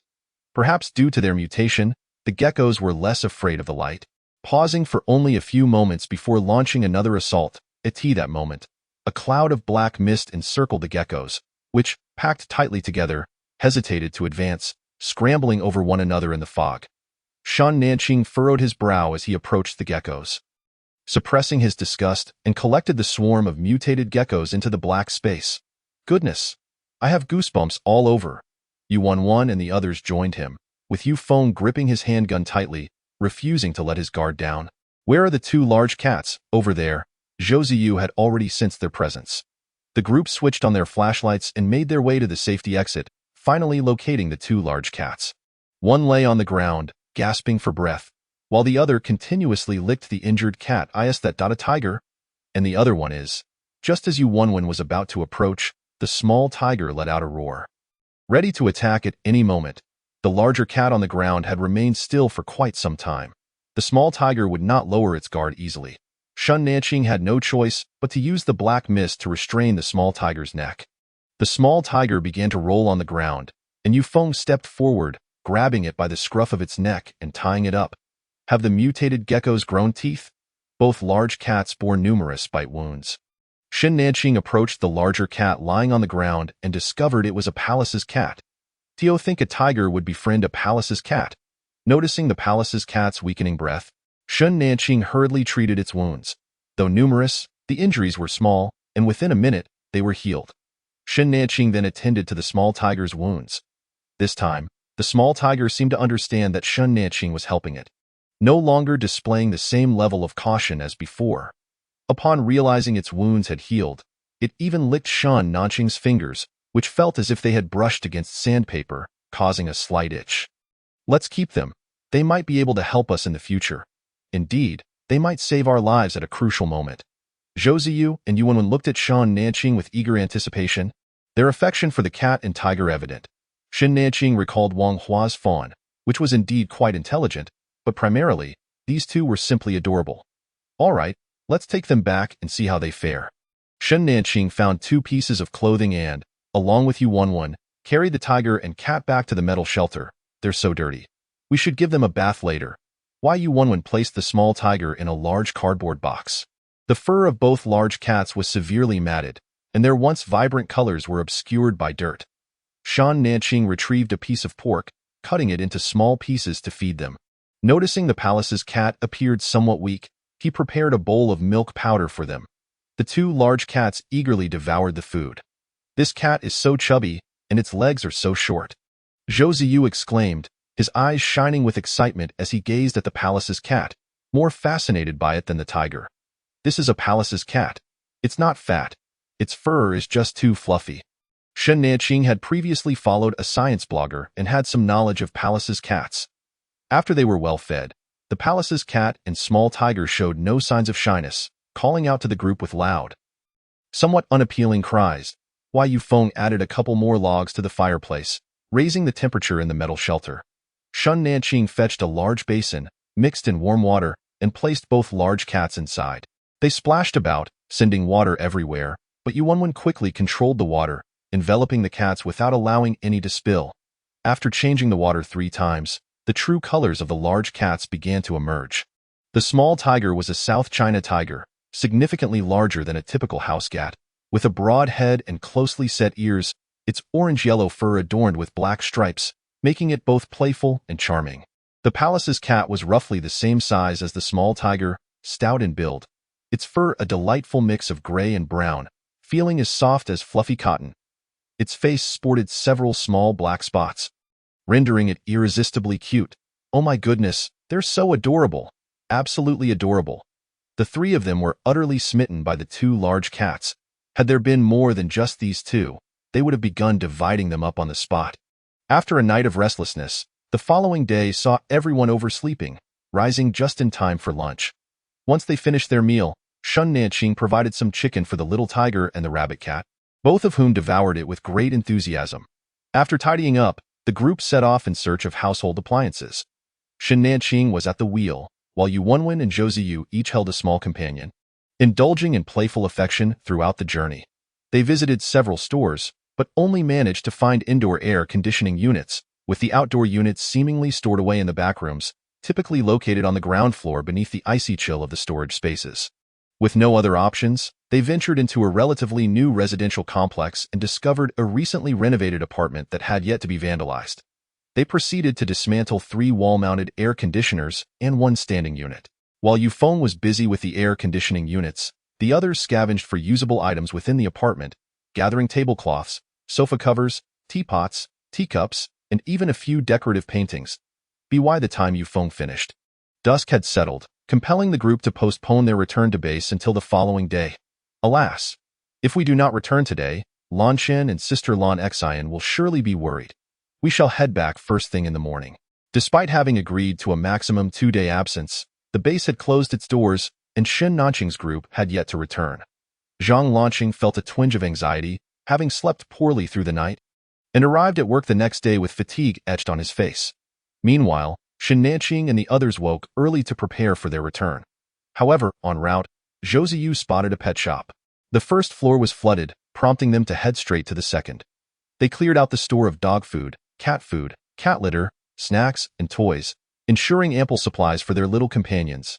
Wai Yufeng also found a light truck along the way, as the abundance of furniture would not fit in a standard box truck without attracting suspicion. Shan Nanqing, while petting the little tiger with one hand, fed it some cat food, initially concerned it might refuse to eat. To her surprise, it took a few bites, albeit with little enthusiasm, likely due to having been frequently hungry before. Zhou Ziyu, holding the rabbit cat, also offered it some cat food. This was fortuitous, for sustaining a diet solely of meat would be financially burdensome. The rabbit cat was manageable, but once the little tiger grew, it would need to hunt for itself. After nibbling a few more bites of cat food, the little tiger expressed its discontent by nudging Shan Nanqing's palm, seemingly protesting. "Once we get home, you shall have meat." Satisfied with this promise, the little tiger nestled into Shan Nanqing's embrace and began to doze off. It appeared to comprehend her words. How astute it was. No wonder Wang Hua conversed with the fawn. Mutated animals indeed possess higher intelligence than their ordinary counterparts. The group was equally delighted, engaging in conversation with their 2 little companions, who reciprocated with affectionate licks and nuzzles, expressing their desires. Chapter 53. New members. Upon nearing the Zheng City base, Shen Nanqing retrieved the box truck and light truck, with Yu Wenwen taking the former and Yufeng the latter. By 3 in the afternoon, they returned to the Zheng City base. Seizing the opportunity before Zhang Lanqing arrived, Shen Nanqing moved the larger furniture into their new home, leaving only smaller items in the truck for show later. Shen Nanqing placed the little tiger and rabbit cat into the cage acquired from the pet shop, providing them with 2 small toys and a bowl of water, thereafter leaving them unattended. They would be released once she had trained them to use the litter box. Otherwise, the house would become unbearably odorous. Wai Yufeng voluntarily opted to stay on the ground floor, noting that modern children value their privacy. He rose early, ensuring he wouldn't disturb the others. Just as Shen Nanqing was laying out the sofa cover, Zhang Lanqing arrived, accompanied by a security guard to assist. "I stopped by this morning, but when I saw you hadn't returned, I assumed you wouldn't be coming back today. We encountered 2 little cuties on the road yesterday, which delayed us," Yu Wenwen explained with a smile. Upon entering, Zhang Lanqing noticed the cage in the living room, where the 2 large cats sat quietly, adorable yet somewhat intimidating with their mutated red eyes. "Make sure they don't escape, lest they frighten anyone." "We understand," rest assured Sister Lanqing. Zhang Lanqing assisted with laying out the tablecloth, while the security guard helped Yufeng move the bedside tables and several individual recliners. As they neared completion, the clock approached 6. And after bidding farewell to Zhang Lanxin, the group drove to pick up Zhang Lanxing from work. They planned to spend one more night at the hotel, officially moving into their new home the following day. As soon as Zhang Lanxing finished work, he hurried downstairs, eager to check if his companions had returned. Just before reaching the exit, he spotted Zhou Ziyu grappling with a girl at the door. To be precise, the girl was clinging to Zhou Ziyu's shirt, while he bore a look of annoyance. Zhang Lanxing felt a pang of awkwardness, unsure whether to approach or retreat. The pair soon noticed Zhang Lanxing, and upon seeing him, the girl released Zhou Ziyu, stepping aside to softly sob. Zhou Ziyu regarded Zhang Lanxing with a scrutinizing gaze. This scrutiny made Zhang Lanxing uneasy, but since he had already been seen, he steeled himself and approached. Upon reaching the entrance, Zhang Lanxing felt inclined to greet them, but the girl spoke first. "Lanxing, are you off work?" she asked, her voice tinged with tears. "Who is this?" he thought, but replied, "Yes, I've just finished." He had no recollection of her, but out of courtesy, he responded, "I have something to attend to, so I'll be leaving now." After nodding at Zhou Ziyu, Zhang Lanxing strode towards the research institute's entrance. "Lanxing," a sweet, melodious voice called out, and Zhou Ziyu turned to see Zhang Lanxing's companions waiting at the entrance, including his younger brother, Wenwen. "You all have finally returned." Upon seeing his companions, Zhang Lanxing's eyes lit up, a broad smile gracing his face, lifting his spirits immensely. The Mercedes-Benz G-Class vanished from sight, and Zhou Ziyu turned to re-enter the research institute, while the girl who had been lost in thought at the doorway chased after him. Once again clutching his arm, "Young Master Zhou, please help me. I'll do anything you want if you agree." Her eyes glistened with tears, and she gazed pleadingly at Zhou Ziyu. Zhou Ziyu regarded her rather ordinary face without a hint of compassion. "There's no need to waste your effort. I don't like those who cling." Hearing this, the girl felt a mix of shame and anger, releasing her grip and redirecting her gaze towards the entrance. In truth, Zhang Lanxing was also a commendable choice, a rare metal-type ability user who could assist their family. More importantly, he not only possessed good looks but was also exceedingly polite. It seemed Zhou Ziyu could perceive her thoughts. As his expression turned inscrutable, "What? Are you considering changing targets? Did you see the two girls accompanying him? Do you really think he would be interested in you?" With that, Zhou Ziyu turned and departed, paying no mind to the girl's resentful glare. "Lanxing, look at our new members." Yuanwen placed the little tiger into Zhang Lanxing's arms, informing him that this was also his little companion. "Are we keeping them? I heard from a colleague at the Research Institute that owning mutated animals requires registration, and if capable, one can undertake tasks to earn points." "Really?" The group was elated, having initially worried that keeping mutated animals at the base would be problematic. Now, it seemed they could do so openly. It appears that by providing some basic information, one can earn 20 points. Zhang Lanxing, enamored with the two little creatures, found solace in their company, especially since there were no entertainment options available, no phones or television to distract him. After work, being able to cuddle with the cats was quite delightful. "That's splendid. Our king can fend for himself." Yuanwen lifted the little tiger, inhaling its scent deeply. "King? The little tiger is called King? What about this rabbit cat? Uncle, do you also know the rabbit cat?" Zhou Ziyu clutched the rabbit cat tightly. "Yes, I've seen them on television before." "Rabbit cat, disciple? How about we name it Wukong?" Yuanwen suggested. "Wukong? King and Wukong? Doesn't that seem a bit adversarial?" Shen Nanqing mused, feeling that King resembled a name for a monster. "Nonsense. Without the Tang monk, Wukong and King can still be good friends." The next morning, Shen Nanqing and the others had breakfast before checking out of the hotel. Afterward, they first dropped Zhang Lanxing off at the Research Institute, then took their two little companions to the Points Hall for registration. This Points Hall was quite versatile, capable of facilitating home purchases and pet registrations. Once registered, the staff informed them they would need to visit the Research Institute for health checks, including blood tests. Though that could wait until they had time in the afternoon, Zhang Lanxing took a half-day leave, eager to celebrate their new home. By the time they arrived at the new house, it was already noon, and Zhang Lanxing had returned from his shift. Yufeng prepared a pot of noodle soup, and the group enjoyed it thoroughly alongside roasted sweet potatoes. After the meal, Shen Nanqing handed Zhou Ziyu a box of milk. Noting his frequent leg pains, likely from rapid growth in the afternoon, everyone busied themselves organizing their rooms, finding suitable spots for several decorative paintings. Do you think we should invite Xiao Yu's father? Yuan inquired. Sister Lanqin will definitely want to come. Isn't it inappropriate not to invite Xiao Yu's father? Seeing that no one had spoken, Yuan turned to Zhou Ziyu. Xiao Yu? Do you think we should invite your father? I can have my mom mention it.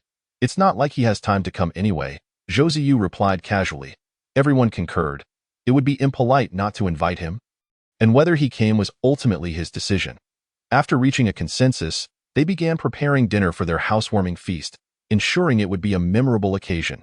A group of individuals convened to deliberate on the culinary menu. And Shan Nanqing retrieved 2 rabbits, a chicken, a leg of lamb, a fish, as well as a piece of beef and pork from her space. Tio concluded her preparations. She also brought forth some pre-cooked pig intestines. Intending to craft a delectable stir-fried dish. Chapter 54. The housewarming feast. The group busied themselves in the kitchen for the entire afternoon. Remarkably, the kitchen was quite spacious, accommodating 5 people without feeling cramped. They collectively prepared 10 dishes. Among the hot dishes were a secret recipe for lamb shank, spicy grilled fish, boiled beef, diced spicy rabbit, chicken stewed with mushrooms, and stir-fried oil wheat vegetables, along with a dry pot of pig intestines. The cold dishes comprised a platter of assorted pig offal, a spinach salad with nuts, and a large bowl of canned fruit, which included a jar of yellow peaches and a mix of fruit and coconut jelly. At 6 in the evening, the majority of the dishes were laid out on the table, with only the stir-fried oil wheat vegetables, spicy chicken, and dry pot pig intestines yet to be prepared. Knock, knock, knock. Someone was at the door. It was likely Zhang Lanxian. Why Yuan hurriedly ran to open the door. Sister Lanqin, you finally arrived. But it was not just Zhang Lanqin who came. Zhou Qishan and Zhou Ziding also arrived. While Zhou Qishan's presence was expected, Zhou Ziding's attendants raised questions. Hello, Miss Yu. Zhou Ziding greeted with a smile. I heard from Aunt Lan that you were moving today, so I took the liberty of joining the festivities. He handed a bag to Yuan. Thank you. Please come in. As the saying goes, one does not strike a smiling face. Yuan quickly accepted the wine from Zhou Ziding and ushered them inside. Ching, there's no need to bring any wine. Brother Xiao Yu has already brought some for you. Why Yuan cheerfully announced to the guests, prompting those in the kitchen to prepare for their arrival to avoid any ensuing awkwardness. Sister Lanqin, Commander Zhou, Brother Xiao Yu, please take a seat. Dinner will be ready shortly. The hierarchy of relationships was indeed quite tangled. Yuan strained her mind to determine the appropriate titles to address them. 1-1. Today's spread is quite lavish. I must indulge a bit more, Zhang Lanqin remarked, her spirits notably high, a fact evident to anyone present, and no one wished to disrupt her good mood. So Zhang Lanqin retreated to the kitchen to assist Yufeng with the cooking. Shen Nanqing entered the kitchen to serve the dishes, while Zhou Ziyu sat beside Zhang Lanqin, his expression somewhat grim, as he was aware that Zhou Ziding had been summoned by her. This feast is already abundant. Let us call your father to join us for dinner. The last dish is almost ready, Shen Nanqing replied with a smile as she placed the dry pot of pig intestines on the table. Indeed, they needed to summon Yufeng. Otherwise, the atmosphere would become overly awkward, leaving everyone at a loss for words. Why Yufeng emerged with the final dish, and Zhang Lanqin made room for him, taking a seat beside Shen Nanqing. I am grateful to Brother Yu for always looking after Ziyu. Allow me to toast you, Zhou Qishan said with a warm demeanor, devoid of any airs of superiority. Commander, you are far too courteous.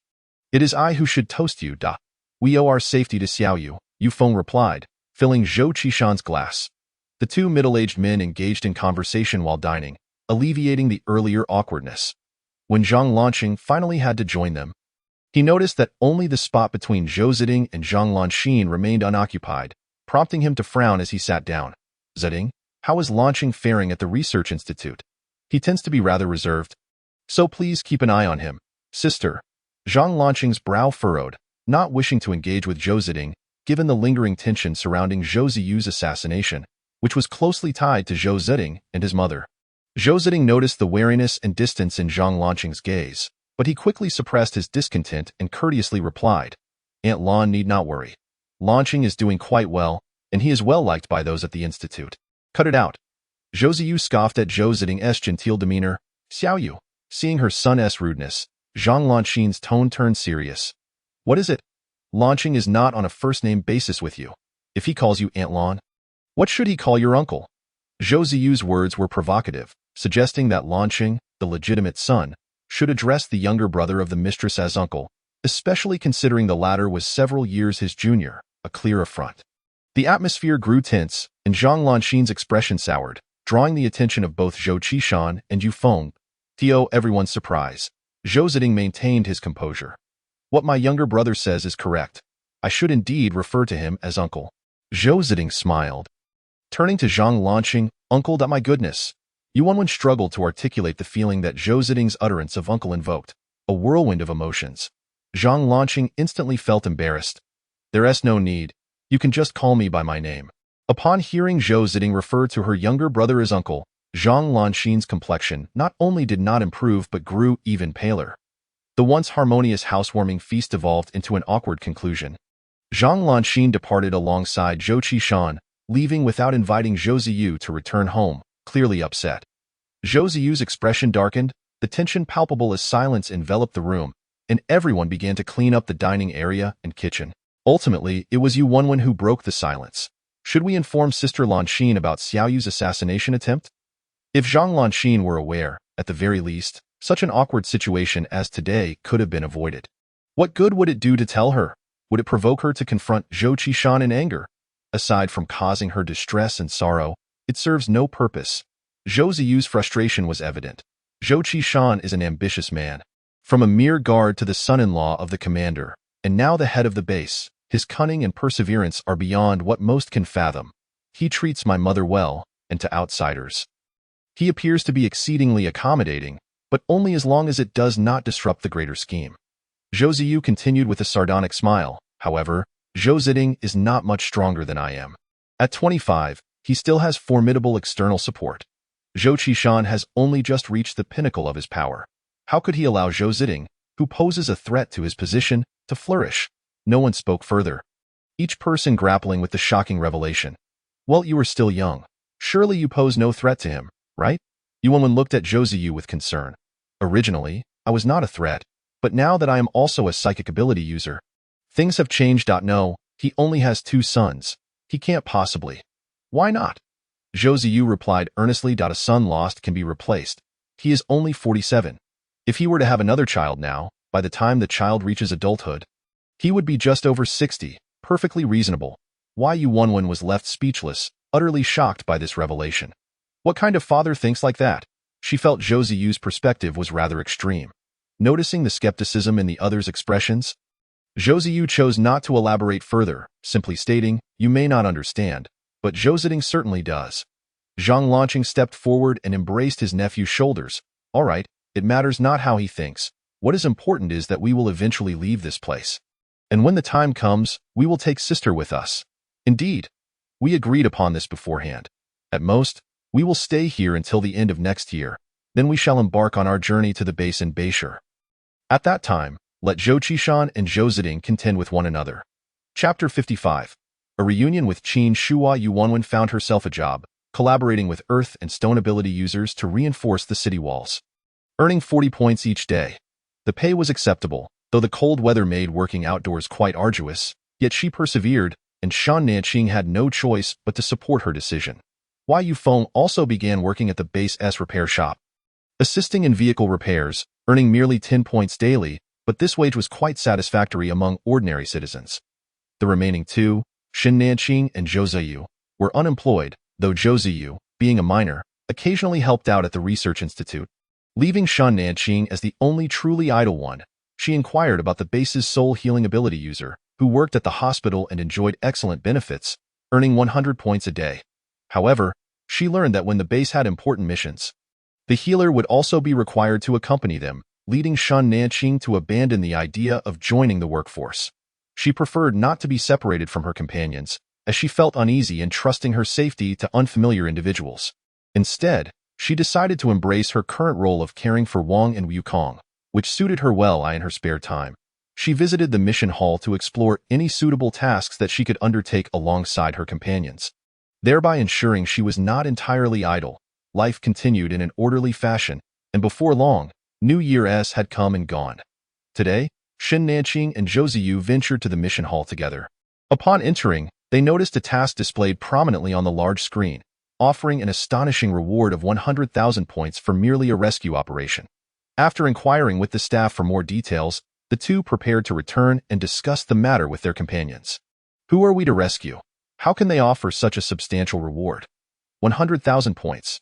Even Zhang Lanqing would need to work for 3 years to earn that. They learned that the Beishir base had sent personnel to the neighboring Luoshire to execute a covert mission. But when the task went awry, they became stranded in a small mountain village and were left with dwindling supplies. The Beishir base was now requesting assistance. Shun Nanqing relayed the information to her companions. Isn't the official team supposed to handle this? It seems more fitting for them to take charge of such a mission, Zhang Lanqing remarked. The base stated that this mission is better suited for a team of ability users. In truth, the authorities seem disinclined to intervene. To put it plainly, each major base has become a sovereign entity. Nonetheless, the northern city base, being the capital's stronghold, must maintain a semblance of order. It is likely that the substantial 10,000 points originated from the northern city base. Shen Nanqing harbors a keen interest in this mission, as those individuals are from the northern city base and could potentially gather intelligence from that region, laying a solid foundation for their future endeavors there. However, with such a high point value, the risk factor cannot be underestimated. If peril arises, we shall flee. After all, forsaking the points is a minor sacrifice. The group found Yu Wenwen's reasoning sound. If they can complete the task, they shall earn the points, and if they fail, they will simply forego them. After deliberation, they resolved to request leave the following day, as this was an urgent mission, and they were to set off immediately upon assembling a suitable team of ability users. After confirming with the staff, Zhou Ziyu bid farewell to Zhang Lanqing. Since the housewarming banquet, he had been residing with Shan Nanqing and the others, and Zhang Lanqing had not urged him to return home. Zhang Lanqing appeared somewhat haggard. Upon hearing her son mention his departure, she merely cautioned him to be careful on the road, and said no more. Zhou Ziyu took a few steps outside before turning back. Mother, I know you have long harbored guilt towards Zhou Zitian and his mother, seeking to make amends. But what have I done wrong? Why do I feel compelled to pursue Zhou Zitian relentlessly? Zhou Ziyu's emotions erupted suddenly, catching Zhang Lanqing off guard. She looked at her son, bewildered. You chose this path. Having made your decision, do not dwell on what cannot be salvaged. You are not the only one at fault. Have you ever seen Zhou Qishan display even a hint of remorse? Tears had already blurred Zhang Lanqing's vision, preventing her from clearly seeing her son's face. Indeed, once one becomes a mistress, one must fully embrace that role. What was she being so sentimental about? Moreover, what right did she have to be angry with her son when their current predicament was largely of her own making? Zhou Ziyu departed, having held those words in for far too long. Expressing them brought him relief. He would rather his mother be a wholly villainous figure than bear the weight of so much guilt and self-blame. Early the next morning, the Mercedes-Benz G-Class departed from the Zheng City base, heading towards Luo City. According to the coordinates sent by the Northern City base team, they should reach a mountain village west of Ruxian County today. Upon hearing that they would arrive by tonight, the group regained their spirits, taking turns driving and even eating on the go. The two little cuties, having not ventured out for a long time, were quite excited along the way in Beilu village. Luoxian County, Captain Qin, you should drink some water. Zhang Haifeng limped over, bringing the water bottle to Qin Shua's lips, who reluctantly took a sip. Where's Li Yong? How is he? Qin Shua's complexion was pale, his eyes sunken. His left arm hung limply at his side, blood soaking through the makeshift bandages. Li Yong, I fear he may not make it. Wang Haifeng lowered his head, unable to meet Qin Shua's gaze. Their team had only one healer, and with both Captain Qin and Li Yong severely injured, the healer's accumulated powers were insufficient to heal even one of them. If this continued, both would become incapacitated. First, save Li Yong. His injury cannot wait. Qin Shua, looking haggard, was a natural-born leader who had never endured such a devastating blow. In truth, his arm was beyond saving. Below the elbow, it had been bitten into 3 sections, held together only by a shred of flesh. A healer could not mend such grievous wounds. It was merely his pride that prevented him from consenting to amputation. Captain Qin, Li Yang's injuries are insurmountable. Let Lu Jie treat your arm later. But your forearm cannot be saved. Li Yang lay in a nearby tent, gravely injured and unable to move. They had hastily erected 2 tents. Let us treat Li Yang today. If tomorrow Dano 1 comes to rescue us, then let them cut off my arm, Qin Shua said in despair, closing his eyes. Wang Haifeng was already in profound sorrow. He did not wish to abandon Li Yang, but the wound on Li Yang's abdomen was too severe, with intestines protruding. Even if Lu Jie patched him up, it would only prolong the suffering. They had been tasked with retrieving data from an experimental base in Luo County, and Captain Qin had sent the main team back to the northern city with supplies, leaving only the four of them to gather information. They had anticipated a simple operation, yet unexpectedly encountered a horde of mutated snakes. These snakes, disturbed from their winter slumber, had become ferociously aggressive, and despite narrowly escaping, they were now out of supplies and on the verge of being trapped in this mountain village. As darkness fell, Wang Haifeng sank into despair. Suddenly, a beam of light illuminated the tent, causing Wang Haifeng to stumble out. Captain Qin, it seems that someone has come to rescue us. Wang Haifeng's voice trembled uncontrollably, and Qin Shuo opened his eyes, looking towards the light on the tent.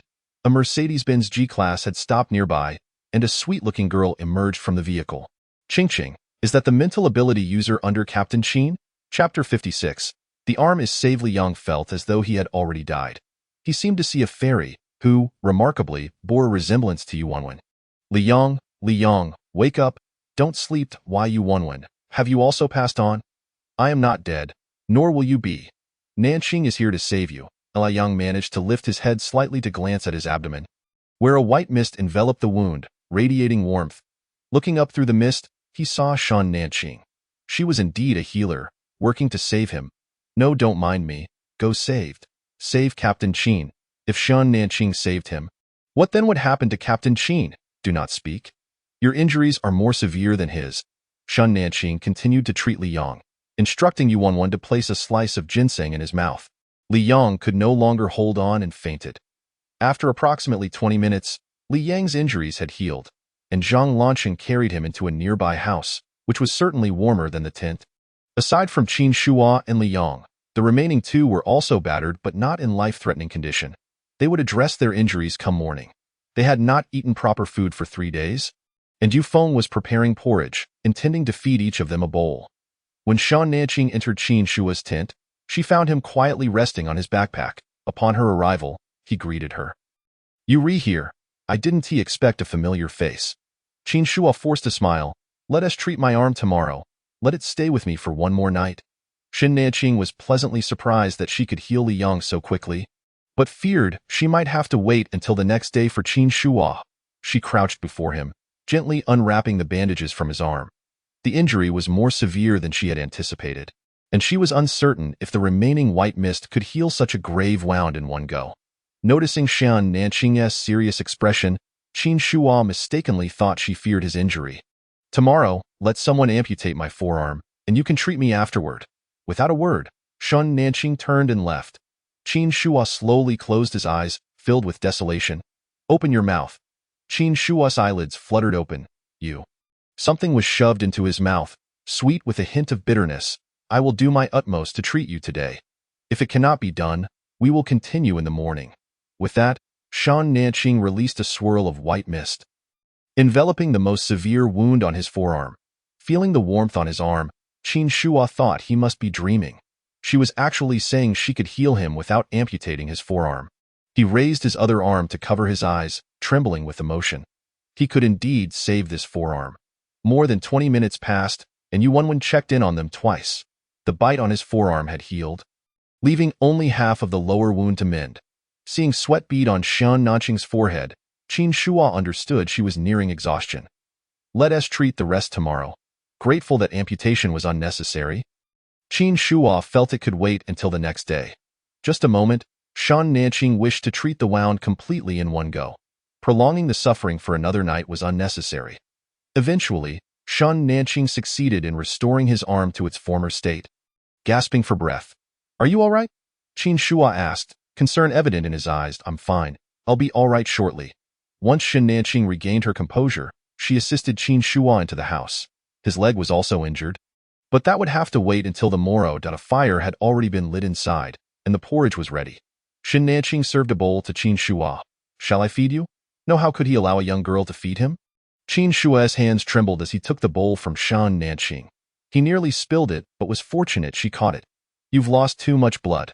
Let me feed you. No, just place it on the ground. I'll manage after a moment. Shen Nanqing looked intently into Qin Shua's eyes. Are you feeling embarrassed? Well, he did indeed feel a bit embarrassed. He was already healed. So how could he ask her to feed him? Shen Nanqing understood, and promptly called Zhou Ziyu over. Xiao Yu, come feed him. Everyone else was busy, but Zhou Ziyu was engrossed in petting a rabbit cat. What is there to be embarrassed about?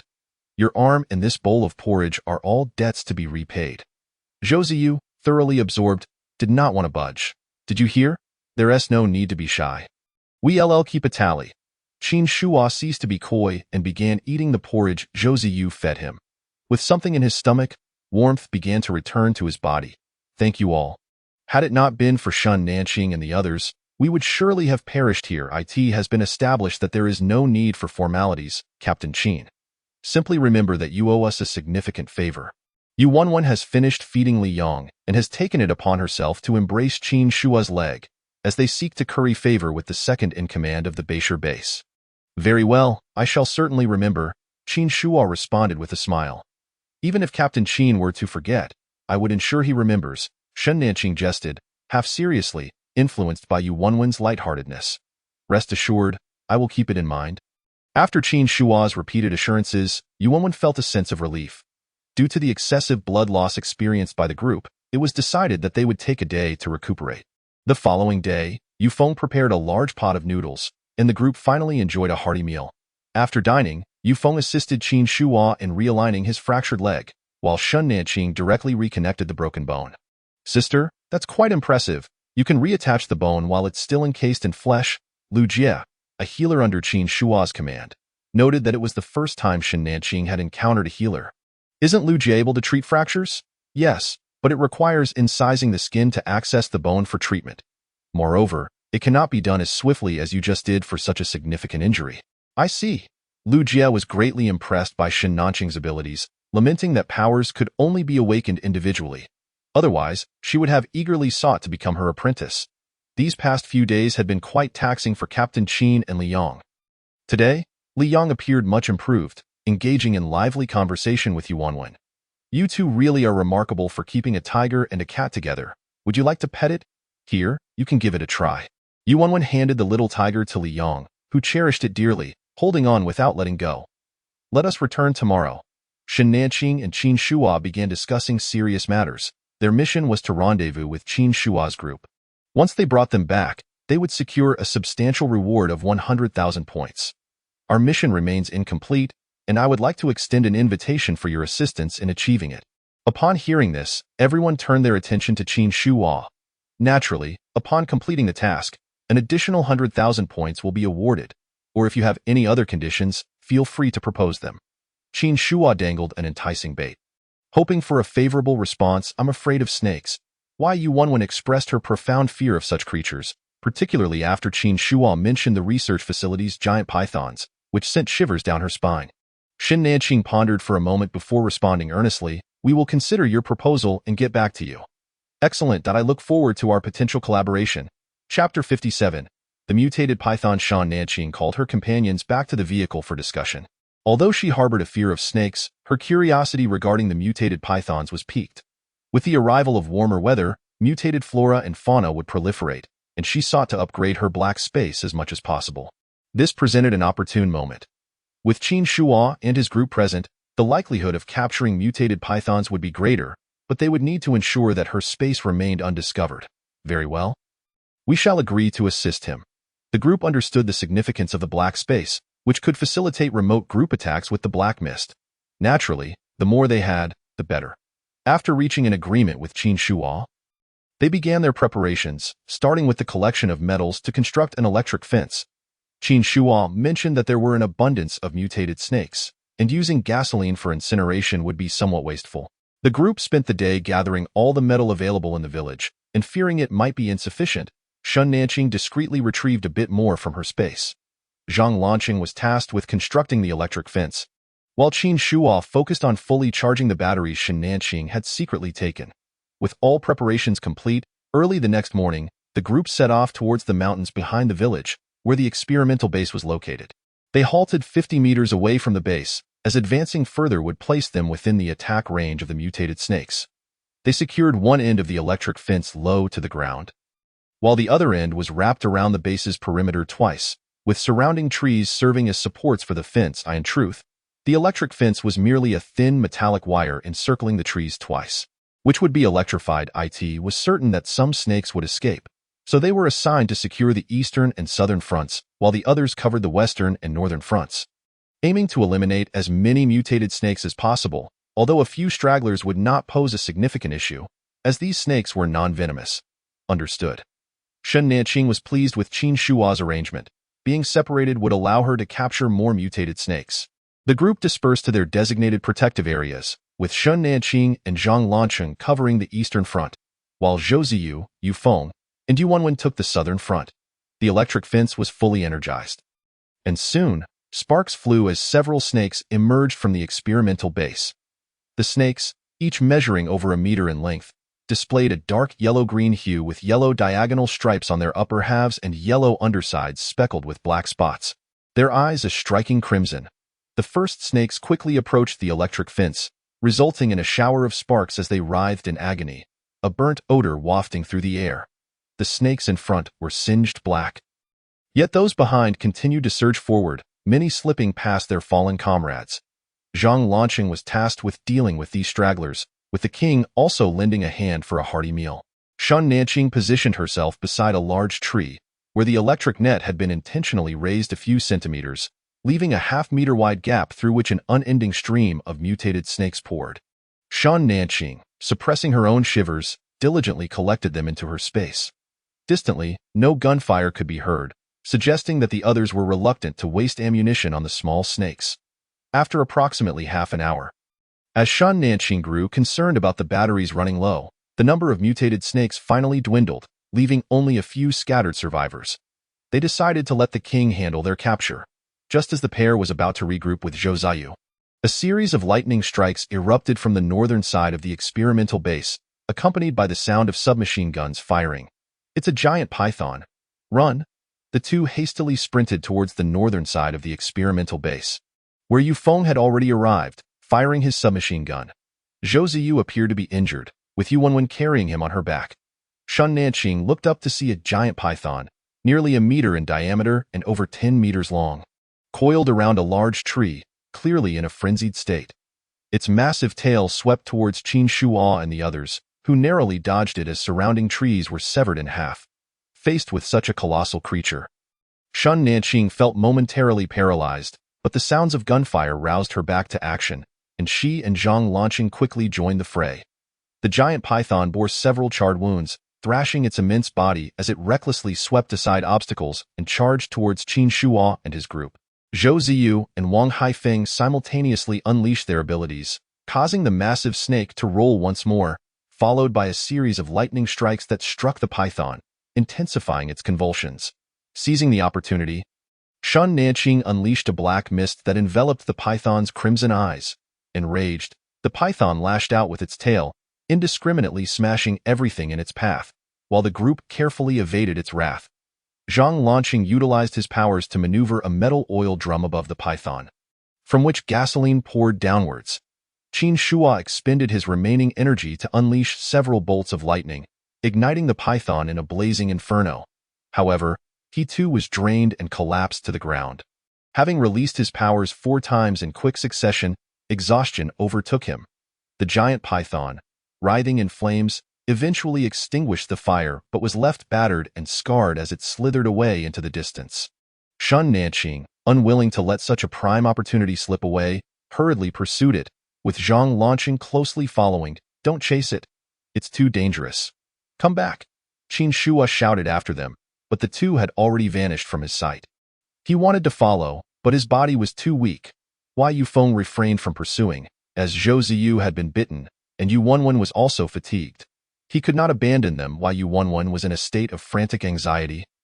Yet she understood that Shen Nanqing aimed to capture the mutated python in her black space, and there was little others could do to assist but wait patiently. Meanwhile, Shen Nanqing and Zhang Lancheng tracked the python's trail for a kilometer, eventually spotting its form. The giant python was now visibly exhausted, its movements growing sluggish. As they continued to pursue, they noticed the python's trail vanished before a large tree, and both suddenly realized what was happening. They looked up just in time to see the python's enormous maw descending towards them. Zhang Lanqing lunged to push Shun Nanqing aside, rolling them both away. The world fell silent.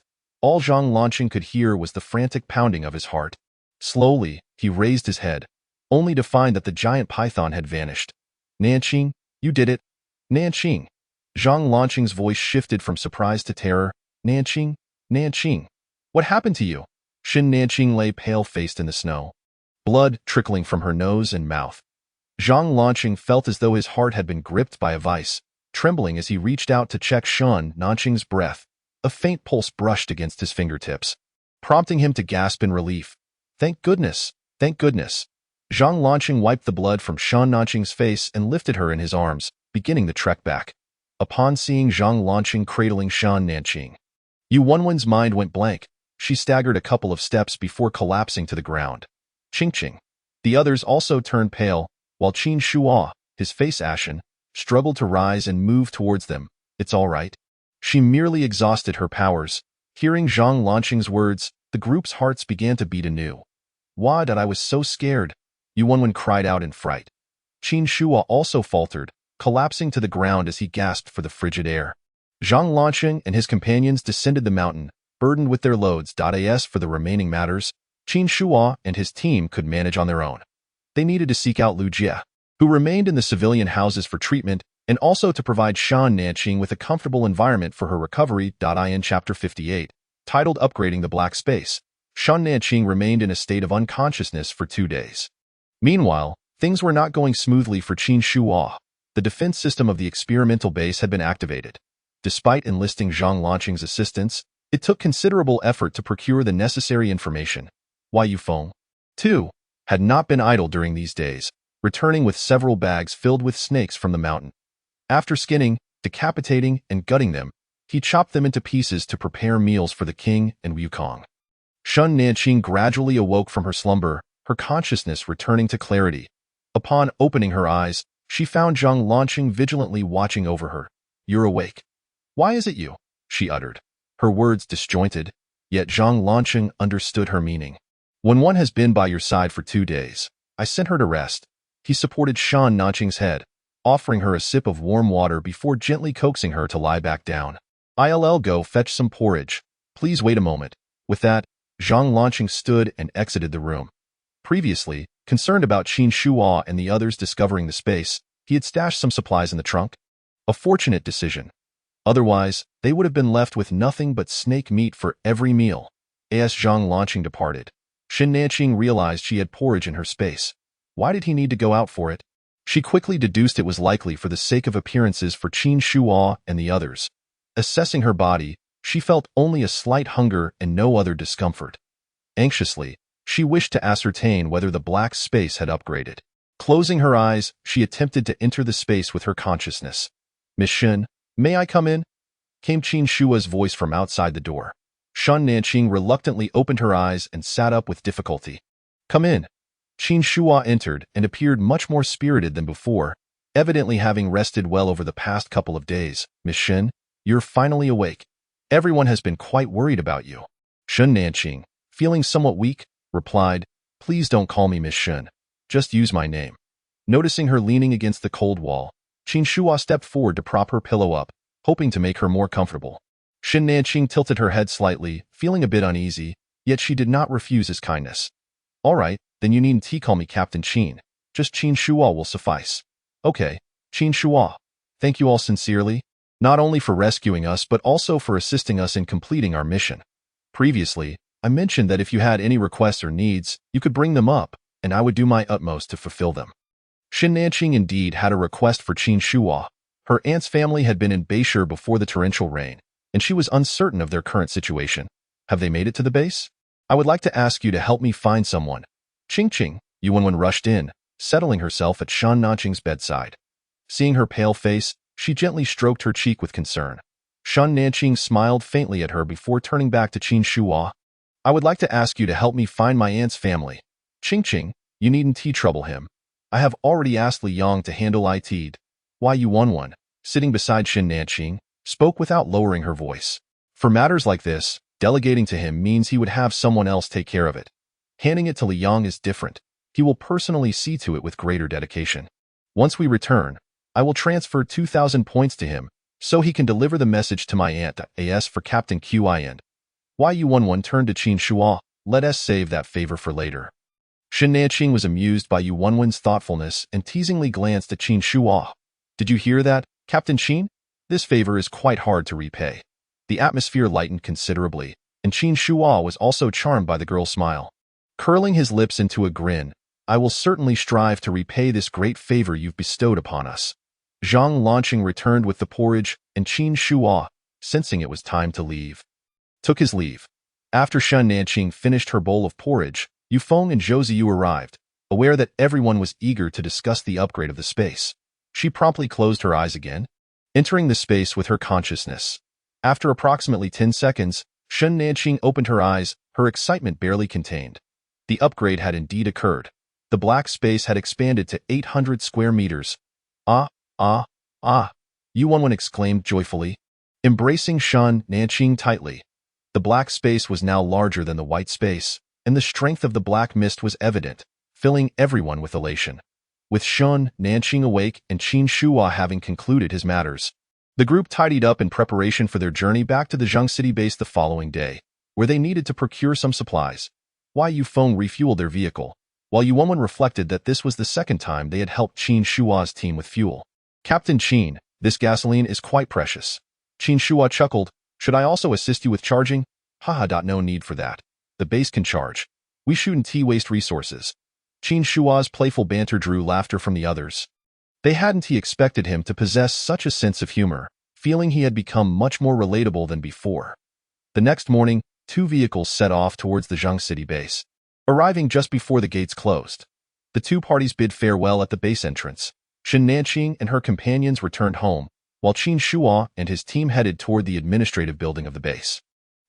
Finally back. Upon arriving home, everyone promptly placed the 2 little ones in their cage before rushing off to take showers.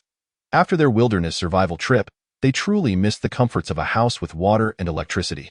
Yufeng quickly washed up, mindful that although there was hot water, it was limited, and he didn't want to take too long. Today, he prepared only a pot of clear noodle soup and 5 poached eggs. By the time Shen Nanqing and the others emerged, the noodles had just been served. Each person received a bowl of clear soup noodles topped with a poached egg, and while everyone else's bowls contained scallions, Shen Nanqing's was garnished with cilantro, leaving everyone thoroughly satisfied. After the meal, Zhang Lanqing took on the task of washing dishes, while the others lounged on the sofa enjoying fruit. Tomorrow, we should teach the king and Wukong to use cat litter. That way, they won't have to stay in their cage. Yu11 observed the 2 little cuties looking rather disinterested, likely having grown weary of their small cage after their adventures. I'll handle it. I'll ensure they learn. Zhou Ziyu volunteered, and the others were more than happy to let him take the lead, as they had been away for 6 days and needed to return to work the next day. The following day, Zhang Lanqing, Yu11, and Yufeng all headed to work, leaving only Shen Nanqing and Zhou Ziyu to enjoy a leisurely morning. Around noon, Zhang Lanjin came by, bringing with her a portion of deep-fried ribbon fish. Shen Nanqing had initially worried about the tension between mother and son, but to her surprise, the 2 appeared completely at ease, devoid of any estrangement. Especially Zhang Lanjin, Shen Nanqing felt she seemed somewhat different, though she couldn't quite pinpoint what had changed. This is a benefit provided by the upper echelons of the base. I thought while you have fish, you might not have sea fish. So I brought you some. You 2 enjoy, and leave a few pieces for them. Thank you, Sister Lanjin. The ribbon fish was perfectly fried, crispy on the outside and tender on the inside, retaining its texture, indicating that Zhang Lanjin had likely brought it straight from the cafeteria. After sharing a few pieces, Shen Nanqing took the remainder to the kitchen and stored it in her space, planning to retrieve it later for dinner in the afternoon. Zhou Ziyu began teaching the king and Wukong to use cat litter. The method was straightforward and somewhat harsh. Disobedience meant no food and no need to act cute. I know you understand. Zhou Ziyu maintained a businesslike demeanor, remaining unaffected by the 2 little ones' attempts to charm him. Throughout the day, he only provided them with water, stating that they could only eat once they used the cat litter. Ultimately, the king conceded first, using the litter and earning a few pieces of beef as a reward. Wukong, watching the king's lack of resolve, shed tears of frustration but eventually relented. If even a tiger could use cat litter, What was a rabbit cat to be picky about? In Chapter 59. Yun Sanchao arrives. Just before the points exchange hall closed, Xin Nanqing and Zhou Ziyu went together to exchange their points. Their task points had increased from 100,000 to 200,000, suggesting that Qin Shuo had already made arrangements with the base. With 200,000 points in hand, the two were in high spirits as they went to pick up their companions from work. The research institute was the closest, so they headed there first to collect Zhang Lanqing. Upon arriving at the institute and parking, they spotted a crowd surrounding Qin Shuo, with Zhou Zetian leading the group. Zhou Ziyu rolled his eyes internally, thinking how small the world was. He shrank back in his seat, pretending he wasn't in the car. Qin Shuo clearly recognized their vehicle and strode directly toward them. Shun Nanqing, feeling a bit helpless, had no choice but to exit the car to greet him. What a coincidence. You're here too. Yes, I came to find Zhang Lanqing. Right? I'm picking him up after work. You carry on with your business. Don't mind us to this. Qin Shuo's brows furrowed slightly. Miss Shin, we were just about to go for a meal. How about we invite your uncle along for a meal together? Zhou Zetian suddenly stepped forward with an invitation. Qin Shuo turned to Shen Nanqing. Would you like to join us? No, we've already prepared meals at home. Just then, Zhang Lanqing emerged, pausing as he noticed the crowd. Lanqing, let us go. Shen Nanqing beckoned Zhang Lanqing to the car, and after he exchanged greetings with Qin Shuo, he got in and they left. Only after their vehicle had completely vanished from sight did Qin Shuo and Zhou Zetian divert their gazes. Captain Qin, let us also board. After you, young Master Zhou. The two climbed into a business vehicle, heading toward the base's largest restaurant. What brings you here? I heard it was for research and exchange, Zhou Ziyu queried, feeling curious about Qin Shuo's current position, wondering if he had yet ascended to the second-in-command at the Beishir base. Otherwise, why wouldn't Zhou Qishan have made an appearance? Previously, the base was reluctant to manage Qin Shuo and his companions. Yet now they have become entangled once more. The specifics elude me, but it is evident that the base holds great significance regarding Qin Shuo's arrival. Initially, it was merely stated that a small team was undertaking a covert mission, with no clear identities disclosed. However, following Qin Shuo's arrival, the higher-ups at the base exhibited a dramatic shift in demeanor, becoming notably cordial in the ensuing days. Zhou Zetian guided Qin Shuo on a tour of the various facilities within the base, engaging in amicable exchanges and exhibiting a sense of acting in a paternal capacity. Both Yufeng and Yuanwen caught wind of the rumors, suggesting that Zhou Qishan intended to pass his position to Zhou Zetian. With the base gossiping with considerable conviction, Zhou Ziyu dismissed these claims with disdain, expressing skepticism that Zhou Qishan would relinquish power to Zhou Zetian. It was merely a fade aimed at appeasing the higher-ups from Zhou Zetian's maternal side. Shen Nanqing remained uncertain regarding the veracity of these matters, yet they diligently stored water and charged their supplies, ever prepared for the eventuality of an impending storm. Shen Nanqing contemplated an immediate departure. But with the new year approaching in just over half a month, and according to Wang Hua, the second snowfall of red would soon arrive, they opted for caution. In a month, the weather would begin to warm. And should they fail to reach the Beishir base in time, they risked being trapped en route. On January 17, 2034, the anticipated second snowfall of red finally arrived, and Qin Shuo came to bid farewell as they prepared to return to the Beishir base. You should be aware that the weather in March will warm up, so travel carefully to avoid being stranded. Even Lin Yunmulin was privy to this information. There was no way Qin Shuo could be oblivious, and Shen Nanqing saw no need to conceal it. Acknowledging this, they pledged to expedite their journey, aiming to return to the Beishir base before March. After a few days of delay at the Shushi base, they indeed needed to quicken their pace. Take care, and may we meet again by chance. Farewell. Once Qin Shuo and his party departed, the lives of the others returned to a semblance of tranquility. On January 24, 2034, the 24th day of the 12th lunar month, it was Zhou Ziyu's birthday. Zhang Lanqing rose early to order a meal from the restaurant, arranging for it to be delivered to Shen Nanqing and the others in the evening, and even sought out a pastry chef to create a cake. Shen Nanqing had initially worried that Zhang Lanqing would invite Zhou Qishan and Zhou Zetian, but to her relief, she did not mention them at all.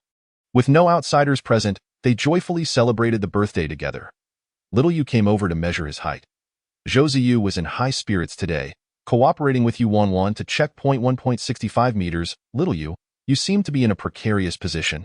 Yuan expressed concern that Zhou Ziyu might not grow much taller. as it is generally more suitable for boys to be taller. Zhou Ziyu retorted. Stop worrying unnecessarily. Just look at my uncle. Then look at Zhou Qishan and Zhou Zetian. Do you really think I want to grow tall?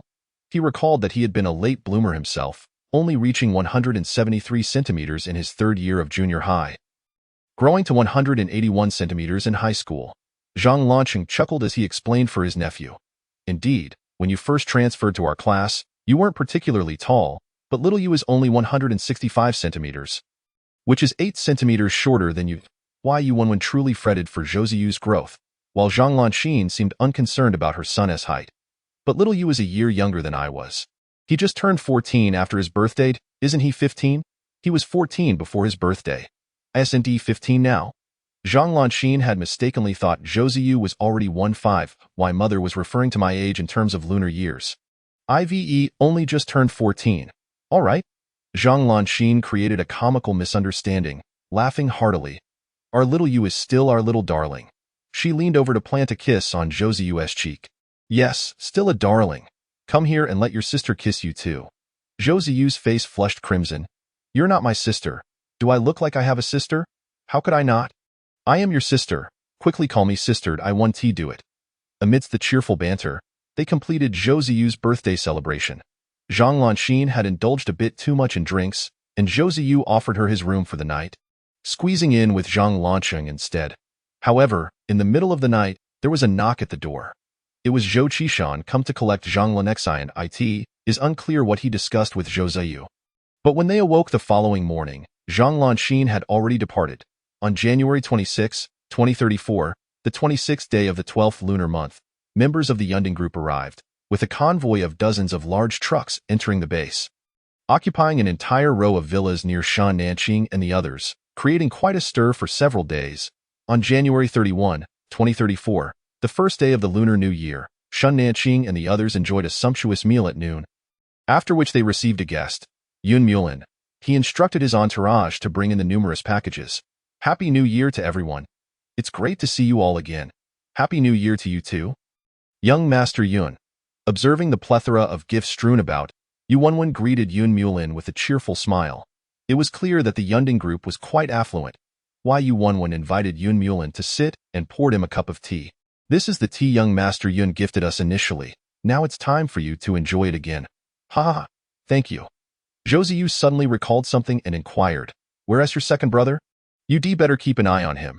The mention of Yun Er shall cast a shadow over everyone's faces. Reflecting on their cousin, Yun Mulin sighed.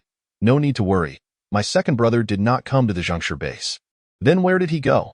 He went to the Wushu base. Chapter 60. The bean sprout spirit. After Yun Mulin departed, Yuanwen began to sift through the gifts he had brought, which included various nutritional supplements, snacks, and vacuum-packed cooked foods. The fact that Yun Er Shao had chosen to depart from the Yunding group was utterly astonishing. This Yun Muzin clearly appeared to be a fool. How could he voluntarily sever ties with such a powerful entity? After all, he was the legitimate eldest grandson of Yun Weisheng, while the eldest son was merely the illegitimate child of the primary branch. Even more unbelievable was that others had chosen to leave with Yun Er Shao. Was this not akin to self-sabotage? Had he perhaps sought refuge with that boyfriend of his? Yuanwen recalled the rugged man she had encountered at the Wushu base. He went to the Wushu base. What about the children there? Zhang Lanqing felt a chill at the thought of how Yun Muzin had looked at Zhou Ziyu. Does he dare? If he truly went to seek out that boyfriend of his? Do you think that scar-faced man would allow Yun Er Shao to cuckold him? Yuanwen firmly believed that Yun Er Shao was bound to face dire consequences. Zhou Ziyu scoffed. Evil begets evil.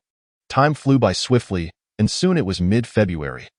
The weather had warmed earlier than expected, and the inhabitants of the base rejoiced, believing the apocalypse was nearing its end. Yet only a select few were aware that an even greater calamity awaited them. As the temperatures rose, the ice melted, revealing the corpses hidden beneath, and the air became thick with the stench of decay. The base began distributing masks, enforcing daily spraying and disinfection protocols, and deploying recovery teams to retrieve nearby bodies for cremation and burial in the nearby mountains. The air now carried not only the foul odor of decay, but also the acrid scent of burning flesh. The sole silver lining was that temperatures remained consistently above 20 degrees, prompting the base to initiate agricultural endeavors. After a month of rising temperatures, the base finally welcomed its first mutated plant, This particular variant was deemed to pose minimal danger, and the base arranged for all individuals with plant-related abilities to come for observation and study. Is this Cowpea? Zhang Launching inquired. It is the bean spirit. Shen Nanqing replied. No. It is the bean sprout spirit. Yuanwen corrected. It is indeed the cowpea spirit. Zhou Ziyu asserted. An entire half-acre of beans writhed and danced like tentacles, creating a scene that was both magnificent and somewhat eerie. This spectacle was the collaborative achievement of all plant-based ability users at the base. Otherwise, it would have taken over a month just for the beans to bloom. One ability user reached out to touch the beans, which coiled around their fingers with a gentle grip, akin to a massage. Perhaps these beans could serve as massage therapists, offering back rubs and waist needs. Observing the seemingly harmless mutated beans, the ability users began to joke. However, Shen Nanqing and the others were not as optimistic. These mutated beans were evidently thicker and longer than ordinary beans in just a few days. They had already grown to the thickness of a thumb. If they continued to grow for a few more days, they could very well become as thick as an arm, potentially leading to lethal consequences. The base had naturally considered this possibility, but given the beans' high yield, ease of storage, and suitability for drying or pickling, they were reluctant to forego this crop. They decided to harvest only half, leaving the remainder for observation, collecting a portion each day, as every extra day of growth meant more vegetables for the base's inhabitants.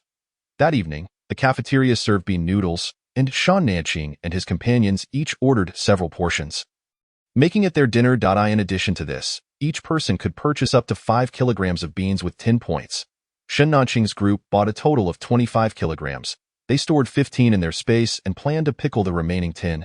Zhou Ziyu frowned as he consumed his bean noodles. He was not fond of beans, especially the larger ones within these thickened cowpeas. Not wanting to waste food, he resolved to finish his meal. After dinner, the group settled on the sofa to chat and brought out some sunshine grapes for dessert. Yuanwen munched on the grapes. A whimsical thought struck her. If these grapes were to mutate, would they not become larger than apples? Perhaps even larger than watermelons, Zhou Ziyu mused, not merely jesting but genuinely considering that if no one tended to the mutated plants, their growth could indeed become unpredictable. Shen Nanqing, however, did not share this perspective. There likely won't be an opportunity for that. The extreme heat is approaching, and the mutated plants won't last long. Indeed, whether for humanity or for flora and fauna, water is an indispensable resource. In the wake of the impending extreme heat, all three entities will face existential challenges. This period of stable temperatures is projected to last approximately 3 months, and with over 2 months already elapsed, the base has seized the opportunity to extensively cultivate a variety of fast-growing, high-yield vegetables, as well as root crops such as sweet potatoes and potatoes. Unfortunately, there is neither fruit nor grain available. As time has run out, the base has mandated that all water, plant, and earth-based abilities be directed towards agricultural efforts. Yuanwen is among those involved, and they have also taken the chance to purchase a substantial quantity of vegetables in preparation for the extreme heat. On May 26, 2034, the temperature suddenly surged, rising above 40 degrees within just a week. The base instructed those with plant abilities to hasten the ripening of all vegetables and root crops, ceasing any new planting. By June 11, 2034, temperatures soared to over 60 degrees, and water restrictions tightened severely. Their usual supply was insufficient for storage. Fortunately, they had consistently stored water, filling all 10 reservoirs in their space. These reservoirs were a gift from Zhang Launxin, indicating that the higher-ups at the base had anticipated the extreme heat long before. However, it remains uncertain how much the authorities truly understand about the impending apocalypse. Following the extreme heat, acid rain and earthquakes will follow. What more lies ahead? Is the information from the reborn individuals? Besides Wang Hua, are there any others among them? Such mysteries elude Shen Nanqing and her companions. Yuanwen decided to refrain from going to work, as they were not lacking in points. With the arrival of extreme heat rendering water a scarce resource, the status of water manipulators rose significantly. Yet, Yuanwen remained indifferent to such matters, only concerned with reserving her water for a few companions. Yufeng had already installed solar panels and air conditioning. However, with daytime power restrictions and nighttime outages, the outside heat necessitated self-generated electricity for any cooling. Aside from Zhang Launching, who continued his research, the rest of them spent their days indoors, avoiding the oppressive heat. Yet, this period of relative comfort was short-lived, as the base began summoning individuals for tasks. Not only the ability users, but all young adults were required to participate. The task involved collecting nearby corpses for incineration, burial, and disinfection. Fortunately, there was no need for retrieval efforts, as the continuous heat had already obliterated any signs of flooding. The land lay cracked and barren, with corpses reduced to desiccated remains. Shun Nanqing and her companions undertook 2 such missions, and the conditions outside the base could only be described as a hell on earth. The phenomenon of parched and cracked land grew increasingly severe, with fissures spreading across the soil like a spider's web. Each crack resembled a painful wrinkle on the earth, revealing the dire lack of moisture and the soil's growing infertility. Amidst this desiccated landscape lay countless corpses wedged in the crevices, some entangled and piled together. In such sweltering conditions, the necessity of incinerating corpses became unbearable. The stench could not be masked even by 10 layers of masks. Concurrently, Zhou Zetian's prestige within the base continued to rise. As a fire ability user, his powers played a crucial role in the cleanup tasks. Moreover, as the son of the base's leader, he did not cower in the background but actively engaged in every endeavor. Eclipsing his father, Zhou Qishan, in the hearts of the populace, Zhou Ziyu asserted that Zhou Qishan would never remain passive, certain to retaliate. True to form, not long after, Zhou Zetian's mother defected, taking with her 2 high-ranking officials left by Zhou Zetian's grandfather. Where could his mother have gone? How could she abandon her own son? The public found it astonishing. They speculated she had likely gone to the Wushi base, pondering how the ambush during their arrival had been orchestrated. They had only passed through the official base of Wushi. Perhaps it was the Scarred Man or any high-ranking individual from the Wushi base. Yet, they had lost interest in uncovering the truth. The drama of father and son vying for power had reached a climactic point, yet the base appeared deceptively calm, concealing the brewing storm beneath the surface. Chapter 61. Drinking poison to quench thirst. Zhang Lanqing suddenly received a notice from the Research Institute, instructing him to accompany them to Xinshi in 2 days to collect samples. It was reported that a mutated black locust tree, commonly known as the false acacia, had emerged at the border between Xinshi and the neighboring provinces Lushi. Both the Zhangshi and Hashishi bases had received simultaneous tasks from the Beishir base, necessitating cooperation to gather samples of the mutated false acacia. Why must you go? Can't you refuse? Perhaps you should just resign. He mused. This task was of utmost importance, linked to the future allocation of new energy resources from the Beishir base, thus selecting only those deemed essential. Zhang Lanqing's expression soured. I inquired with our project leader, and it appears that Zhou Zetian specifically requested my presence. What? Zhou Ziyu's temper flared instantly. He must be doing this on purpose. He wants to separate us. Has he been targeting you lately? No targeting at all. Zhang Lanqing felt uneasy, as he was the least adept at lying. Lanqing, has something transpired between you and Zhou Zetian? Shen Nanqing sensed something amiss in Zhang Lanqing's demeanor. Feeling the gaze of his companions upon him, Zhang Lanqing grew even more uncomfortable. Nothing, truly nothing. Very well, we shall accompany you. Tomorrow, I will apply in the task hall. Each mission recruited teams of ability users, and if he were not selected, Zhang Lanqing would be even less inclined to participate.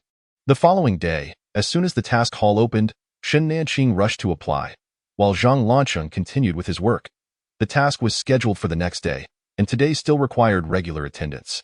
The Research Institute broke for only 1 hour at noon, and everyone gathered in the cafeteria for lunch. Zhang Lanqing settled into a corner with his tray, barely having eaten a few bites when someone sat down opposite him. Are you trying to hide by sitting so far away? Zhou Zetian remarked with a smirk, observing Zhang Lanqing. Zhang Lanqing did not lift his gaze, continuing to eat his meal. Unfazed by the cold shoulder, Zhou Zetian pressed on. I noticed your companions have applied to participate in this task. Are you that afraid of me? Zhang Lanqing finally raised his head, irritation evident on his face. What exactly are you trying to say? Seeing the stirrings of emotion in his expression, Zhou Zetian's intrigue deepened. I'm not actually going to harm you.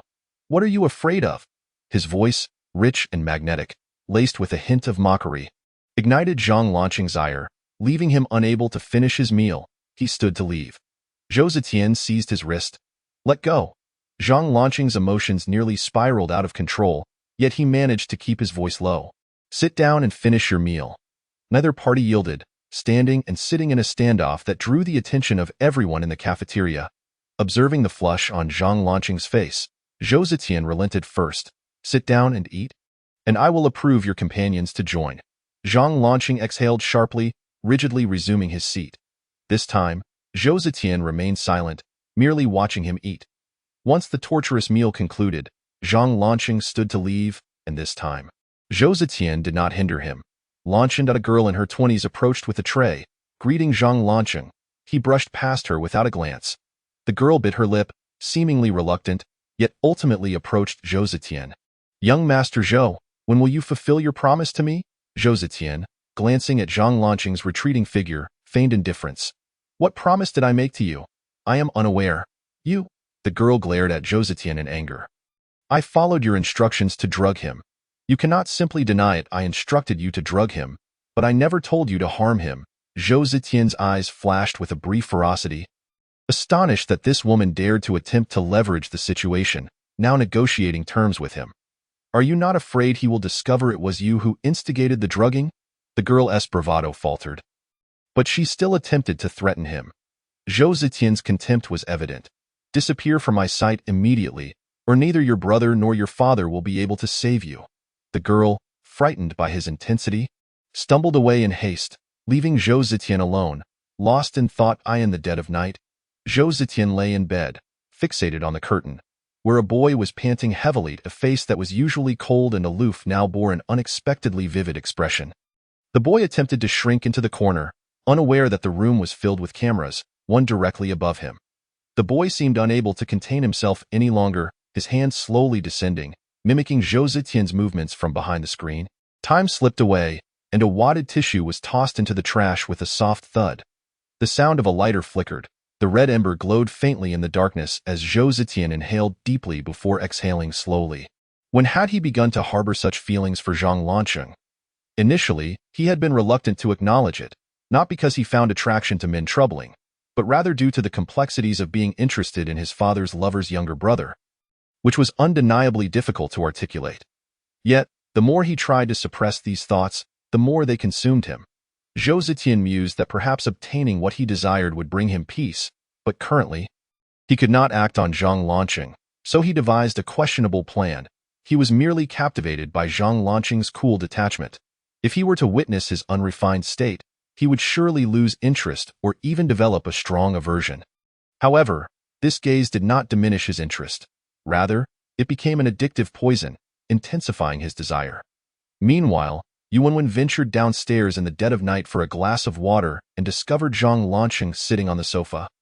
Lost in thought, Lanqing, why are you sitting in the dark at this hour? As she spoke, she reached for the light switch. Don't turn on the light. Come sit with me for a while. Some words are difficult to utter during the day, yet perhaps they might flow more easily at night. Lanqing, what exactly is going on between you and Zhou Zetian? Everyone can see that Zhang Lanqing is troubled, and it is undoubtedly related to Zhou Zetian. Not long ago, he confessed to me that he likes me. What? Is he out of his mind? Chuckles. Zhang Lanqing was amused by Yuanwen's teasing, and much of the gloom in his heart dissipated. What is troubling you? Could it be that you also harbor feelings for him? How could that be? Zhang Lanqing was taken aback by Yuanwen's words. Then what is it that weighs on your mind? I believe he is doing it deliberately. He seeks to exact revenge on me and my sister. Zhang Lanqing's brow furrowed deeply. He was convinced that Zhou Zetian must be retaliating against Zhang Lanqing. Yet, there are countless ways to seek vengeance. Why resort to such a method to annoy him? Whatever the case, whether it is revenge or affection, it matters little. After all, you do not like him, and we shall soon be leaving this place. His thoughts are of no significance. Zhang Lanqing pondered Yuanwen's words earnestly and found them quite reasonable indeed.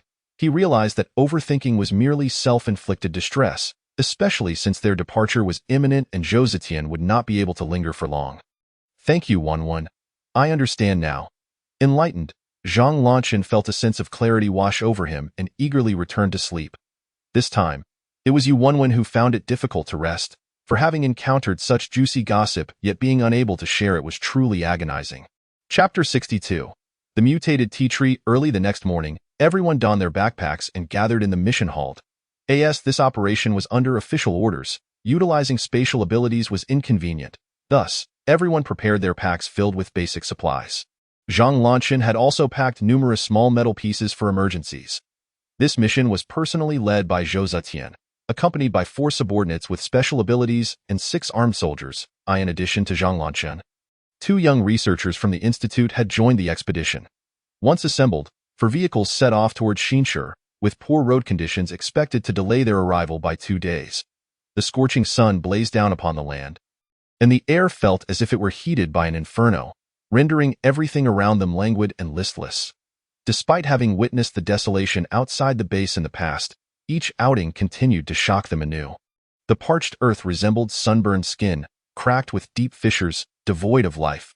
The mud washed away by floods had transformed into heaps of varying sizes, making the roads exceedingly bumpy.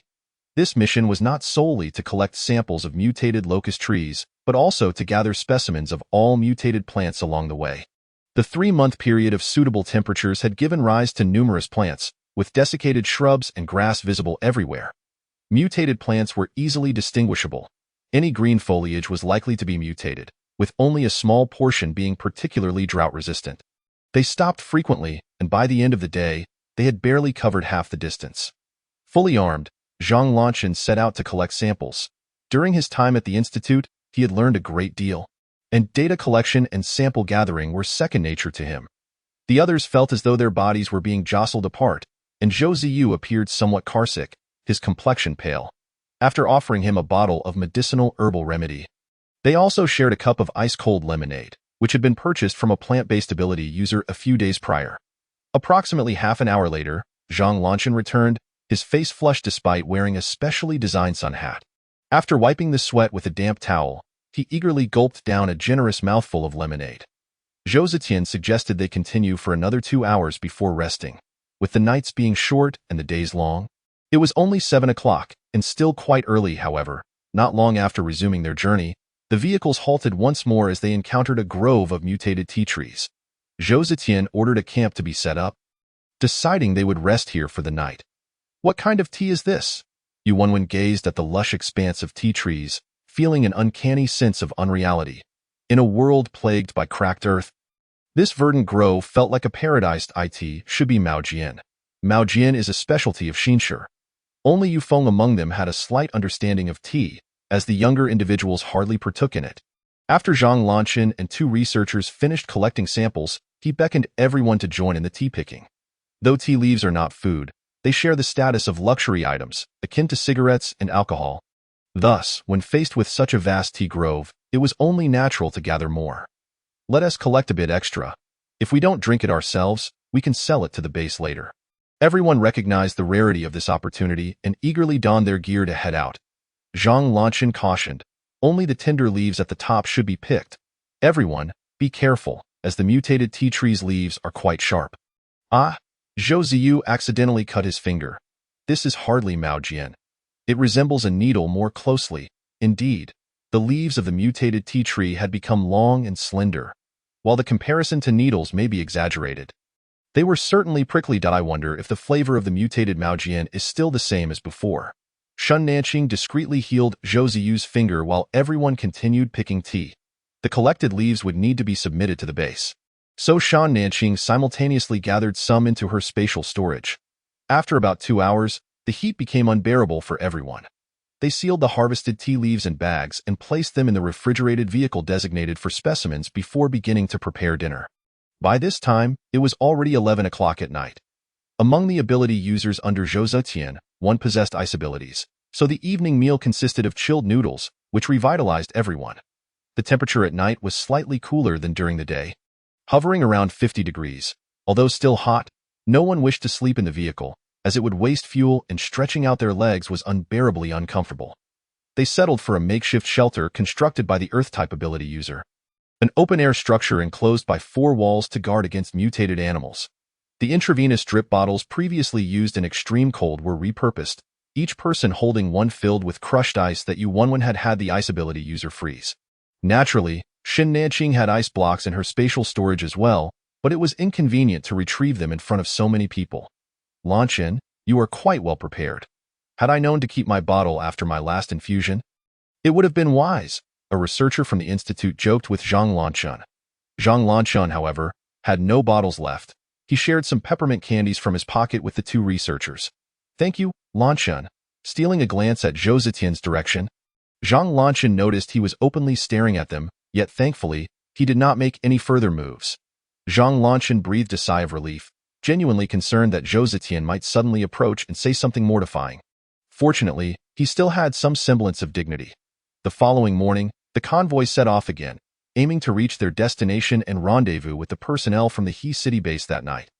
The vehicles traveled for 7 or 8 continuous hours without stopping for lunch, finally arriving at their destination by 5 o'clock in the afternoon. "Wow, look over there!" Yuanwen suddenly exclaimed excitedly while driving. In the distance, 100-meter-tall locust tree stood majestically against the earth, its sprawling branches and dense foliage resembling a gigantic sunshade adorned with white floral patterns, casting a cool shade over the land and offering a hint of relief from the scorching sun. How fragrant! Such a sweet and alluring scent. The locust tree has blossomed. Can we finally have locust flower buns?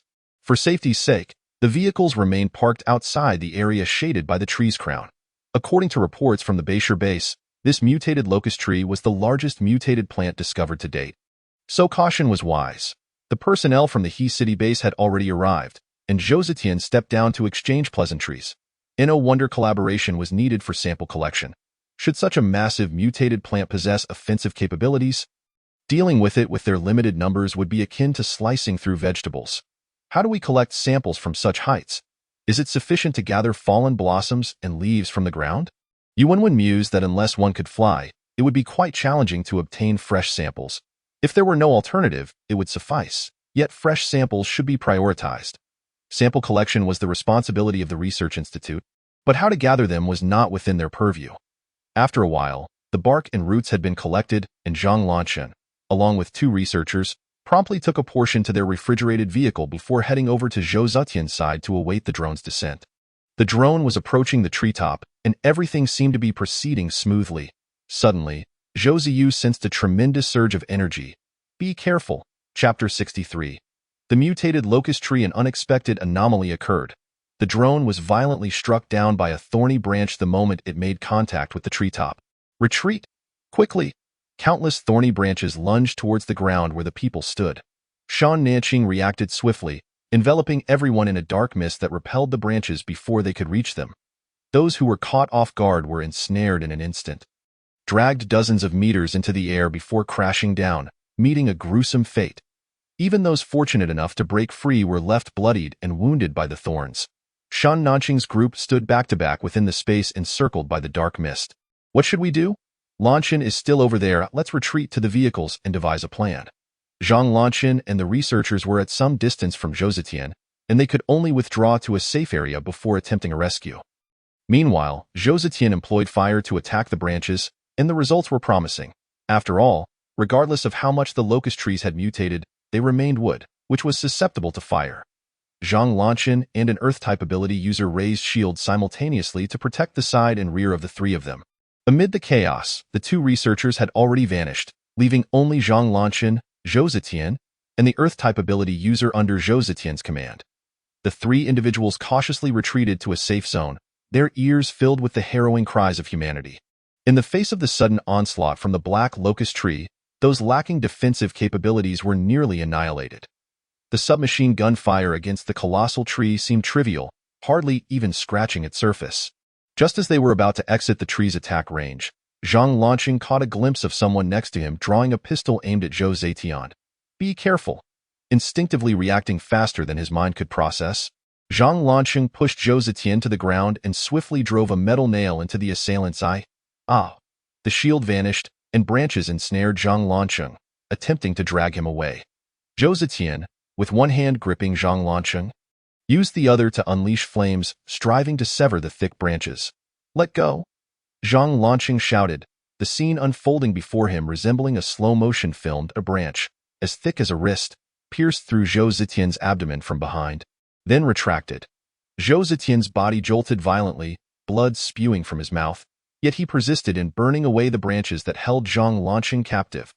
Regaining his freedom, Zhang Lanchen raised the shield once more to protect both of them, dragging Zhou Zetian backward while the Earth-type ability user had long been taken away by the branches. Zhang Lanchen, already bleeding profusely from his waist, struggled to pull Zhou Zetian, who was half a head taller than him.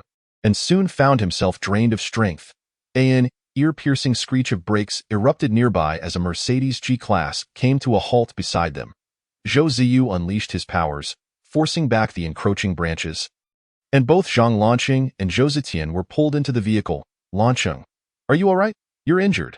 The others noticed Zhang Lanqing's blood-soaked appearance and immediately tore open his shirt, revealing a circle of thumb-sized wounds on his abdomen.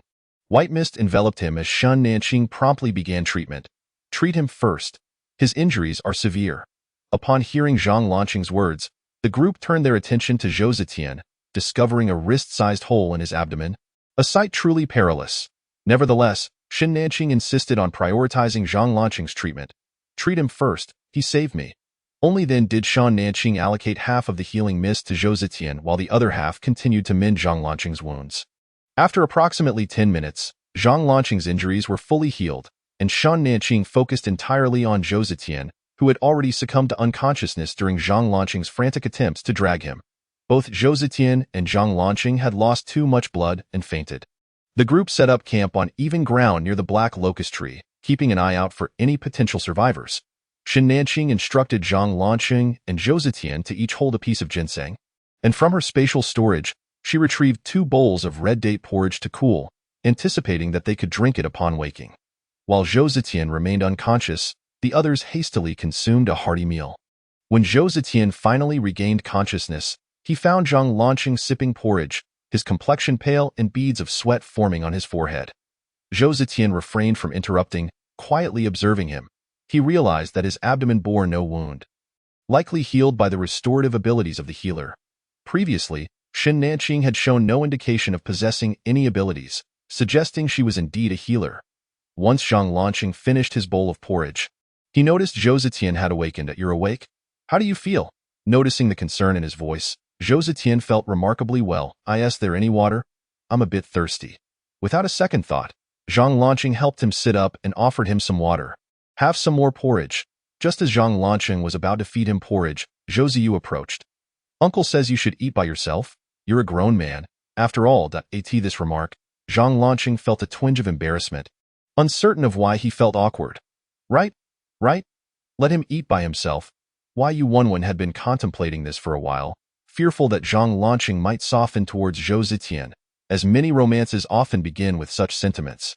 Faced with the scrutiny of the others, Zhou Zetian bore no resentment, trembling as he held the bowl of porridge, appearing increasingly pitiful. Yu Wenwen suddenly found Zhou Zetian somewhat endearing. Zhou Ziyu could no longer tolerate Zhou Zetian's feigned vulnerability and pulled Yu Wenwen away. That Earth-type ability user, that person wanted to kill Zhou Zetian. Who would want to kill Zhou Zetian? According to Xiaoyu, only one person has a motive. He is a man of Zhou Qishan. Zhang Lanqing was taken aback by the bluntness of this revelation. His own father sought to kill him, and it seemed Zhou Zetian was unfazed. Observing the shift in Zhang Lanqing's gaze, which no longer bore mere indifference, Zhou Zetian suddenly realized that his previous strategies had all been misguided. Feigning vulnerability might lead to a brighter future. Zhang Lanqing struggled to find words of comfort. Don't worry about it. I've long grown accustomed to it. My mother once tried to kill me for the sake of her illegitimate child. Zhang Lanqing was genuinely taken aback, his worldview shattered. Zhou Zetian's parents had both been involved with illegitimate children and had sought his demise. My mother has 2 illegitimate children. The elder one is even 2 years older than you. The younger one was a scheme to get Zhou Qishan drunk and frame him. She and her lover even plotted my accidental death to have the illegitimate child inherit the family fortune instead. However, Zhou Qishan discovered it, and from that point on, she was never allowed to see him again. Why are you telling me this? Zhang Lanqing had no desire to delve into the Zhou family's secrets and rejected all things related to them. I share this with you so you can have a laugh. Zhang Lanqing frowned at the cavalier attitude of Zhou Zetian, who seemed to treat these revelations as inconsequential. However, I must clarify that it was my mother who hired someone to kill Zhou Ziyu, and I was completely unaware until Zhou Qishan confronted me. He had long sensed the wariness of Zhou Zetian and his companions towards him, and he felt compelled to clarify this. I understand. Zhang Lanqing turned to leave. Zhou Zetian was already healed, and maintaining distance between them was for the best. Uncle, what did he say to you? Zhou Ziyu's concern for Zhou Zetian was palpable. He said the person who wanted to kill you was his mother, and he was unaware. Well, I don't think he's that foolish. willingly handing over incriminating evidence. As night fell, survivors gradually approached the flickering flames. The ice-type ability user under Josetian and a soldier returned, bringing not only a refrigerated truck but also branches from the black locust tree. The two researchers had gone missing, likely facing dire consequences, which left Zhang Lanqing feeling melancholic after spending half a year with them. The He City base also had 3 survivors. After merging their findings, they all prepared to return home. Although the mission was deemed successful, the losses were significant, and it was unlikely anyone would challenge the Black Locust Tree in the near future. Chapter 64. Sudden change upon returning to base, Xin Nanqing and the others began preparations for departure. Their greatest concern was Zhang Lianxin. They were uncertain whether she would be willing to leave with them. Zhou Ziyu exuded confidence. "Why, mother will definitely come with me. You need not worry about that." He believed this was not an issue. The real concern was how to quietly take Zhang Lianxin without Zhou Qishan discovering it. "We've only lived in this house for over half a year. It's hard to let go. We spent over 30,000 points to buy it. What are you thinking? If we sell it, Zhou Qishan will find out." Zhou Ziyu bluntly pointed out. Why Yuanwen understood this logic, but still felt regretful. If only we could rent it out. Those who can afford to rent wouldn't lack points, and those lacking points wouldn't rent a villa. So this type of house isn't even on the rental list. Initially, they had considered renting a small house or purchasing a smaller property, but after careful deliberation, they opted for a villa for better privacy and to enjoy their current comfort before facing the hardships ahead. In reality, Xin Nanqing had intended to stay until after the new year, as the longer the drought persisted, the fewer mutated plants and animals would remain. They could also use this time to upgrade their abilities. The Beishir base was the capital's stronghold, teeming with experts, making it challenging for them to establish themselves. Yu Wanwen had heard from Liang that the Beishir base alone housed 6 mental-type ability users, with countless others of various types. Now, plans had changed, and they had to depart early. However, this period had allowed everyone to significantly enhance their abilities, providing an additional layer of assurance. Zhou Ziyu planned to talk to Zhang Lianxin about their departure. "Don't mention it at home," Xin Nanqing advised. "Don't worry." Zhou Ziyu waved his hand as he left, and the others began tidying up. Everything was manageable, but the solar panels and air conditioning units had to be dismantled and taken along, as well as the box truck. If all went smoothly, they would be able to leave the next day. Xin Nanqing headed to the mission hall to casually accept a task, as base personnel were prohibited from going outside without one. Zhang Lanqing did not resign, but merely took a 2-day leave to avoid alerting anyone. Yu Feng took Yuan to the market to purchase some vegetables and meat. Over the past few months, they had been visiting this fixed stall every other day, and since they were all ability users, no one suspected them of lacking points, resulting in quite a stockpile. Their final purchase included a wider variety and greater quantity than usual. Yet it did not raise any suspicions. They decided against keeping the furniture, as it would take up too much space, opting instead to take only the appliances. In the afternoon, Zhou Ziyu returned, and everyone eagerly inquired about the outcome. Of course she agreed. "Although my mother is somewhat reluctant to leave Zhou Qishan, compared to me, he means little." The group's reaction to Zhou Ziyu's confidence was mixed. As long as Zhang Lianxin agreed to leave with them, she would never harm her son or brother. The next day, everyone was ready, yet Zhou Ziyu did not return with Zhang Lianxin. What transpired? Where is Sister Lanqin? Could it be that Zhang Lanqin is unwilling to leave with them? Zhou Qishan, he suffered a cerebral hemorrhage and fell into a coma last night. What? Zhou Zetian retaliated so swiftly, catching everyone off guard. And what of Sister Lanqin? Is she staying behind to care for Zhou Qishan? Yuanwen pressed further. Why mother has yet to regain her senses, and the base's gates are already shut, citing a reorganization of the base and a suspension of tasks. Zhou Zetian's maneuver took everyone by surprise. In this power struggle between father and son, had Zhou Qishan emerged victorious, he would have at least been Zhou Ziyu's father, and with Zhang Lanqin mediating, their circumstances would have been significantly better. However, now that Zhou Zetian has won, their situation has become awkward, even perilous. A sense of urgency gripped everyone. Yet there was little they could do but wait and observe for a favorable opportunity. In the evening, Zhang Lanqin arrived, accompanied by 2 guards who brought down 4 boxes from the vehicle. At this moment, Zhang Lanqin had regained her composure, yet her eyes were swollen and red, clearly indicating she had been crying for an extended period. "This is what your father saved. I have brought you a portion. You should find a chance to leave." To their astonishment, the boxes were filled with gold bars, 50 in each box, totaling a staggering 400 kilograms. What about you? Are you not coming with us? I doubt if you do not go. Neither shall I. Josie Yu interrupted Zhang Lanxin directly. Wiping her tears, Zhang Lanxin gazed tenderly at her son. Of course, mother will go with you. There is no one more important than my son. Josie Yu felt a bit embarrassed and turned to sit on a nearby sofa. I have already stamped this document. I wonder if it will still be valid. Zhang Lanxin handed over a blank entry-exit permit, already stamped with Zhou Qishan's official seal. Sister Lanxin, has Xiao Yu's father ever spoken to you about the end of the world? Shen Nanking had long been curious about how the authorities obtained their information. I only heard him mention that they received the news 7 days before the torrential rain, and they deliberately disseminated it to several esteemed families across the regions. So it was the authorities who informed Yunding Group. But why? The group was momentarily perplexed by the intricacies of the situation. After providing her instructions, Zhang Lanxin took her leave, and the others deliberated on what to do next. Why not directly tell Zhou Zetian that we wish to leave? With Xiao Yu gone, no one would contend with him. He ought to be pleased, right? Besides, last time Nanking saved his life, Wai Yuanwen believed Zhou Zetian might not make things difficult for them. That is uncertain. What if he thinks the deceased would not contend? Yu Feng, rarely one to indulge in conspiracy theories, remarked, being older, he had witnessed more of such matters. He must consider whether he has the capability to harm us. Shen Nanking's expression grew somewhat obscure. Zhou Qishan has just fallen into a coma, and he acts against us. It is all too evident. Furthermore, Zhou Qishan undoubtedly still has loyalists. Our departure would be most advantageous for him. Shen Nanking felt Zhou Zetian could not be that foolish. O need to ponder. I shall inquire directly. The group looked at Zhang Lanqing in confusion, as if questioning when they had become so familiar. Zhang Lanqing felt somewhat uneasy. Actually, I saved Zhou Zetian first last time, and then he saved me. Very well, do give it a try. Currently, they had no other options. Lanqing, do be careful. Wai Yuanwen cautioned with subtle implications. I will be cautious. Zhang Lanqing headed straight to Zhou Zetian's office at the Research Institute. Ah, an unexpected guest. I did not anticipate you would come seeking me.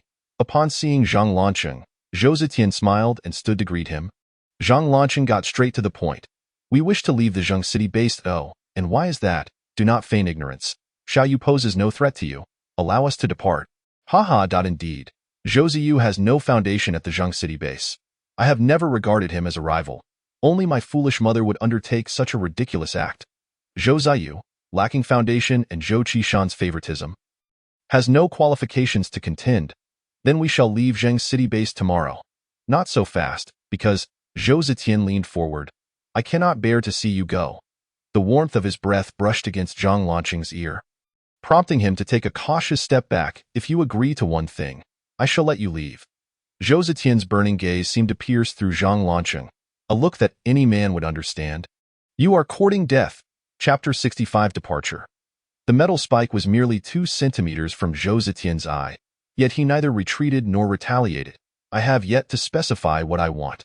Why the anger? Where is your mind wandering? Zhou Zetian chuckled lightly. Zhang Lanqing, feeling a mix of annoyance and realization that he had overreacted, retracted the metal spike. Speak. What is it? After leaving, you must not develop feelings for anyone else. What? Before our next meeting, you are not allowed to like anyone else. Zhou Zetian gazed earnestly into Zhang Lanqing's eyes, as if trying to see into his very soul. Very well, I promise. Zhang Lanqing agreed without hesitation, thinking what a trivial request it was. In this current world, he had no intention of seeking a girlfriend anyway. Satisfied with the response, Zhou Zetian smiled, his joy reaching his eyes. He retrieved the prepared entry-exit permit from his drawer and handed it to Zhang Lanqing. You may leave, but Aunt Lan cannot. She must stay to care for my father. Fine. Zhang Lanqing replied dismissively. Having the permit meant it was their choice whom to take along. Just as Zhang Lanqing was about to receive the permit, Zhou Zetian retracted his hand, suddenly feeling he had shortchanged himself and wanting to negotiate for more. What exactly? The back of his head was firmly grasped by a large hand, and the soft sensation on his lips caused Zhang Lanqing's eyes to widen. The other party's tongue invaded his mouth, exploring every corner. Realizing what was happening, Zhang Lanqing bit down hard. Hiss, bastard. Zhang Lanqing's eyes glowed red with anger, his expression one of murder, yet the bloodied lips made him appear somewhat disheveled. Zhou Zetian's lips were drawn blood, yet he paid it no mind, his body buzzing as though electrified. his spine still trembling. Hurry and leave. I might regret this soon. Zhou Zetian genuinely handed over the permit this time. Zhang Lanqing initially intended to punch him, but seeing the permit offered, he resignedly accepted it. After confirming its authenticity, Zhang Lanqing turned and departed. Truly heartless. Zhou Zetian licked his lips as he watched the door slam shut behind Zhang Lanqing. He had to leave. Otherwise, he would become his Achilles heel. However, he was not concerned. Once he grew powerful enough, he would ensure the other party would return willingly. With the permit secured, the group hurriedly packed their belongings in preparation to leave. Zhang Lanqing also joined them, but she only took a small backpack. No one paid much attention. After all, they had supplies. Wei Yufeng and Zhang Lanqing went to open the cargo boxes while Shen Nanqing and the others boarded a Mercedes-Benz G-Class. Arriving at the base's entrance, Zhang Lanqing crouched down in advance. After verifying the permits, the two vehicles departed from the Zheng City base. Having traveled less than 500 meters, Zhang Lanqing requested to stop. "What is it, Sister Lanqing?" Zhang Lanqing drew a handgun from her bag, aiming it at her temple. "Stop." Yuanwen slammed on the brakes as Zhang Lanqing exited the vehicle. "Mother, what are you doing, son? You must go." Zhang Lanqing took several steps back. "Sister?" The cargo vehicle also halted, and Zhang Lanqing was still trying to comprehend the situation. "Mother, please put down the gun." Zhang Lanqing shook her head, tears welling in her eyes as she looked at Zhou Ziyu. "If your father were well, Mother would certainly go with you. But given your father's current condition, I cannot abandon him." "Mother." Zhou Ziyu took a step forward. "Do not come any closer. If you do, I will pull the trigger." Zhang Lanqing warned sharply. "Sister." Zhang Lanqing could hardly believe his eyes. His typically weak sister was exhibiting such firmness. "Lanqing, you must take Xiao Yu and leave. Zhou Zetian is coming after us." "Mother, you." Zhou Ziyu's body weakened, and he was caught by Yufeng and Zhang Lanqing. "Sister, take care. You all take care as well." The two vehicles resumed their journey, quickly vanishing from sight. A convoy halted behind Zhang Lanqing, and Zhou Zetian disembarked. "Return, Aunt Lan. What difference does it make whether I leave or stay? It is worth your personally pursuing me." Zhang Lanqing's voice was barely audible. "It makes a significant difference. If you leave, he becomes a kite with a severed string." Zhang Lanqing misinterpreted Zhou Zetian's words, thinking he referred to Zhou Ziyu. "Rest assured, I never intended to leave. I cannot be a burden to them." Zhang Lanqing closed her eyes, her hands resting on her abdomen. For half her life, she had been the parasitic flower to Zhou Qishan. Now that he had reached this state, she felt it was time to repay him. That night, Shen Nanqing retrieved their long-lost metal shelter. Yufeng was busy installing solar panels and air conditioning, while Zhang Lanqing worked on expanding the metal shelter to create a bathroom, as the heat made bathing impossible. Even a wipe would suffice.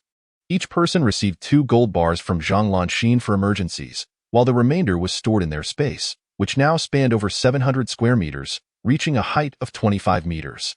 Since waking, Zhou Ziyu had remained silent, not holding Yufeng accountable for knocking him out. Wei Yuanwen attempted to persuade him, but he seemed oblivious to her words. Wukong remained in the vehicle, accompanied by the great king above. The weather was unbearably hot, and its thick fur made it intolerable to endure such elevated temperatures. Shen Nanqing retrieved a grooming device he had found at a pet store and helped to shear off a substantial layer of fur, causing it to appear considerably slimmer. It seemed that the intelligence of mutated animals had indeed increased significantly. As they were being groomed and bathed, the 2 small creatures obediently complied, showing no signs of reluctance whatsoever. The modifications to the metal shelter were nearly complete.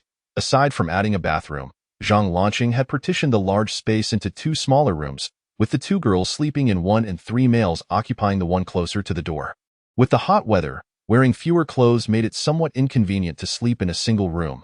In the latter half of the night, the air conditioning and solar power were finally installed. And with energy still in the batteries, they could finally enjoy the cool air. After placing the 2 small creatures in the cooled room, Shen Nanqing and Yuanwen proceeded to take their showers. Zhang Lanqing was still busy with the installation of a sliding door, which would facilitate access for everyone, eliminating the need to call him to open the door. Wei Yufeng went to fetch Zhou Ziyu, who was lost in thought outside. Wei Yufeng sat beside him, quietly keeping him company for a while. "Uncle Yude, would you leave your children for your wife?" "Perhaps," he replied. "When Wenwen's mother left, I wanted to go with her." The thought of his wife revealed an expression of deep affection on Yufeng's face. Xiao Yu, even if your mother chose to stay, it doesn't mean she doesn't love you. Her decision to care for your father signifies her deep emotional ties. A person who values relationships would find it even more painful to abandon their own child. I don't understand. The boy buried his face in his knees, tears dripping onto the parched earth, quickly absorbed by the cracked soil. Yufeng wrapped an arm around the boy's shoulders, feeling his slight tremors and unexpressed longing. Chapter 66. The mutated persimmon tree, the Mercedes-Benz G-Class, jostled along the bumpy road, causing its occupants to feel as though they might be tossed out. With no smooth, icy surfaces remaining, Xin Nanqing and his companions could only attempt to traverse the original path taken before the torrential rains, which was slightly more level than other areas. Ahead lay a small county town, and Zhang Lanqing turned the steering wheel to enter the main street. Now, whenever they passed through towns, they had to stop to collect gold. The jewelry stores that had been submerged beneath icy waters during the extreme cold were now exposed, which was one of the key reasons they had not ventured to the North City during the frigid period. The streets within the county town were largely devoid of exposed oil berth roads, with dried mud piles dotting the landscape. They parked the vehicle in a dead end and proceeded on foot to search for the gold stores, with De Wang and Wukong also taking the opportunity to look for snacks. Although it was a small county town, there were still 5 or 6 gold stores. Some had been inundated with mud while others remained relatively clean. Xin Nanqing could simply absorb the stores along with their counters into his space without needing to clean them. And moments later, he would discard the counters, the gold inside already vanished. Nanqing, there's a safe here, Zhang Lanqing called to him. Without regard for whether the safe contained gold, Xin Nanqing approached and simply absorbed and released it. Within 2 to 3 hours, all the gold stores in the county town had been thoroughly looted, and the 2 small creatures returned, appearing quite satisfied with their snacks. It was now 9 in the evening, and darkness was beginning to settle in. The group quickly departed the county town, as they generally avoided spending the night in towns due to safety concerns, and the metal shelter was less convenient for overnight stays, especially since the air conditioning produced noise that could attract unwanted trouble. After driving 2 kilometers, they stopped to rest and set up the metal shelter, finally allowing everyone to enjoy some well-deserved rest. Due to the bumpy roads during the day, they had scarcely eaten anything, but now, in the cooled room, their appetites returned. Dinner consisted of spicy grilled fish and braised eggplant, accompanied by large bowls of rice and chilled beverages. Yuanwen took a large sip of Sprite and exclaimed, "This is so refreshing. I feel revived." In the dead of night, a scratching sound against the metal walls could be heard outside, suggesting the presence of 2 or 3 creatures. Although the group initially intended to ignore it, the noise was simply too grating, prompting Zhang Lanqing to rise and investigate. He opened a small grid window at the base of the metal wall and knocked a few times. 3 mutated cats appeared outside the window, their eyes glowing crimson and poised for attack, bloodstains marking their mouths. They had adhered to a principle of not provoking mutated flora and fauna, but with the creatures presenting themselves, it was an opportunity too good to pass up. "Nanqing, you handle this," Zhang Lanqing suggested. Already awake, Xin Nanqing promptly stood and approached. A wisp of black mist emerged from the window's crevice, enveloping the 3 mutated cats and dragging them up against the window. Zhang Lanqing had already opened a gap, and with a swift motion, Xin Nanqing made the 3 mutated cats vanish. Yawning, they returned to their slumbers. The following morning, the group had hot porridge and buns for breakfast. Though the weather was warm, they could not rely solely on cold food, as it would be harsh on their stomachs. Xin Nanqing and his companions continued their journey, taking care to avoid obviously mutated plants for safety. They adhered to the principle of not initiating contact or provocation, but responding with complete annihilation if necessary. Aside from the overconfident little cats from the previous night, they had yet to encounter any other reckless mutated creatures. The heat intensified, with sweltering waves rolling off the pavement, and the air felt scalding. Anyone standing outside for too long would surely suffer sunburn. During the day, they made an effort to avoid disembarking from the vehicle, which was coated in a layer of mud to help lower the surface temperature. Xin Nanqing and his party found themselves completely lost, only able to navigate the flatter terrains. To their right lay a village, its yards and roads inundated with mud, revealing only the roofs of houses. Behind the village, a hillside appeared to be adorned with fruit trees, their branches laden with bright red fruits. Could they be apples? But it's not the season for apples to ripen, is it? In this mutated world, Who cares about the seasons? Zhou Ziyu had regained his spirits over the past few days and resumed his playful banter with Yu Wenwen. Let us wait a bit until the sun sets and then go check it out. Regardless of the type of fruit, it was a rare delicacy in this post-apocalyptic world, and Shen Nanqing was determined not to let it slip by. When the clock struck 8 in the evening, the sun finally dipped below the horizon. The group parked their vehicle by the roadside and made their way up the hill on foot. Yu Wenwen and Zhou Ziyu raced ahead, with the two small creatures following closely, eager to uncover what lay ahead. Ching Ching, it's persimmons. To Shen Nanqing's astonishment, it was indeed persimmons. She had yet to acquire any in her space. Wow! Come quickly and take a look, hurry!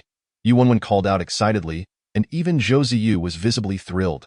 The others, curious, followed them deeper into the persimmon grove, only to discover what had so invigorated Yu Wenwen and Zhou Ziyu.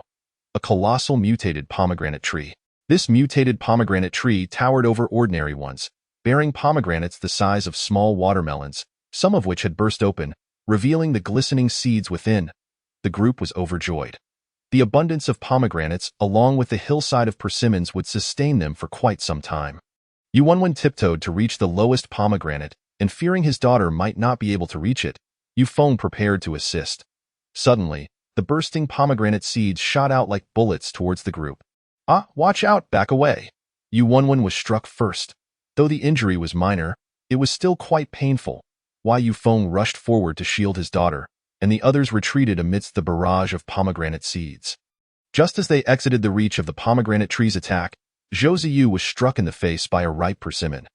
The bright red fruit had fully ripened, bursting open upon impact and showering him with a sticky yellow liquid. Zhou Ziyu was momentarily dazed, but the persimmon trees offered no respite. The surrounding fruits began raining down upon the group, painting a chaotic scene. Oh no! Xiaoyu! Be careful! Shen Nanqing quickly interjected. A wave of pressure radiated from their vicinity, causing all the fruit trees on the hillside to shudder, followed by a cacophony of persimmons crashing to the ground. Quick! Catch them! Yu Wenwen was splattered with 2 pools of yellow liquid, still concerned about the potential waste of persimmons. It was too late to catch them all. Fortunately, the overripe persimmons were not numerous, and most remained firm enough to be salvaged. As the group surveyed the ground littered with yellow substances and glanced at each other's disheveled appearances. Laughter erupted from one of them. Looks like a pile of dung. Ha ha ha. Zhou Ziyu, having taken the brunt of it, was covered in the yellow liquid. Shen Nanqing stifled her laughter as she retrieved some wet wipes from her space to help him clean up. Xiaoyu, were you aiming for revenge? Shen Nanqing suspected he might have been seeking retribution. I was careful, Zhou Ziyu exclaimed, frantically wiping the sticky substance from his face. All right, let us not worry about the mess on ourselves for now. Let us finish collecting the persimmons first. Taking the lead, Shen Nanqing urged everyone to start picking the fruits, gathering the intact persimmons from the ground, while the 2 small creatures busied themselves licking the yellow liquid off their bodies with great enthusiasm. Chapter 67. The mutated crows. The persimmons on the hillside were not fully harvested by nightfall, particularly the high ones they had left for another day. However, they had gathered all the pomegranates. As there was only 1 tree, and they still needed more. The persimmons were of the crunchy variety that could be eaten without requiring ripening, and the group each enjoyed 2. Ordinary cats are unable to consume persimmons, and their mutated counterparts are equally ignorant of this fact. Believing that the wildcat and tiger, both members of the feline family, might also be tempted, the 2 small creatures were confined within a metal enclosure to prevent them from indulging. Yu Feng planned to sun-dry some persimmons, and before dawn, everyone began peeling the fruit. By around 4 in the morning, the sun was rising, and the freshly peeled persimmons were taken to the metal house to dry. After which they hurried off to wash up, having worked up quite a sweat. A mere wipe down would not suffice. They were now also conserving water. During the day, unless they were to leave the vehicle, they refrained from bathing. Yu Wenwen could now fill 5 18-liter buckets of water daily, and under normal circumstances, she would store water every day. Her water wall was beginning to show results, although it could not withstand particularly strong assaults. It was effective against bees and small birds. The group slept soundly until 2 in the afternoon, and upon waking, each had a serving of fried sauce noodles before setting off again. The persimmons atop the metal house required no further attention and were directly collected into their storage space. For the next 3 days, they encountered neither cities nor mutated creatures, and they were nearing the boundary of South Province. the group deliberated on bypassing the Shirshir base to venture into the neighboring Shan province, where a renowned coastal tourist city awaited. Now that space was available, they could catch more sea fish, or purchase some if they were unable to catch enough. On the fourth day, just before nightfall, they finally arrived at a city, Pu City, the building materials city. Welcome. Yu Wenwen read the rusty billboard, and they decided to camp outside the city for the night and enter the following day. The building materials city outside did not elicit much excitement from the group. It was evident that this place had been flooded, with more than half of it now buried under drying silt. They resolved to set up camp beside the building materials city for the night and planned to explore it before entering the city, hoping to gather some metal if fortune favored them. That evening, after dinner, they went to collect the persimmons drying atop the metal house. Although they had only been sun-drying for a few hours each morning, the intense sun had worked wonders, and the persimmons were already ready. The red persimmons were coated with a layer of white sugar frost, making them look quite appetizing. Suddenly, the sound of a propeller echoed from a distance, piercing the stillness of the night, and they looked up to see a helicopter ascending from the rooftop of a tall building. A helicopter! It was the first they had seen since the extreme cold. The group gazed at the helicopter, speculating about which notable figure in Pu City could command such an aircraft. As the helicopter slowly approached, a sharp cry from a bird shattered the air, and a swarm of unknown mutated birds erupted from above the building materials city, racing towards the helicopter. The two sides soon met in the sky. The foremost mutated bird was torn apart by the rapidly spinning propeller, but an increasing number of mutated birds quickly overwhelmed the helicopter, which began to wobble and crash into a nearby building. With a thunderous roar, a massive fireball illuminated half the night sky, and the explosive sound echoed endlessly as shattered rebar and concrete rained down like a meteor shower. The group stood dumbfounded, unable to process the scene before them for a long while. "Quick, we must leave this place." Yu Feng was the first to regain his senses, rushing to secure the two small creatures. Shan Nanqing also reacted swiftly, collecting the persimmons and metal house into their storage space. They hurriedly got into the vehicle and fled the perilous area, continuing to run for nearly 20 kilometers before stopping. By then, it was already the latter half of the night, and Shan Nanqing found a flat spot to extract the metal house. The recent events left the group feeling uneasy, and they lay in the metal house for a long time, unable to sleep. Did anyone catch a clear glimpse of that bird? It seemed like a crow, but larger. Shan Nanqing admitted he hadn't seen clearly either, only that it resembled a crow in the light of the explosion. What would a crow want with a helicopter? Reflecting on the earlier suicidal assault by the crows, Yu Wenwen still felt a sense of dread, especially since they had planned to rest beside the building materials city. Perhaps it was in search of flesh. Zhou Ziyu ventured his hypothesis, noting that crows typically feast on carrion. With the extreme heat now upon them, while finding fresh carrion might have been somewhat feasible earlier, what remained now were essentially desiccated corpses, leaving the crows to seek out new sources of sustenance. "Goodness! How terrifying!" Yu Wenwen exclaimed. "On land, we could at least run or find a place to hide. But up in the air, we can only await our fate. After all, no matter how powerful a supernatural being, they cannot." It became evident why they hadn't seen any aircraft since the extreme cold. The mutated flying creatures were far more formidable than those on land. A large swarm of mutated avians was indeed a daunting challenge. Could her dark mist ensnare such a multitude?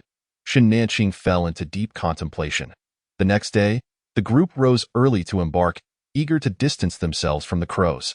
Just as Shan Nanqing was packing away the metal house, a cacophony of engines and gunfire erupted behind them. A convoy of about 10 vehicles was barreling towards them, pursued closely by a throng of mutated crows. The convoy was firing machine guns at the avian horde, but the sheer number of crows was overwhelming. The gunfire could scarcely make a dent as the convoy pressed on in desperation. "Quick, get in!" Shan Nanqing called to the others as Yu Wenwen slammed on the accelerator. However, the road was too bumpy, preventing them from gaining speed, and soon the crows had caught up, even beginning to peck at the windows. Yu Wenwen pressed the pedal to the floor, yet the crows relentlessly closed in, encircling their vehicle. Zhou Ziyu immediately unleashed his powers, sending the dense mass of crows flying away, inflicting heavy losses on them, and the vehicle continued onward. Unbeknownst to them, the mutated creatures seemed to have learned to retaliate. Upon witnessing their comrades fall, The crows abandoned the convoy and charged towards them instead. What the hell? Why are they fixated on us? Zhou Ziyu fumed, releasing his powers again, but the sheer number of crows was overwhelming.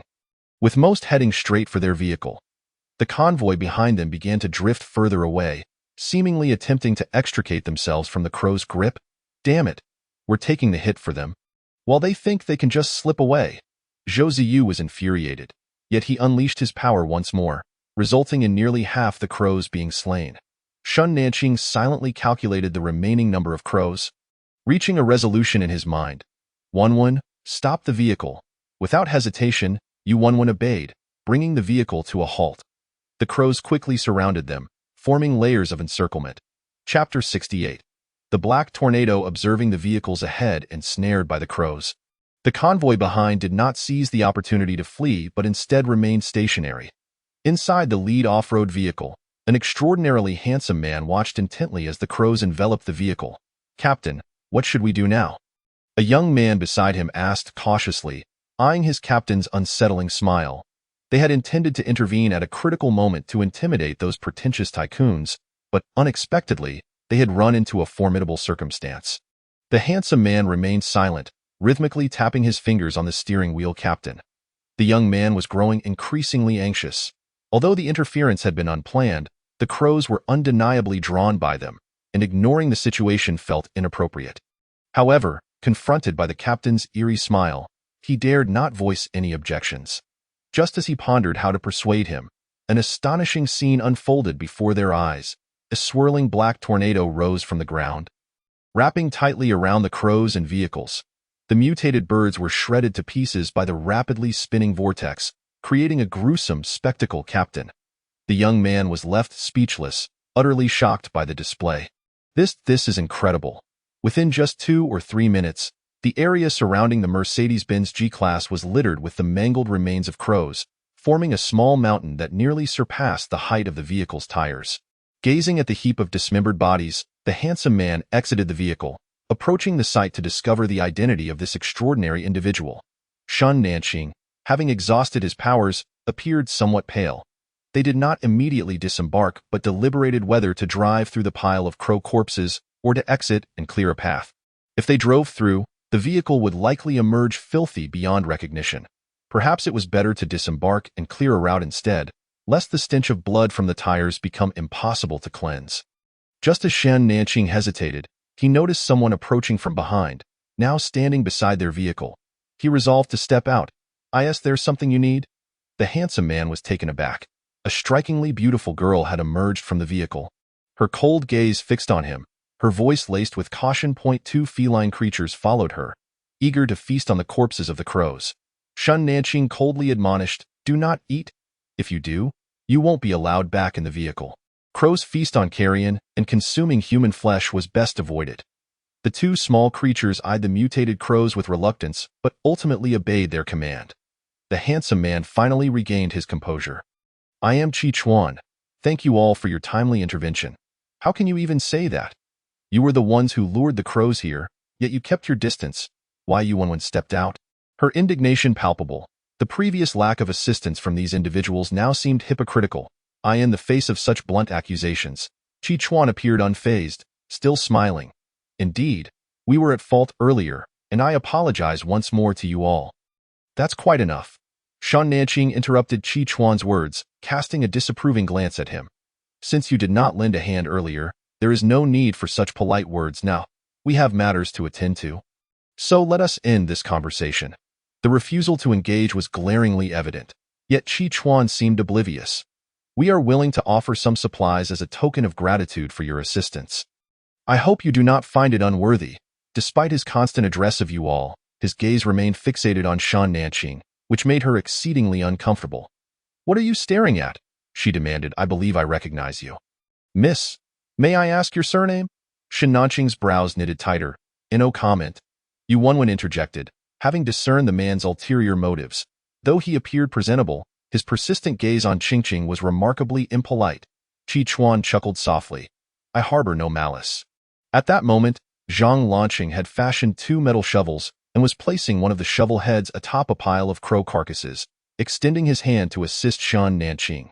Without hesitation, she grasped Zhang Lanqing's hand and stepped onto the shovel, making her exit, followed by Yu Wenwen, who was already outside, shoveling the crow remains. Qi Chuan's expression darkened as he observed this scene, his eyes flickering between the three. Filled with scrutiny, "I shall fetch the supplies for you all," he proclaimed before turning away. Wai Yu Feng drove the vehicle out, its exterior smeared with blood, rendering it nearly unrecognizable. Wai Yu Wenwen employed her hands as makeshift water guns, rinsing the vehicle down. This was the fruit of her recent practice. While still lacking in precision, it sufficed for a wash. Qi Chuan returned shortly with 2 boxes of supplies, and they accepted them without hesitation. "May I inquire where you are headed? If we are traveling the same route, we could join forces for mutual benefit." Qi Chuan attempted once more. "No need. We prefer solitude," came the unequivocal reply. Faced with such a decisive refusal, Qi Chuan, albeit reluctantly, conceded. "Very well, may our paths cross again." With that, he turned and returned to his vehicle, and the convoy departed, leaving Shen Nanqing and her companions to tidy up before setting off an hour later. As they resumed their journey, the earlier discomfort lingered among the group. Shen Nanqing produced 5 ice creams, distributing 1 to each person, and also retrieved 2 palm-sized blocks of ice, placing them in a bowl for the 2 little ones to enjoy. 2 days later, they finally arrived at a city named Zishur, mere moments from the coastline. Upon entering the city, they found the roads largely cleared, with a few individuals still visible in the shaded areas. "Look over there," Zhang Lanqing pointed out, revealing a hotel still in operation, its neon sign aglow, appearing even more opulent than the official base's lodging. Since departing from Shushi, this was the most populated place they had encountered. In stark contrast to the desolation of other cities, after deliberation, they decided to spend the night there and ascertain whether the gold shops or vaults had been completely ransacked. After all, opportunities to encounter a large city were scarce. They had missed their chance in Puxi and were determined not to return empty-handed this time. Moreover, they wished to gather information about the coastal city's situation to avoid venturing into the unknown. They drove directly into the hotel courtyard, where the staff greeted them warmly at the entrance. "Are you here for a meal or accommodation?" "Accommodation. What are the rates?" "Gasoline, firearms, pharmaceuticals, and precious metals are all acceptable forms of payment. You can refer to the price list for specifics." The young waitress enthusiastically detailed their options, and they examined the price list closely. It was quite comprehensive. 2 handguns could be exchanged for a night in a double room, while 5 liters of gasoline would yield the same. For gold, it was 20 grams for 1 night. Shen Nanqing calculated the points and discovered that, based on gold pricing, it was significantly more expensive than at the base. Thus, she retrieved 2 handguns from her backpack. "We would like 2 double rooms." Chapter 69. The underground safe. The waitress promptly arranged for them 2 adjacent rooms on the 5th floor. Zhou Ziyu volunteered to sleep on the floor, requesting Shen Nanqing to lay down his mattress. The hotel, akin to the base, provided half an hour of hot water, and Shen Nanqing and her companions took full advantage, relishing the warmth, for hot water was a precious commodity compared to its frigid counterpart. After their baths, they gathered in Shen Nanqing and Yu Wenwen's room, as the other room was rendered uninhabitable with Zhou Ziyu sprawled out on the floor. "Most of these dishes are fish-based," Yu Wenwen exclaimed, eyeing the menu left by the waitress. Given its proximity to the sea, it was only natural that fish would dominate the menu, likely sourced from seawater. Zhou Ziyu perused the menu and noted that not only fish but also seafood was offered. He hadn't indulged in seafood for quite some time, and no wonder there are so many people here. With food and water available, survival is indeed easier than elsewhere. Shen Nanqing also scrutinized the menu and realized that the fish was considerably cheaper than at the base. Previously, they had paid 39 points for hairtail fish at the Wuxi base, equivalent to 2 grams of gold. Here, 1 gram of gold could purchase a serving of deep-fried hairtail fish. That evening, they opted not to dine out, but instead savored a full fish feast in their room. Steamed sea bass, pan-fried hairtail, braised yellow flower fish, oil-braised prawns, spicy squid, garlic vermicelli scallops, and steamed blue crabs. Concerned about digestion, Shen Nanqing also produced a pot of yam porridge from her spatial inventory. It had been ages since they had enjoyed seafood, and everyone relished the meal, particularly Zhou Ziyu, who had always been fond of it. They settled the bill with gold, having refrained from extracting the few gold bars they possessed, as it would be challenging to divide them. Yu Wenwen retrieved a necklace from her previously selected gold jewelry, sufficient to cover 2 meals. "Earlier, I inquired with the delivery person, and there is indeed a market here. primarily selling water and fish. Let us go explore tomorrow. Yuanwen had already planned ahead, intending to gauge prices so they would be better informed when they reached the coast. The local populace was not insignificant, and with gold circulating as currency, it was likely the gold shops had already been depleted. Zhou Ziyu, however, was not overly disheartened. They had amassed significant supplies along their journey, and their spatial inventory now boasted approximately 1,000 square meters. Let us check the banks. The vaults and safes might be worth a look, and we could stumble upon something valuable. With Zhang Lanqing's metallic abilities, Shen Nanqing felt confident they would not leave empty-handed this time. After finalizing their plans, the group retired to their rooms for the night, with Shen Nanqing and Yuanwen freshening up before drifting off to sleep, experiencing a dreamless night. The following morning, they enjoyed seafood porridge accompanied by milky steamed buns and pickled vegetables in the dining area, where a few scattered tables were occupied. Listening to the conversations around them, they discerned that many were traders dealing in fish and water, and it appeared to be quite profitable after their meal. Shen Nanqing and her companions headed to the gold shop, only to find it completely stripped. Having mentally prepared for this outcome, they did not feel too disheartened and proceeded to the 4 major banks selling gold bars. The entrance to the bank bore signs of vandalism, indicating it had been previously ransacked, so they made their way directly to the safes and underground vaults. They struck gold. Shen Nanqing beckoned the others over.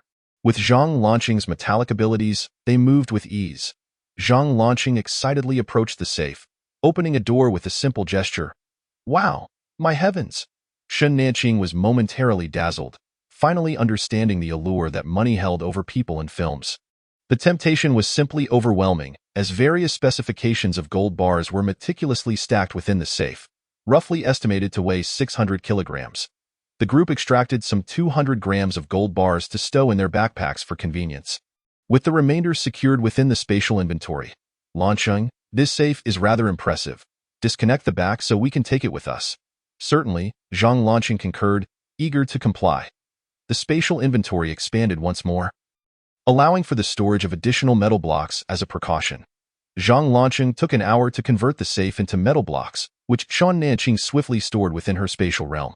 The group proceeded to the next bank, but their luck was not as fortuitous this time. The bank lacked underground vaults, and the safes had already been emptied. Those are some skilled individuals. They managed to crack the bank's safes. The group mused before moving on to the next bank. The remaining 2 banks did not disappoint, yielding over 1,000 kilograms of gold and 3 additional metal blocks. As they departed, Zhang Lanqing took the time to repair the door to the underground vault, ensuring no one would suspect anything amiss. The morning proved to be bountiful, lifting everyone's spirits. After hurriedly consuming a few bites of food in the vehicle, they set off for the market as directed by the waitress. Upon arrival, they found themselves in the sweltering midday sun, bundled up tightly against the heat. Thankfully, the market was located within the first floor of a shopping mall, preventing them from succumbing to heat stroke. As they stepped inside, they were greeted by a rush of cool air. Initially assuming it was air conditioning, they soon realized the chill emanated from the ice-fresh fish, providing a welcome respite from the heat. The market was bustling, featuring 4 fish vendors, 2 water sellers, and 2 vegetable stalls, each attracting a crowd. I'll take 2 yellow fish, I'll take 3 hairtail, I'll have a pound of prawns. The group moved closer to investigate, finding that the prices were uniform. Most fish were priced at 1 gram of gold for 2 pounds, while shrimp and squid were priced at 1 gram of gold for 2.5 pounds. Likely due to their lesser filling capacity, Shen Nanqing calculated that the deep-fried hairtail they had at the hotel, priced at 1 gram of gold, likely weighed around a pound, indicating that the cost was more than reasonable. However, it is also possible that this is the retail price, while the hotel offers a wholesale price, or perhaps the hotel even sources goods from the neighboring city. What a magnificent ribbonfish, Zhou Ziyu exclaimed. And the crowd gathered around. Before them lay a ribbonfish measuring over 1 meter in length and a full 20 centimeters in width. Though its eyes were red, they appeared remarkably clear, and its body was smooth and glistening. Unmistakably a fresh variant of ribbonfish. The proprietors were a couple in their 30s, both somewhat portly. The guests must be extraordinary individuals. Such a large variant ribbonfish is indeed rare. How much does it cost? Zhou Ziyu felt a twinge of desire. This variant ribbonfish is priced at 100 grams of gold or 25 liters of gasoline. Is it truly that expensive? Though this ribbonfish is large, it weighs at most 20 pounds. making it 10 times more costly than ordinary fish. Consuming this variant ribbonfish can enhance one's abilities, certainly surpassing any ordinary fish. Moreover, the guest did not appear to be lacking in wealth. If this young master fancies it, he should just purchase it.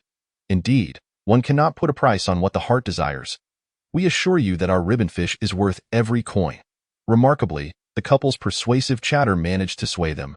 Our gold bars weigh 200 grams. Can you provide change? Upon noticing Joseyu's interest, Yuanwen had already resolved to make the purchase.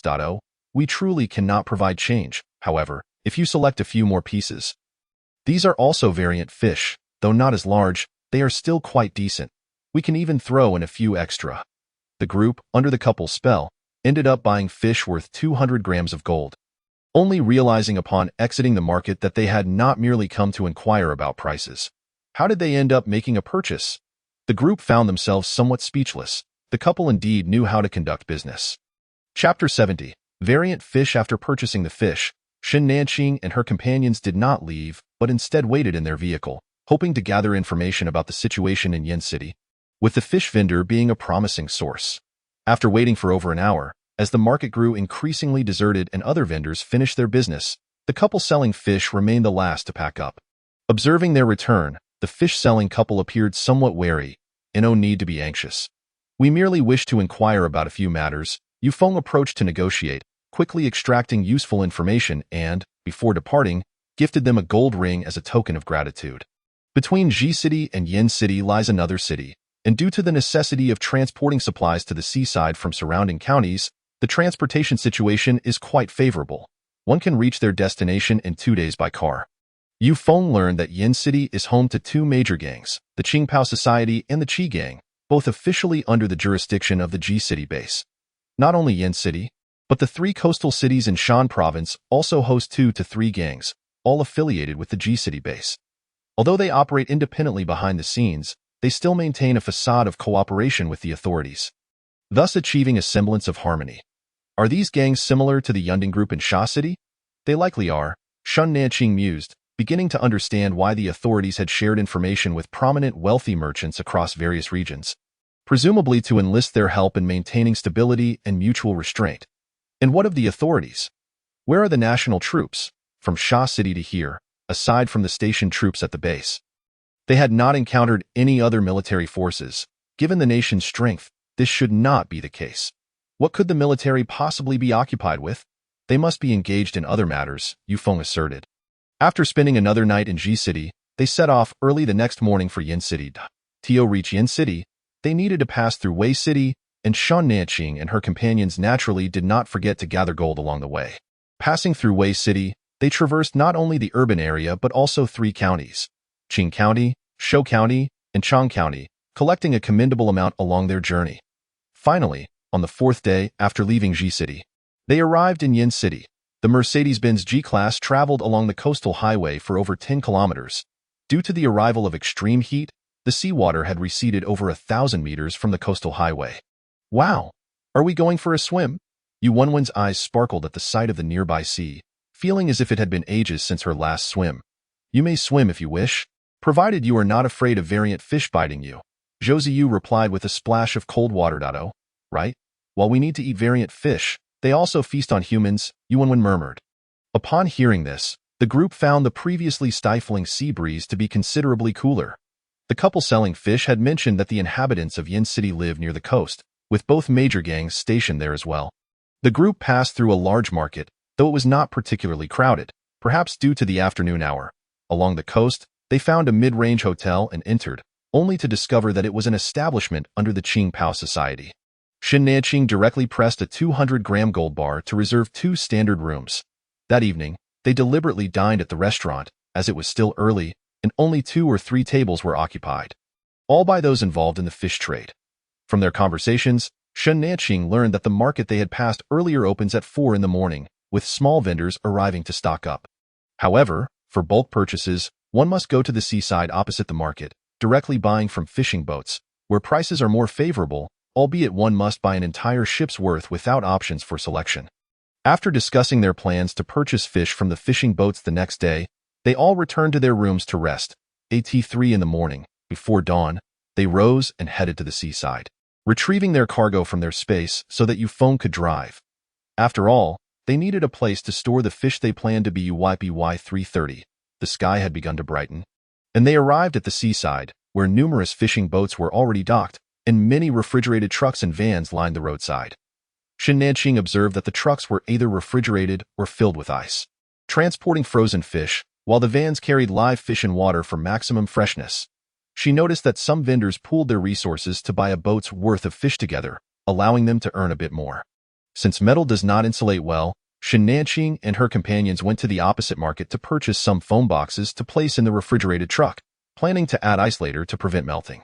As they strolled over, they inquired about prices at a seafood vendor with a variety of offerings. In total, we have 2,500 pounds of fish, 840 pounds of which are priced at 4 pounds of gold per gram, while the seafood totals 660 pounds at 5 pounds of gold per gram.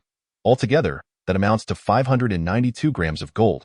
If you provide 600 grams of gold, we will also include this variant fish. The Tan crew members retrieved a variant ribbon fish from a nearby box. Though not as large as the one they purchased in Yin City, it still weighed around 10 pounds. This variant ribbon fish was priced at only 8 grams of gold, whereas the one they had previously bought cost 100 grams. The difference was staggering. The profit margins on variant fish were indeed astronomical. However, it was likely due to their purchase of an entire boat's worth of fish that this variant ribbon fish was so cheap. "Brother, do you have any more variant fish?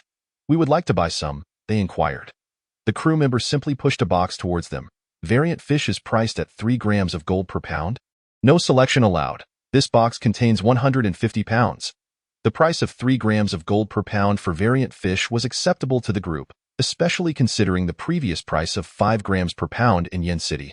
They paid with a 1 kilogram gold bar and a 55-gram gold bracelet, allowing the extra 5 grams as a service fee for the crew to help them clean and gut the fish, which they were happy to do. Shen Nanqing went to retrieve the refrigerated truck and put the ice inside, while the crew assisted in loading the fish into the ice-filled truck. "Brother, we would also like to purchase some larger variant fish. Where would be a suitable place?" The crew member pointed to a nearby dock. "There are fishing boats from the Qingpao Society over there, and the variant fish are much larger. Although they are also significantly more expensive, you may wish to take a look." After expressing their gratitude, the group drove to the dock. Indeed, they spotted a large fishing boat moored at the far end of the dock, where the crowd was noticeably smaller than at the market, suggesting that larger variant fish attracted less interest. As soon as they disembarked, they encountered familiar faces, the couple who had sold them fish in Yin City. "Are you here to buy variant fish as well?" The couple greeted Shen Nanqing and her companions with smiles. "Yes, let us go together," Shen Nanqing invited them, recognizing that navigating unfamiliar territory could lead to pitfalls, and having acquaintances along would be beneficial. "Sure," the couple readily agreed. After all, who wouldn't want to engage with generous individuals? The group boarded the Qingpao Society's large fishing boat together. The vessel was laden with variant fish, all neatly categorized. Indeed, the fish were considerably larger than those available at the market. Even the ribbon fish was much larger than the one they had previously purchased in Yin City. Most of the variant fish on the boat were several times larger than ordinary ones. The most common mackerel, which typically maxes out at 1 meter, were now 2 to 3 meters long, with some reaching as much as 5 meters and weighing over 100 kilograms. Chapter 71. Bounty. "How much is this mackerel?" The couple selling fish pointed to a 2-meter-long mackerel. "This one weighs 35 pounds and costs 150 grams of gold." The group gasped. The purchase price was nearly 5 grams of gold per pound. This was exorbitantly expensive, and while they possessed gold, they could not afford such extravagance, especially since their gold was intended for upgrading their space and could not be squandered. After spending a considerable amount of time inquiring about prices with the couple, they discovered that the larger the variant fish, the higher the unit price. The top-tier fish were sold by the piece, each commanding the equivalent of a gold bar. After browsing for quite some time without making any purchases, the couple bought 2 mackerels and 2 ribbon fish. They had previously secured regular fish and smaller variant fish, and after acquiring the larger fish, they intended to return to Ji City. After bidding farewell to Shen Nanqing and her companions, the couple departed. The group then drove their truck to a secluded corner, directly storing the fish and the truck in their space. Upon returning to the hotel, they ventured to the restaurant for a meal. As it was nearly noon and they had yet to have breakfast, taking the opportunity to inquire about any fishing boats available for rent, The mutated fish are prohibitively expensive, hence, they wish to fish for themselves. With Shen Nanqing's spatial abilities and Yu Wenwen's water manipulation powers, acquiring a boat for fishing is not a challenge. Have you heard? The only son of the Qingpao Association's president was attacked by a mutated sea snake, resulting in the poisoning and decay of both legs. 3 practitioners of abilities have been unable to cure him in one go. By the following day, the wounds worsen, and this cycle has persisted for 3 days. Shen Nanqing and her companions perked up their ears, attentively listening to the gossip at the adjacent table. The Qingpao Association is offering a reward for a healer, stating that whoever can cure the president's son may set their own terms. A diminutive figure glanced around and lowered his voice, saying, "It is said that not only must the wounds be treated, but they must also resist the invasion of the sea snake's venom. At least 6 healers are required for a single successful treatment." It is worth noting that in the entire Yin City, only the Qingpao Association and the Red Gang each possess 1 healer. The third has been borrowed from a neighboring city. The small figure's companion seemed somewhat gleeful. "I heard he is an only child. If he dies, wouldn't that mean the end of the line?" Indeed, the Qingpao Association has raised the reward 3 times already. Whoever can save the president's son will not only receive a substantial amount of supplies and a yacht, but may also fulfill an additional condition. Once everyone finished their meals, they returned to their rooms.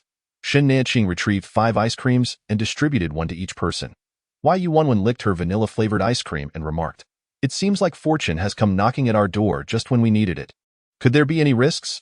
Zhang Lanqing expressed concern that Shen Nanqing's unique healing abilities might attract trouble.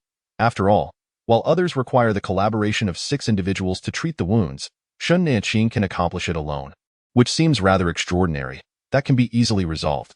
We can just say 3 of us collaborated in the healing process.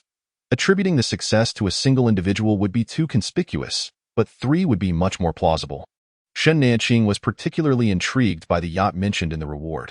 Having a yacht would allow them to venture out to sea for fishing, where the vast, uninhabited ocean would be exceedingly convenient for utilizing her spatial abilities.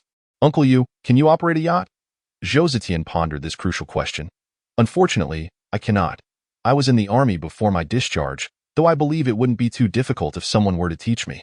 After making their decision, the group headed directly to the Qingpao Association in the afternoon.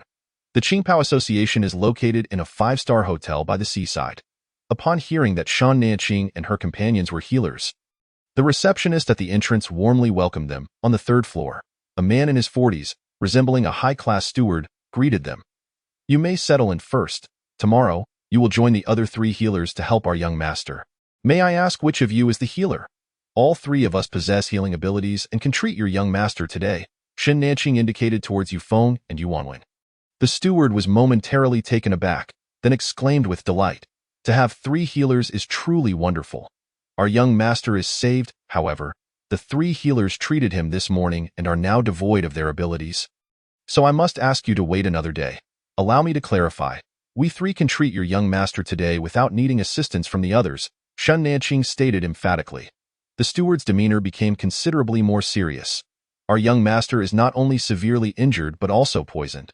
Medication is solely keeping the venom suppressed in his legs. It may pose a challenge for 3 healers to restore him to health." Shen Nanqing remained silent, merely observing the steward. She did not wish to explain herself again. The steward, seemingly brimming with confidence, opened his mouth but refrained from further comment, instead summoning the president. The steward and the bodyguards led the group to the 10th floor, where the Qingpao Association's medical room is located. Equipped with comprehensive medical apparatus, through the glass, Shen Nanqing glimpsed an individual lying inside, though the figure was indistinct and the wounds were obscured. After approximately 5 minutes, an elderly man with white hair was escorted in. Appearing to be in his 60s, with a stern countenance now etched with fatigue, this was undoubtedly Tang Renjun, the president of the Qingpao Association. Tang Renjun wasted no time with pleasantries and got straight to the point. "As long as you can save my son, whatever the Qingpao Association has is yours. You may set your own terms." The large yacht, stocked with supplies, plus 1,000 kilograms of gold, and we would need someone to teach us how to operate the yacht. "If this is agreeable, please open the door." Shen Nanqing proposed her terms, which were somewhat higher than the previous reward. Yet the Qingpao Association could likely meet them without hesitation. "Very well," Tang Renjun replied without a moment's hesitation. The steward opened the door to the patient's room, and the doctor entered first, unwrapping the bandages from the patient's wounds. Following this, Shin Nanqing and her companions prepared to enter. Tang Renjun appeared somewhat agitated and took a few steps towards Shin Nanqing and her group. My wife and I were married for 20 years before we were blessed with this child. She passed away due to amniotic fluid embolism during childbirth. I implore you to save him. And save me as well. Tang Renjuan's trembling voice resonated, moving all present. At that moment, the elder was no longer the formidable president of the Qingpao Association, but a father deeply concerned for his son. Shan Nanqing said nothing and entered the patient's room alongside her companions. On the hospital bed lay a pallid young man, connected to various medical devices. He wore a hospital gown, and his legs were exposed, covered in numerous wounds that were blackened and rotting. Some areas appeared to be necrotic, a result of the earlier treatment by 3 healers that morning. Shen Nanqing felt that healing these legs was akin to regrowing them anew.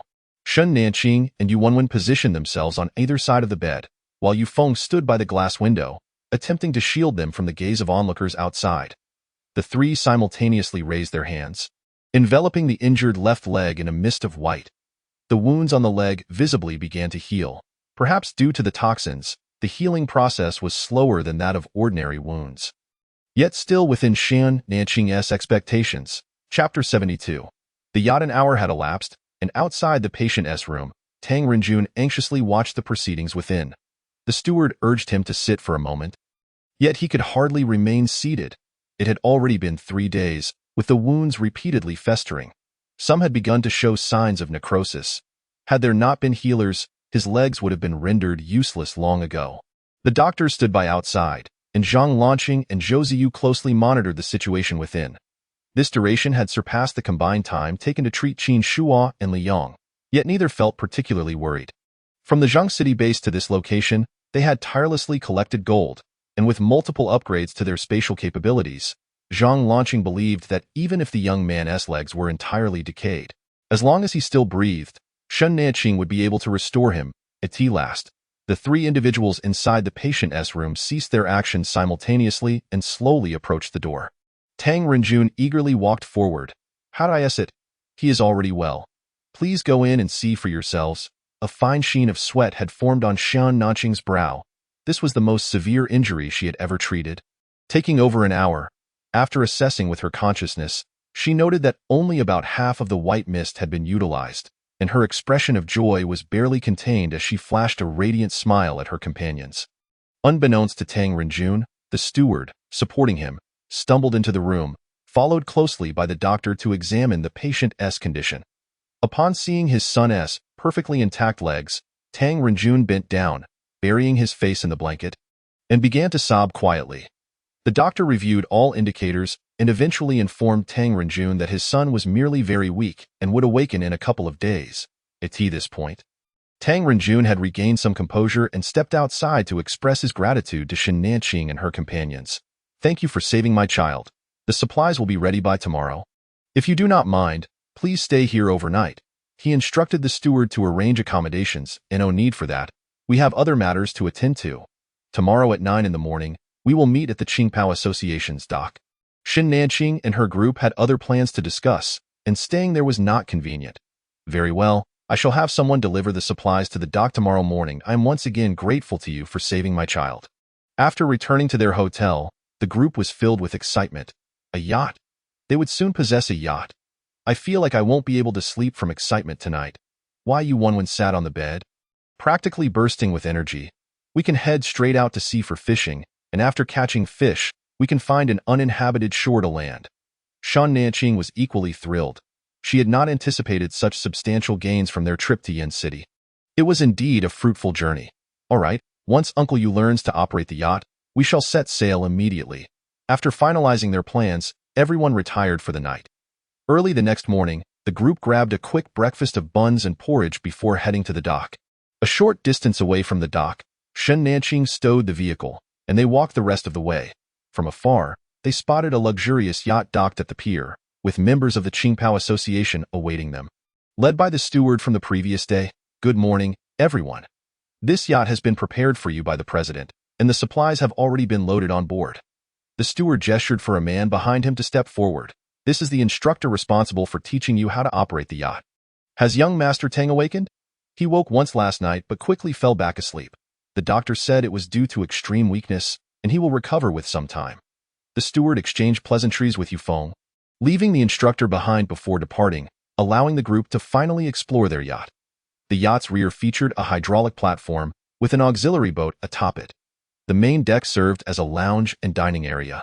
The instructor began detailing the yacht's features, pointing out that the main deck was piled high with supplies, while the cabins below consisted of 4 rooms, each equipped with a bathroom. Wai Yufeng, Yuanwen, and Zhou Ziyu embarked on a journey to learn the art of yacht navigation, while Shun Nanqing and Zhang Lanqing displayed a lack of interest, opting instead to inventory their supplies on the deck. 5 boxes of gold, each containing 1 kilogram, totaled 1,000 pieces. The large yacht operated on diesel, and the Qingpao Society had prepared a considerable amount. Beyond these, there were provisions of food and drink, 100 bags each of 50 pounds of rice and flour, along with 100 barrels of 18 liters of bottled water and a variety of canned goods, which brought great satisfaction to Shun Nanqing and her companions. After completing the inventory, they began to explore their yacht. The vessel measured 26 meters in length and 6.4 meters in width, comprising 3 levels. The lower deck contained cabins, while the middle and upper decks featured relaxation and entertainment areas. At the bow. In addition to the cockpit, there were crew quarters. The yacht was fully equipped with modern appliances, including a dryer. As the yacht gracefully left the dock, Yufeng and the others took the helm, and after a day's practice, Yufeng mastered the operation of the yacht. Upon returning to the dock, the instructor bid them farewell and departed. Now, at 7 in the evening, with the sun still high in the sky, Yufeng reignited the yacht's engine, steering it into the depths of the ocean, while Shun Nanqing stored all the supplies from the deck into her spatial inventory. How exhilarating! Ha ha ha. Nanqing, we have a yacht. Yuanwen exclaimed joyfully, and the others shared in her elation. That evening, they decided to celebrate with a hot pot feast. As night fell, the yacht came to a halt. The group refrained from using the air conditioning, instead enjoying the sea breeze while dining on the second deck. Despite the sweltering heat and beads of sweat, they relished the experience. They continued their merriment until past 11 before returning to their cabins. With only 4 rooms available, Shun Nanqing and Yuanwen shared a room. After a refreshing shower, the two settled on the small sofa, engaging in conversation while gazing at the undulating waves outside. Nanqing, it has been a year since the storm. Indeed, a year has swiftly passed. Today was August 16, 2034, marking over a year since they journeyed from Shushi to Yin City. Qingqing, we will persevere together, won't we? Yes, we shall thrive together. Shun Nanqing affirmed, her gaze steady on Yuanwen, reassured by the presence of their companions. They would continue to endure together. The following day, they commenced their fishing expedition. Shun Nanqing and Yuanwen positioned themselves at the rear of the auxiliary yacht, leaning over to touch the ocean's surface. This smaller vessel was equipped with fishing rods and nets, but Shun Nanqing opted for a simpler method. She secured a chicken and a piece of meat with a rope and cast them into the sea. Whenever a large fish took the bait, Yuanwen would manipulate the current to draw it nearer to the yacht, while Shun Nanqing deftly captured it in her black space before transferring it to her white space moments later. Their teamwork was seamless, swiftly reeling in the mutated fish. Meanwhile, Yufeng and Zhang Lanqing busied themselves with the yacht's trawling net. Yielding a bountiful catch on their first day, they netted dozens of mutated fish, alongside hundreds of pounds of ordinary fish and seafood. The group felt satisfied with their haul, especially as 2 of the mutated fish weighed over 100 pounds, making them feel as though they had struck gold. Chapter 73. The Red Gang. Shun Nanqing and her companions lingered at sea for 3 days, capturing over 200 mutated fish, predominantly ribbon fish and mackerel, with some cod, pomfret, salmon, tiger grouper, and red snapper among their catch, albeit in smaller sizes. They also amassed over 1,000 pounds of ordinary fish and various seafood, with Zhou Ziyu particularly interested in the prawns and blue crabs. One evening, Yufeng prepared a mixed fish stew, accompanied by pancakes made from a blend of cornmeal and white flour, while Zhang Lanqing crafted boiled prawns and steamed blue crabs. The dipping sauce for the prawns was concocted by Zhou Ziyu, who, despite lacking culinary skills, had learned to prepare it online out of his love for seafood. Finely minced ginger, garlic, and bird's eye chili were combined in a bowl with a drizzle of hot peanut oil, followed by cilantro, a pinch of sugar, steamed fish soy sauce, and a squeeze of lemon juice, all blended to perfection. Seeing Zhou Ziyu savoring the dish with delight, Yuanwen was grateful for their ample supplies, realizing that without such a variety of seasonings, they would not have been able to create such a feast. Shun Nanqing then produced a pot of yam porridge from her spatial inventory, and the group, now with the air conditioning on, enjoyed their meal comfortably. This trip to Yin City had proven to be immensely rewarding, and with their fish stocks nearly exhausted, it was time to continue their journey. However, at that moment, Shun Nanqing presented a daring proposition. "What do you propose?" "To catch mutated sharks," Yuanwen exclaimed, her eyes wide with astonishment as if she were meeting Shun Nanqing for the first time. Had her Qingqing's courage truly grown so vast? It seemed to echo the old adage, great skill begets great daring. With such formidable powers, one's audacity would naturally heighten. Yes, shark fishing. But you need not worry. This area is home only to small whitefin and wrinkled-lipped sharks, both of which are relatively rare. I merely wish to test my luck. Shun Nanqing articulated her thoughts, which had been brewing for 2 days. Previously, she had learned from a blogger that the Bohai Sea harbored small sharks, while larger ones were found in the Yellow Sea, albeit further north, making them somewhat distant. Though the pre-mutated species may have been small, post-mutation, they should have grown significantly larger. The mutated fish they had caught were 5 to 10 times the size of their unaltered counterparts. Zhang Lanqing expressed his reservations, deeming it somewhat reckless, while Yufeng remained silent, his expression reflecting a similar sentiment. The white space had expanded to over 2,000 square meters, while the black space had only reached 800 square meters, a consequence of their previous encounter with the mutated python. The chances of capturing large mutated land animals were slim compared to the abundant opportunities at sea. The lethality of the black mist had been evident, and if they could upgrade the black space, it would expand the black mist, thereby enhancing their safety. Observing the slight shift in expression among her companions, Shun Nanqing continued, "Adult whitefin and wrinkled-lipped sharks measure around 1 meter in length. Even if we estimate their post-mutation size to be 10 times larger, that equates to approximately 10 meters. Our yacht is nearly 30 meters long, which keeps the risk within a manageable range." Zhou Ziyu was the first to agree, as he possessed the most adventurous spirit among them. "But to ensnare the shark, it must be within your reach. What if you fail to capture it?" Zhang Lanqing's expression grew grave, his concern palpable.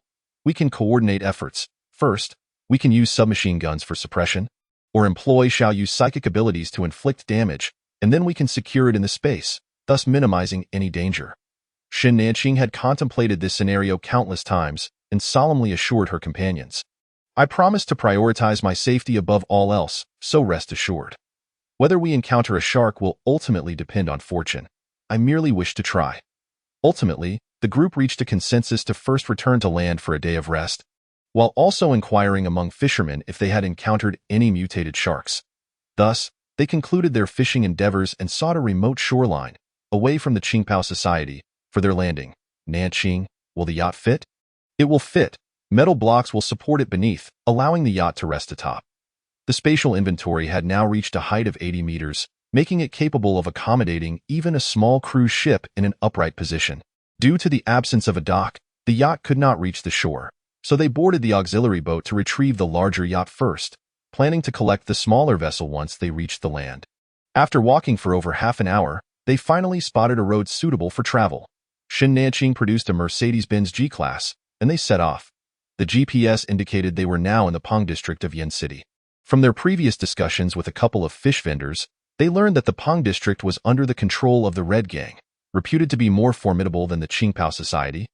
Prompting the group to exercise caution, as they drove into the main street of the Peng district, they noticed similarities to the Qingpao Society, with several inns lining the road.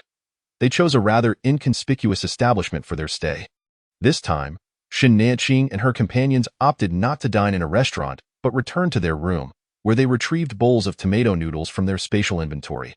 After their meal, they enjoyed hot showers and rested well for the day. Though no one suffered from seasickness, 3 days aboard had taken its toll, particularly on the 2 adorable companions, who appeared somewhat listless and likely wouldn't crave fish for quite some time. On the 3rd day, they breakfasted in a local eatery. Prices here were slightly higher than those at the Qingpao Society, yet the variety far surpassed what they had encountered, even featuring fried dough sticks and tofu pudding, with each member ordering a portion. After their meal, they drove to the market managed by the Red Gang, which resembled the Qingpao Society's, albeit with a subtly different atmosphere. Doesn't it feel eerily quiet here? Yu Wenwen whispered to her companions. It was only then that they noticed the absence of vendors shouting and the lack of boisterous haggling. Everyone appeared quite serious. In contrast, the Qingpao society seemed to exude a more vibrant energy. This time, Shen Nanqing and her group did not board a large fishing vessel of the Red Gang, but instead purchased several mutated fish from a boat directly across from the market. Excuse me, do you rent out fishing boats? We wish to go out to sea.no rentals. You think anyone can just go out to sea? Are you buying or not? If not, then get lost. The crew's demeanor was exceedingly unwelcoming, displaying a mouth full of yellowed teeth and an expression of impatience. Fishing boats are readily available. Why the attitude? Zhou Ziyu regarded the man with disdain, which only served to incite the man's ire. You little brat, what do you know? Encounter a mutated shark out there, and you might not make it back, brother. Are there really mutated sharks in the sea? Yu Wenwen interjected at the opportune moment. Her curiosity piqued as she looked at the man. You know. The man's demeanor shifted upon noticing the attractive young woman, his eyes lighting up. Yes, those big sharks can grow over 10 meters long. You delicate little girl, a shark could swallow several of you whole. The man, after finishing his words, let out a lewd chuckle and then added, however, our boss is an ice-type ability user. No matter how fierce the shark might be, it will inevitably turn into a popsicle. Is that so? How impressive! Upon seeing Wenwen's expression of admiration, the man swelled with pride. As he gazed at the beautiful girl before him, a thought crossed his mind. Why don't you all wait a moment? I'll inquire whether our boss is willing to rent you the fishing boat. All right, thank you, big brother. Shen Nanqing also pulled down her mask, leaving the other party momentarily stunned. Once they regained their senses, they hurried toward the cabin, calling out, Don't leave. I'll be right back. Chapter 74. Inquiries. What should we do? Upon witnessing the man enter the cabin, Yu Wenwen softly inquired of her companions. Let's agree to it first, and then discuss it later. Shen Nanqing's eyes were shrouded in darkness, her mind already made up. Agreed. The consensus among the group was clear.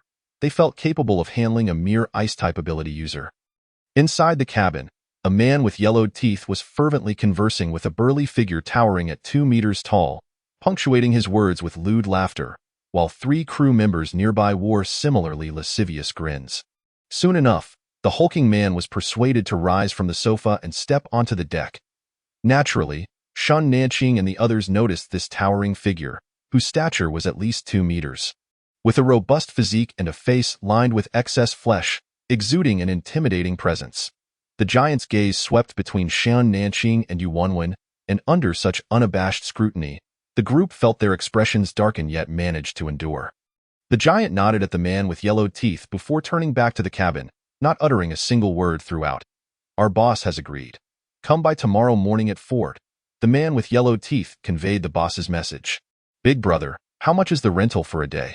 Although they were well aware of the ulterior motives behind the other party's intentions, they still needed to follow the proper procedures. 200 grams of gold will suffice. We will handle the navigation, and any fish caught will belong to you. The man with yellowed teeth proposed an exceptionally low price, fearful that Shen Nanqing and her companions might not take the bait. His beady little eyes feigning indifference as they roamed over Shen Nanqing and Yu Wenwen's figures. Zhang Lanqing's gaze darkened as he stepped forward to shield their view. Very well, we shall return tomorrow. Suddenly obstructed, the man with yellowed teeth felt displeased.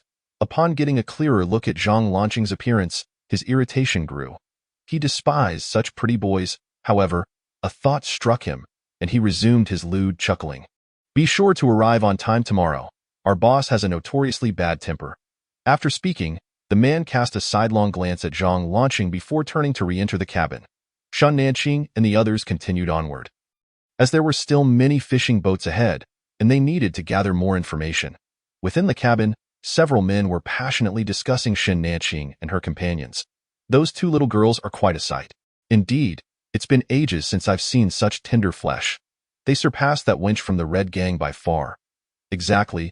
Can you believe they expelled us from the Red Gang over such trivial matters? Right? Suddenly, the men fell silent as they realized their boss was glaring at them with an unfriendly expression. Cold sweat broke out among them, and they all lowered their heads, not daring to utter a word. These men don't seem like ordinary folk, the giant spoke, his tone laced with hesitation. Seeing that the boss did not pursue the earlier matter, The man with yellowed teeth grew bolder. Oh, what if they are ability users? You, boss, are an ice-type ability user. How many in the Smoke City can rival you? Moreover, once we're at sea, the waters will be at your command. Even a Sun Wukong wouldn't escape your grasp. Indeed, a few yellow-haired brats are nothing for the boss to handle. Absolutely, our boss is the only ice-type ability user in the Smoke City. The three men around him echoed the sentiments. With this flood of flattery, the giant felt elated, leaning back into the creaky old sofa, which creaked under his immense weight. All right, you all stay alert tomorrow, especially you, the older one. You look like a seasoned fighter. Rest assured, boss. The men continued to shower the giant with praise, leaving him visibly pleased. Though he fell silent thereafter, Shen Nanqing and her companions finally reached the last fishing boat, ensuring they were far enough from the man with yellowed teeth before approaching to inquire about renting 2 mutated fish. Miss, is your fishing boat available for rent? The individuals aboard were a family, a couple in their 40s with 2 teenage daughters. Not renting. The sea is perilous if you don't understand the risks. Stay away. Just a few days ago, someone had their leg bitten off by a mutated fish. The woman's face was one of firm disapproval. Sister Nanqing, perhaps we should still rent that giant's boat? Yu Wenwen suggested. Which giant? The woman looked serious. The one over there, the hulking figure over 2 meters tall. He said he would rent us his boat. Zhou Ziyu pointed toward the giant while speaking with an innocent demeanor. Listen to me, don't go. The sea is far too dangerous. Upon seeing where Zhou Ziyu was pointing, the woman's expression grew graver, as if she were genuinely frightened, lowering her voice significantly. Shen Nanqing pressed her for further details, but the woman refused to elaborate. Those 5 men are bad news. They bullied girls and were expelled from the Red Gang. The girl behind suddenly stepped forward, startling the woman, who hurriedly pulled her back. You little one, mind your words. The woman reprimanded her daughter coldly, glancing around to ensure no one was listening before releasing a sigh of relief. Mom, they were originally. You still dare to speak. The mother pinched the girl, who wished to say more but, feeling her mother's presence, fell silent. Rest assured, we promise we won't tell anyone. With that, Shen Nanqing produced a 200-gram gold bar from her backpack and handed it to the woman. Sister, we genuinely want to go out to fish. That giant claims to be an ice-type ability user who isn't afraid of mutated sharks, which is why we wish to rent his boat.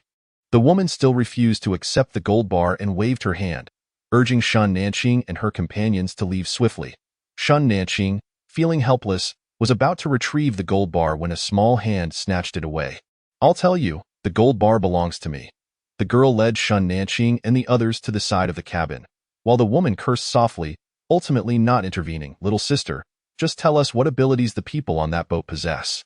The girl answered straightforwardly, there are 5 people on that boat. 2 of them are ability users. The giant is an ice type, and the one with particularly small eyes is a strength type. The other 3 are ordinary people. But they have guns. The one with small eyes, is he dark-skinned with particularly yellow teeth? Yes, that's him. Shen Nanqing's mind began to piece things together. Have you seen any mutated sharks?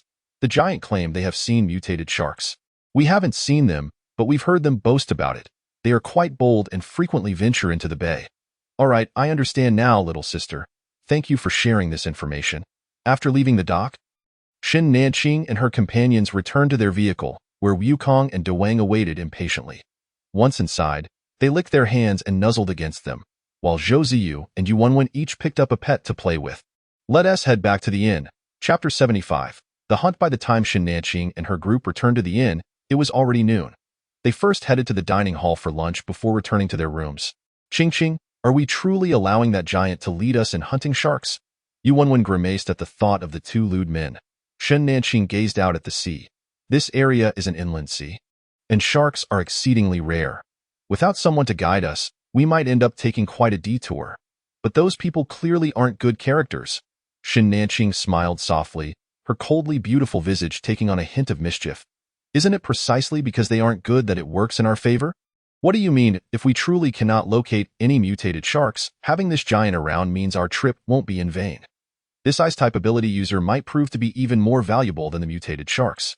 Yu Wenwen was taken aback by Shen Nanqing's line of thought. It was their first proactive approach, as most of their previous endeavors were resource-driven. However, this giant could indeed be considered a resource, holding equal value to gold in terms of their needs. Shen Nanqing turned to her companions.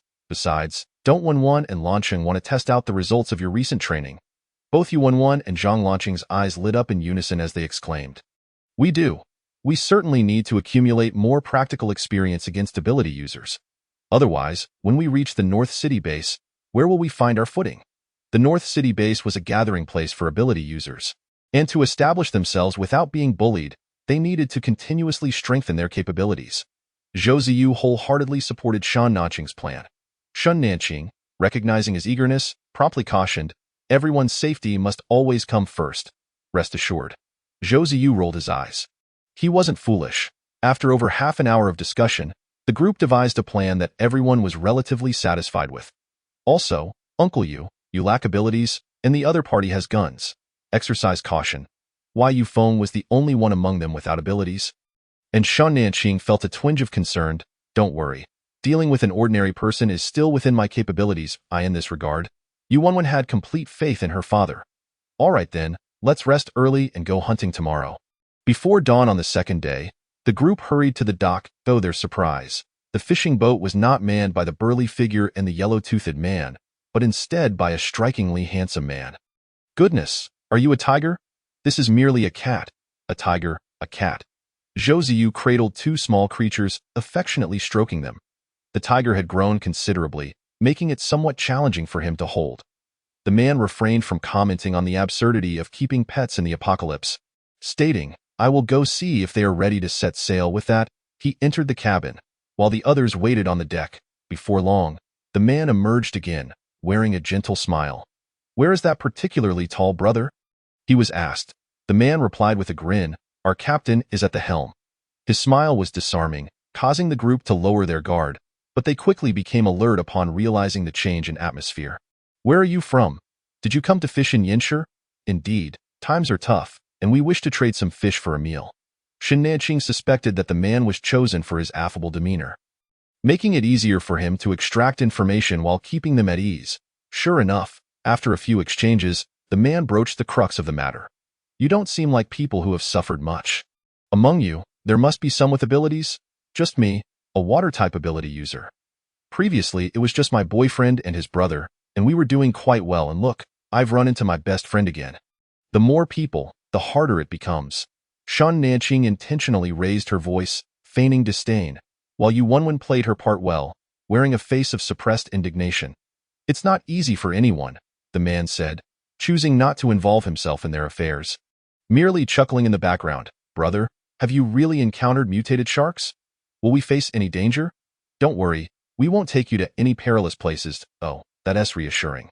Concerned about raising suspicions, Shen Nanqing refrained from asking further questions. After another hour, the boat came to a halt, and the man concocted an excuse to return to the cabin. Watching him enter, Shan Nanqing's expression darkened instantly, and she quietly warned her companions, soon, they will likely find a reason to separate us. Everyone, be cautious. All right, you can count on us. Sure enough, shortly after, the man invited Shan Nanqing to the control room, claiming he needed help from a water-type ability user. Shen Nanqing feigned compliance as she followed him into the cockpit, where the burly man was seated at the helm. After introducing Shan Nanqing, the handsome man turned and left the cockpit. Brother, what do you need my assistance with? There's no rush. We just cast the net. Wait until we haul it in before asking for help. The burly man squinted at Shan Nanqing, resembling a beast waiting for its prey to bite the hook. Brother, where exactly are the mutated sharks? Why do you ask? To tell you the truth, this fishing is merely a ruse. My boyfriend has been involved with my best friend for a while now, and I intend to feed them to the sharks. The 200 grams of gold bars serve as a deposit, and I will give you another 200 grams after the fact. Once we arrive, there's no need for you to lift a finger. I will personally deliver them to the sharks. Shan Nanqing affected an expression of deep jealousy, as though she longed to rush out and tear apart the couple outside. You've come to the right person. This is indeed a hotspot for mutated sharks.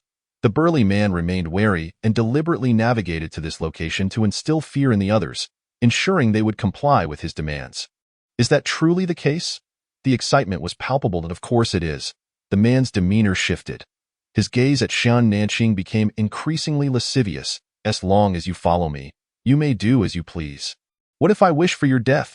Having discerned the answer, Shen Nanqing lost all patience for further banter. Noting the sudden shift in attitude, the burly man's expression darkened. It appears you prefer punishment to an invitation. With a swift motion, he unleashed over a dozen ice spikes, resembling giant serpents, aimed directly at Shen Nanqing's face. The man wore a confident smile, believing he had the upper hand. A water-type ability user would be no match for an ice-type user. Suddenly, the man's eyes widened in horror. The ice spikes vanished upon contact with Shen Nanqing, prompting him to launch another barrage, only to witness the same bewildering outcome. The scene left the burly man feeling as though he had plunged into an icy abyss. Cold sweat gradually soaking his back. Realizing he was outmatched, Shen Nanqing leisurely advanced. Your time is up, now it's my turn. Chapter 76. Bloodbath on the fishing boat. A mass of black mist surged towards the burly man. Ensnaring his neck before his terrified gaze, he attempted to claw at the mist, yet found nothing to grasp. The sensation of suffocation drove him to frantically scratch at his throat, leaving several bloody gashes. Shen Nanqing observed coldly, waiting until she deemed it sufficient before stepping forward. The burly man collapsed, gasping for breath, his throat emitting raspy sounds. Just as he was on the brink of losing consciousness, Shen Nanqing mercifully absorbed him into her space. Meanwhile, Yu Wenwen had also been lured into the cabin, where Huangya was threatening and enticing her. Join me, and you'll enjoy a life of luxury. Refuse, and I'll toss you to the sharks. The man chuckled as he swatted a mosquito on his neck, slowly advancing toward Yu Wenwen. She stepped back, unflustered. A toad dreaming of eating swan meat.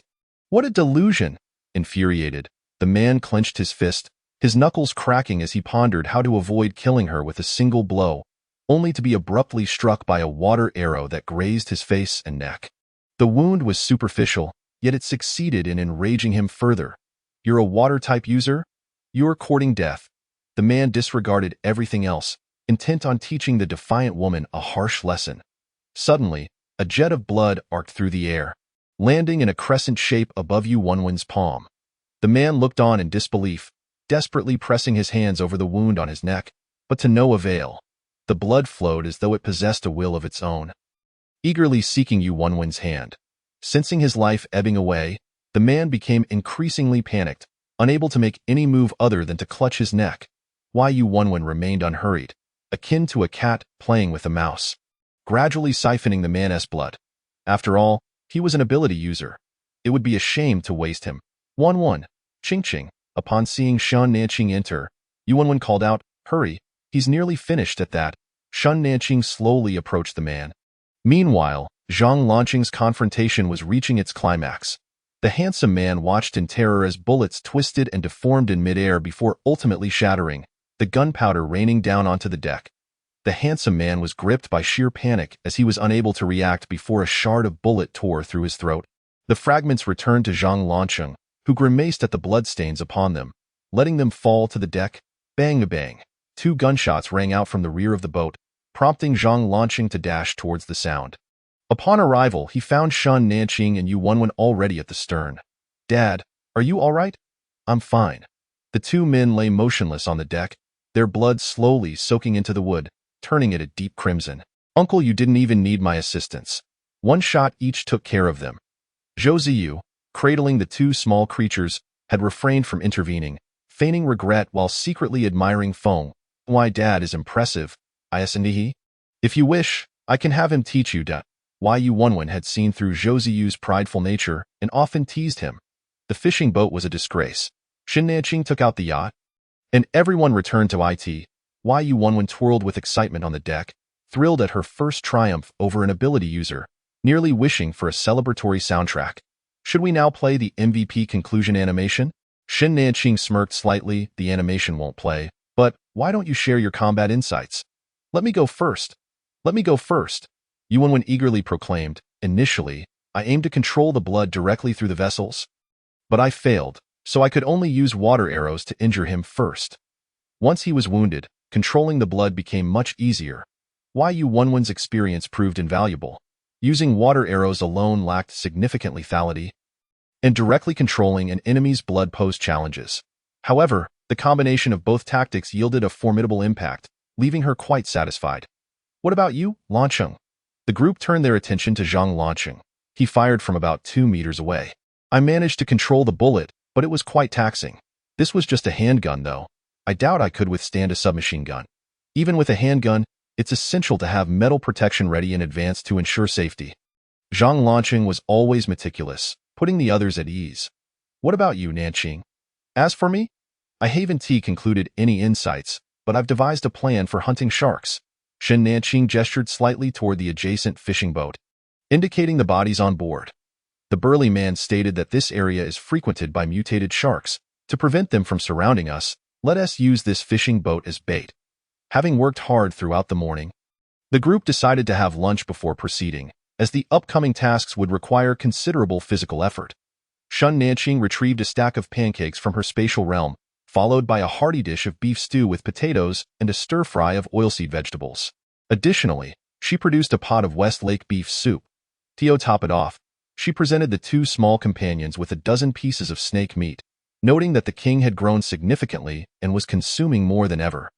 After the 5 humans and 2 pets had their fill, they commenced their mission.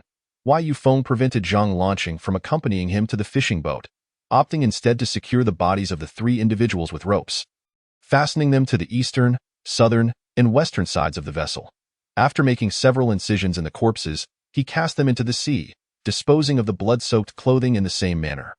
Once these tasks were completed, Yufeng returned to the yacht, piloting it a mile out to sea, where they would await the arrival of their target in silence. Roughly half an hour later, the anticipated mutated shark finally appeared. Look, a whitefin shark is swiftly approaching the fishing boat, its dorsal fin breaking the water's surface, leaving a trail across the ocean. Should we move now? Not yet. Just a moment. Within 2 minutes, 3 more whitefin sharks emerged, all heading towards the fishing boat. Let's go. Now.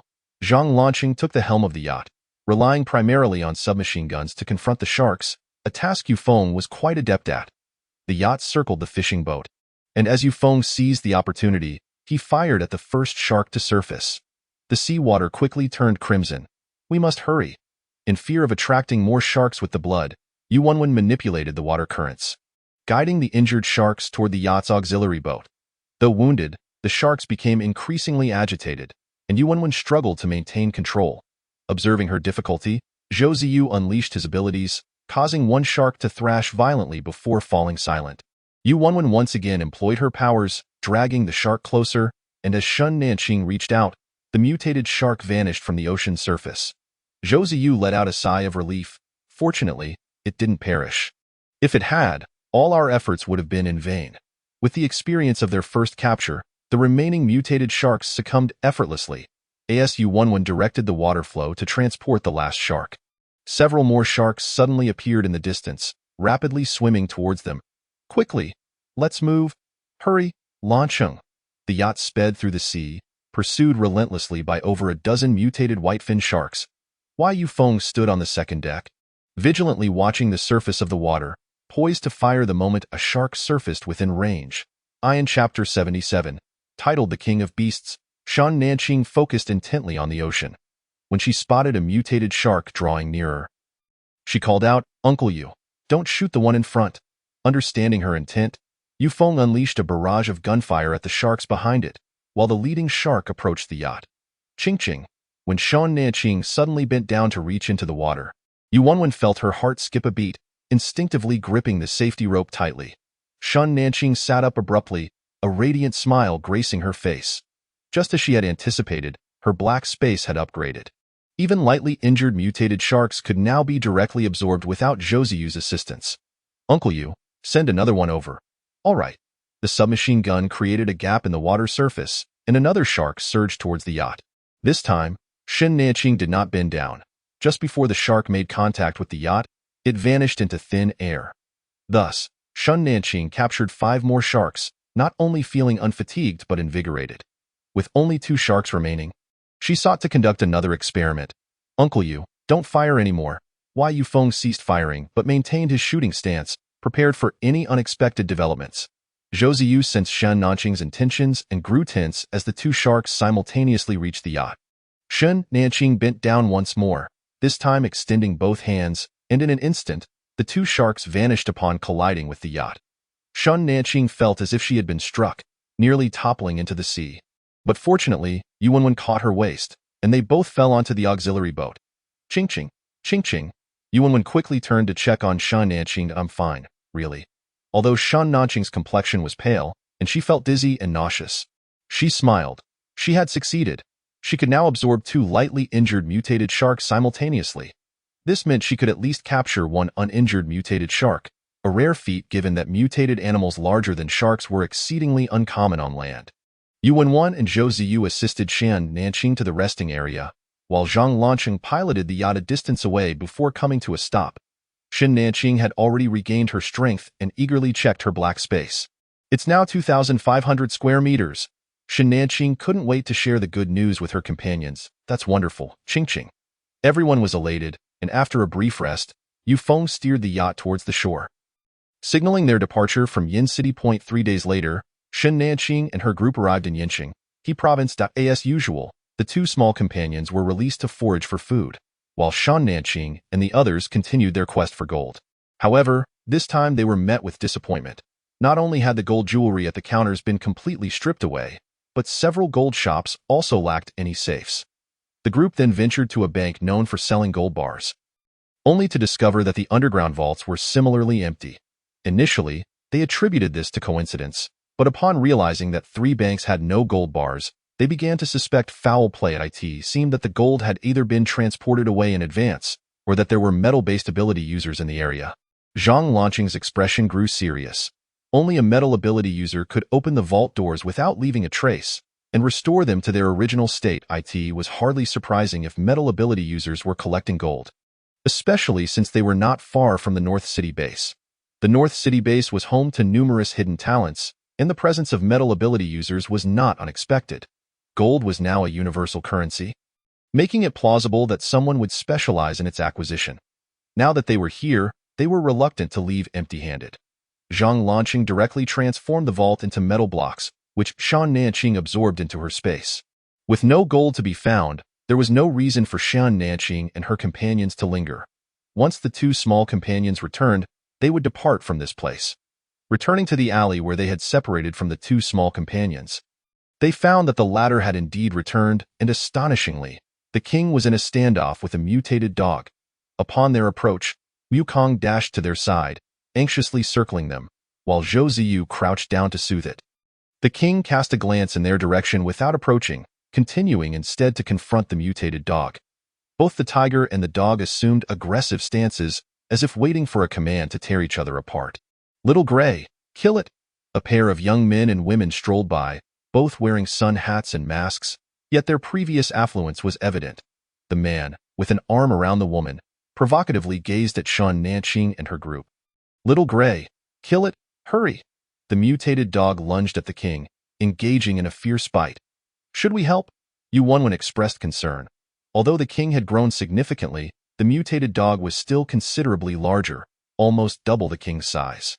Let us observe first. If it can't win, the king will return to us. Shen Nanqing was not particularly worried. Despite its smaller size, the king was still the beast of beasts, and a mutated one at that. Bite it! Quickly! Kill it! Bite its neck! Now! The young couple cheered for the mutated dog, their excitement bordering on mania, eliciting frowns from the onlookers. Get up, little Gray! Bite it to death! Hurry up, you useless creature! The king had already clamped down on the mutated dog's neck, which emitted gurgling sounds before falling silent. The king discarded the defeated creature and ran toward the group, appearing as triumphant as a victorious general. Zhou Ziyu frowned, wiping the blood from the king's paws and mouth. Let us go. The 5 humans and 2 pets turned to leave. Stop. You think you can just walk away after killing our dog? What else would you have us do? Wait for your invitation. Zhou Ziyu retorted with disdain. The man's eyes reddened with anger. In the post-apocalyptic world, no one in Yinqing had dared to speak to him in such a manner. What the hell did you just say?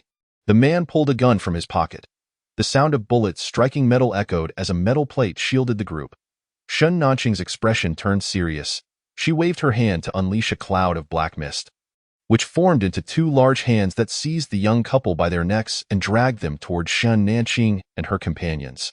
The 2 struggled for breath, terror etched on their faces. Please don't kill me. It's not my fault. The woman began to plead, tears and snot streaming down her face. Please. Please. Suddenly, a vine shot out from the woman's hand, swiftly thrusting towards Shun Nanqing. Frowning, Shun Nanqing waved her hand again, absorbing the two into her space. Let us go. Given the audacious demeanor of the couple, it was clear they had some backing in Yinqing. There was no need to invite trouble.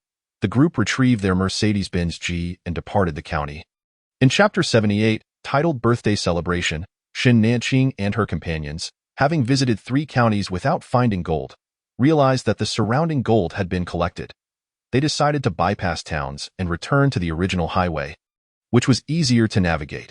Whenever they encountered sections blocked by abandoned vehicles, Shun Nanqing simply absorbed them, effectively clearing the path. As night fell once again, the group exited the highway and sought a secluded, flat area to set up their metal shelter for the night. The weather was unbearably hot. Shun Nanqing had initially intended to retrieve some ready-made meals from the space, but unexpectedly, Yu Wenwen insisted on cooking. Thus, Shun Nanqing retrieved the necessary ingredients for her, while Yu Feng assisted his daughter. Qingqing, are there any cakes left in the space? The freshly made kind? There are no matcha ones left, but we still have taro and strawberry flavors.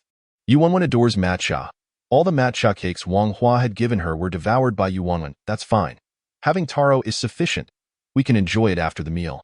After saying this, Yu Wenwen continued chopping the meat filling, while Yu Feng washed the cilantro. Zhou Ziyu emerged from the shower and, upon seeing Yu Wenwen chopping filling, mistakenly thought they were making dumplings. No, we're preparing crispy meat, not the southern-style crispy meat, but something akin to lion's head. What made you think of making this? Shun Nanqing had also assumed they were making dumplings, only to realize it was crispy meat. She recalled that this dish was typically prepared during the new year in her childhood. But you love this dish. Seeing Yu Wenwen's radiant smile and observing Yu Feng chopping cilantro and beef, Shun Nanqing suddenly recalled something, and her nose tinged with emotion. Today it's your birthday, Qingqing. Happy birthday. My dear Qingqing. Shun Nanqing's eyes glistened with tears. Thank you, my Wenwen. For what? This is only natural. Why? Yu Wenwen raised her hands and walked over to embrace Shun Nanqing. Her hands were a bit dirty, but she felt the need for a hug. Although Yu Wenwen's hands were oily and couldn't fully embrace Shun Nanqing held her tightly in return. The moment was somewhat touching, and Zhou Ziyu, feeling a bit awkward, glanced at his watch. Is August 25th Nanqing Jia's birthday? Yes. How did you know today's date? Zhou Ziyu's watch had a perpetual calendar, but Yu Wenwen had never inquired about it. I copied the calendar while at the base, counting the days as they passed, fearing I might forget. Why? Yu Wenwen said nonchalantly as she released Shun Nanqing and continued chopping the filling. Shun Nanqing also composed herself and went to help peel the scallions. As making crispy meat required plenty of scallions and ginger, the crispy meat needed to be fried first and then steamed. Unlike lion's head, crispy meat did not require sauce. Once steamed, it was simply cut in half, with a few slashes made on one half, and then inverted into a bowl to maintain its half-moon shape. When served, it resembled triangular pieces. Today, there were a total of 6 dishes: crispy meat, cilantro beef, sweet potato with syrup, braised eggplant, fried mushrooms, and a cold lotus root salad, all of which were Shun Nanqing's favorites. Why? Yu Feng prepared around 10 pieces of crispy meat and fried a good number of small meatballs, which they stored in the space for leisurely consumption. Qingqing, happy 21st birthday. May your abilities become ever more formidable, rendering you invincible. Happy birthday, Nanqing Jia. Happy birthday, Nanqing. Happy birthday. Shun Nanqing raised her drink. Here's to the swift end of the apocalypse. And may we all live well. Yes, we must live well together. Cheers. To a brighter future. Cheers. The meal lasted 2 hours, after which Shun Nanqing produced a piece of taro cake. The cake was a small square, with layers of taro on both the top and middle. The tea was quite tiny, with each person receiving only a small piece. Shun Nanqing bit off half in one go, her eyes squinting in bliss. That evening, Shun Nanqing and Yu Wenwen lay side by side on the bed, reminiscing about their joyful childhood days. Why? Yu Wenwen could now calmly mention her mother, and Yu Feng, knowing his daughter had let go, felt pleased that his wife would also be happy to know this. The first time I visited your home, your aunt made crispy meat. I thought to myself, how could we eat crispy meat outside of the new year? Yes, you ate an entire portion, which startled my mother. She thought your aunt wasn't allowing you to eat, and even insisted on taking you back to check how well your aunt treated you. Shin Nanqing chuckled softly. At that time, my aunt was particularly busy, and the meals were rather simple. After she came, she subtly inquired a lot, which surprised my aunt, who thought it was about my quarrel with my cousin when I first hit him. Yuanwen pouted. Back then, Shin Nanqing had endured quite a bit of unfair treatment from her cousin. Your cousin was excessively pampered. While my aunt is wonderful in many ways, she dotes too much on this youngest son. It was no wonder. Her cousin had lived with his grandmother during his childhood and had faced much unfairness, leading her aunt to feel indebted to him. If one were to ask Shan Nanqing what her greatest grievance was while living with her aunt, it would undoubtedly be this cousin. In other matters, her aunt managed to be impartial, but she was particularly tender towards this youngest son who had grown up with his grandmother. This cousin, having been raised by the elderly, was exceedingly sensitive and suspicious. Coincidentally, after their parents' passing, the equally sensitive Shun Nanqing often found herself in conflict with him. Whenever her cousin deliberately damaged her belongings, her aunt would never scold him. She would simply buy Shin Nanqing a replacement. At that time, Shin Nanqing did not understand, believing it to be her home and unwilling to yield, leading to several explosive arguments. As time passed, Shin Nanqing gradually understood and began to avoid her cousin. It wasn't until Yuanwen's mother visited and her aunt scolded her cousin that harmony was restored. Eventually, as Shin Nanqing grew older, she realized that both her cousin and herself were merely testing their aunt's tolerance and affection towards them. I wonder how my aunt is doing now. Don't worry, she must be at the Bay City base. Li Yang has surely found her. After all, Bay City is the capital, and the survival rate there is significantly higher than in other places. The room gradually fell silent, with only the faint hum of the air conditioning unit heard outside. The next morning at 7, the group set out again. The GPS indicated they were nearing Songshi County, renowned for its donkey meat huaxiao, and they wondered if they would be fortunate enough to taste it. Both Shin Nanqing and Yuanwen were from Baoshi, where the donkey meat huaxiao was also famous. Though the distinction lay in Baoshi's being round, while Songshi's was elongated. Due to a detour to Yin City, they would not be passing through Baoshi. Shin Nanqing was indifferent. With her aunt in Bay City, she had little concern for others, but Yuanwen had quite a few relatives. Shin Nanqing discreetly inquired about this, and Yuanwen explained that Yufeng had said they wouldn't be returning. With her parents gone and Yufeng being an only child, their other relatives were distant, and amidst the apocalypse, who could truly help whom? Chapter 79. Gizijiang. The group traveled along the highway for an entire day, and just before reaching Songshi County, they encountered a vast expanse of mutated plants. Look, are those sunflowers? As they approached, they beheld a field of towering plants, 4 to 5 meters high, adorned with yellow blossoms, standing out strikingly against the parched earth. Just imagine how many seeds there must be. It was now past 7 in the evening, and the sun's rays had become slightly less oppressive. The group donned sun hats and exited the vehicle. Wukong, with his thick fur, was particularly heat-sensitive, so Shan Nanqing parked the car a bit farther from the highway and turned on the air conditioning, allowing the two little ones to quickly burrow inside. As they made their way towards the sunflowers, the sight became increasingly peculiar. How can sunflowers be this tall yet have such small heads? They should be at least twice that size. Yuanwen feared her desire for large sunflower seeds might be dashed. Realizing these giants were merely vegetables, they're not sunflowers. They're gizijiang. Gizijiang? You've eaten it before. It's the crunchy pickled vegetable your mother makes. The pickled vegetable that looks like ginger? Yes, that's the one. Yuanwen recalled having indeed tasted this. It could be consumed after just a few days of pickling, mixed with some scallion shreds, sesame oil, vinegar, and soy sauce, resulting in a delightful crunch. Shall we dig some up? Since it was food, Shin Nanqing wished to stockpile it. I suggest we take it all, Yufeng earnestly proposed. All of it. Several young people widened their eyes, considering the substantial amount of gizijiang present. Would they really consume that much pickled vegetable? Sensing their confusion, Yufeng clarified, gizijiang has a high starch content, is drought and frost resistant, and can be consumed by both humans and livestock if we genuinely face a food shortage in the future. It could prove life-saving to it, likely has some medicinal value as well, Yufeng added. Had it not been for the acid rain behind us, it would be quite suitable for gizijiang to grow here. Mutated plants tend to grow larger, and gizijiang could feed more people. With Yufeng's insistence, the group could hardly overlook such a valuable resource. Who knew what else awaited them after the earthquake? It was prudent to stock up on food. Shun Nanqing retrieved the metallic shelter and brought the vehicle over. They planned to eat first and commence work once night fell, as it would surely be cooler than during the day. Dinner consisted of lamb noodle soup, and each person had a bean bun. Zhang Lanqing was currently crafting shovels, and Hose at Yufeng's request, Wai Yufeng instructed Shan Nanqing to fetch some thick branches from the space. As he intended to make wooden handles, a metal handle would be too heavy. Shun Nanqing, Yu Wenwen, and Zhou Ziyu proceeded to harvest the stems and leaves of Gizijiang.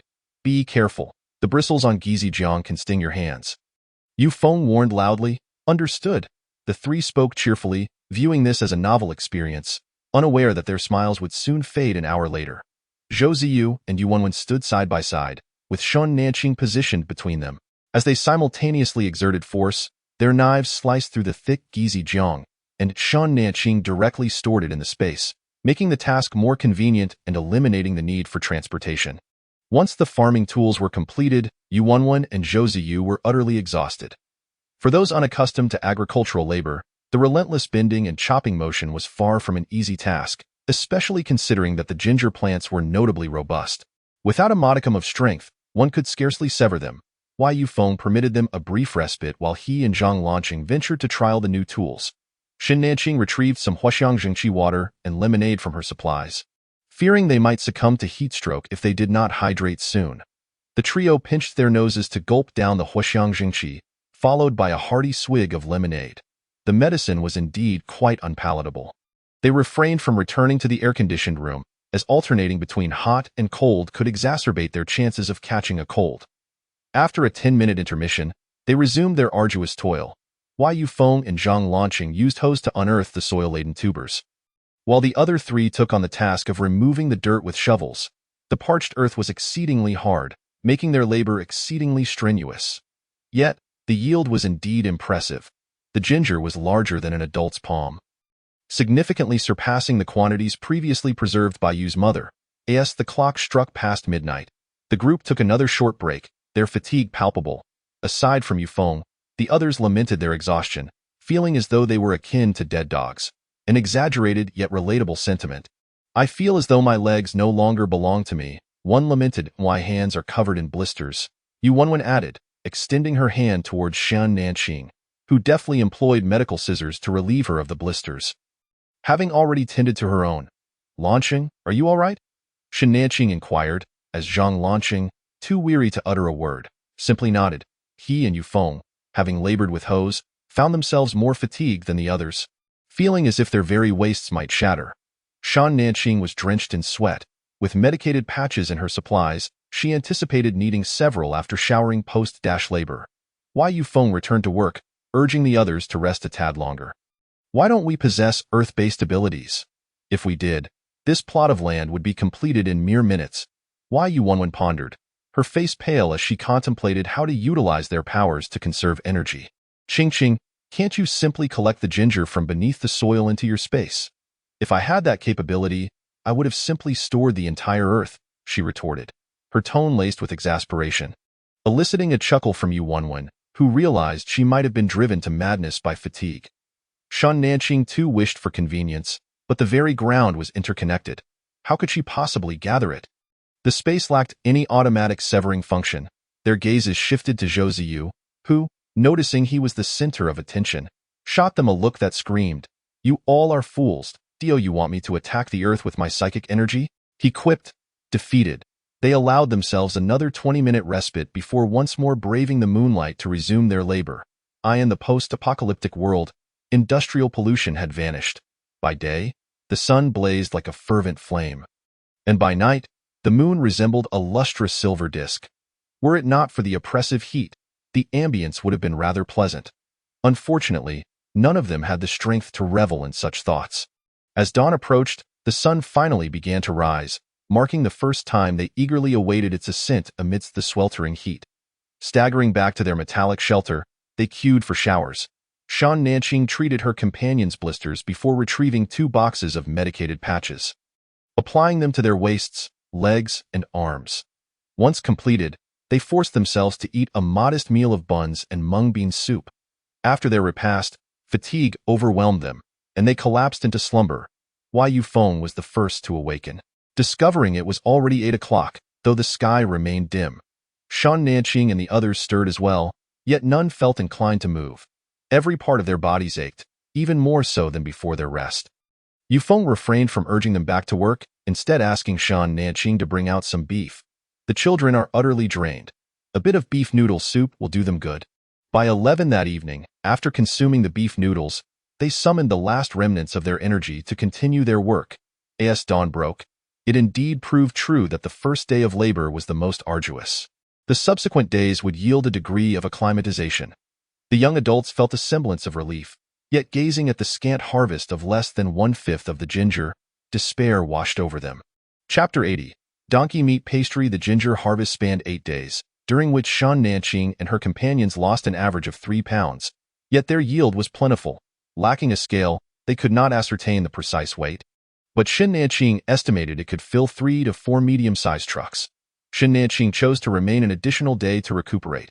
Meanwhile, Yufeng pickled 2 jars of ginger. The following day, they packed their belongings and set off once more, aiming to reach He County in hopes of finding donkey meat pastries. They had long noticed that the closer they ventured to Beishur, the more survivors they encountered. Donkey meat pastries were a cherished childhood delicacy for Shan Nanqing and Yuanwen, and they hoped to stock up if they found any vendors. Upon arriving in He County, disappointment ensued. Not only were there no shops, but there were scarcely any people. They pressed onward without lingering. However, after departing He County, they stumbled upon a small town featuring a donkey meat restaurant. Not only was there a restaurant, but also an inn. Though the town was modest in size, it bustled with life, and its inhabitants appeared to be in better spirits than those at the base. After inquiring, they learned that many locals had raised donkeys prior to the apocalypse. When the flood struck, they had driven the donkeys to the nearby hills. Thus, with the sight of fruit trees and donkeys on the mountainside, most had managed to survive. Outside, a towering donkey ambled past the inn, prompting the group to rush out for a glimpse. Just one look sent waves of astonishment rippling through them. A mutated donkey towering over 5 meters. How could anyone ride such a beast? No, that wasn't the main concern. A creature of such size, obediently serving as a mount and capable of carrying multiple riders, was simply too delightful. This is the mayor's mutated donkey. They have a total of 5, and this one is the largest, the attendant explained with a smile, observing their curiosity. The group glanced at the impressive mutated donkey before casting a look at their own 2 small hakami. The air thickening with silence. Ultimately, filled with envy and admiration, each indulged in 2 donkey meat pastries and some donkey meat wontons.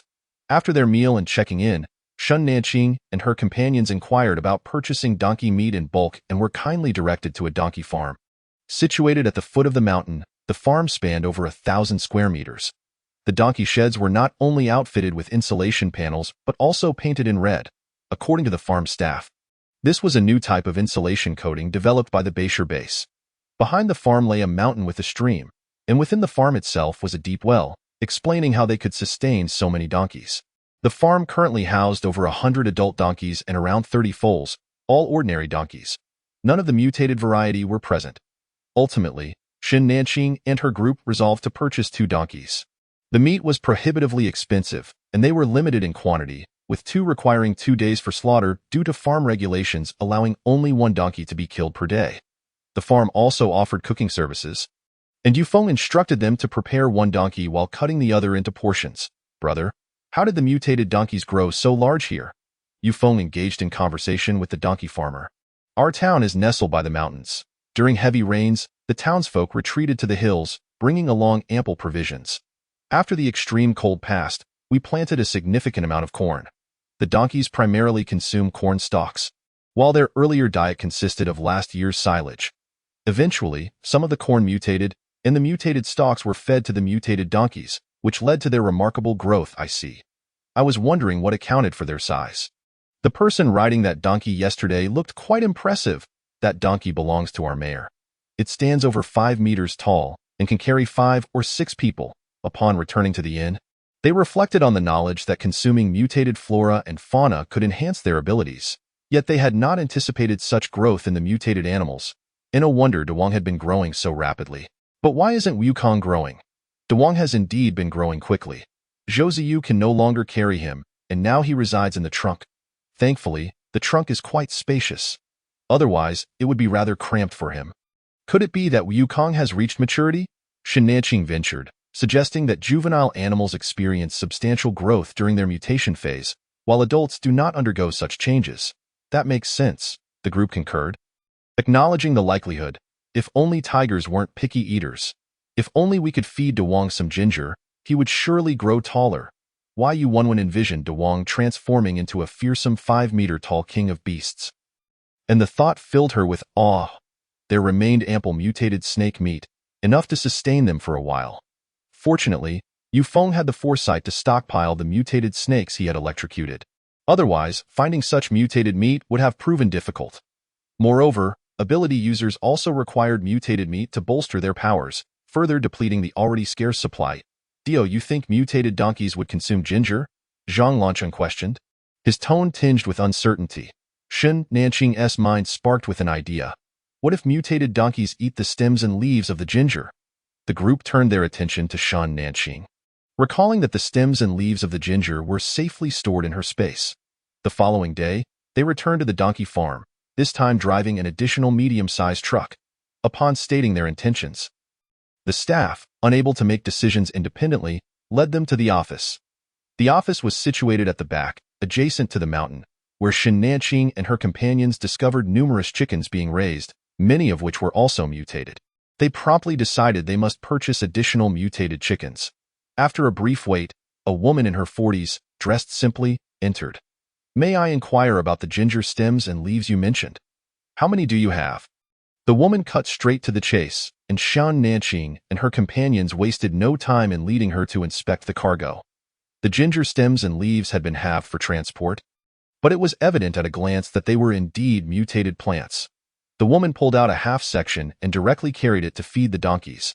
Upon seeing several donkeys approach to eat, a smile broke across her face, realizing that their corn stalks were indeed insufficient.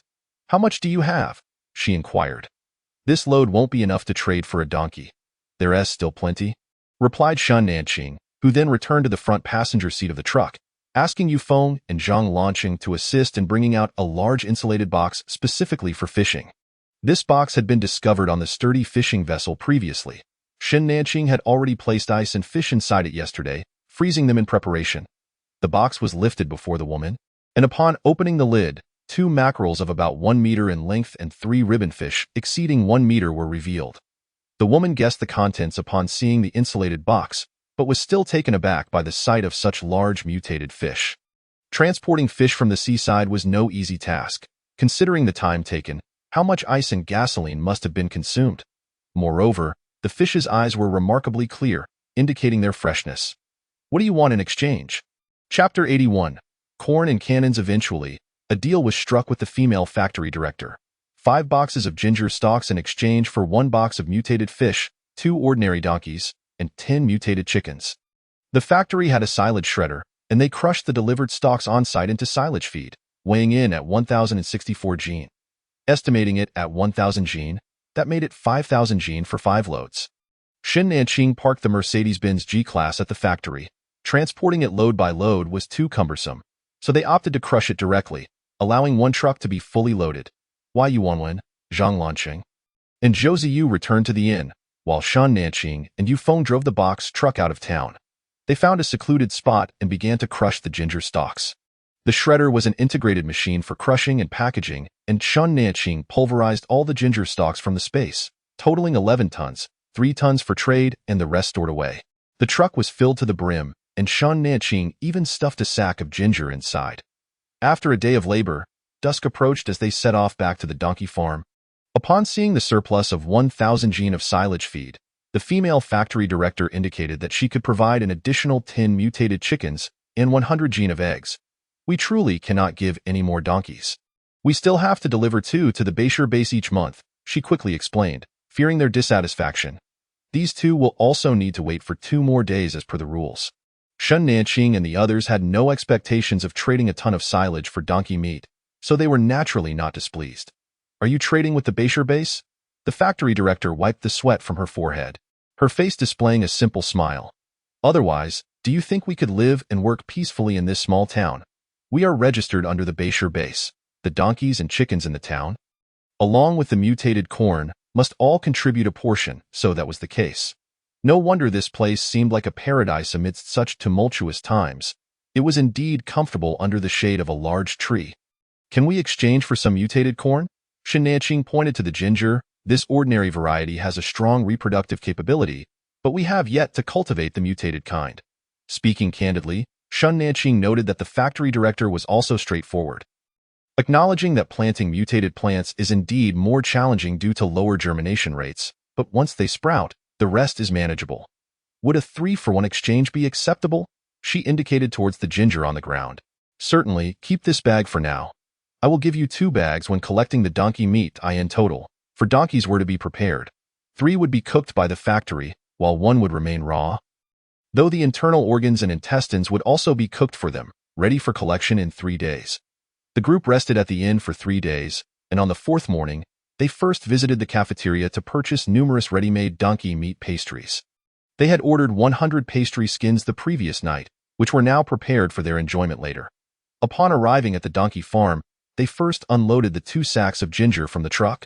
The cooked meat was already cooled and laid out, awaiting Shen Nanqing's confirmation before being cut into small pieces and packaged. One cannot deny that collaborating with the base offered unparalleled service. Would you like us to debone the donkey heads for you? After some contemplation, Shen Nanqing opted not to have them deboned. Instead, the donkey carcasses and heads were placed in large bags together, while everything else was cut and vacuum sealed. The chickens had already been slaughtered by the factory, so they managed that themselves. 2 baskets of eggs were also prepared. All items were loaded into the truck, which was packed with ice. The group then followed the factory director to the cornfield, a vast expanse of corn, estimated to be around 3 to 4 mu. The corn stalks were nearly as tall as the ginger stalks, yet the corn itself was remarkably large, slightly thinner than a barrel but taller. The workers, fully equipped, were harvesting the corn, which seemed to shoot kernels at them as if it had eyes. Goodness! This is just like the corn cannon from Plants vs. Zombies. This marked the 4th type of mutated plant they had encountered that possessed offensive capabilities. The super-large locust tree goes without saying, but this corn was similar to the pomegranate, both launching bullet-like projectiles. Unlike the foolish persimmon, which was self-sacrificial. 200 gene of corn were soon harvested, and noticing their interest, the factory director generously gifted them an entire large corn cob, weighing around 30 jin. One desired to hold it for a photo. But no one had a camera. After bidding farewell, the group departed the small town. The road conditions improved the closer they got to Beishar. They were soon approaching the Xiong district. According to the donkey farm personnel, while there was no base here, many people still resided in the area. Should we detour around the Xiong district? Zhou Ziyu inquired of the group. Let's assess the road conditions. The towns are densely packed here. If we can't bypass it, so be it. Shen Nanqing and Yuanwen's hometown was not too far from here, and they were somewhat familiar with the area. They were fortunate, managing to navigate around the Xiong district with a series of left and right turns. 3 days later, they reached Gao County, which was merely a city away from Beijing. As they progressed, they encountered more vehicles, 3 in total that day, comprising 2 family cars and a light truck, all traveling independently. Everyone remained vigilant, refraining from initiating contact. While circumventing Gao County, Shen Nanqing and the others stumbled upon a patch of mutated peach trees. However, unlike previous mutated plants, this peach orchard had an owner, and armed guards were stationed to watch over it. Initially hoping to diversify their fruit selection, they decided against it upon realizing the ownership, opting to purchase instead, although the cost of ordinary fruit was already steep, let alone mutated varieties. Their remaining wealth was dwindling. The group continued on their journey, entirely unaware that the guards of the peach orchard had documented their situation in a confidential message, which was then dispatched via mutated birds to higher authorities. That evening, Shen Nanqing and his companions once again lodged in a metal house. The large king, having endured a day cooped up in the vehicle, rolled around on the ground multiple times, visibly uncomfortable. Yufeng offered it a bowl of snake meat and a bowl of cat food. Wukong required only a piece of snake meat and a spoonful of cat food. After dinner, the 2 small ones nestled in a corner to converse, their size disparity not affecting their bond in the slightest. Wukong could still stand atop the large king's head. Zhua City private-based, a man, strikingly beautiful to the point of androgyny, lounged lazily in a chair. He gently swirled the crimson liquid in his wine glass, watching it float. That moment, a subordinate entered. respectfully presenting a slip of paper. "Captain, this is the news just received." The man took the paper, scanning it briefly, a glimmer of delight flashing in his eyes. "I never expected they would truly be found." He sipped the red wine lightly, murmuring to himself. Seemingly struck by an amusing thought, he lifted his head and instructed his subordinate, "Send people to cut off the highway leading to the Bayshore base, directing all travelers to detour through other routes into the city." The subordinate acknowledged the order and exited, leaving the room in silence once more, the only sound being the alluring glimmer of the wine under the light. Chapter 82. Male dominance. Initially, Xin Nanqing and his companions intended to bypass Shui City, but plans changed when they discovered that the highway had been damaged, with sections destroyed extending for dozens of meters, resembling asphalt that had been crushed by some colossal object, leaving it pockmarked. What was once a simple matter for Xian Nanqing, just walking across the damaged stretch and retrieving the vehicle, turned complicated as they found themselves followed by an off-road vehicle. Thus, they had no choice but to park their car aside and wait for the other party to pass. Unexpectedly, the other vehicle did not turn to seek an alternate route. Rather, it halted right before the damaged road. Suddenly, the large king and Wukong barked a few times at the other vehicle. Zhou Ziyu, puzzled, reached out to pet them. After the car came to a stop, a young man emerged, clad in a black tracksuit, his face somewhat tanned beneath a sun hat, resembling a masculine athlete.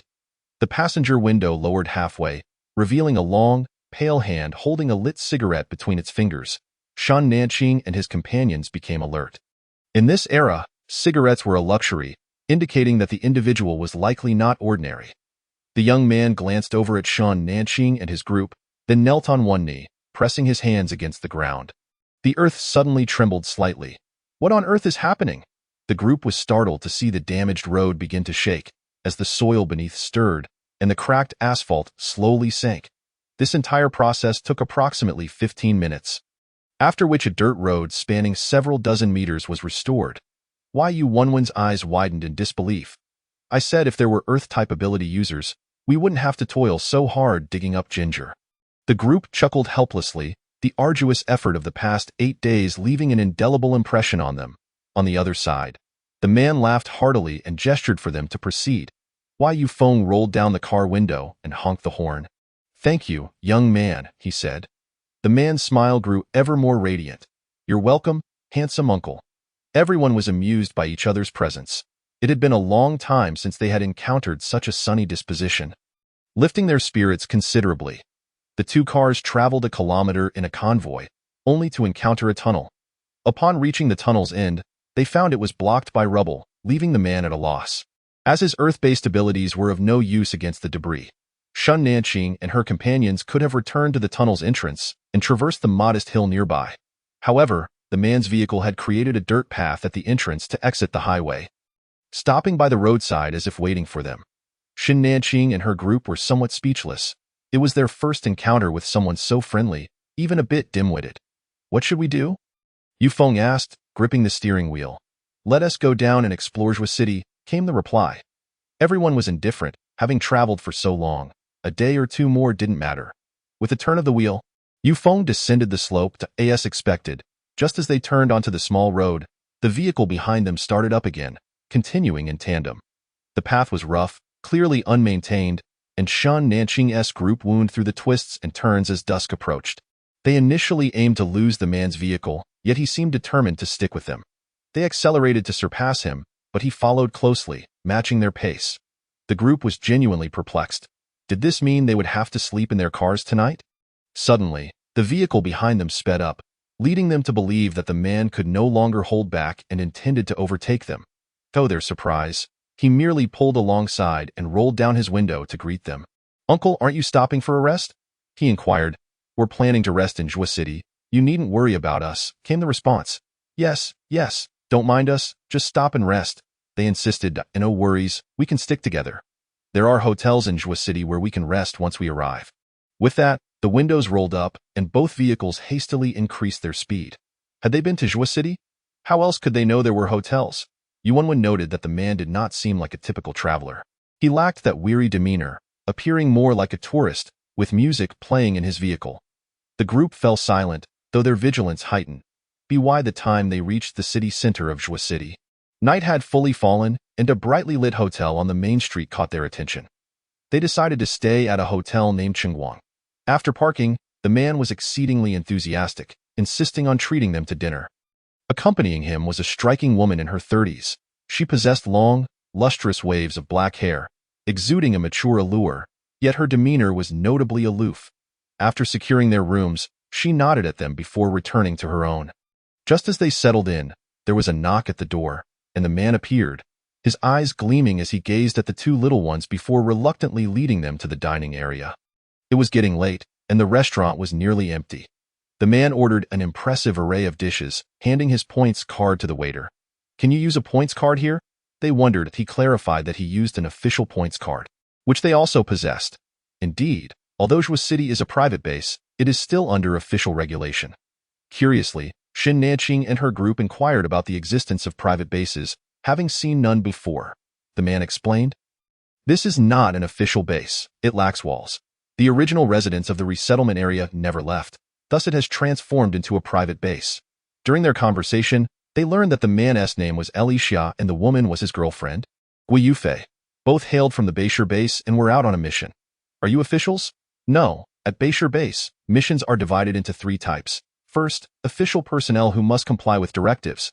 Second, nominal officials who enjoy more freedom but must undertake at least 2 missions per month. And third, free agents who can choose whether to work, receiving the least compensation. We belong to the 3rd category." "Why not register as nominal officials? Aren't Earth-based abilities rare?" Yuanwen mused, finding comfort in the notion of a protective figure. Upon hearing this, the man laughed heartily. "Do you think anyone can just register? You need an official guarantor. While Earth-based abilities might be valued elsewhere, the Beishir base has an abundance of talent and does not lack for ability users. What they seek is absolute security. Many who gain abilities believe themselves to be chosen and become quite the troublemakers. Such individuals are not favored by the authorities. As they dined and conversed, they lost track of time, and by the end of their meal, it was nearly midnight. Each retreated to their own rooms to rest. The next morning, Li Xia knocked on their door bright and early. "Ah? Aren't you leaving?" "Yes, we've been traveling for several days and are quite fatigued." Xin Nanqing and her companions could no longer accompany Li Xia. It was inconvenient, and they needed to retrieve their cargo before entering the base. After a reluctant farewell to Xin Nanqing, Li Xia and his girlfriend set off. Yuanwen shook her head at their departing figures. "So Navi." Zhou Ziyu turned his head, casting a peculiar glance at Yuanwen. "What are you looking at?" she retorted, sensing his scrutiny.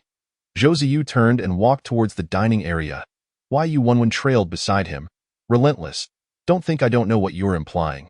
"Who do you look down on?" "I don't," he replied dismissively, which only fueled her irritation. Amid their bickering, the group entered the restaurant. Chapter 83. Wind ability user 2 servings of tofu pudding, 2 sweet pancakes, 1 bowl of oatmeal milk porridge, and a portion of steamed dumplings. "Uncle Yu, what would you like?" Zhou Ziyu inquired of the 2.2 servings of millet porridge and 2 baskets of soup dumplings. Zhang Lanqing ordered, handing over his points card. Now that they knew they could use points, they naturally opted not to use gold. "Dear guests, your bill has already been settled," the waiter stated politely. "Settled? By whom?" "Yes, not just this meal. All future expenses at this establishment are on the house." The group was taken aback, wondering who was so generous.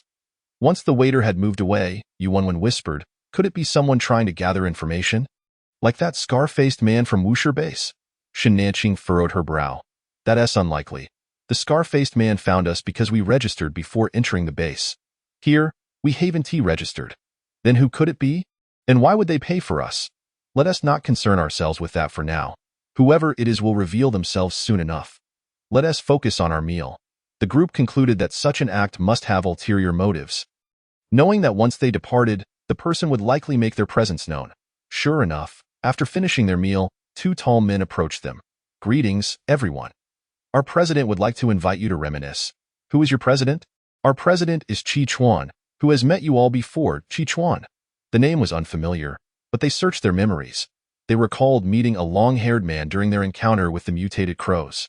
So it was him, Zhou Ziyu recognized, while Yuanwen's tone turned sharp, noticing the man's rude gaze fixed on Nanqing. "Apologies, but we must continue our journey and can't meet your president," Xin Nanqing replied, ushering her companions to leave. Just as they reached the entrance, two men resembling bodyguards pushed the door open, and a handsome man with long hair stepped in. His eyes sparkled with mirth as he approached Shan Nanqing. Long time no see. His tone was familiar, as if they were old friends reuniting. Hello, President Qi. Shan Nanqing's demeanor was neither warm nor cold, lacking overt annoyance but decidedly aloof. Shall we sit down to talk? Qi Chuan suggested, indicating a private room, but Shan Nanqing chose instead to sit at a table in the main hall. Thus, the six of them gathered around a table, while the other patrons were ushered out, and the waiter brought over several cups of tea. What brings you here, President Qi? Shan Nanqing inquired, her patience wearing thin. I still don't know your name. He used you instead of you all. Prompting Shan Nanqing to frown but still respond. Shan Nanqing.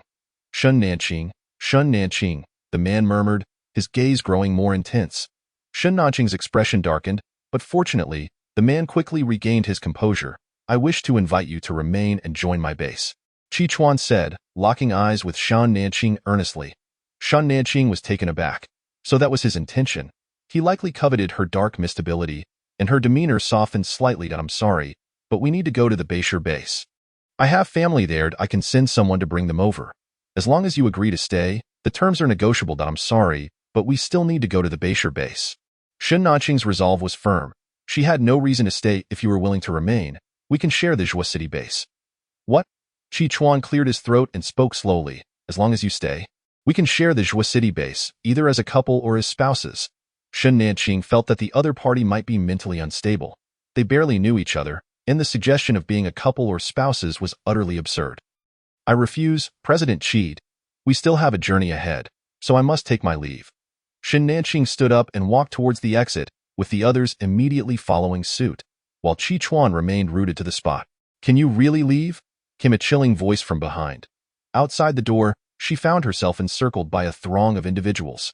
Shan Nanqing's eyes darkened as she turned and unleashed a wall of black mist towards Qi Chuan. Upon making contact with him, something tore a gap, just wide enough to reveal his silhouette. It was a wind-type ability. Shan Nanqing's murderous intent surged as the black mist transformed into a tornado, ensnaring Qi Chuan within its grasp. Zhang Lanqing had already raised a metallic shield, while Yufeng brandished a handgun, and Zhou Ziyu kept his eyes trained on Qi Chuan, aware that they were too far apart to strike effectively. The five of them formed a defensive circle, with the two small ones poised for attack at their feet. Leaving the rear to her comrades, Shan Nanqing focused intently on Qi Chuan. She sensed the black mist tornado being pulled by something. As a genuine tornado forcefully emerged from the black mist, revealing Qi Chuan's head, his face adorned with an audacious grin. Shan Nanqing clenched her fists tightly, and the black mist surged forth once more, compressing the two tornadoes around them, leading to a stalemate. The others dared not fire without orders from above, and thus they remained in a distant standoff. Gradually, Qi Chuan's complexion turned pale, beads of sweat forming on his forehead. While Shan Nanqing remained as composed as ever, Qi Chuan was taken aback. He had initially believed that wind could conquer mist, only to discover that Shan Nanqing's black mist was far more formidable than he had anticipated. As his abilities began to deplete, Qi Chuan loosened the tornado, allowing the black mist to ensnare his body tightly, making his breathing increasingly labored.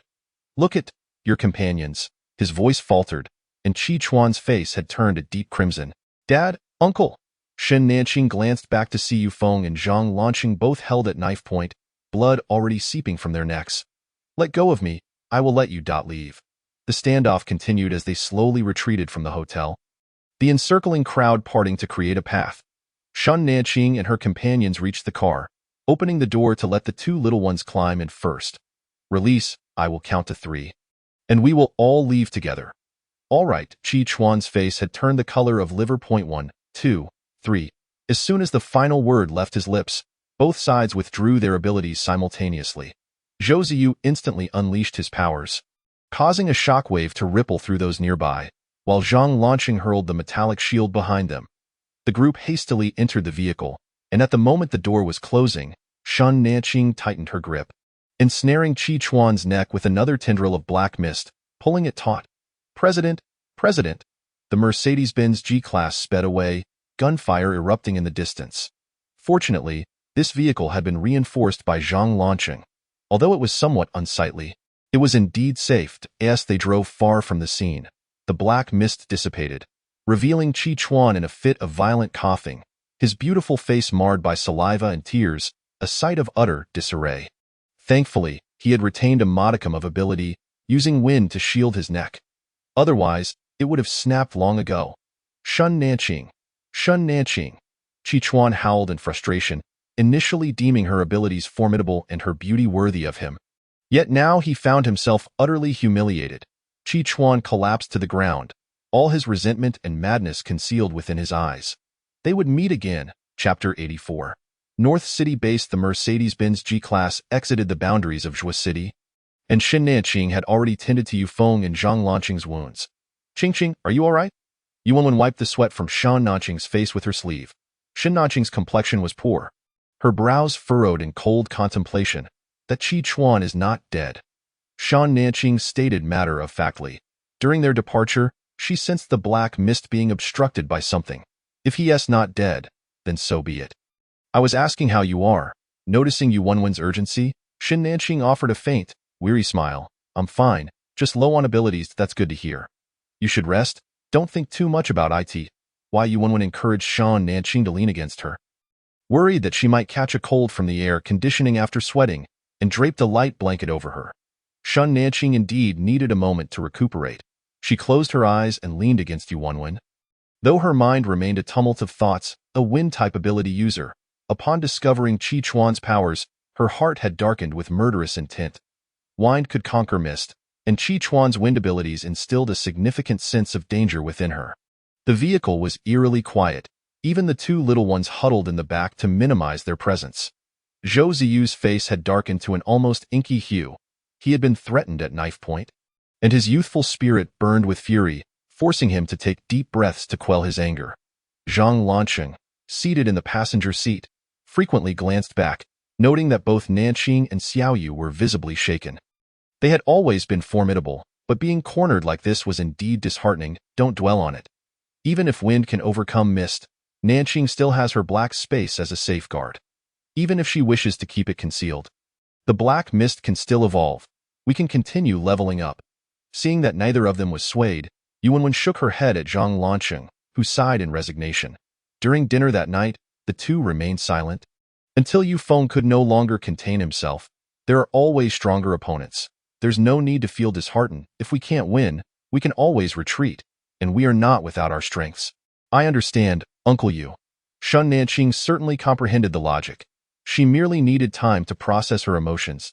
By the following day, both she and Yuanwen had returned to normal, and the other three felt reassured. After a couple more days, the group finally arrived at the North City base, with Shen Nanqing having previously retrieved the cargo, which Yufeng drove. Despite having seen two bases already, they were still awestruck. The towering city walls stood like an impervious barrier before them. The long lines at the entrance appeared minuscule against the backdrop of the high walls. The North City base had encompassed the entire Huai district. It was exponentially larger than the Zhang City base, with over 10 entrances and exits. Shen Nanqing and her companions chose a relatively short line to join. After approximately 2 hours, they finally reached the front. With their points card, the registration process was swift. Have your mutated animals been registered? Yes, they have. Shen Nanqing produced a form from her pocket and handed it to the staff, which had been given to her during the blood draw at the Zhang City base research facility. The staff accepted it and quickly input the information. Mutated animals that had been registered did not need to go to the observation room, but they had to ensure their safety. Otherwise, the base would have personnel handle the mutated animals. All right, we understand. Thank you. After 52 days, Shen Nanqing finally arrived at the North City base. Clean, spacious streets, a variety of shops, vehicles bustling by, and pedestrians shaded by sun umbrellas. All of it made them feel as if they had returned to the world before the apocalypse. Truly, it was the capital's base. It feels almost like a county town before the apocalypse. Wow, there's even a cosmetics store. As night fell, Shen Nanqing and her companions found a hotel to stay in. Upon entering, they immediately noticed that this hotel was busier than those in other bases. Shen Nanqing observed that, although the hotel was luxurious, the prices were similar to those at the Zhang City base. With a wave of her hand, she booked a lavish suite that included 3 bedrooms for 200 points a night. With the previous 200,000 points saved from rescuing Qin Shuo, they were not lacking in points. Upon entering the suite, they discovered that it even had a kitchen. That evening, they planned to have hot pot but didn't feel like preparing it themselves, so they called for a broth and a few ingredients. While the rest would be retrieved from their space, by the time Shen Nanqing finished her shower, the hot pot was already set on the table, with Yu Feng slicing fish fillets and Zhang Lanqing preparing sesame sauce for dipping, generously adding chopped cilantro to Shen Nanqing's bowl. Finally, in Beijing, everyone was in high spirits, and aside from the underage Zhou Ziyu, the others enjoyed a few beers. After dinner, they left the mess behind, heading straight to their rooms to freshen up and sleep. In the night, Yuan awoke from thirst. As she was about to get some water, she noticed Shen Nanqing sitting on the single sofa beside the bed. Ching, what's wrong? Yuan took a few sips from the water on the bedside table. That I'm fine, just unable to sleep. You don't need to worry about me. The room was lit by a single bedside lamp, casting dim light that obscured Shen Nanqing's expression. Are you worried about your aunt? Tomorrow we can go find Liang. He must have located her by now. All right, we'll go together. Shen Nanqing lay back down on the bed. Perhaps this was the feeling of homesickness. She had long avoided this issue, even fearing to contemplate it. What if Liang hadn't found her aunt? What if her aunt was no longer around? Shen Nanqing forced herself to close her eyes. Daylight finally broke, and Yuan left early, returning with 5 umbrellas. These umbrellas had been developed by the North City base last month, coated with special materials for enhanced sun protection. Shen Nanqing picked up a deep gray one. Feeling its icy touch, its weight comparable to an ordinary umbrella, no wonder people on the streets had been using them. It turned out to be a sun protection marvel. After finishing breakfast, the group exited the hotel and tested the sunshade umbrellas, which indeed proved effective, allowing everyone to forego hats and masks. As the vehicle departed the hotel, Yuan had already inquired about the military district, which was located at the far end of the base. Close to the mountains, Li Yang had mentioned that he was at the 4th Research Institute. The road conditions to the base were excellent, and they arrived in just over half an hour. The military district at Beishir Base was constructed similarly to the industrial zones from before the apocalypse, with the 4th Research Institute situated at the northernmost part of the base. Here we are. The 4th Research Institute at Beishir Base. At the entrance, 2 soldiers stood guard, with a dispatch room nearby. The group disembarked and opened their sunshades. Hello, we are looking for Liang. What is your name? Please register first. The person at the dispatch room was also a young soldier. Yuan took the registration book and leaned over the window to write her name. Yuan, right? You finally made it. Liang had instructed us to notify him immediately upon your arrival. The young soldier smiled and directed them to the reception room. The group was overjoyed, not expecting Liang to be so considerate. They had anticipated waiting at the entrance if they were not allowed inside. Thank you very much. Chapter 85. Long time no see. The reception room was located to the east of the dispatch room.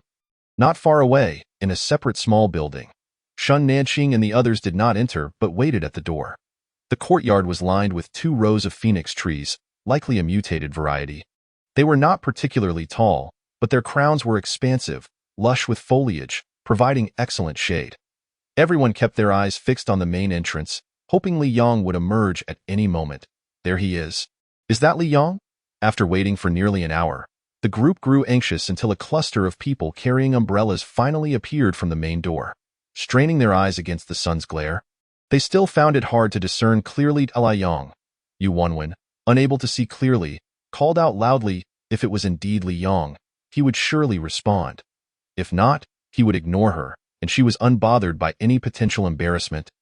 As none of them knew each other, upon hearing the call, the group halted and turned their attention towards them, tilting their umbrellas back slightly, allowing clearer visibility. Is that Qin Shuo? Captain Qin. Qin Shuo. Yuan shouted with excitement, finally spotting a familiar face. The group made their way towards Qin Shuo. Who is that? They seemed quite familiar with Director Qin. People nearby whispered amongst themselves, but Qin Shuo was too preoccupied to notice. Upon recognizing the visitors, he was momentarily taken aback but quickly donned a smile that could only be described as gentle. Long time no see, Nanqing. Long time no see, Qin Shuo. After several months apart, Qin Shuo appeared unchanged. Captain Qin, you only noticed Qing. I called you from so far away. Didn't you hear me? Yuan teased. Qin Shuo responded with composure. Miss Yuan, long time no see. Long time no see. Captain Qin. Qin Shuo greeted each of the others in turn. Remembering the purpose of their visit, Yuan promptly inquired, "Do you know where Li Yang is? We've been waiting for him for an hour." Qin Shua frowned slightly. "You are here to find Li Yang. He is currently occupied. I'll take you inside. You'll be able to see him this afternoon." "That would be much appreciated, Captain Qin." Qin Shua turned to his companions and instructed, "I have matters to attend to this afternoon. The meeting has been rescheduled for tomorrow." "Understood, Director Qin." Once those individuals had walked away, Yuan, her curiosity piqued, asked, "How did Captain Qin become a director?" Qin Shua smiled but refrained from answering. Leading the group into the Research Institute building, he brought them directly to his office. "When did you all arrive?" Qin Shua removed his sun protection gear and had someone pour them water. "We just arrived yesterday. We came to find Li Yang first thing this morning." Shen Nanqing had been feeling restless since morning, eagerly wanting news of her aunt while fearing it might not be what she hoped for. "Your aunt is fine. She is working at the food processing plant." Sensing Shen Nanqing's distraction, Qin Shua directly addressed her most pressing concern. "Really?" Shen Nanqing stood up, her anxious heart finally at ease. "That's wonderful." "Qing," Yuan exclaimed, grasping Shen Nanqing's hand excitedly. "However, she won't finish work until the evening, so you won't be able to see her right now." Qin Shua took a piece of paper, wrote down her aunt's address, and handed it to her. Shen Nanqing accepted it, glancing back and forth at the address. "Thank you, Qin Shua." "Thank you. No need for thanks. It is the least I could do." Knock, knock, knock. Someone entered, dropped off a box, and then exited. Inside are sun protection suits, which offer better sunblock than regular clothing, made from the same material as your umbrellas. Qin Shua produced several satellite phones. These are satellite phones for communication within the base. The group accepted them without hesitation. "Captain Qin, are these gifts for us?" "How generous," Yuan noted, observing that each sun protection suit was 2 sets per person. Qin Shua smiled calmly. "This is my gesture of goodwill. A sign of hospitality, but I do have a small favor to ask of Nanqing. I see. So this is a reward for Qingqing's help." Qin Shua quickly clarified, "Gifting items and requesting assistance are 2 different matters. Even without your help, these gifts would still be offered." "Understood, understood. We know you consider us friends. I get it, and Qingqing understands too." Qin Shua, teased into submission, decided to drop the subject. "Is it a matter of treating someone? If it's urgent, we can go now." Primarily, Shen Nanqing wanted to see her aunt in the evening, fearing that any delay would hinder her plans. "In a rush. Let's eat first and then go." Qin Shua led the group to the military district's cafeteria. It's enormous. The cafeteria could likely seat thousands of people at once. Since it was not mealtime yet, the cafeteria was empty. Qin Shua led them to a private room, ordered several dishes, and they began to eat and chat. "Why did you all arrive so late? I thought you would be here last month." "How did you know we were coming?" Zhou Zetian informed me. "Communication between bases is possible." With a clatter, Zhou Ziyu dropped his chopsticks, and Zhang Lanqing bent down to pick them up, replacing them with a new pair. "What is the current status of Zhou Qishan?" Zhang Lanqing inquired nonchalantly, hoping that if Zhou Qishan was doing well, his sister would be too. "Zhou Qishan is still in a coma, but Mrs. Zhou is fine. You can rest assured about that." "Rest assured. Thank you for sharing this news. What choice do we have if we are not at ease?" "This is sister's decision." Zhou Ziyu silently continued eating, creating a somber atmosphere that Qin Shua regretted bringing up. "Where are you staying now?" "We're at a hotel, planning to find a place when we have time. There are plenty of tall buildings in Beishir Base. There should be large flats. If you can't afford a villa, a large flat will suffice. Don't rush to find a house. If you're willing, you can register as a small team under the 4th Military District, and you can apply for housing then." They had heard about this from Elisha before.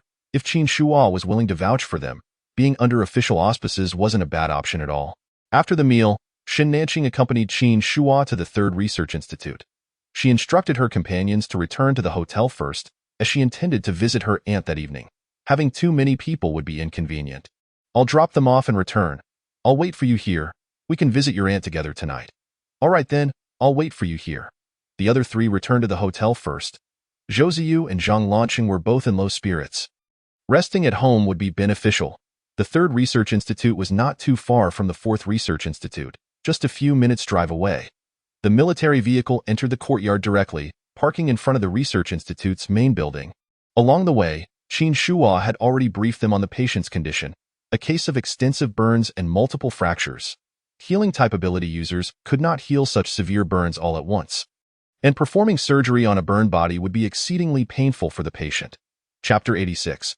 Recorded under Qin Shuo. Qin Shuo had made a call in advance, and a few individuals in white lab coats were waiting for them at the door. This must be Miss Shan Nanqing, as mentioned by Director Qin. Please just call me Shan Nanqing. Without much formality, the group conversed as they walked. This is Dr. Xiao Yichen. He is also a healing type ability user and the brother of the injured. Hello, Dr. Xiao. Dr. Xiao appeared to be in his late 30s, but his hair was already streaked with gray, and he exuded an air of utter exhaustion. Hello, Miss Shun. Thankfully you have arrived. Otherwise, Erming would have truly been unable to hold on any longer. Dr. Zhao's voice trembled slightly as he struggled to control his emotions while informing Shan Nanqing about the patient's condition. When Shan Nanqing finally laid eyes on the patient, she understood why there were so many healing type ability users at Beishir Base. Yet they could not save a single patient. This was not merely a case of burns. The injuries were caused by an explosion, leaving the patient's body devoid of healthy skin, riddled with craters. The sternum had caved in significantly, and only the face remained somewhat intact, likely due to prior treatment by healing type ability users. Shan Nanqing felt a wave of nausea, unable to fathom the extent of pain this individual had endured while alive. His internal organs were injured. Healing abilities could not penetrate the body to treat internal injuries, while external wounds were complicated by residual explosives. Some areas were missing, too large, and we truly feel powerless. Dr. Xiao Yichen's tears finally fell, which he had been holding back. Had it not been for Qin Shua's assurance that someone could heal Erming, he would have long since withdrawn life support. Living like this was simply too painful. Shan Nanqing allowed others to exit first, leaving only Dr. Xiao to assist. Dr. Xiao proceeded to gently unwrap the bandages from the injured man's body. After assessing the patient's condition, Shan Nanqing resolved to begin the treatment from the head. A swirling mist of white enveloped Xiao Erming's head and neck, and the ghastly wounds began to heal at a visibly accelerated pace. Xiao Yichen gazed in astonishment at the scene before him, then struggled to compose his emotions as he continued to delicately remove the bandages. The treatment progressed slowly, as some wounds were exceedingly deep, requiring the flesh to regenerate gradually, which consumed a significant amount of supernatural energy. Previously, Qin Shua's hand had nearly been bitten into 3 segments, yet the missing flesh was still less than a tenth of what this individual required. Gradually, the wounds on the upper body healed, and Shan Nanqing controlled the white mist to slowly descend. I cannot treat his sternum at present. You must realign or repair it before I can proceed.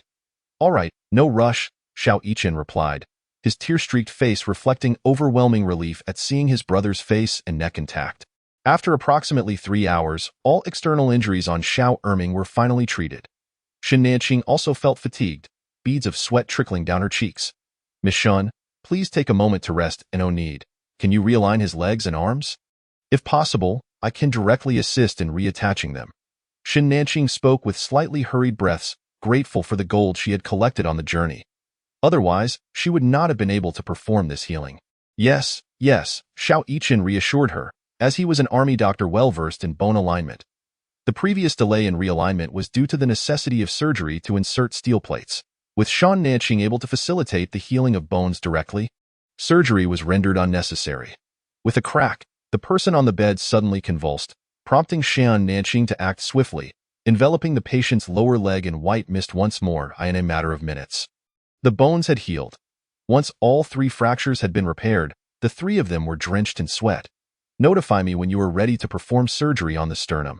Thank you so much. Shan Nanqing exited the ward, where a crowd had already been waiting for 4 hours. Several individuals clad in white coats were overwhelmed with emotion, tears streaming down their faces as they expressed their gratitude and offered to repay Shan Nanqing. Naturally, she would not decline. Just noted under Qin Shua's account. Should I require assistance, I will directly approach him. Upon hearing Shan Nanqing's words, everyone was momentarily taken aback, even Qin Shua's face displaying a flicker of astonishment and delight. Did it mean that she trusted him so deeply? In truth, Shan Nanqing felt that Qin Shua should act as a guarantor for them, helping them register under an official name, as she did not wish to owe anyone anything. Thus, this delightful misunderstanding was born. Indeed, whether it be Director Qin or Miss Shin, we owe our gratitude to both. Ultimately, Shan Nanqing declined the white-coated individual's invitation to treat them to dinner, as she had plans to dine with her aunt that evening. Qin Shua escorted Shan Nanqing back to the 4th Research Institute, where Yu Wenwen was still awaiting her in Qin Shua's office. Arriving at the office door, before they could enter, they heard the chattering inside, which sounded like Liang. Qin Shua opened the door and indeed, it was Liang. You're back. How did it go? Was it smooth? It went well. Xiao Erming is already fine. Wow, Nanqing, you're incredible. I should take you as my master. Go away. If it were possible to take a master, it certainly wouldn't be you. Shun Nanqing chuckled at the antics before her fatigue momentarily forgotten as she prepared to meet her aunt. Noticing it was already past 6 o'clock, Liang grew serious. I'll accompany you. I'm familiar with the route. There's no need. We can manage on our own. Qin Shua opened his mouth but then closed it, sensing that they preferred not to have outsiders present. For some inexplicable reason, the thought of outsiders made him feel oddly uncomfortable. Should we eat first before heading out? After a busy afternoon, you must be hungry. Having utilized supernatural energy for 4 consecutive hours, Qin Shua believed she must be exhausted. No, I'm heading to my aunt's for dinner. Shun Nanqing was filled with anticipation at the thought of seeing her aunt, and thus had no interest in dining with Qin Shua and the others. After bidding farewell to them, Shin Nanqing and Yu Wenwen made their way directly to the community where her aunt resided. Along the way, they discussed what items to bring, ultimately settling on a bag of eggs, 2 vacuum-packed pieces of donkey meat, 2 cans of milk powder, and a selection of 2 fruits. Let us take these for now. We can assess what else Annie needs once we arrive. The community was not far from their hotel, situated at the periphery of the base, yet the environment appeared decent, complete with an elevator, which Shan Nanqing found satisfactory. Upon reaching the 16th floor and locating Unit 1603, they rang the doorbell numerous times before it finally opened, revealing a stranger. Who are you looking for? The individual who opened the door was a 60-year-old woman. Unmistakably not anyone Shan Nanqing recognized. Is Shen Shuwan here? You've got the wrong place. There's no one by that name. Isn't this Unit 1603, Building 13, Hangshangqing? It is this address, but there's no such person here. The elderly woman impatiently closed the door. Shun Nanqing scrutinized the address on her note again, confirming it was indeed correct. Could it be that Qin Shua had written it incorrectly, just as she contemplated knocking again? The door to Unit 1604 swung open, and a woman in her 40s emerged. Are you looking for Shuwan? She moved out at the end of last month. Moved out? Do you know where she relocated? She moved to Ziyuan Community, Building 9, Unit 603. You must be her niece. I've heard her speak of you. The woman's eyes flitted between Shan Nanqing and Yu Wenwen, but the two were too preoccupied to notice. After expressing their gratitude, they swiftly departed from Hangshangqing. Chapter 87. Auntie Shin Nanqing and her companion inquired with several individuals for directions before finally locating Ziyuan Community, an old residential complex in a remote area, situated at the far western edge of the base, far from the city gate and military district. Upon entering the unit door, it was evident that the complex had been flooded, with the wallpaper peeling off the walls. They ascended to the 6th floor, the highest level of the complex. Knocking anxiously, Shun Nanqing awaited a response, and the door eventually opened. Who are you looking for? Upon seeing the visitors, Shun Shuwan was completely taken aback, seemingly unable to believe her eyes. Qingqing, as she gazed at her aunt, who appeared to have aged significantly, tears streamed down Shun Nanqing's face. Auntie. Shun Nanqing embraced her aunt tightly, having thought she would never again cry so openly. Never again weep so profoundly, Annie? Qingqing. Qingqing. A teenager of 17 or 18 emerged from the room, and upon witnessing the scene, his eyes glistened with tears as well. Mom, let my cousin in. Yes, come in, come in. After inviting Shan Nanqing inside, Shin Shuwan then noticed Yu Wenwen behind her. Wenwen, you're here too. Auntie, I came to see you. Shin Shuwan wiped her tears and urged Yu Wenwen to enter as well, upon stepping into the cramped living space. Shun Nanqing's first impression was that it was uncomfortably small. The 40-square-meter apartment was cluttered with various items. The meager 10-square-meter living room was fitted with a makeshift wooden bed. Beside the bed stood a dilapidated low table, atop which lay the evening meal for Shen Shuwan and her son. Merely 2 coarse grain buns and a plate of pickled vegetables, accompanied by 2 bowls of water. The absence of air conditioning rendered the room particularly hot and stifling. And Shan Nanqing began to perspire as soon as she entered. Auntie, did Liang give you the 2,000 points? He did. Shun Shuwan replied, somewhat sheepishly, as she had always prided herself on cleanliness. However, the small space, coupled with the heat, resulted in an unpleasant odor. "Ching Ching, how are you? When did you arrive?" Though observing her niece's demeanor suggested that she was faring well, Shen Shuwan still wished to hear it from her directly. "Auntie, we arrived yesterday. I'm doing well. One, and Uncle, you are with me." "What about Uncle? Why haven't I seen him?" "Your uncle is working the night shift." Upon hearing this, Shun Nanqing felt a sense of relief and promptly urged her aunt to leave. "Auntie, come with me. This place is uninhabitable. Tomorrow, I'll help you find a new home." The oppressive heat in the apartment made it feel akin to a sauna, and both her aunt and cousin appeared emaciated. "It's fine. Where would we go? This place is livable. Before Li Yang found us, we lived in worse conditions." Shun Nanqing paid no heed to Shen Shuwan's protests, instructing her cousin to carry the items they had brought. As the heat was unbearable and the apartment lacked a refrigerator, rendering food storage impossible. After leaving a note for her uncle, Shun Nanqing took her aunt and cousin away. Shen Shuwan, unable to resist, climbed into her niece's luxury SUV. Upon arriving at their hotel, Shun Nanqing initially intended to book 2 standard rooms, but her aunt adamantly refused, and they ultimately settled on just one. Her aunt and cousin went to take showers first, while Shun Nanqing and Yuanwen returned to their room. After exchanging greetings with Zhang Lancheng and the others, Shen Nanqing retrieved 2 sets of clothes from her space. After washing up and changing into fresh attire, she led the mother and son to the dining area. Once the dishes were served, the group fell silent, devouring their meals with gusto. After a long day of activity, Shun Nanqing was already quite hungry. As they finished their dinner late, there were still some dishes and rice left over, which Shen Shuwan packed up, as the room had air conditioning and the food would remain fresh overnight. Or they could have it as a midnight snack. Wai Yuanwen retreated to her room, leaving space for Shen Nanqing and her family. "Auntie, what really happened? The 2,000 points should have been sufficient for some time. How did things get to this point in just over 6 months? Furthermore, both you and Uncle have jobs. How could it have deteriorated to this extent? Recently, your brother-in-law needed to purchase a house. So I lent him my points." "How much did you lend him?" Shen Shuwan hesitated, reluctant to divulge the details.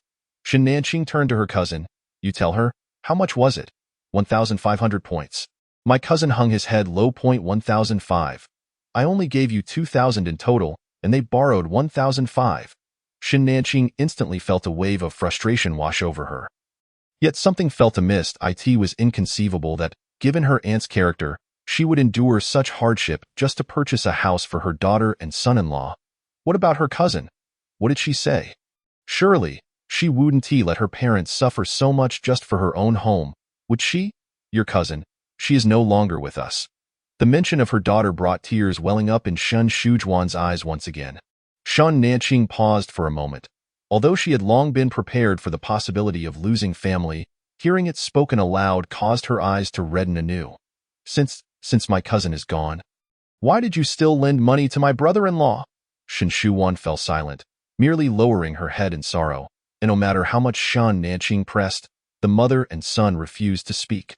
Feeling helpless, Shen Nanqing ultimately decided to let the matter rest. Later, she shared the experiences she had endured over the past year with her aunt, who recounted how their family had survived the apocalypse. "We relied on the items you purchased to endure until the bitter cold arrived.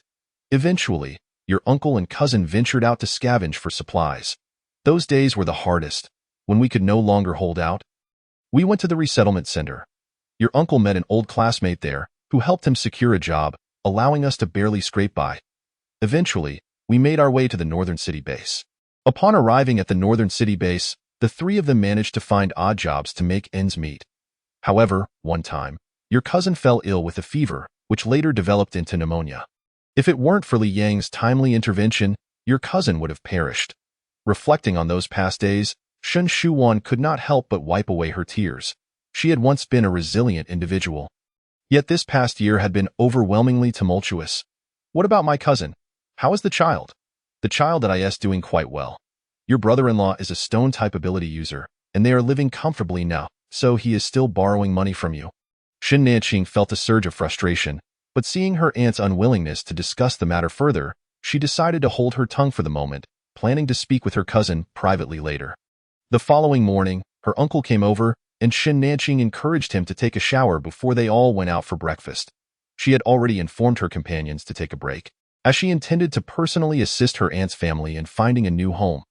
"Uncle, Please take the day off too. We'll find a place today and move in if you haven't slept during the day. There's no need to go to work tonight. Both her aunt and cousin had already arranged for leave.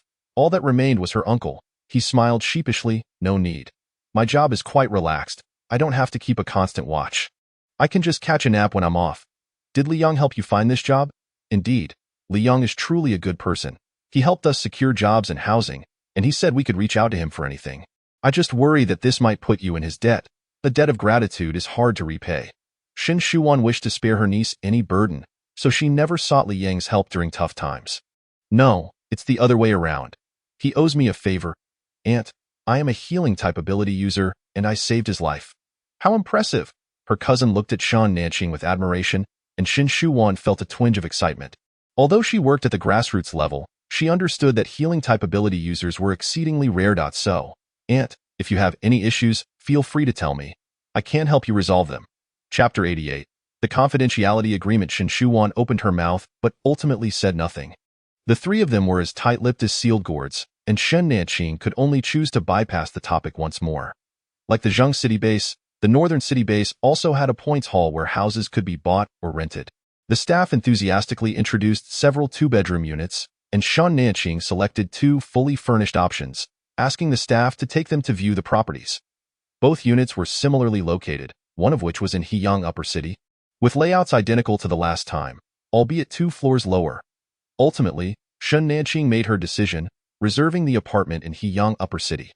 This time, she did not give her aunt money. Instead, she directly paid 6 months' rent on her behalf. The rent was 120 points per month, with a deposit of 1 month and payment for 3 in advance. After signing the contract and processing the points, Shen Nanqing, concerned that her aunt might hesitate to use the air conditioning, topped up another 300 points for electricity. The Northern City base utilized solar power. With the sun blazing outside, they did not impose electricity limits. Having settled this matter, Shen Nanqing drove to help her aunt with the move. The apartment was fully furnished, requiring minimal tidying. They could move in with just their bags. While her aunt's family busied themselves with unpacking, Shen Nanqing pretended to return to the hotel. Upon her return, she was laden with bags filled with clothes, shoes, bedding, and food, nearly overflowing the refrigerator. Ching, why did you buy so much? How many points did this cost? Shin Shuan gazed at the fridge packed with food, feeling a pang of concern as points were hard-earned, and this expenditure seemed extravagant. Much of it was gifted, aunt, so you needn't worry. Shen Nanqing then produced 2 tubs of infant formula. Aunt, make sure to prepare a cup daily. Don tea hold back, I have plenty more. I 1 tea hold back, Shen Shuan replied, turning away to wipe her tears. Today was a day for joy, not for sorrow. Shen Nanqing did not linger, knowing her uncle had to work that night and could use some rest. Aunt, if you need anything, just come to the hotel to find me. If I change locations, I'll let you know. Alright, I understand. Be safe on the road. You needn't see me off. Return quickly. As Shen Nanqing started the car, she glanced at the increasingly blurred figures of her aunt and cousins in the rearview mirror, a bittersweet ache swelling in her heart. Regardless of everything, at least they were alive. Upon returning to the hotel, she found only Zhou Ziyu there. The other 3 had gone out. Sister Nanqing, did everything go smoothly? Yes, we already moved. Where did the others go? They said they were just wandering around, getting to know the Northern City base. Zhou Ziyu, uninterested, chose to sleep in his room. After all, eating well and resting was essential for growth. He was already 171 centimeters tall, but still had some way to go to reach his ideal height. With that thought, Zhou Ziyu poured himself another cup of formula. Shin Nanqing had nothing to do, so she also returned to her room for a midday nap. When she woke up, it was already past 7 in the evening, and Yuanwan and the others had returned. That night, as everyone ate and chatted, Yuanwan summarized the information she had gathered.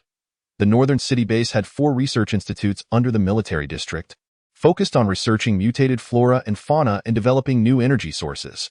The sun protective clothing, umbrellas, and satellite phones we use were all developed by these research institutes. Moreover, all ability users were managed uniformly by the institutes, with Qin Shuo serving as the director of the 4th Research Institute. ISNT that a considerable amount of authority for a research institute. Zhou Ziyu remarked, noting how the military district might find it challenging to exert control over an institute that managed ability users.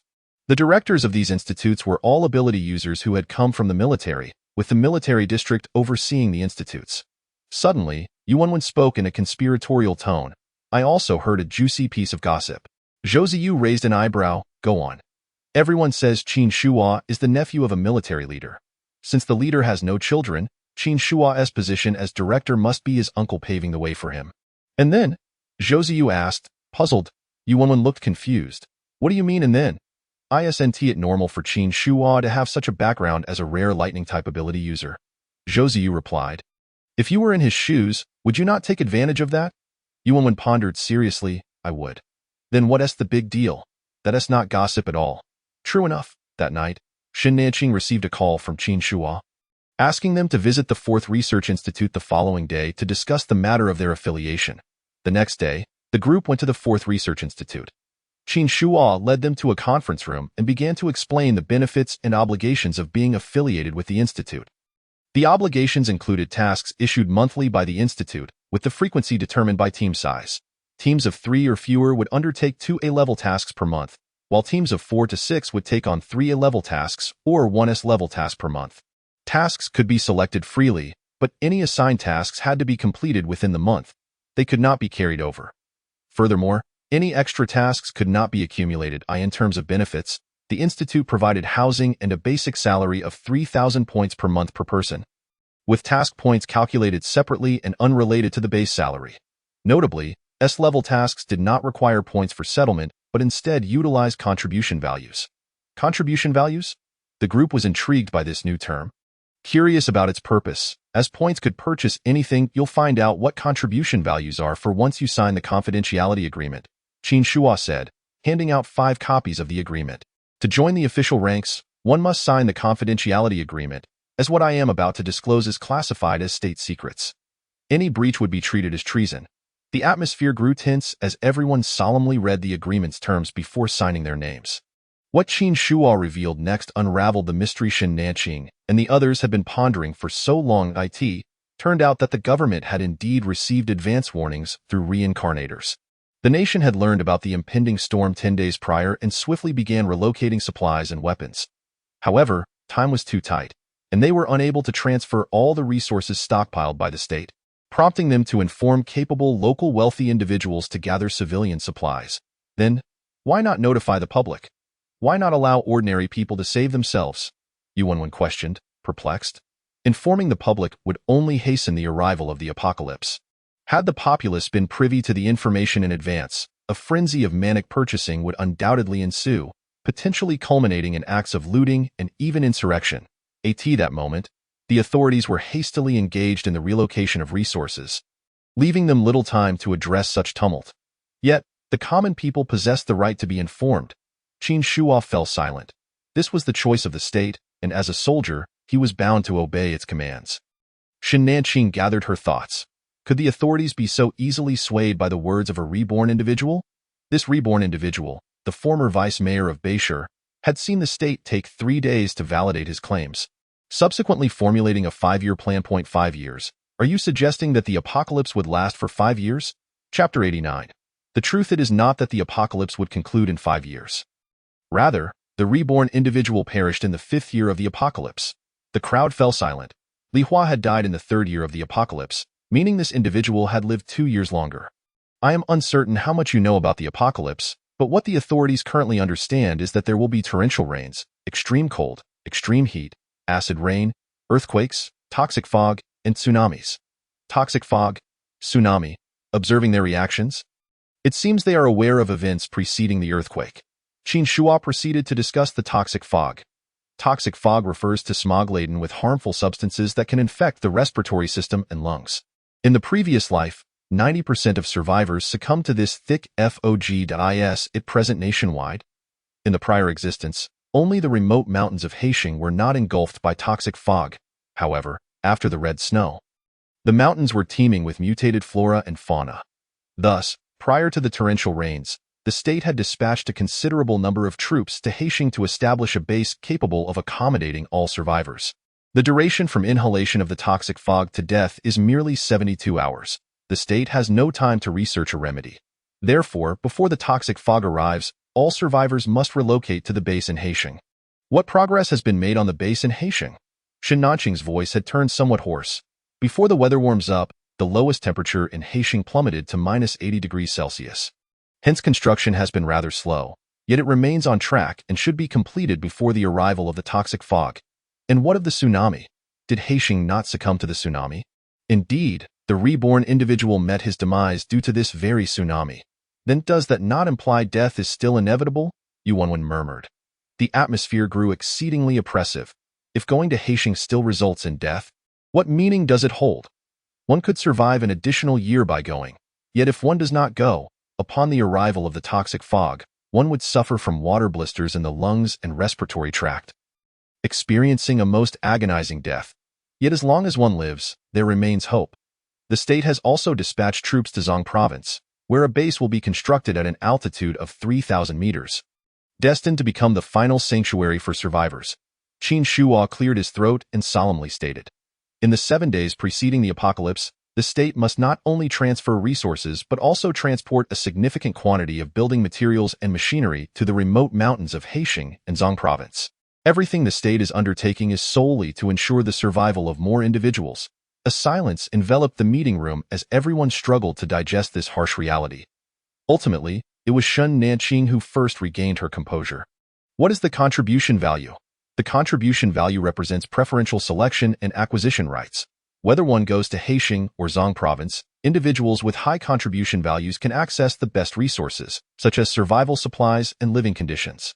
If it truly comes down to life and death, one can secure a spot for family members, so it is akin to a ticket for Noah's Arkansas. Zhou Ziyu succinctly pinpointed the crux. One could say so.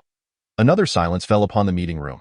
Finally, Qin Shuo announced that the application for housing had been approved, but he had matters to attend to in the afternoon and could only send someone else to escort them. You carry on with your affairs. Do not concern yourself with us. Very well, then come back tomorrow morning, and I shall take you to the Military District S training ground to meet the colleagues from the 4th Research Institute and to test your abilities. Understood.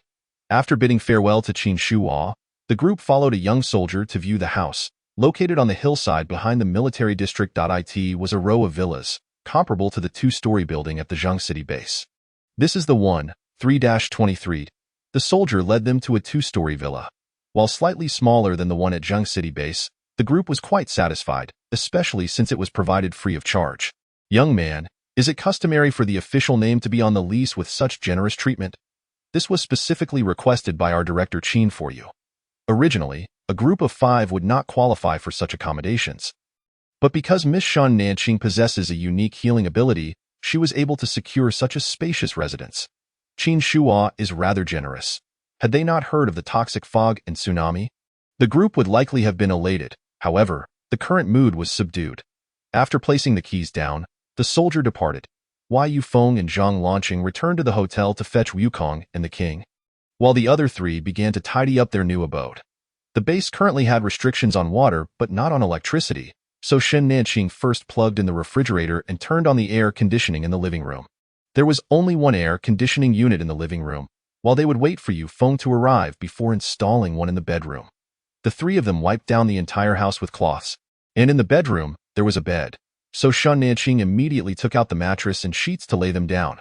The kitchen was also cleaned thoroughly, and Shen Nanqing retrieved their pots, bowls, and dishes, designating a corner in the living room for the 2 small pets. By the time Zhang Lanqing and the others returned, Shen Nanqing and her companions had nearly completed their preparations. Yufeng and Zhang Lanqing set up the air conditioning at home, while Shen Nanqing and her group decided to venture out to procure some items, avoiding drawing too much attention by bringing out too many belongings. Zhou Ziyu joined them this time, as he had yet to explore the Beishir base since arriving. The trio arrived at the commercial street of the Beishir base, which was essentially the original commercial street of Huai district. It still retained a semblance of the pre-apocalypse atmosphere, with a variety of goods available for purchase. Shen Nanqing planned to buy larger items first. The 3 of them visited a furniture store and purchased a set of sofas, 2 mattresses, a large round table with 6 chairs, and some stools for guests to sit on. These items would take up considerable space. If they retrieved everything from their storage, it would occupy a significant portion of their vehicle's capacity, making it difficult to explain when later retrieving other items. In any case, they were not lacking in contribution points at present, so acquiring some new items was acceptable. After using their points and leaving the address, Zhou Ziyu spotted a pet store, and the group bought some cat food, freeze-dried treats, cat litter, toys, and various vitamins, fish oil, and probiotics for their two small pets. However, since the king had grown rather large, it was likely that these toys would no longer interest him. Wukong was in for a treat, as Zhou Ziyu selected a new cat bed for him, along with a cat climbing frame that Wukong would surely adore.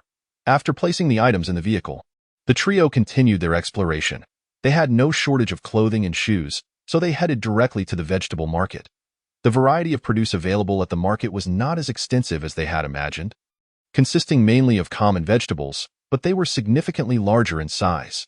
According to the vendor, these were new varieties cultivated by the Research Institute, drought-resistant and high-yield, though their flavor could not compare to those from before. Nevertheless, having food was good enough. Who would quibble over taste? The same was true for meat, which consisted solely of pork and chicken, again, new breeds developed by the Research Institute. The chickens were nearly the size of ostriches, and the pigs weighed 400 to 500 pounds. The three of them looked at the meat without any appetite, purchasing only a few types of vegetables to make a show of it. Although the variety of fruits was also limited, they appeared similar to the fruits of old, claimed to be grown by plant-type ability users, with the only drawback being their exorbitant prices. Chapter 90. The supermarket eventually. The trio visited the only supermarket still operational at the Bayshire base. The supermarket was not large but offered a comprehensive selection of goods, albeit at exorbitant prices, likely only accessible to ability users. The supermarket was sparsely populated, and the three strolled leisurely through the aisles. Toothpaste, soap, and body wash were priced at over 10 points each. While exorbitant, these were items unlikely to be produced in the near future, making the cost somewhat understandable. The prices for snacks and canned food were similarly steep. Yet Shan Nanqing and her companions were not in short supply of points, filling a shopping cart to the brim. Shan Nanqing then requested the staff to bring over 10 boxes of sanitary pads and a dozen rolls of toilet paper. The stock of sanitary pads they had hoarded before the apocalypse was nearly depleted, so they aimed to buy some to stock up, planning to return for more in a while. Every little bit helps, though their delight. They discovered a baking section in the supermarket, which, though not extensive, sparked joy as they had longed for desserts. After the apocalypse, the only thing they had not managed to stockpile was freshly made pastries. Although Wang Hua had later provided them with some assistance, they had to ration those treats. Now, seeing the array of desserts, the three of them brightened. Shan Nanqing first ordered 2 birthday cakes to be prepared. The baking area featured several small tables where the trio selected some favorites, swiped their points, and sat down to enjoy. Ching, this is so delightful, Yuan exclaimed, having devoured a tart in 2 bites. She had not tasted one in over a year. Shan Nanqing quickly took a bite as well. The tart's crust was crisp, the filling soft, and the rich aroma of milk and eggs was utterly irresistible, leading them to consume one after another until, within mere minutes, they had polished off 10 tarts between them. Zhou Ziyu had been eyeing the sweets for quite a while and indulged in a 5-inch chocolate lava cake, while Yuan feared he might overindulge. The trio then requested that each type of dessert be packed into 2 boxes. The staff kindly reminded them that pastries were not easy to store, advising them to purchase judiciously. Shan Nanqing stated it was for gifting, prompting the staff to begin packing. The group continued to browse for a while longer until the birthday cakes were ready. They arranged for the other items to be delivered to their residence, and they carried the freshly made pastries themselves. Their total expenditure for this outing amounted to over 4,000 points. Having enjoyed the desserts and spent their points, the group felt their anxiety dissipate significantly. Upon returning to the vehicle, Shan Nanqing promptly stored the pastries in her space. Ching, let us come back in a few days. Well, twice a month should suffice. Too much would raise suspicion. Upon arriving at their new home, just as they parked the car, the delivery truck from the supermarket arrived. Upon seeing the abundance of goods they had purchased, Yufeng was momentarily taken aback. After placing the items in the living room, the delivery person departed. Shan Nanqing promptly organized the items into her space and then retrieved several boxes of pastries for Zhang Lanqing and Yufeng to choose from. Zhou Ziyu took out the newly bought cat bed and climbing frame. Wukong appeared quite composed, while Duwang was in a state of distress, circling the cat bed incessantly, though his large size prevented him from fitting inside. Everyone felt a pang of affection for Duwang. Despite his unusual size due to mutation, he was still just a little tiger at heart. Zhou Ziyu offered Duwang a piece of beef that Shan Nanqing had procured, which seemed to improve his mood marginally. For dinner, they enjoyed sesame cold noodles accompanied by shredded cucumber and marinated beef. Due to the indulgence in pastries, everyone ate sparingly.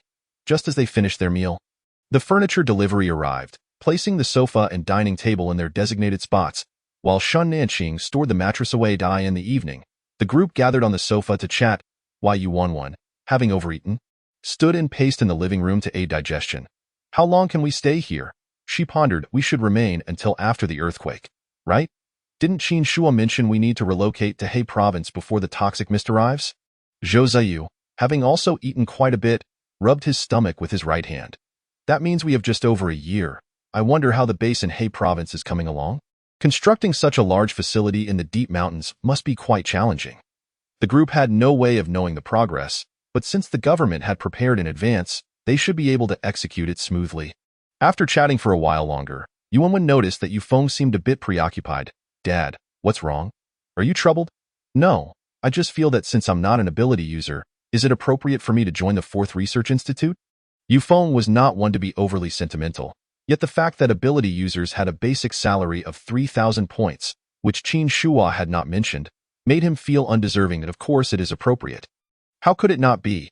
Even though you are not an ability user, you are far more capable than I am as one, and indeed, Uncle Yu, your marksmanship is excellent, you can operate various vehicles, and you are proficient in machinery. You are our strongest support and long-range sniper. In Zhou Ziyu's eyes, he held Yufeng in the highest regard. Although he was not an ability user, he never lagged behind and even served as a stabilizing force for their team. Uncle Yu, don't think too much. We are a team. Whether or not one is an ability user, if one can create value for the nation, that is what truly matters. Yufeng was an indispensable part of their team. Although he rarely expressed many opinions, his presence provided a sense of security and reassurance for Shan Nanqing. Zhang Lanqing, unlike the others, did not offer encouragement but instead posed a question to Yufeng. Uncle Yu, if you weren't here, and we 4 were on a mission alone, would you feel at ease? A rare look of anxiety crossed Yufeng's face. Of course not. Even if I don't join the 4th Research Institute, I can still participate as an external member and accompany you on missions. Then that's settled. With you in our team, the configuration is just right. You should join the 4th Research Institute. Otherwise, why work for them for free? In reality, Yufeng's role resembled that of a family patriarch within the team, not only fighting alongside his companions but also imparting a sense